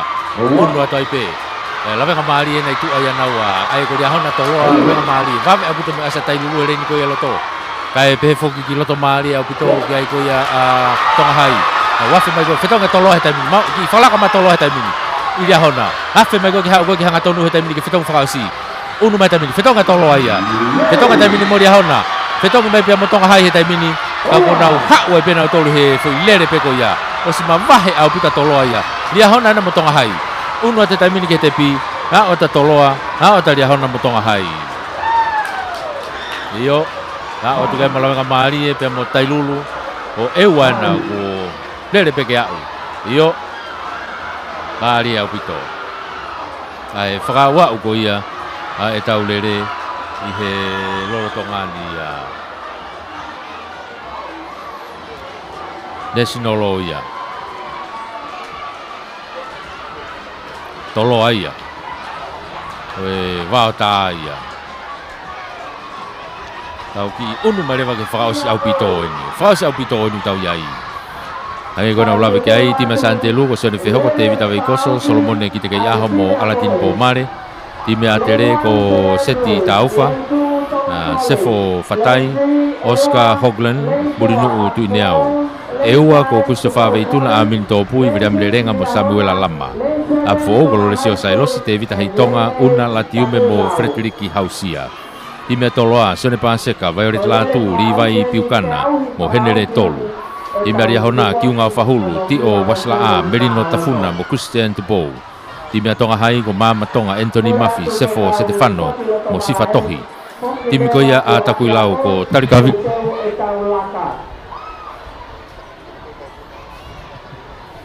Time ko ia a takuilau ko Tarikavili Ulutau Fonua api ko toari moni pia mo visesio tolu pia mo antema tubo malohi. Mali taha tuku bede pramutu.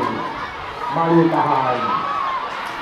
O si mau ngai timi loto he tai mini Santelu atere eua apfo o toloa riahona tonga hai pia mo takuilau ki tua.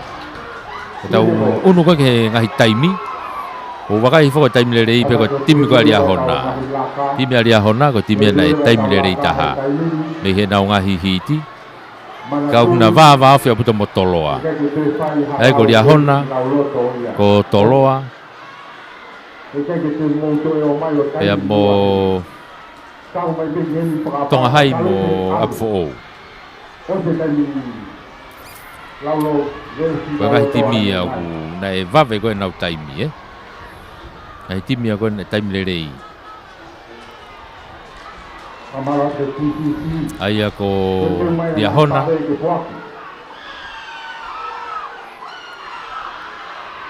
Ko toloa apfo mo tonga hai. Ai ko ngai timi ki siofi heni.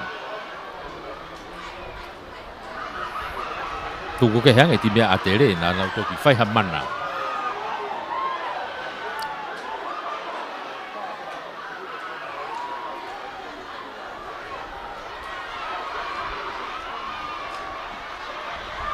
Kata taimini uraki mita te au he taimini. Mata tatau te pena urere. Ilonga puta asali ahona i hereni ko i loto itua. Afe mai ke fitongu loki taimini. Fitonga tali ahona taimini. Ilonga asali ahona. Lia ahona na pe mo tonga hai.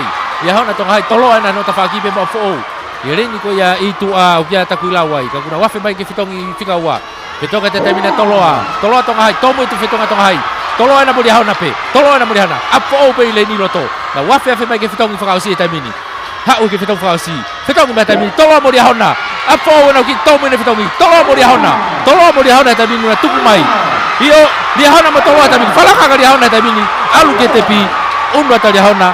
Ulak dia hona toloa. Be mo apo.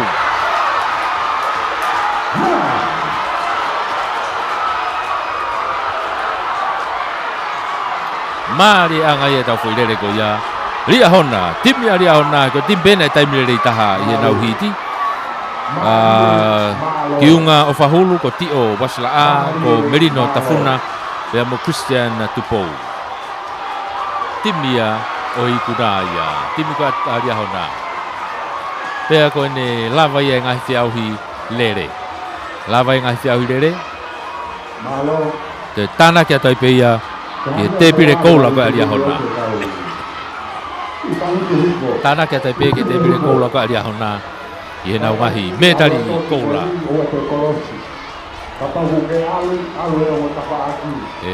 Whakakato tai pe ai tau whanonga ko ia o e tu ko ia i he taimini. Aio ko ene tu ia ko he taimini. Kakato ia ko e tau ngai whiauhi i hene au mai ko i ki he taimini.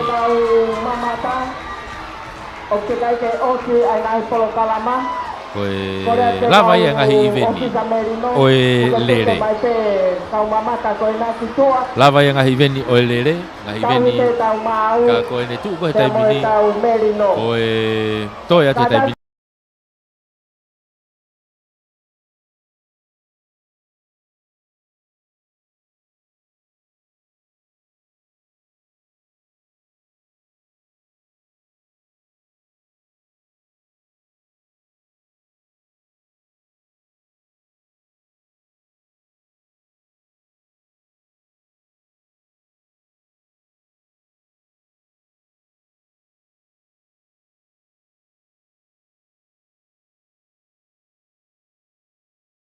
Oia, whamalo atu.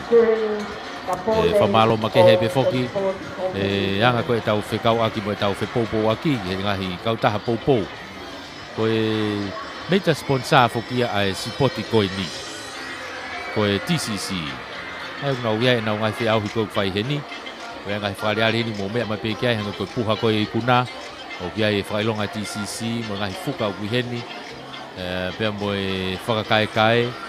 Tau popo watuai koe kaurah whitutaki atonga TCC ia whamalo rahi atu kia te whakawa o te pe whamalo ki ngai tapa katoa pe ke asi Prescott ki pia moe kau whakaekae kuristonga malo popo watu whoki e warfit poini ni mai whai mahe tokoni ki he kau whakaekae whamalo atu he tawhaki katoa whamalo he ni ki he paperwork ka ko tailulu ia malo apito tailulu malo e toni mai mo e poupou mai e whakakato mai e tau ngahi risi e malo au pito poupou mai tailulu.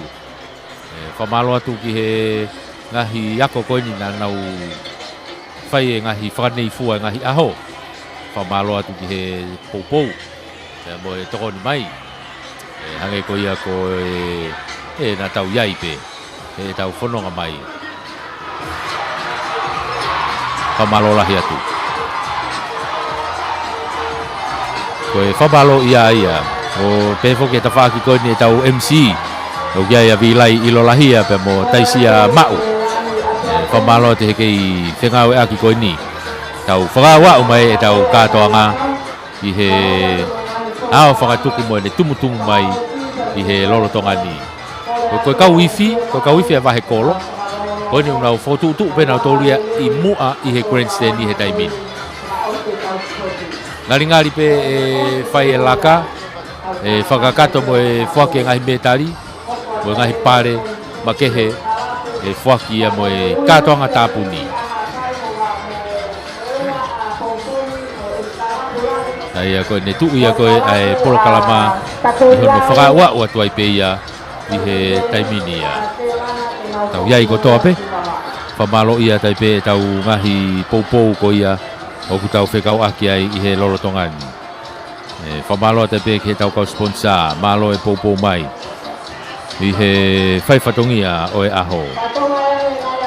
Naiki i motuhia atu pe a e tau live streaming, ka kohi pe koe ki i ia toko tahai na ne pehe ia koe tepi e tau waia taki. Lere mai a off e tau waia taki o ki mate a tai uhila koe ki heni. Ka koe nu te whaipe ngāu e ki ai. Whama watu ia ke hoko atu e tau ngāu e. To e talitali whiwhia atu e tau kau mamata koe he tau live streaming. Koe to hoko atu ni ke whakakato ai pe ia.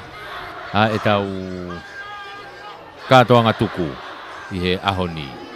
Whamalo lahi atu. Whenga maari e ia e tau whanonga. Hange ko kulau talu mehe aho uraki ke he aho whaosi koe ni. Hange u te kai ke toi holo ai maka ia o e whakakae kae ko ia ari ahona. Koutu e tok announce he ngahi whaki pare koe ni ai whiauhi whakae kae. Whiauhi lau wesi lau loto. Pea mo hato e ngahi pare makehe. Hange koe kau tu ki mua he ngahi kalasi. Kau mo ia i no whakakato ko toa atu ia i he whaki ko i he katoanga tuku ko ia te tau iai i he ahoni.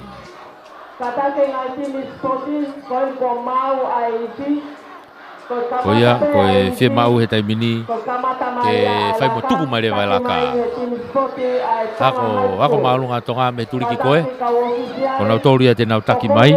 Haua kai pe whakahoko ko ia. Aia ko Tokahai, ko Eua, ko Atere, ko Tailulu. Unu hakai pehe ki Toloa, ki Queen Charlotte, ki Tupouhai, ki Santelu.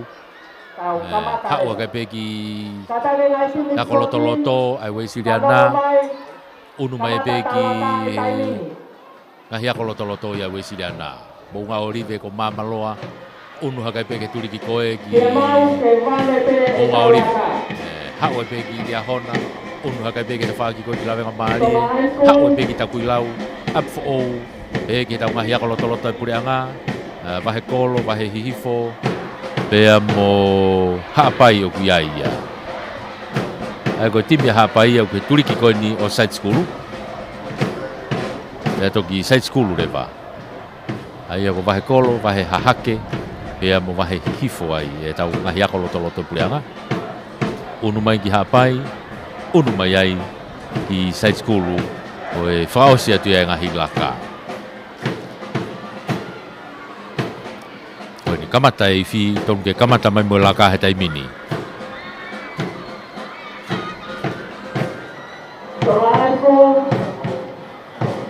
Laka mai rewa he taimini.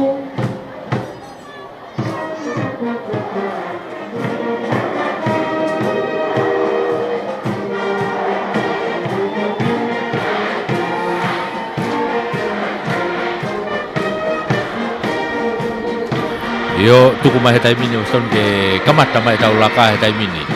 hau e laka tonga hai e nau kei fotu tu pe ia tonu lewa ke whaimo nau tuku mai tau ki o kai pe whangi furihi fo ke laka tāpu ni kai pe mo furihi ke kau tō fuka pea mo e kau laka taki ko ia he laka tāpu ni pe he laka whakawa na tau ki lawe fo ki tau tolu he laka whakawa aki nau tolu ko ia te nau taki mai ai kai ke te hawhainga maari e ke whahatoi ki takai o wakai e tau kau takilaka ko ia e ngahi ako he whakaosi o siko ni ka ko e te tau whanonga whakataha pe mo e laka tāpu ni e whainga maari e koe ni tau kau whakataha toa i he lolo tonga ni e a whakakato e pe mo e tau ngahi polokalama i he tuu koe he taimini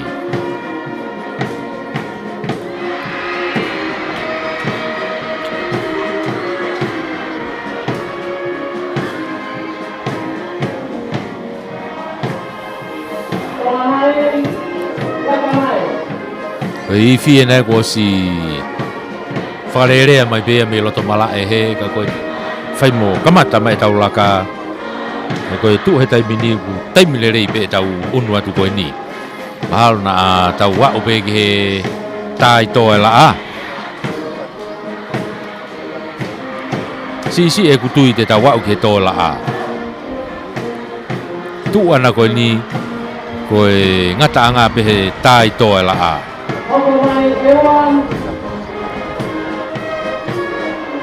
unu mai taimina tonga hai ia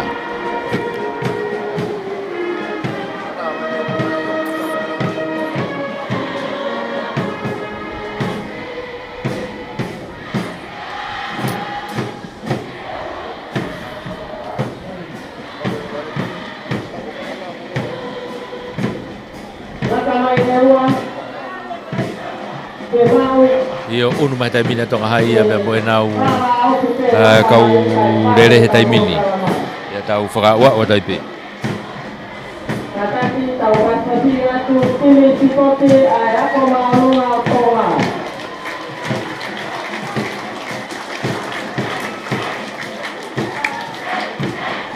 io ako malunga ni tonga kau nau laka mai koe ni mua koe ni he taimini ngari ku taki mai peia mafi tae ruafi io mafi tae ruafi ena une taki mai nau laka sentai one laka ko ia tonga hai hau ai pia mo seosi fatohi e foki kia tupou hiki la pea mo nau star ko ia ko satini ko ia nau iai he taimini ta pai ta satini koe nau takilaka mai koe kau laka i he taimini whafofa o te fui teki koe ia o satini hake tau unu mai tau tolu ia tonga hai ia laka pe mo ginau tolu timi koe tonga hai i he tauni hake ko lau hake tokanga tonga hai ki he ako he tauni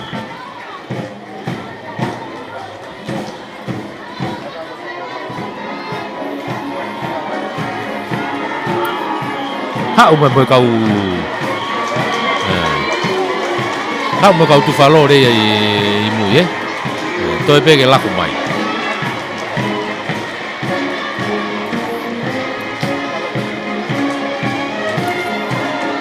kau whakakai ata pe nau nau toi lua et mo ngai pou koi mu unu mai taimini timi ko ia a ewa io timi a ewa na ia ku ia he taimini o faresiu tonga be mo grem la tu ko o kaptenia e foki ki he kau star ko ia a ewa i he mala e ko ia o elere e pana fifine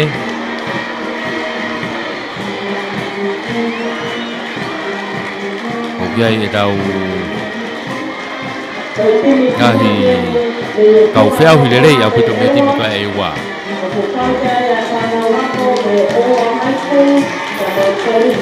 ka koe whatataha mai a tim whatataha ia a ewa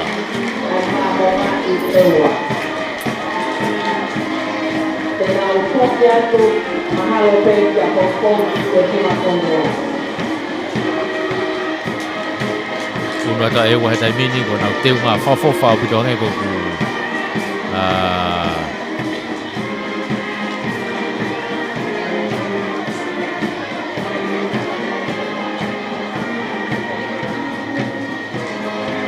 lave ko ke teu nga o wa fuma fotua di dia fuma fotua unu mai ko sto nga tai mini dia mo na ulaka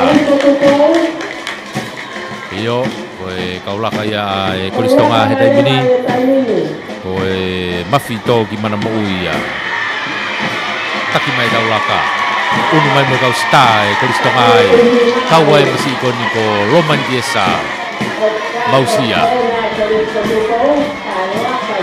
kalamo ia e kalasi ko chivia ai kolistonga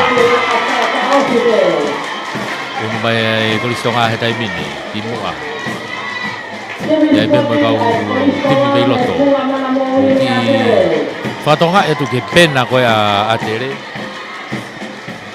pena ko a tere asia e protcom wai ko popo ya e protcom kalau fit point ni ma mo tau live streaming i he timi ko ya a tere mo whakakai a tere ne mo na ke na wa mai ke final o e fiau ni whakakai mahui nga pe tau popo ki ai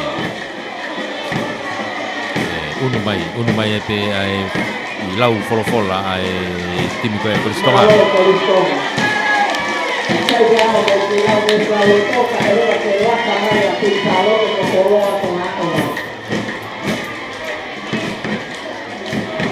timi e kolistonga a tere ia unu rau toru ia tai mini ai hoko mai koe laka ko nei ka whakakato ai ka tonga tapu unu mai tai mini a tai lulu tai lulu ena koe kapteni a tai lulu ko David Avi i he waipo maata heilala ko mo taki i fokia e mo kau whiauhi tuki mo a koe a tai lulu i he whanau whiwhine ange koe ko Susana Kaufusi koe whine mo ia mei tai lulu Susana Kaufusi i he Junior Maria Putanga koe koe whiauhi a whine mo i koe ni koe ne ngahi me tali koe kuna ma tai lulu e whokia skin taulama koe whanau whiwhine a tai lulu ia unu tai lulu unu mai tai mina kun salote ia unu mai tai mina kun salote ka koe kau whiauhi koe a kun salote kun salote koe ku hao koe ni aina koe whoki ai kapteni Florence Hakalo koe kapteni koe ai timi spoti koe a kun salote taki mai pe ai laka ka toa kau star toa ia kau i loto me na toa ia i he laka fa ai teunga o kunsalo fa o bidona teunga au taho mai pe mo na ngai me tari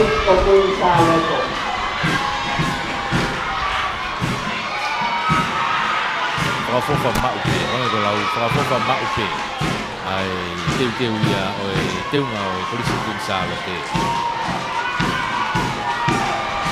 ona teunga spoti nanga maheki pe ai mo ki palaya sula pahina mo ke ni hina ai taha ko na teunga fa la ia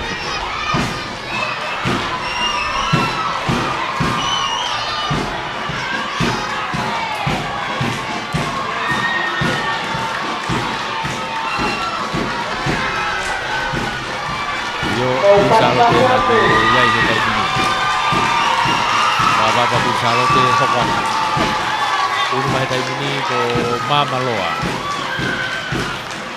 unu mai tai mini a Mamaloa ka koe tini a Mamaloa leke koe lawe koe tini koe tini a Mamaloa High School Mamaloa tau pe fili mo ngat kai hangi ko lau mana hena e tau ka hau mana hena tau ka hau ko liu mai a mamaloa whakawao moni mamalo ko teuma to atu moni whawhawha teunga mamaloa whakatua pure anga moni mamaloa ia unu mai taimini ko tupou hai e ni unu mai taimini tupou hai e ni unu mai taimini o tola tamafi ko staff kia a tupou hai ia o tola tamafi vai mo le seri tai ko mo fafine lere mari e ia tupou hai i he malai ko ia lere le seri tai be mo tola tamafi ko mo fafine lere mari e ia timi ko ia a tupou hai onu mai taimini ai akolotoloto ko siriana FWC Christian College yo oi na unu mai na tole taimini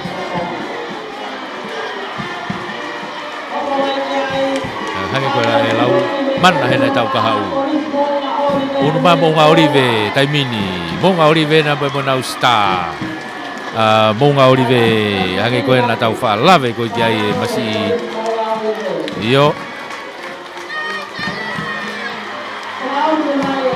ko na yo pia i he taimini mo nga olive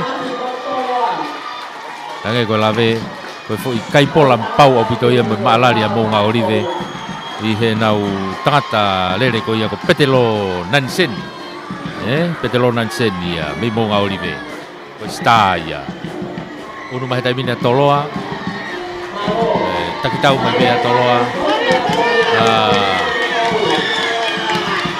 Oia, polis ka tupo wena uia hita ibini tolah ya pute kau leka ia koe kau sta toloa kau wai leka koe ko takris nau kau kunau tu ko toa peki mui ai takilaka mai pe kapteni pe moe mata pure lahi pe koe ia ai polis ka tupo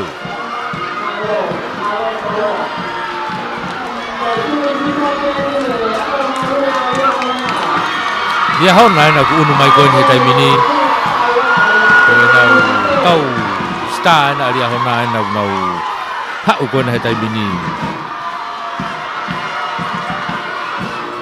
timi ko ya ria hona taki mai pe foka ria hona ia he nau ngahi kau takilaka pe o kau ka ini vaitai ko kapteni pe ka ini vaitai ko sta pe ya ria hona ia ti o wasla a ko Christian Tupo kau sta ia aria hona ia tau tatu fito ke fini moi ko kaini vaitai moi ngahi kau sta me loto malai unu mai ko ria hona ia fafi mai tai mini ko lave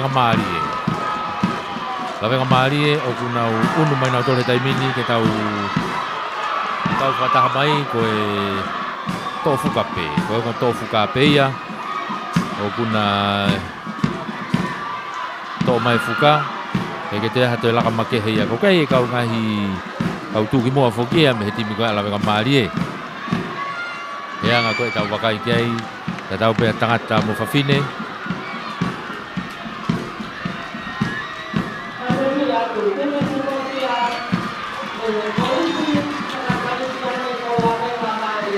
tau fito ni ngai kalasi lalahi ngai kalasi lalahi i meina iai kau tuki mua ko ia a lavenga mari ai yo tuku mai a lavenga mari ia e te whaki ko ia iai nau ki whakapapa e whakahopo ko e tō fuka ko nā ko Susana tuipulotu ia ko Susana nuka tuipulotu ko nau medali polonisen he tawhini mangeau ko ia ai whanau whine la hea pito openi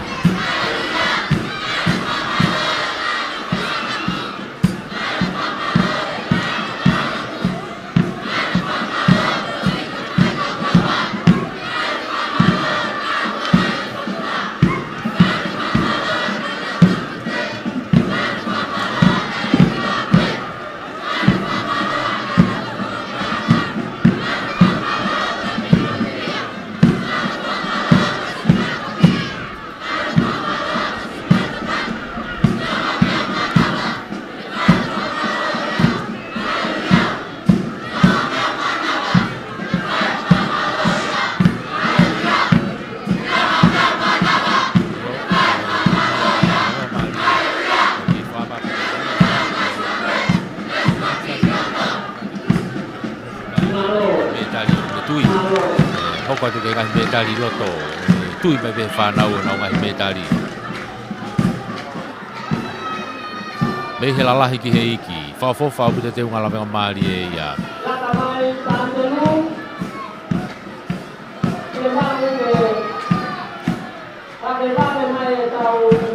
Onu mahi tai mini ko sa ante lueni. Nau wofi mahi tai mini. Make he befoke nau tangata tofu ka nau aia. Ko tama tofu ka ia. Ei mau whanga.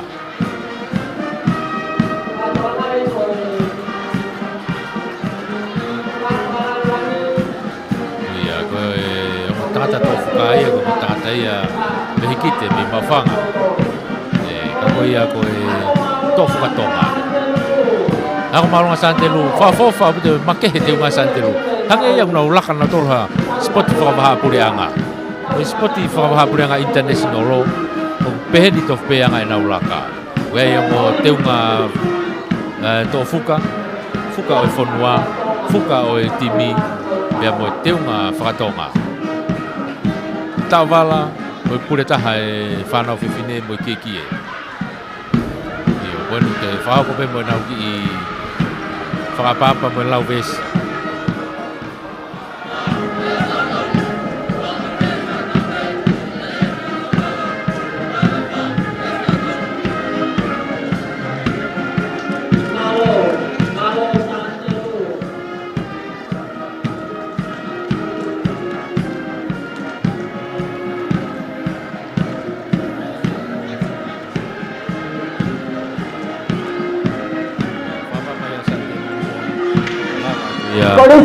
Ai he taimini, unu mahi taimini ko takuilau. Takuilau na kuna hau he taimini ko nau fine mui ko ia ko Maria Sokai. Ko star ia a takuilau ia. Maria Sokai to fuka mai ai pehe tafagi ko soki milia waa. Ko nau kau taki ia ko Meriana Manumua. Tuki mua ia e tipu ka takuilau ia. Ko ia. E a pehe foki kia lan mata. Kau tuki mua e me timi ko ia a takuilau. Koe ni te whai whakapapa mo e lau ves wholofola ia takuilau.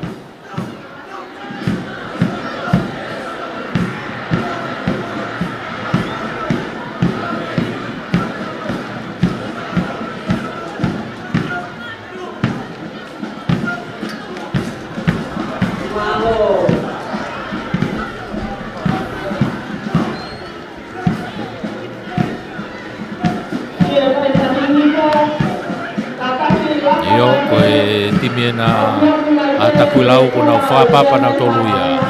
Unu mahi taimini ko apfo ou. Apfo ou na ko unu mahi taimini. Iyo, o nau kiai a sione vea matahau ko yantama atoa. Kau star ia a apfo ou. Nau whawhiofi mai whapapa he taimini. Iai mo Fuka ia ya Maria Kaihea me ko soane Wuhane ko matapure ia freu nga mafi ko sione me matahau ko e kau kapteni ia be fo ke na star ko na ko yantama atoa i he open ko ia whanau whiwhine whaofofa wita te unga ko ia apfo ou taha e ko hui foko o mai whakataha pe me whitu pe taha me atu pe ke ngahi whailonga ko ngahi loko ko ia e ngahi kautaha unau tā. Unu mahene ngahi ako loto he taimini. Ko wahe kolo e tau iai he taimini. Ko e timi ko e wahe kolo. Laino pita pe heni e tau whanau ko ia me he timi a wahe kolo. Ko ia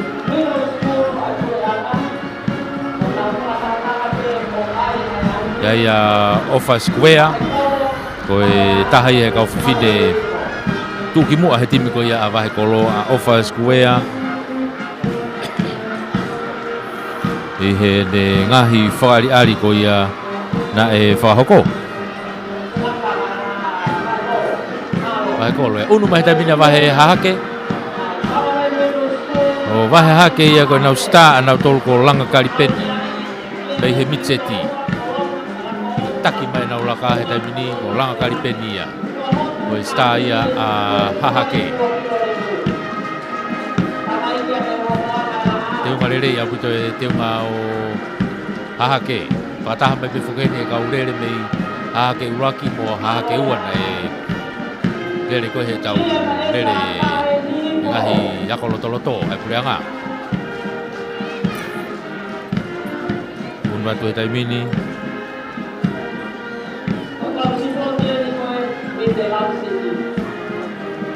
Iyo ko ne tu ia ko I he taimini ia.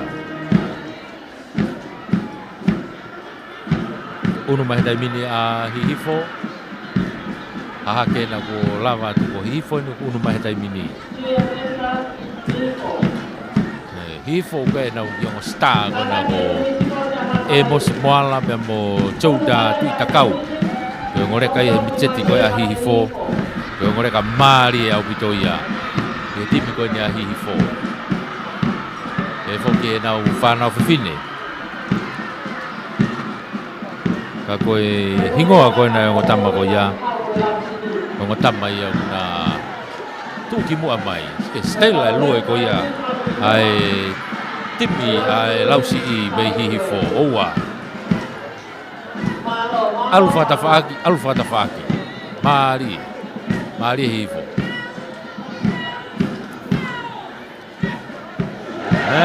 Oa. Alright. Pange ko labe ko solo na kau kau uri ko ya Amerika na ngau ya ke ngai laka pehe taimi ko nau laka fie ai na wa ka toanga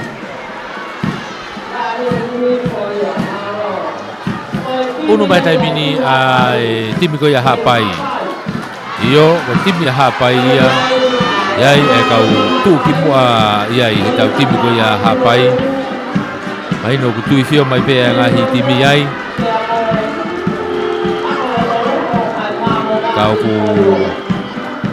kau whakataha toa he taimini he timi ko ia hapai, kau tuki mua he timi ko ia hapai maari au kito.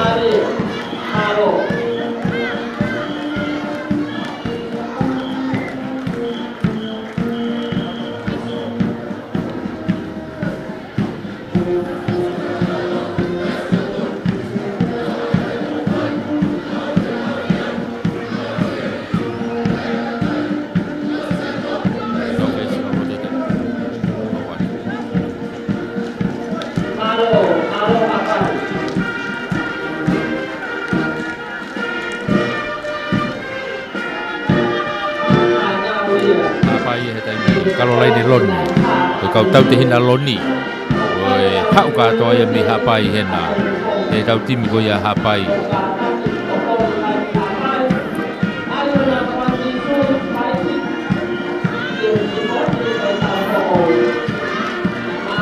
Pada lon, kau tahu tehina kau ya loni kau lekas hapai ya. Mari yang ada fiau kau ya na kau agak tahu ni. Rata tahu tim ya hapai, unu mai tahu tim ko ya ai side school wen, unu mai tahu mina side school, kei taki mai be tahu laka side school, Alexandra Poman, ko tamato fuka pe ko siope va inga be mo fatai habereta. Unu mai nau tolu he taimini nyai ngai medali tonga side school kau tu ki mua tonga side school hange ko nau talavu ko ia ko fine mui ko ia ko tangi mausi asili I he mitseti tamai te fine side school ia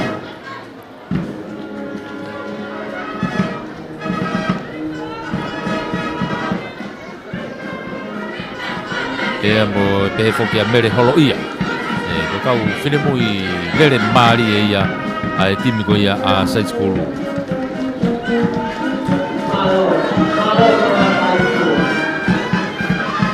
kau tamai he kau tama tangata Koe masi e ko Charlie Taufa. Kana ke ke fu fatonga e masi e ngahi lere.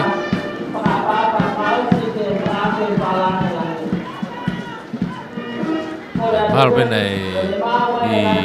e wo wa e masi. Kage. Koe whakaosi ia koe ngahi timilaka. Ka koe tau unua tueni ke no whama a pōpō ko ia. Tau unua tueni ke no whama a pōpō ko ia tau kātoanga i he aho. Kātoanga hono hiwanga fulu mao no. E whama a pōpō a tau i beia i he taimini.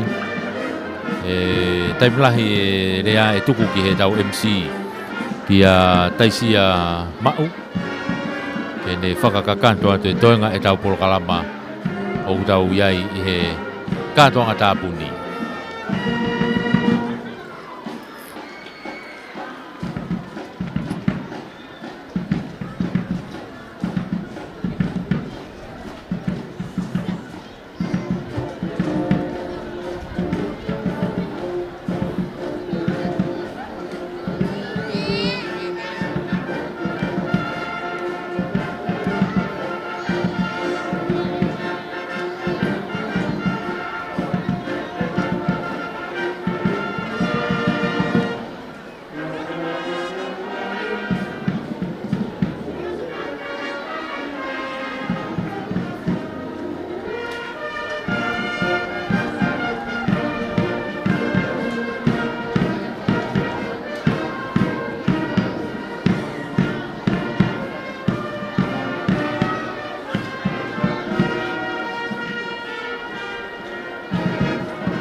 Io mo lolotonga kau whakataha te tau whakakakato atu pē. E Polokalama ko ia o e kātoanga tāpuni o e spoti hono hiwanga fuluku mao no kei mea bene e whawhalanglangi kei no pere vaea. E whakakato atu i pē ia e tau Polokalama tuku ko e kātoanga tāpuni o au tāpuni o e spoti hono hiwanga fuluku mao no aini o tau iai i he lolo tongani. Malong, kata ke ngahi tini spoti, e lava peke mo tangutu whakilalo, katau whakakato ai whoaki o ngahi metari. Kata ke kau whiauhi te nau ui ato nau hingoa ke kau e whoaki metari, kata ki whakato'o whakawaweware mai pē ki e puha ke lava o whoake atu ai ngahi metari. Kore atu pē eik whalanglangi, holo pē ho mea kai whoake ange o whakakato ai ngahi metari ko eni. Tau kamata pē me he tolo mea mamafa ai whanau tangata i ki. Koe ulo aki mo me tari koula, kere ko rio asi, ako maolunga ria hona, koe mitai tahaua po ini e ni maono. Koe ua mo me tari siriva, Charles Seti Junior Havili, pe me he koristonga, pe koe tolu, pe mo me tari polonise, ke vita kolo, me ako maolunga tonga. Junior boys shot put.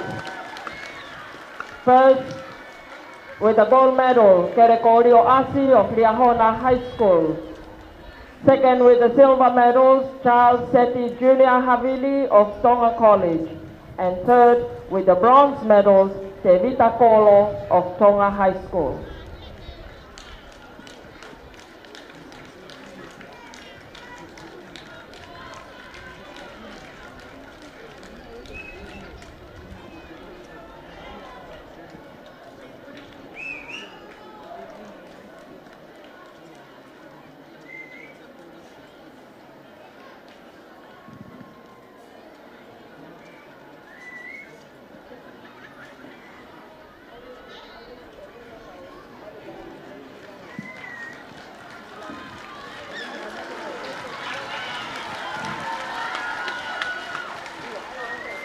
Malo puno.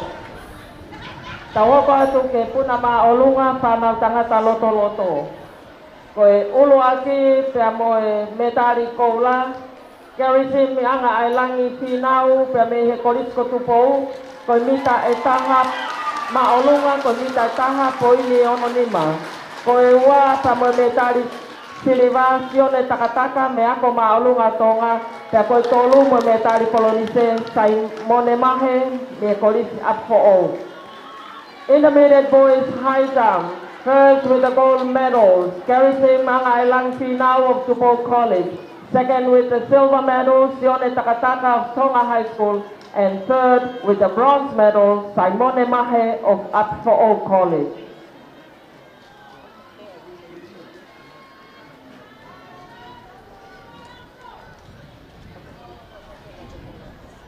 Malo Puno.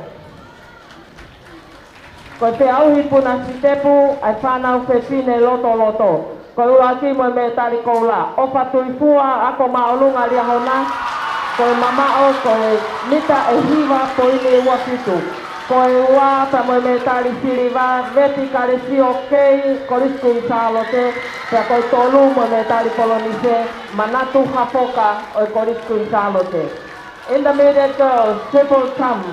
First with the gold medals, Ofa Tuifua of Liahona High School. Second with the silver, Vetica Lesioke of Queen Charlotte College. And third with the bronze medal, Manatu Hafoka, again of Queen Charlotte College.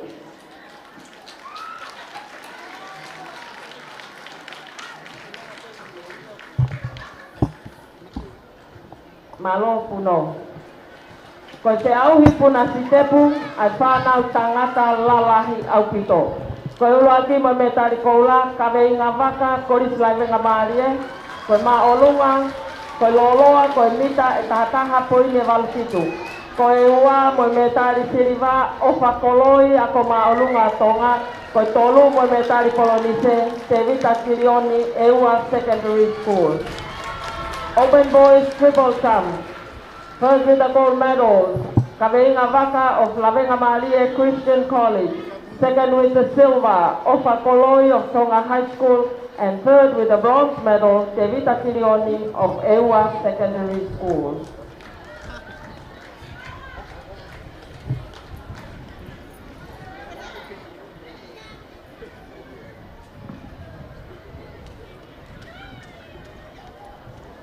Malo Puno.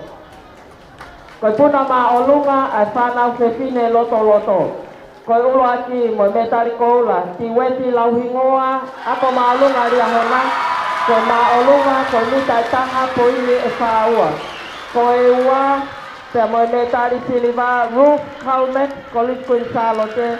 Te a koe tolu mo me tari polonise, Milorina Tupou, ako maolunga tonga. Intermediate girls, high jump. Gold medalist, Tiweti Lauhingoa of Liahona High School. Second with the silver medal, Ruth Calmet of Queen Charlotte College. And third with the bronze medal, Milorina Tupou of Tonga High School. Malo Puno. Koe te auhi tolosika, ai whanau tangata lalahi.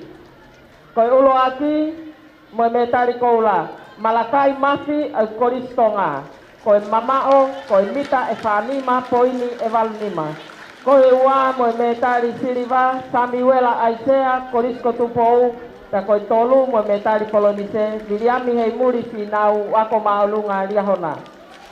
Senior boys traveling. First with the gold medals, Malakai Mafi of Tonga College. Second with the silver medal, Samuela Aisea of Tupou College. And third with the bronze medal, Viliami Heimuri Finau of Liahona High School.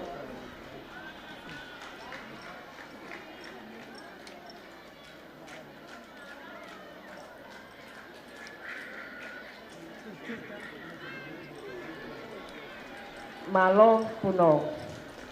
Koe lere mita te au ai whanau whewhine i ki. Koe ulo aki mo me tari koula, Langakari Penny, GMS Hahake, se kone tā tolu poini e fitu nima. Ko e ua mo me tari koula, Kaylin whakailo atuu a ko maalunga ria hona. Ko e tolu mo me tari siriva, loloahi hapoka koriskuin salote.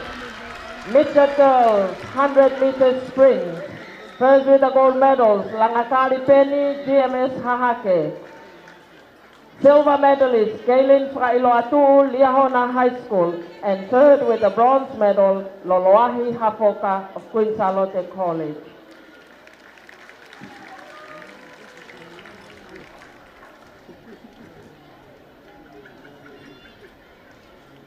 Malo puno. Ko lele mita te au ai whanau whewhine loto loto. Ko uruaki mo me tari koula. Unga tea whoriaki koris tai lulu. Se kone taha tolu miniti, se kone taha tolu poine ni matol. Ko e ua mo me tari siriva. Orine liutai ako maalunga ria hona. Pea ko tolu mo me tari polonise. Manusiu vea ako maalunga ria hona. Junior girls, 100 meters sprint. First with the gold medals, Ungatea Poriaki of Tailulu College. Second with the silver medal, Orine Liutai of Liahona High School. And third with the bronze medal, Manusi Wea again of Liahona High School.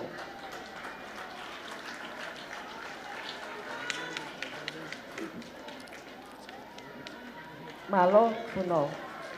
Kolele mita te au whanau whewhine roto loto. Uluatu mo me tari koula, manatu hafoka koriskuin salote, te kone taha tolu poine taha ono. Ko e ua mo me tari siliva, vasariva fereti, ako maulunga tonga, ko tolu mo me tari polonise, tapaita satini, ako maulunga tonga. Intermediate girls, 100 meters sprint, first with the gold medals, Manatu Hafoka of Queen Charlotte College. Second with the silver medals, Mavasaliva Feleti of Tonga High School. And the bronze medalist goes to Tapaita Satini of Tonga High School.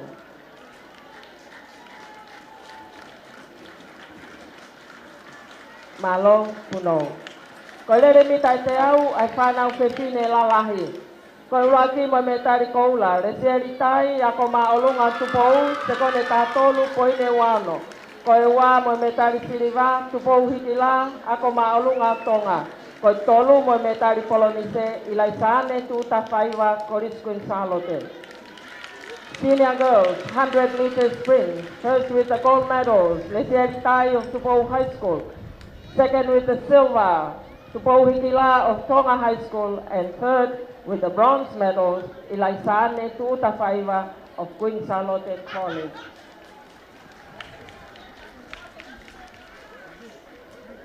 Malo puno. Ko lere mita te au, ai whanau whewhine lalahi au pito. Ko uruaki mo me tari koula, Camille Tangitau, Koriskuin Charlotte, te kone tātolu poine wano. Ko e wā mo me tari siriva, o tolata mafi, ako maalunga tupou. Ko tolu mo me tari polonise, kalolaine loni, ngahi ako ahapai. Open girls, 100 meters sprint, first with the gold medals, Camille Tangitau of Queen Charlotte College. Second with the silver, Otolata Maki of Tupou High School. And third with the bronze medal, Kalolaine Loni of Hapai Secondary School.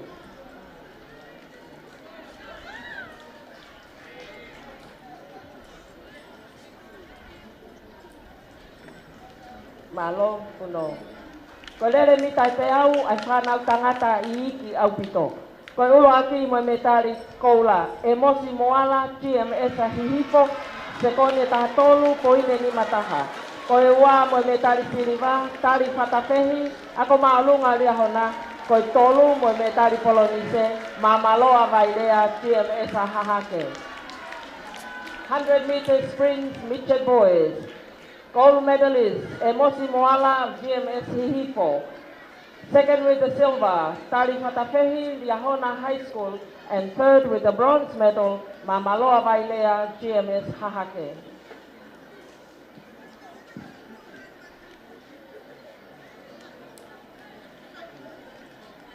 Malo puno.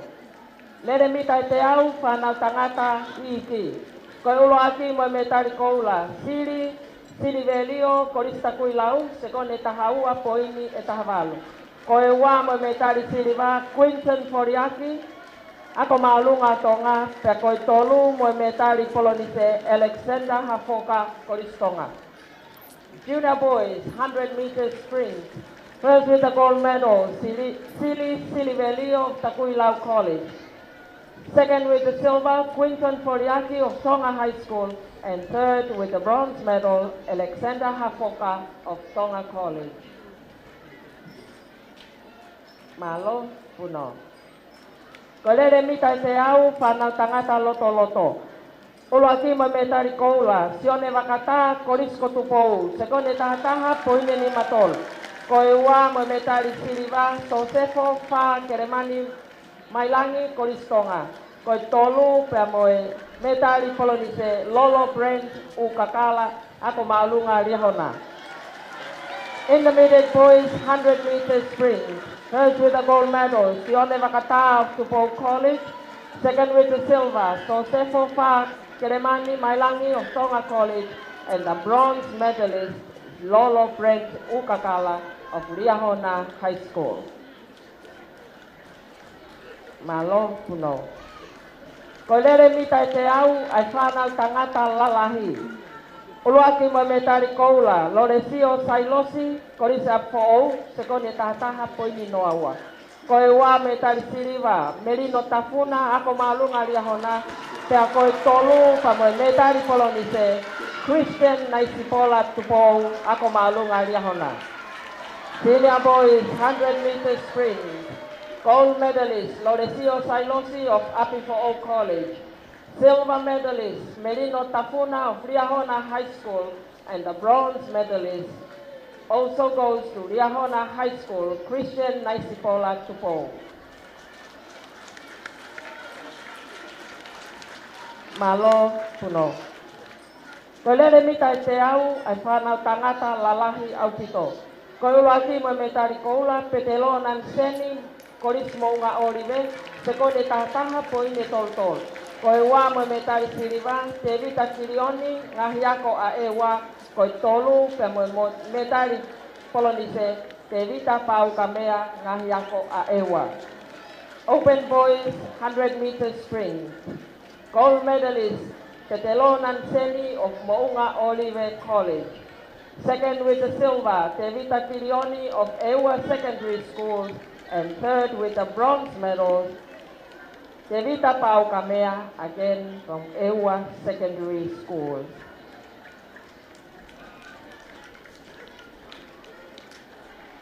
Malo puno.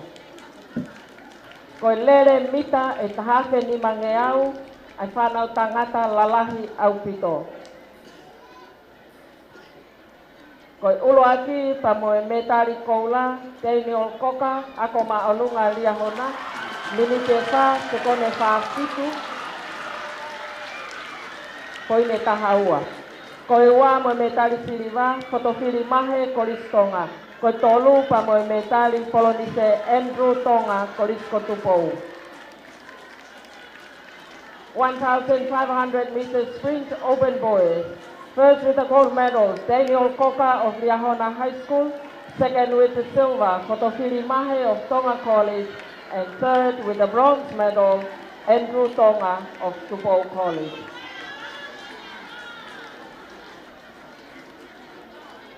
Malo puno. Koe tolo sika, ai whanau whewhine loto loto. Koe ulo aki mo metari koula, nan se pekipaki, koris lavenga marie, koe mamao, koe mita e tolnoa poine ono wha. Koe ua mo metari siriva, hua fonua ako maalunga riahona. Koe tolu mo metari polonise, kaloni moala koris kunsalote. Intermediate girls, traveling. First with the gold medals, Nanse Pekpaki of Lavenga Malia Christian College. Second with the silver, Hua Fonua of Riahona High School. And third with the bronze medal, Kaloni Moala of Queen Charlotte College.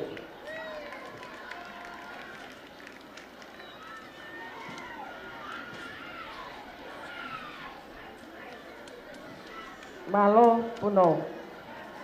Koe puna lo loa, ai whanau tangata loto loto. Koe uruaki mo me tari koula. Le papa lele, korisko tupou. Koe mita e nima poini e valtaha. Koe ua mo me tari siriva. So sefo fa keremani mailangi koristonga. Koe tolu mo me tari polonise. Joseph po oi o koris ap po o. Long jump, intermediate boys.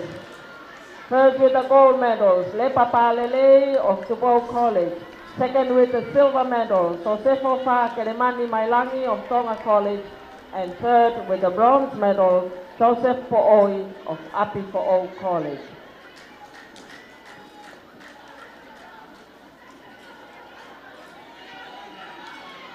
Malo Puno. Ko te auhi tolo tiskas ai whanau whewhine I ki. Ko ulo aki mo me tari koula. Jocelyn Ofa, ako maalunga ria hona. Ko mamao, ko mita uanima, po ini tolnima. Ko ua mo me tari siriva, lo sarine moi moi, Hapai Secondary School, ta ko tolu, pa mo me tari polonise, seremana whainga koris apo o. Mitcha Girls, discus throw. Gold medalist Jocelyn Ofa of Liahona High School. Second with the silver, Losaline Moimoi of Hapai Secondary School. And third with the bronze medal, Selemana Fainga of Apifo'o College.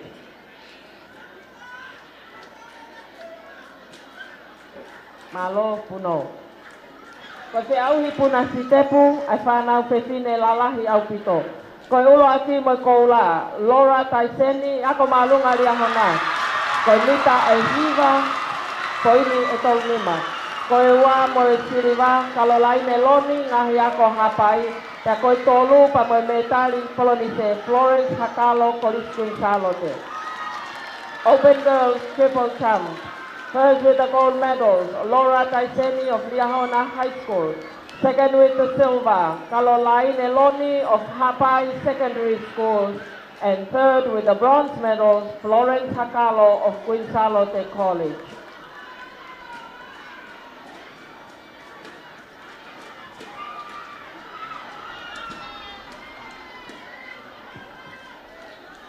Malo Puno.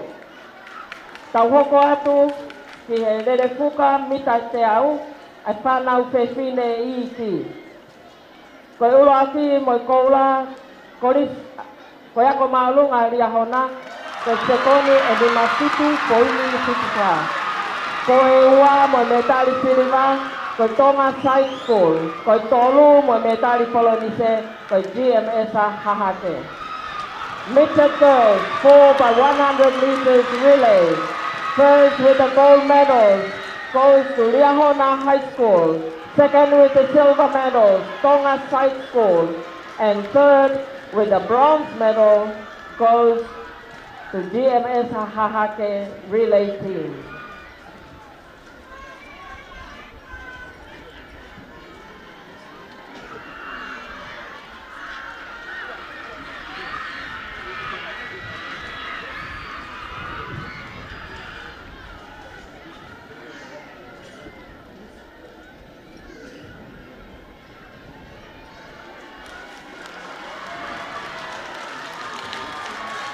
Malo Puno. Koe rere puka mita te au, whanau pepine loto loto. Koe ulo aki mo koula, timi rere puka e ako maalunga ria hona. Koe sekone ni matolu, puini e hinga nima. Koe ua mo metari siriva, koe ngahi ako a ewa. Koe tolu mo metari polonise, koe koris tailulu. Junior girls, 4 by 100 meters relay. First with the gold medals goes to Liahona High School. Second with the silver medals goes to Ewa Secondary School. And third with the bronze medals goes to Tailulu College.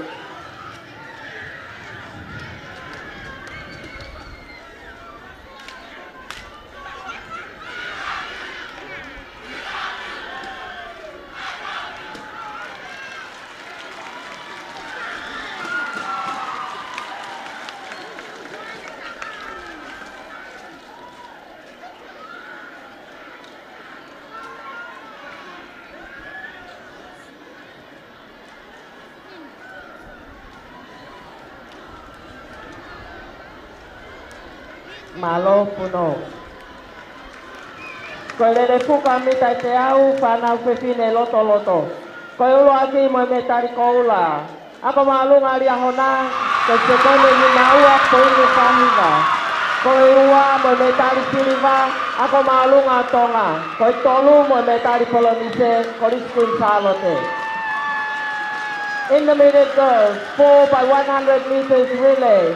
First with the gold medal goes to Liahona High School. Second with the silver goes to Tonga High School. And third with the bronze medal goes to Queen Charlotte College.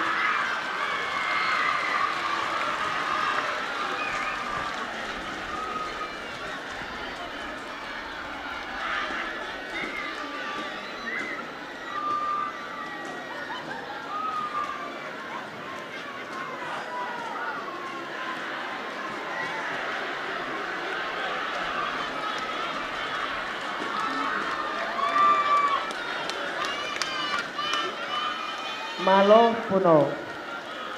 Ko lele puka mita te au, ai whanau whewhine lalahi.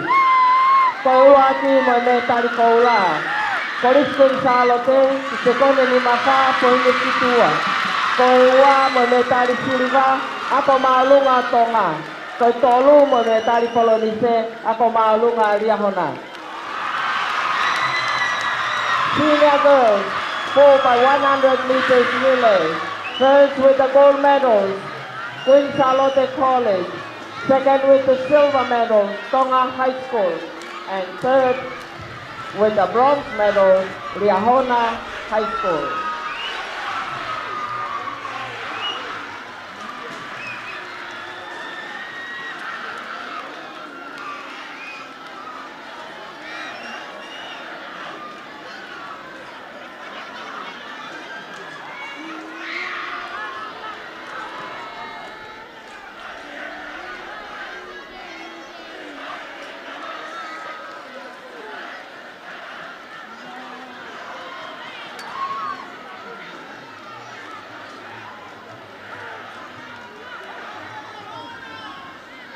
Malo puno. Ko lere puka mita te au, ai whanau whewhine lalahi au pito. Ko ula ki mo me tari koula, ko timi lere puka koriskun salote, te kone ni masa po inu whātolu. Ko ua mo me tari siriva, ako maulunga riahona. Ko tolu mo me tari polonise, ako maulunga tupou. Open girls, 4 by 100 meters relay. First with the gold medal, Queen Charlotte College relay team. Second with the silver, Liahona High School.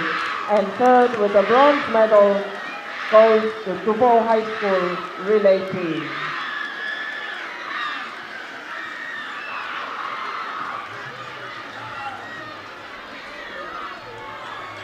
Tataki, o ki whakawawewave mai, kau mau metari.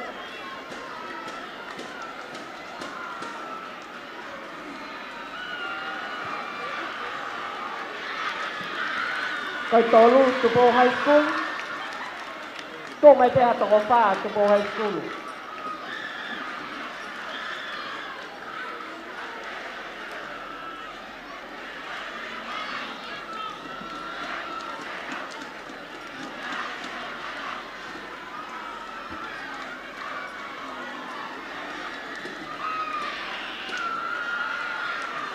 Malo puno.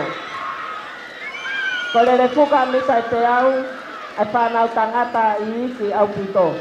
Ko ulo aki pa moe me tari siri koula, kia me se hihifo. Se kone ni me nima po ine noa nima. Ko ua moe me tari siri wa korisko tupou. Ko tolu pa moe me tari polonise, kia me esa mahekolo. Mixed boys, 4 by 100 meter relay. First with the gold medal, GMS Hihifo. Second with the silver medal, Tupou College. And third with the bronze medal, GMS Mahekolo.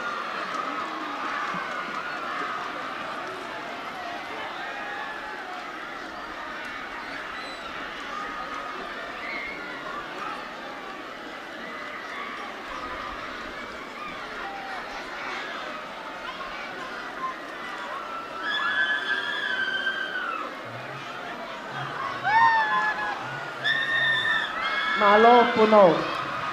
Kolele puka mita te au. Ai whanau tangata iki. Koe ulo aki mo koula, koe timile le puka i koristonga. Koe sekoni e whahiwa, poini e woua. Koe ua te mo metari siriva. Koe ako maalunga tonga. Koe tolu mo metari polonise, korisko tupou. Junior boys, 4 by 100 meters relay. First with the gold medal, Tonga College. Second with the silver, Tonga High School. And third with the bronze medal, Tupou College.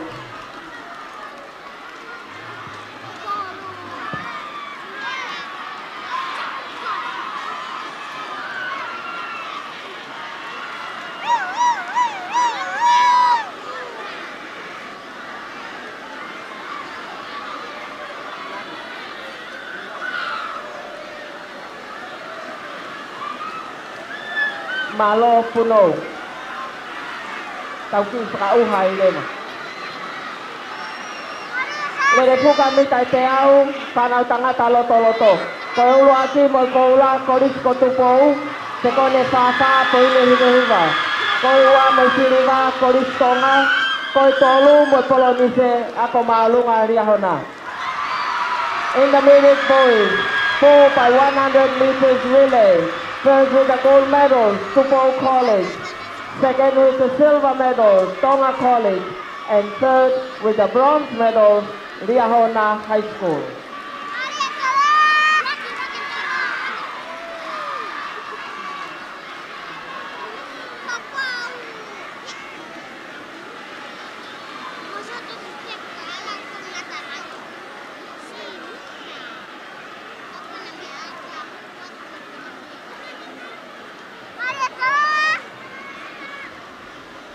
Malo puno. Koe lere puka mita te au, whanau tangata lalahi. Koe uati mo koula, ako maalunga riahona. Koe sekoni whawha, poini kaono. Koe ua mo siriva, korisko tupou. Koe tolu mo tolonise, ako maalunga tonga. Senior boys, 4 by 100 meters relay. First with the gold medals, Riahona High School. Second with the silver medal, Tupou College. And third with the bronze medal, Tonga High School.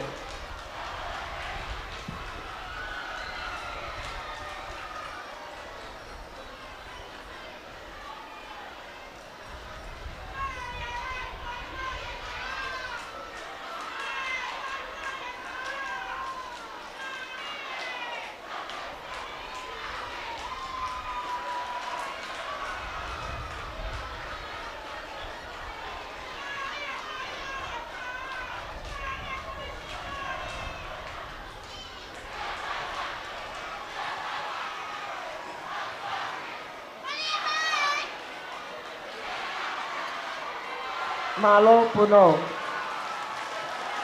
Koe lere puka mita te au, whanau tangata lalahi au pito.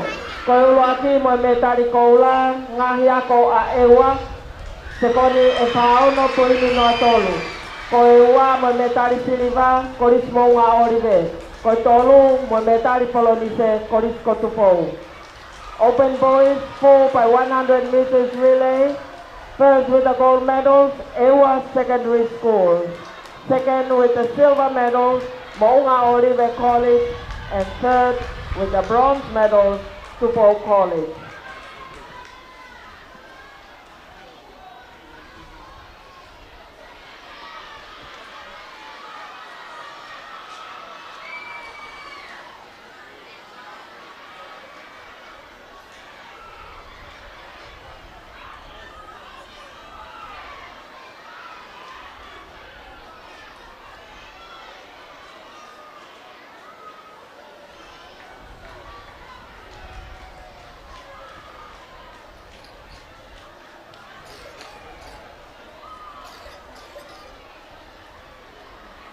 Malo puno. Lere puka mita te au, ai ngai timi whakafonua. Koe ulo aki mo metari koula, korisko tupou, te kone whawha, poine ni mawau. Koe ua mo metari siriva, ako maalunga riahona, Pea koe tolu mo me tari polonise ako maalunga atonga. Kataki lava mai pea kau whapoponga me ngai aprakon. National men 4x100 meters relay. First with the gold medal, Tupou College. Second with the silver, Liahona High School. Third with the bronze medal, Tonga High School.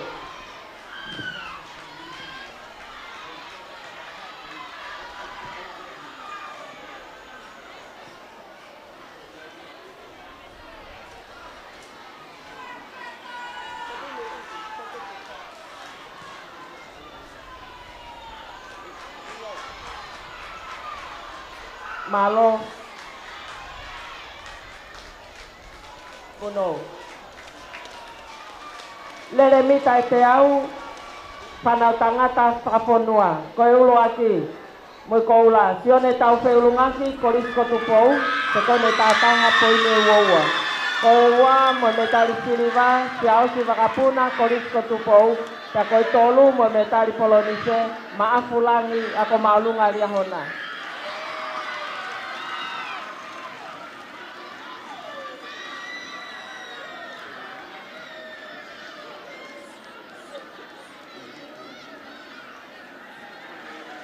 National men 100 meter sprint. First with the gold medal, Sione Tauwheulungaki of Tupou College. Second with the silver medal, Siaosi Vakapuna of Tupou College. And third with the bronze, Maafulangi of Liahona High School. Koilere mita te au, malo puno.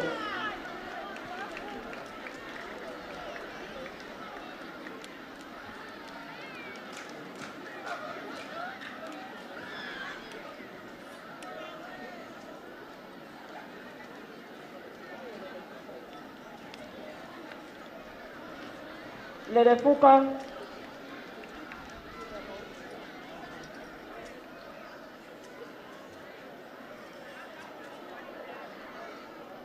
kataki ko ne lava ia e tau whoaki ai ngahi metari te tau hoko atu rewa i e taimini ki hono whoaki ai ngahi pare makehe mo ngahi certificate ki e kau whiauhi e whakahoko atu ia e hingano halaupia.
Balua pit dia kalau dia dia pasangan kita mau dia usaha dia untuk kita boleh tawarkan dari partai kita kita nak ekspor tu di tahun ni kita boleh berapa di orang boleh tahu dia di pakai bagi sisi dia kata kita di pada dua gaya travel di pasaran lagi sebelum berbelua bagi yang lain buat dia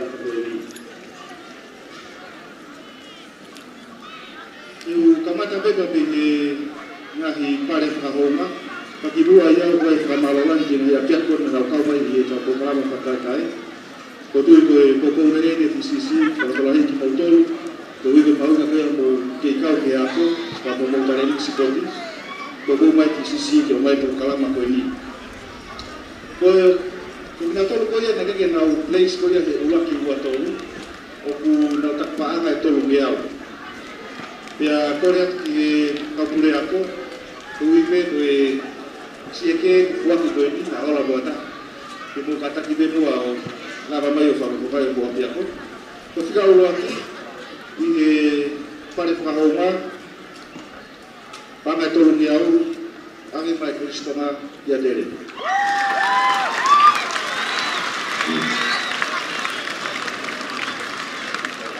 Koi fika ua, angin mai Krista po.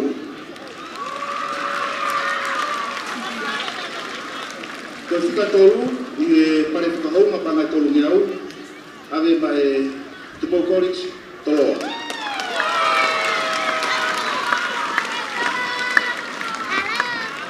Por eso que no pude hacer que jugaba más o menos aquí para él. Si la fa, ave para team sport ko ya pamilya uwa.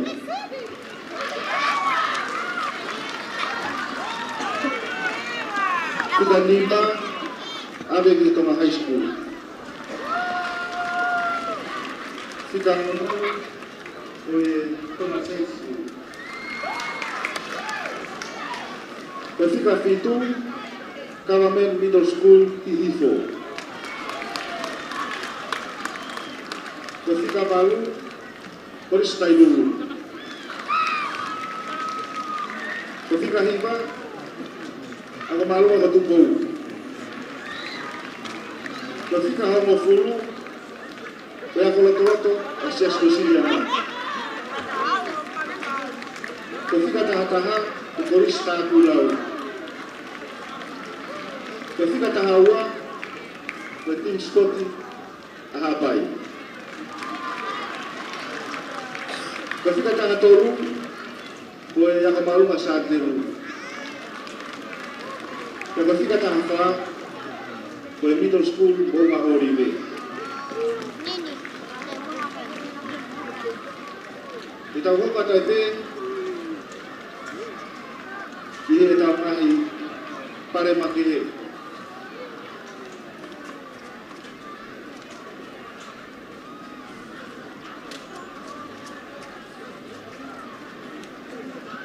Koe ngai pare make ai a koe ngā popoeni ai ka whamau. Koe pare olo aki, koe panga ni mangeau ki he polisi le olahi taha i kai ke iaha me area. Ave mai koristonga kia tere.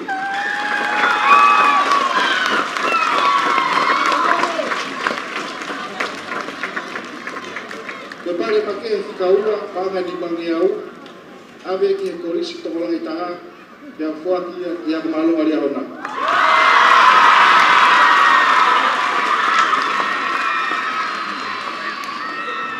ko pare make fika toru ko to ta tak de itaha dai fa mau ya i fa tu ya moti ayak maha ai korisi po ya mo bo korisi to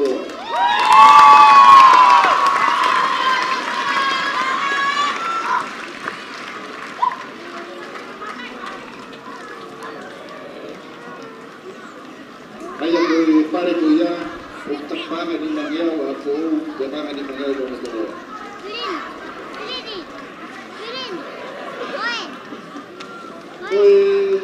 Tawa pare mai ke tamal ke ula tu wa do do aya fo ni tawa nge te ko ne wa ko ya i tau tu ni kamata pesete ni manoa e tamal ya heni ko pesete ni manoa e o mai ai bouki ke tana ki tau whamau. Pia koe pare whika toru, i he whamau koe he ni, mai whahiva, mai he ni manoa, mai ni manoa.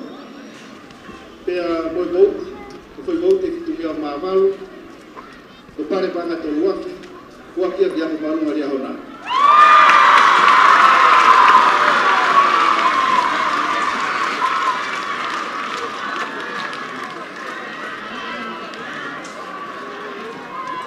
Kita kipai lo tadi berkena kalau dia orang nak.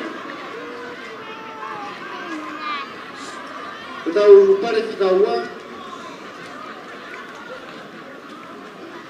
I e whakamaka koi koi i te whaiwani, na e whātou, i e ni manoa, kia moi mauti ko e tahawhi ki tungi au no taha. Pare pāngai whaafe, ave ki e Korisku Charlotte.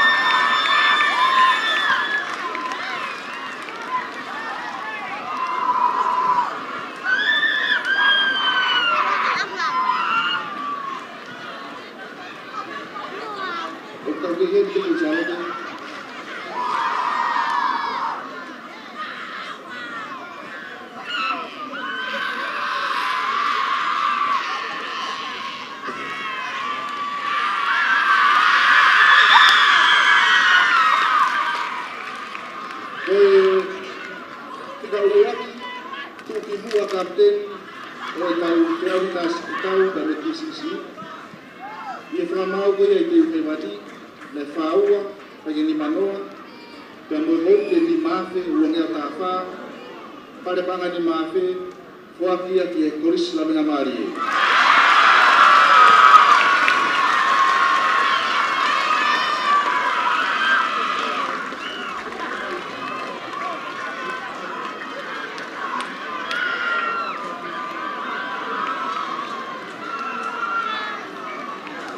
Kola ki mo paspasi mai lawa. Malau dito.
ni Manial, Open Girls, le tua che mi Nima, le dai che mi Nima, secondo Tolta con Nima, Ian Kama Atoa, Polizia Pro, le Otua, le Mamarna de Tupo, Mafimaka, mi Nima, secondo Tolta, con le Fitmo Fulmata, di Bataka mi Basta Simai, Ian Kama Atoa.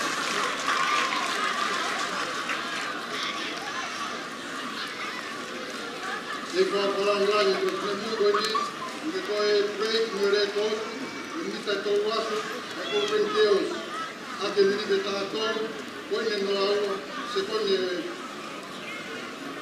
no aula poi ne viva aula jantan a toa polizia puro record qua o fare me poi scusate non mi diventava secondo uomo poi no aula.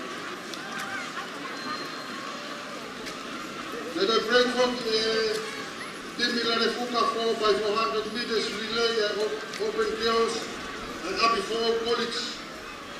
Ake minute fa, secondo tau fa me koine himamal. Pete record no tua Rakona High School, minute fa, secondo tau fa koine himamal kuma hima.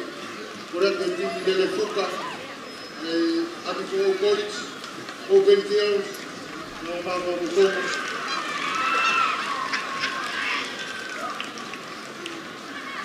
Record Modua, Toma High School, Nitefa, secondo Tolvalo con Lima Pulma Hima. Nelle fuga Takaitaha ai Openio. Record for Nitefa, secondo Tolvalo con Tolvalo, Ursa for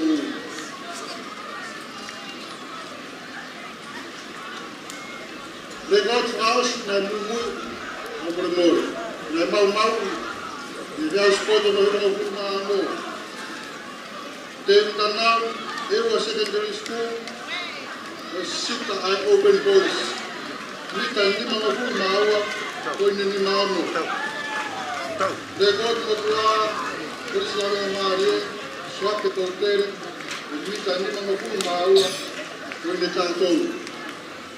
Madaka na pas-pasi mai, record.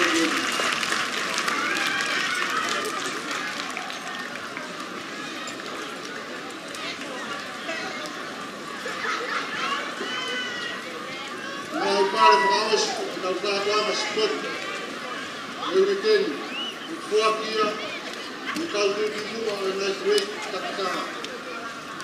E mixed weights, o tamanho que foi filho, e mixed deals. O tratar é muito, tudo que matar, o tamanho que foi filho, e foco, e calmen middle schools, a hake, lá na cara tem, o caldo de rua, o mochilho vai estar.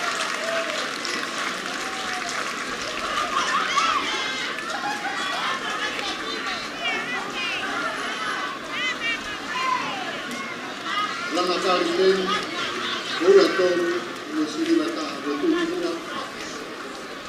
Ecilnya Dios, kita mai ke vile iki.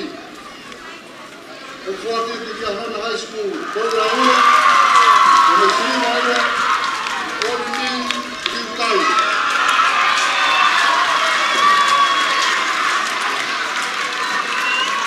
Ini kata ecilnya Dios, ora ni kai. Kahana High School, ora ora no siri mata. Ini macam fine roto tapi dia Dios. Fuati di Kahana High School. Aku boleh tahu, aku boleh seruah. Tak saat ini.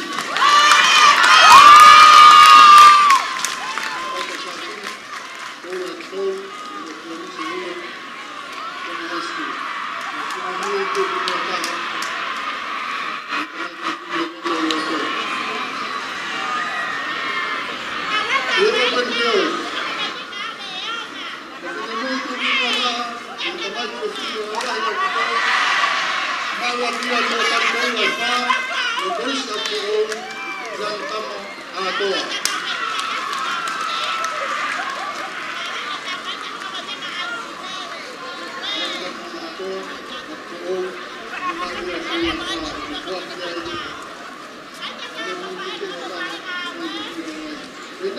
families.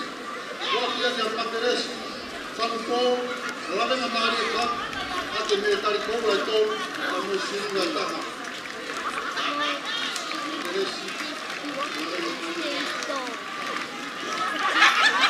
Kita mai ke filme mara ya ko. Ini dulu ini kata. Waktu ya Malaysia kai. Kita lagi mereka itu sama sini kata. Malaysia kai. Kita lagi ini apa yang kita kita sini kata. Kalau kata itu tahu itu kalau kata di mana kata ini mixed boys. Kalau itu di mana di mana kata ini, aku itu mau ya dia hona high school. Mereka tahu baru, mereka sini mereka, mereka ini sekarang mereka kata ini. Mereka tahu baru, mereka sini mereka, kita mari tengah cari di Cina boys. Waktu yang kita cari kau lalu dapat polis setang ke polis tengah, orang biasa manusia.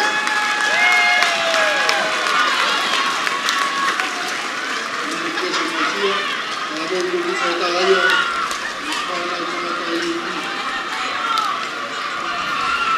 Di mana tengah tahu itu? Kalau polis setang, kalau tengah tahu itu. Waktu yang kita istimewa, mereka tahu lalu, mereka sini lalu, mereka polis setang, sosial Miami.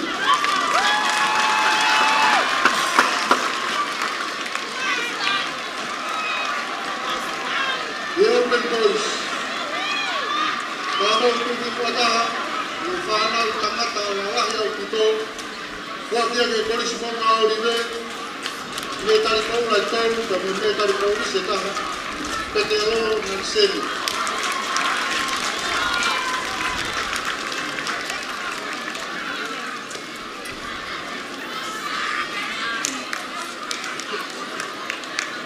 Ini semua bel.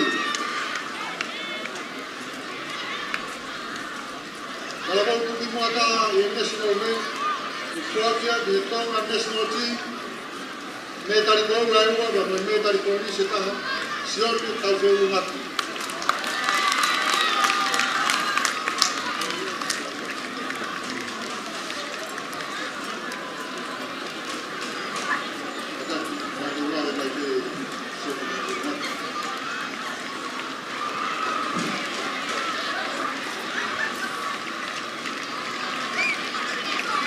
Kita lalu tu dimata. Di tempat lain, bersama pare fakaosia oleh kami. Buat dia, kaki mereka di kau lain, mereka di sini mereka, mereka di kau di sana. Mereka tahu apa dia high school.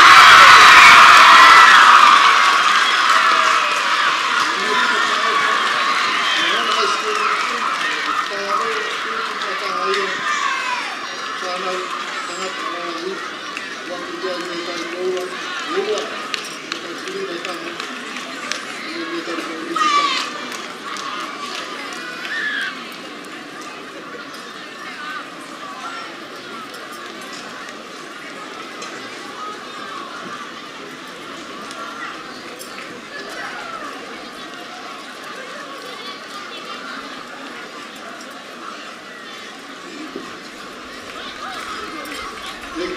Orang lang, pengetahuan lain, waktu yang sekarang kalau pun apa seperti jadi, kita ada dia pengetahuan apa yang kita akan itu, apa dia itu, atau apa pengetahuan lain jadi, apa itu.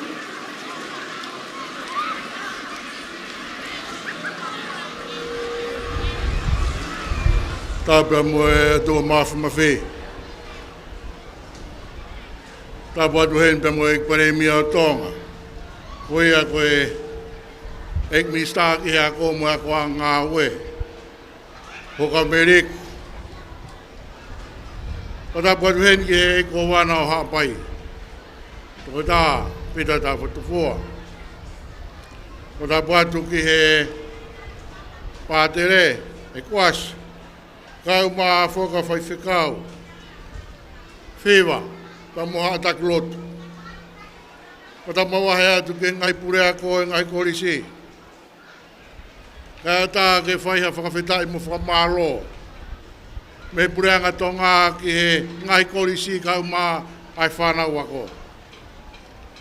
Aho ku whakawhitai he aho e whana e whai ai ngā we. Me whakahai e ngā hitare ni te. Me puke puke mau no tā he whanau kau mā e kau whai ako. Whie ai. Ai ngāhi whae kau mā ngāhi tamai. Pea moe ngongo ki tua pureanga. A kei mau luta e tonga i lotu pe moe ako. Wai whie he ngai ahon. Whamalo at ki he TCC. Kai mai putunga e mo ui. Kai pehe ke wha ke whai he sasi tokai kolo. Ongona lere ia tu ho mo puke e tau no fo. E malu e meri neo. Mo fe auhi. Ke fe tauhi ake ai ho tau wā. Pe wai whakawhitai mo whakamalo atu ai. Ko tau wānge ke mo mea atu pia mo e kei. Neongo ho mo viviku mo hela ia. Ka mo whakahaa ke toenga o e no fo.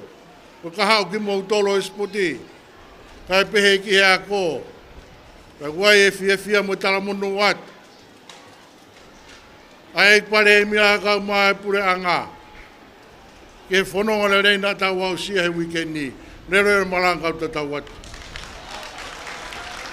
Malo, whakawhitai mākolo. E tau lea whamalo, whakahoka te CEO ko ngawe ako, mo ako ngawe iskeri ngalo ako.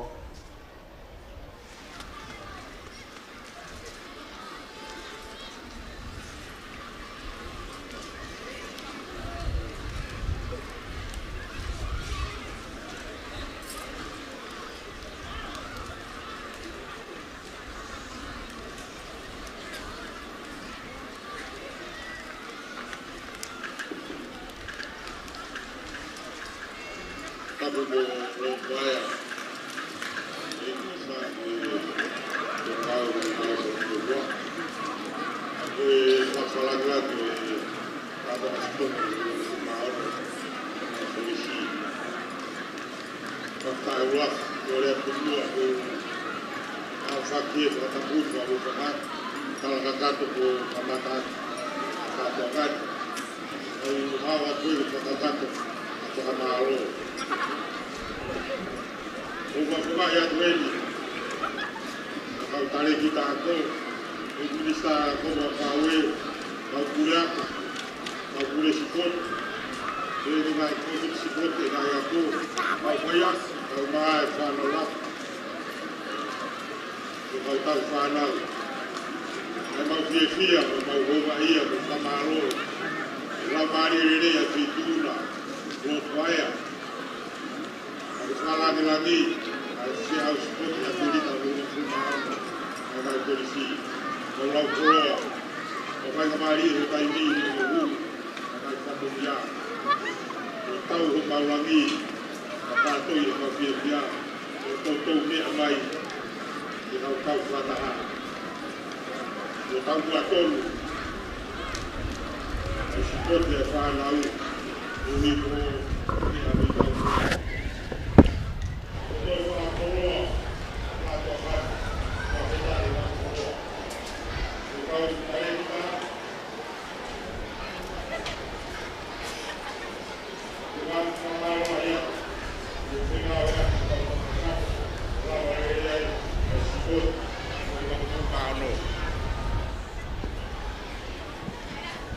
kau pule sipot.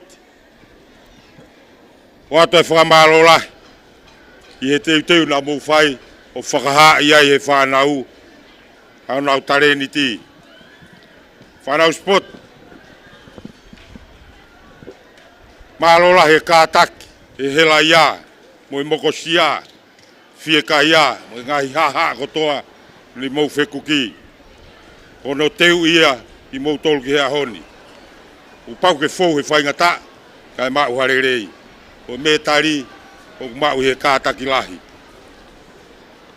Whamaro lahi atu he whei laulau o mou whai. Kai lava ke tau whawhie fia iai, ai whonua i he weekend. He kau sponsors, Tonga Health, TCC, e ke pot ngāi whalot whonua, mo ngai kautaha kotoa pe ko mou tapa maa tokoni. Tau fia, o fia e whonua, i he katoanga sipote ono hivang fulma ano, a ngai korisi, maalo lahi. Whanau ako, mo kau poupou, maalo e poupou, i tau ngahi timi sipoti. O tau whatongia ia, e whakamā whanai, ai whakahaho nau tareni ti. Tau takitaha mamahi hono ako anga, takitaha mamahi hono lanu, tau taha pehe ne o wha. Tau nofo atu ai, o whai e tau whetau hi aki. Ngai kupu kotoa pe, o ka iau atu ki ai whakamoa maaloni, kore ke whakakakato atu. O maalo atu ngai kupu whekau aki, o tau kau whakataha, o lava rere iai, ai katoanga sipoti, ono hivang fulma ono ai ngai korisi. Kore whamore more atu, ka pāgu ato nou, ai whakafotunga whatongia o mau whai, o ufanga atu he lotu. Iai talamonu atu, ai ha tau tutuk, kawange kau mai kresia e iki, e ke whanonga loa, tau hanga atu ai tau whakako ni, ke kau mai e iki, e ngai utau whai, lewa malanga utau atu. Maro, kore atu ke taise kau, kalanse tutiwa, mahoko e mua e tau lotu tuku.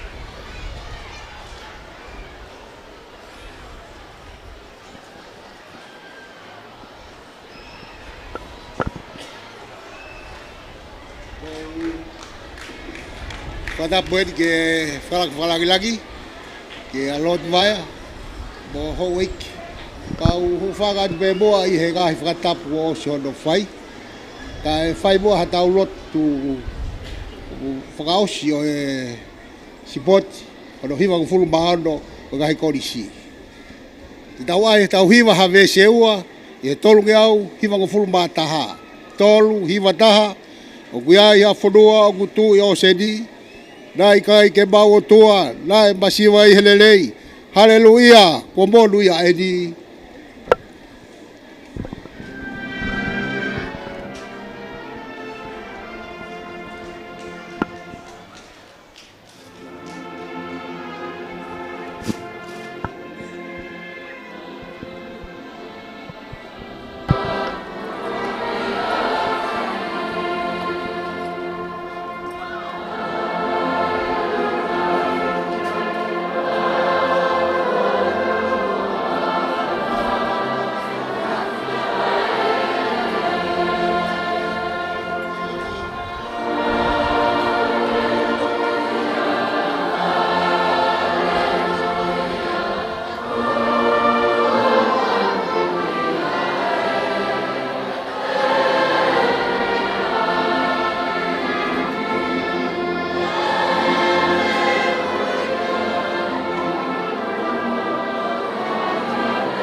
Tamba tuogo tuoga ue ho koloa ke whakamonu lotu ke he o toa maupe ke ne pou ki he lotu o malui atu pou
tua mafi. Aho e kua whai hono I kuna. Mawawa, loto te whaiwa, e ahau whakakoloa koe. Ka rea ko pēne e pōpō uri ana tula, kai whakawhitai. Tau kau whataha me mo e a Fiona, I hawhai ngā maari e kau I koe si I whanau o I whanua. Tua ku maru atu atu, kua lawa lerei pe hanga maari e mea hono kotoa. Mau kore atu ke whakafoki mo I moa si I whanau o e whanua ki ona ngahi api. Ka whakawhanua ke whanau e melino ku mau mātai e loto teu whaiwa. Ka ku mau I kuna kotoa pe aha koeni, o kai aha tōia pe ai kai ai Hawaii vai. Koe o tua, ngahi o mau ngahi loto ke tau, ka mau ka mātuku I he aha koeni, ke tongi ke he loto I whanau, ai melino ai a Fiona, uhia koe aho mahu inga ko mau iai. Lau maare maani oni, haere mai, ta tak se mau whanonga, uhia ka hauna mono whatongi a I he wafa meo Sisu Christ, ka koho mau whamui. Ka koe kresio tau I ki ko Sisu Christ, o whantua ko ta mai, lau maare maani oni, a whia ko he whanau, ma tutuk te mau whai.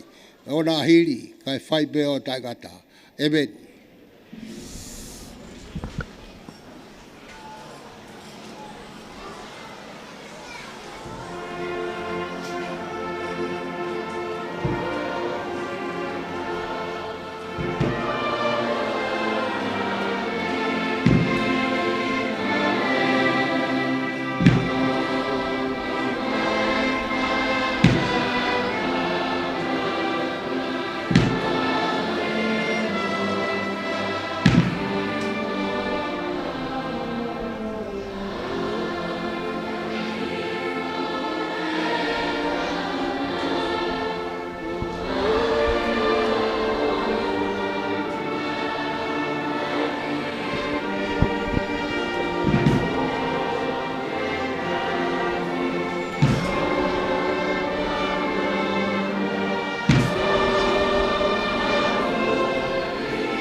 Whamalo atu, koe lava lereia, e tau whiau hipote, ono hiwang o wholo, Ngalu tuku e tau kātoanga ko ia o e tau sipoti I heni I he whamafola he aho ni e whā ko tau whanonga mai ai e tau whamafola pa ka te whamalo lahi.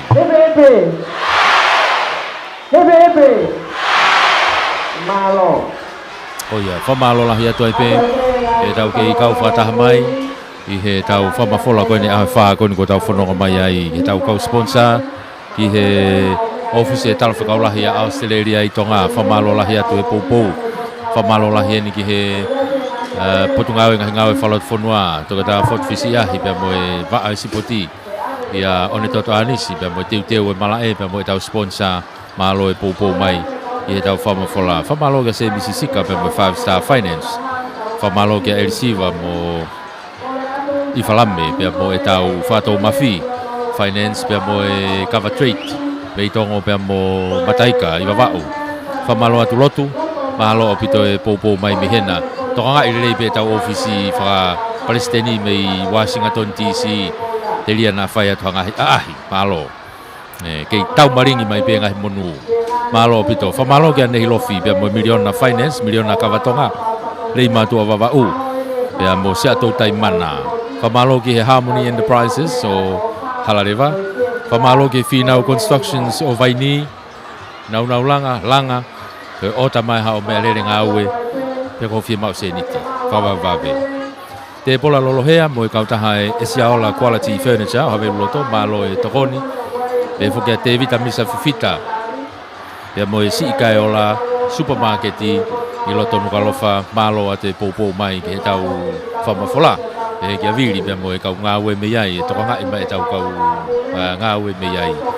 Whamalo atu heni ki Eva pia mo Luna, o Luna Eva Sons, Luna Eva Enterprises, I Nukalofa Malapo Quarry, whamalo lahi atu, e poupou mai, kia Paula Moimoi la atu, malo e tokoni, e tau whengawe aki kotoa pe, whakawau atu e tau whamafola, e tau whamalo aki, whamalo ke komitia e ngahi ako, e spoti fa malo fo ke paperwork ka tailulu malo e popo mai tau kau whakataha tui he tau whama fola pepe he fo ke ngai tapa ko toa pe ko tau ngau e whakataha tu i he katoanga koe ni hiwanga fulma wha o e sipoti hange ko lau tato whelongaki i he hiwanga fulma ni ma kau whai whatongi atu me he ni ko tau timi whaita koe me loto mala e o kia ia Aripateki Sina Junior ko Filia Paea kai pe fo kia Wepi Junior Lea ko ta wongo faita me he tepi pe mo stata o kia ia tupo rea pe mo me sake fa mo kioa ai pe fo ki he Romi pe mo rana ko he aoni ko Alexanita Takafua pe fo ki he tau live stream heni he tukwa te ata ko fuatarevu tu fua ko tau mixa ko he ongo morea ko lisia te tohi motua ko ni whahoa meri lau manu tau whoka ta hei ki he Vikilani House whakakato e tau Polokalama ka momea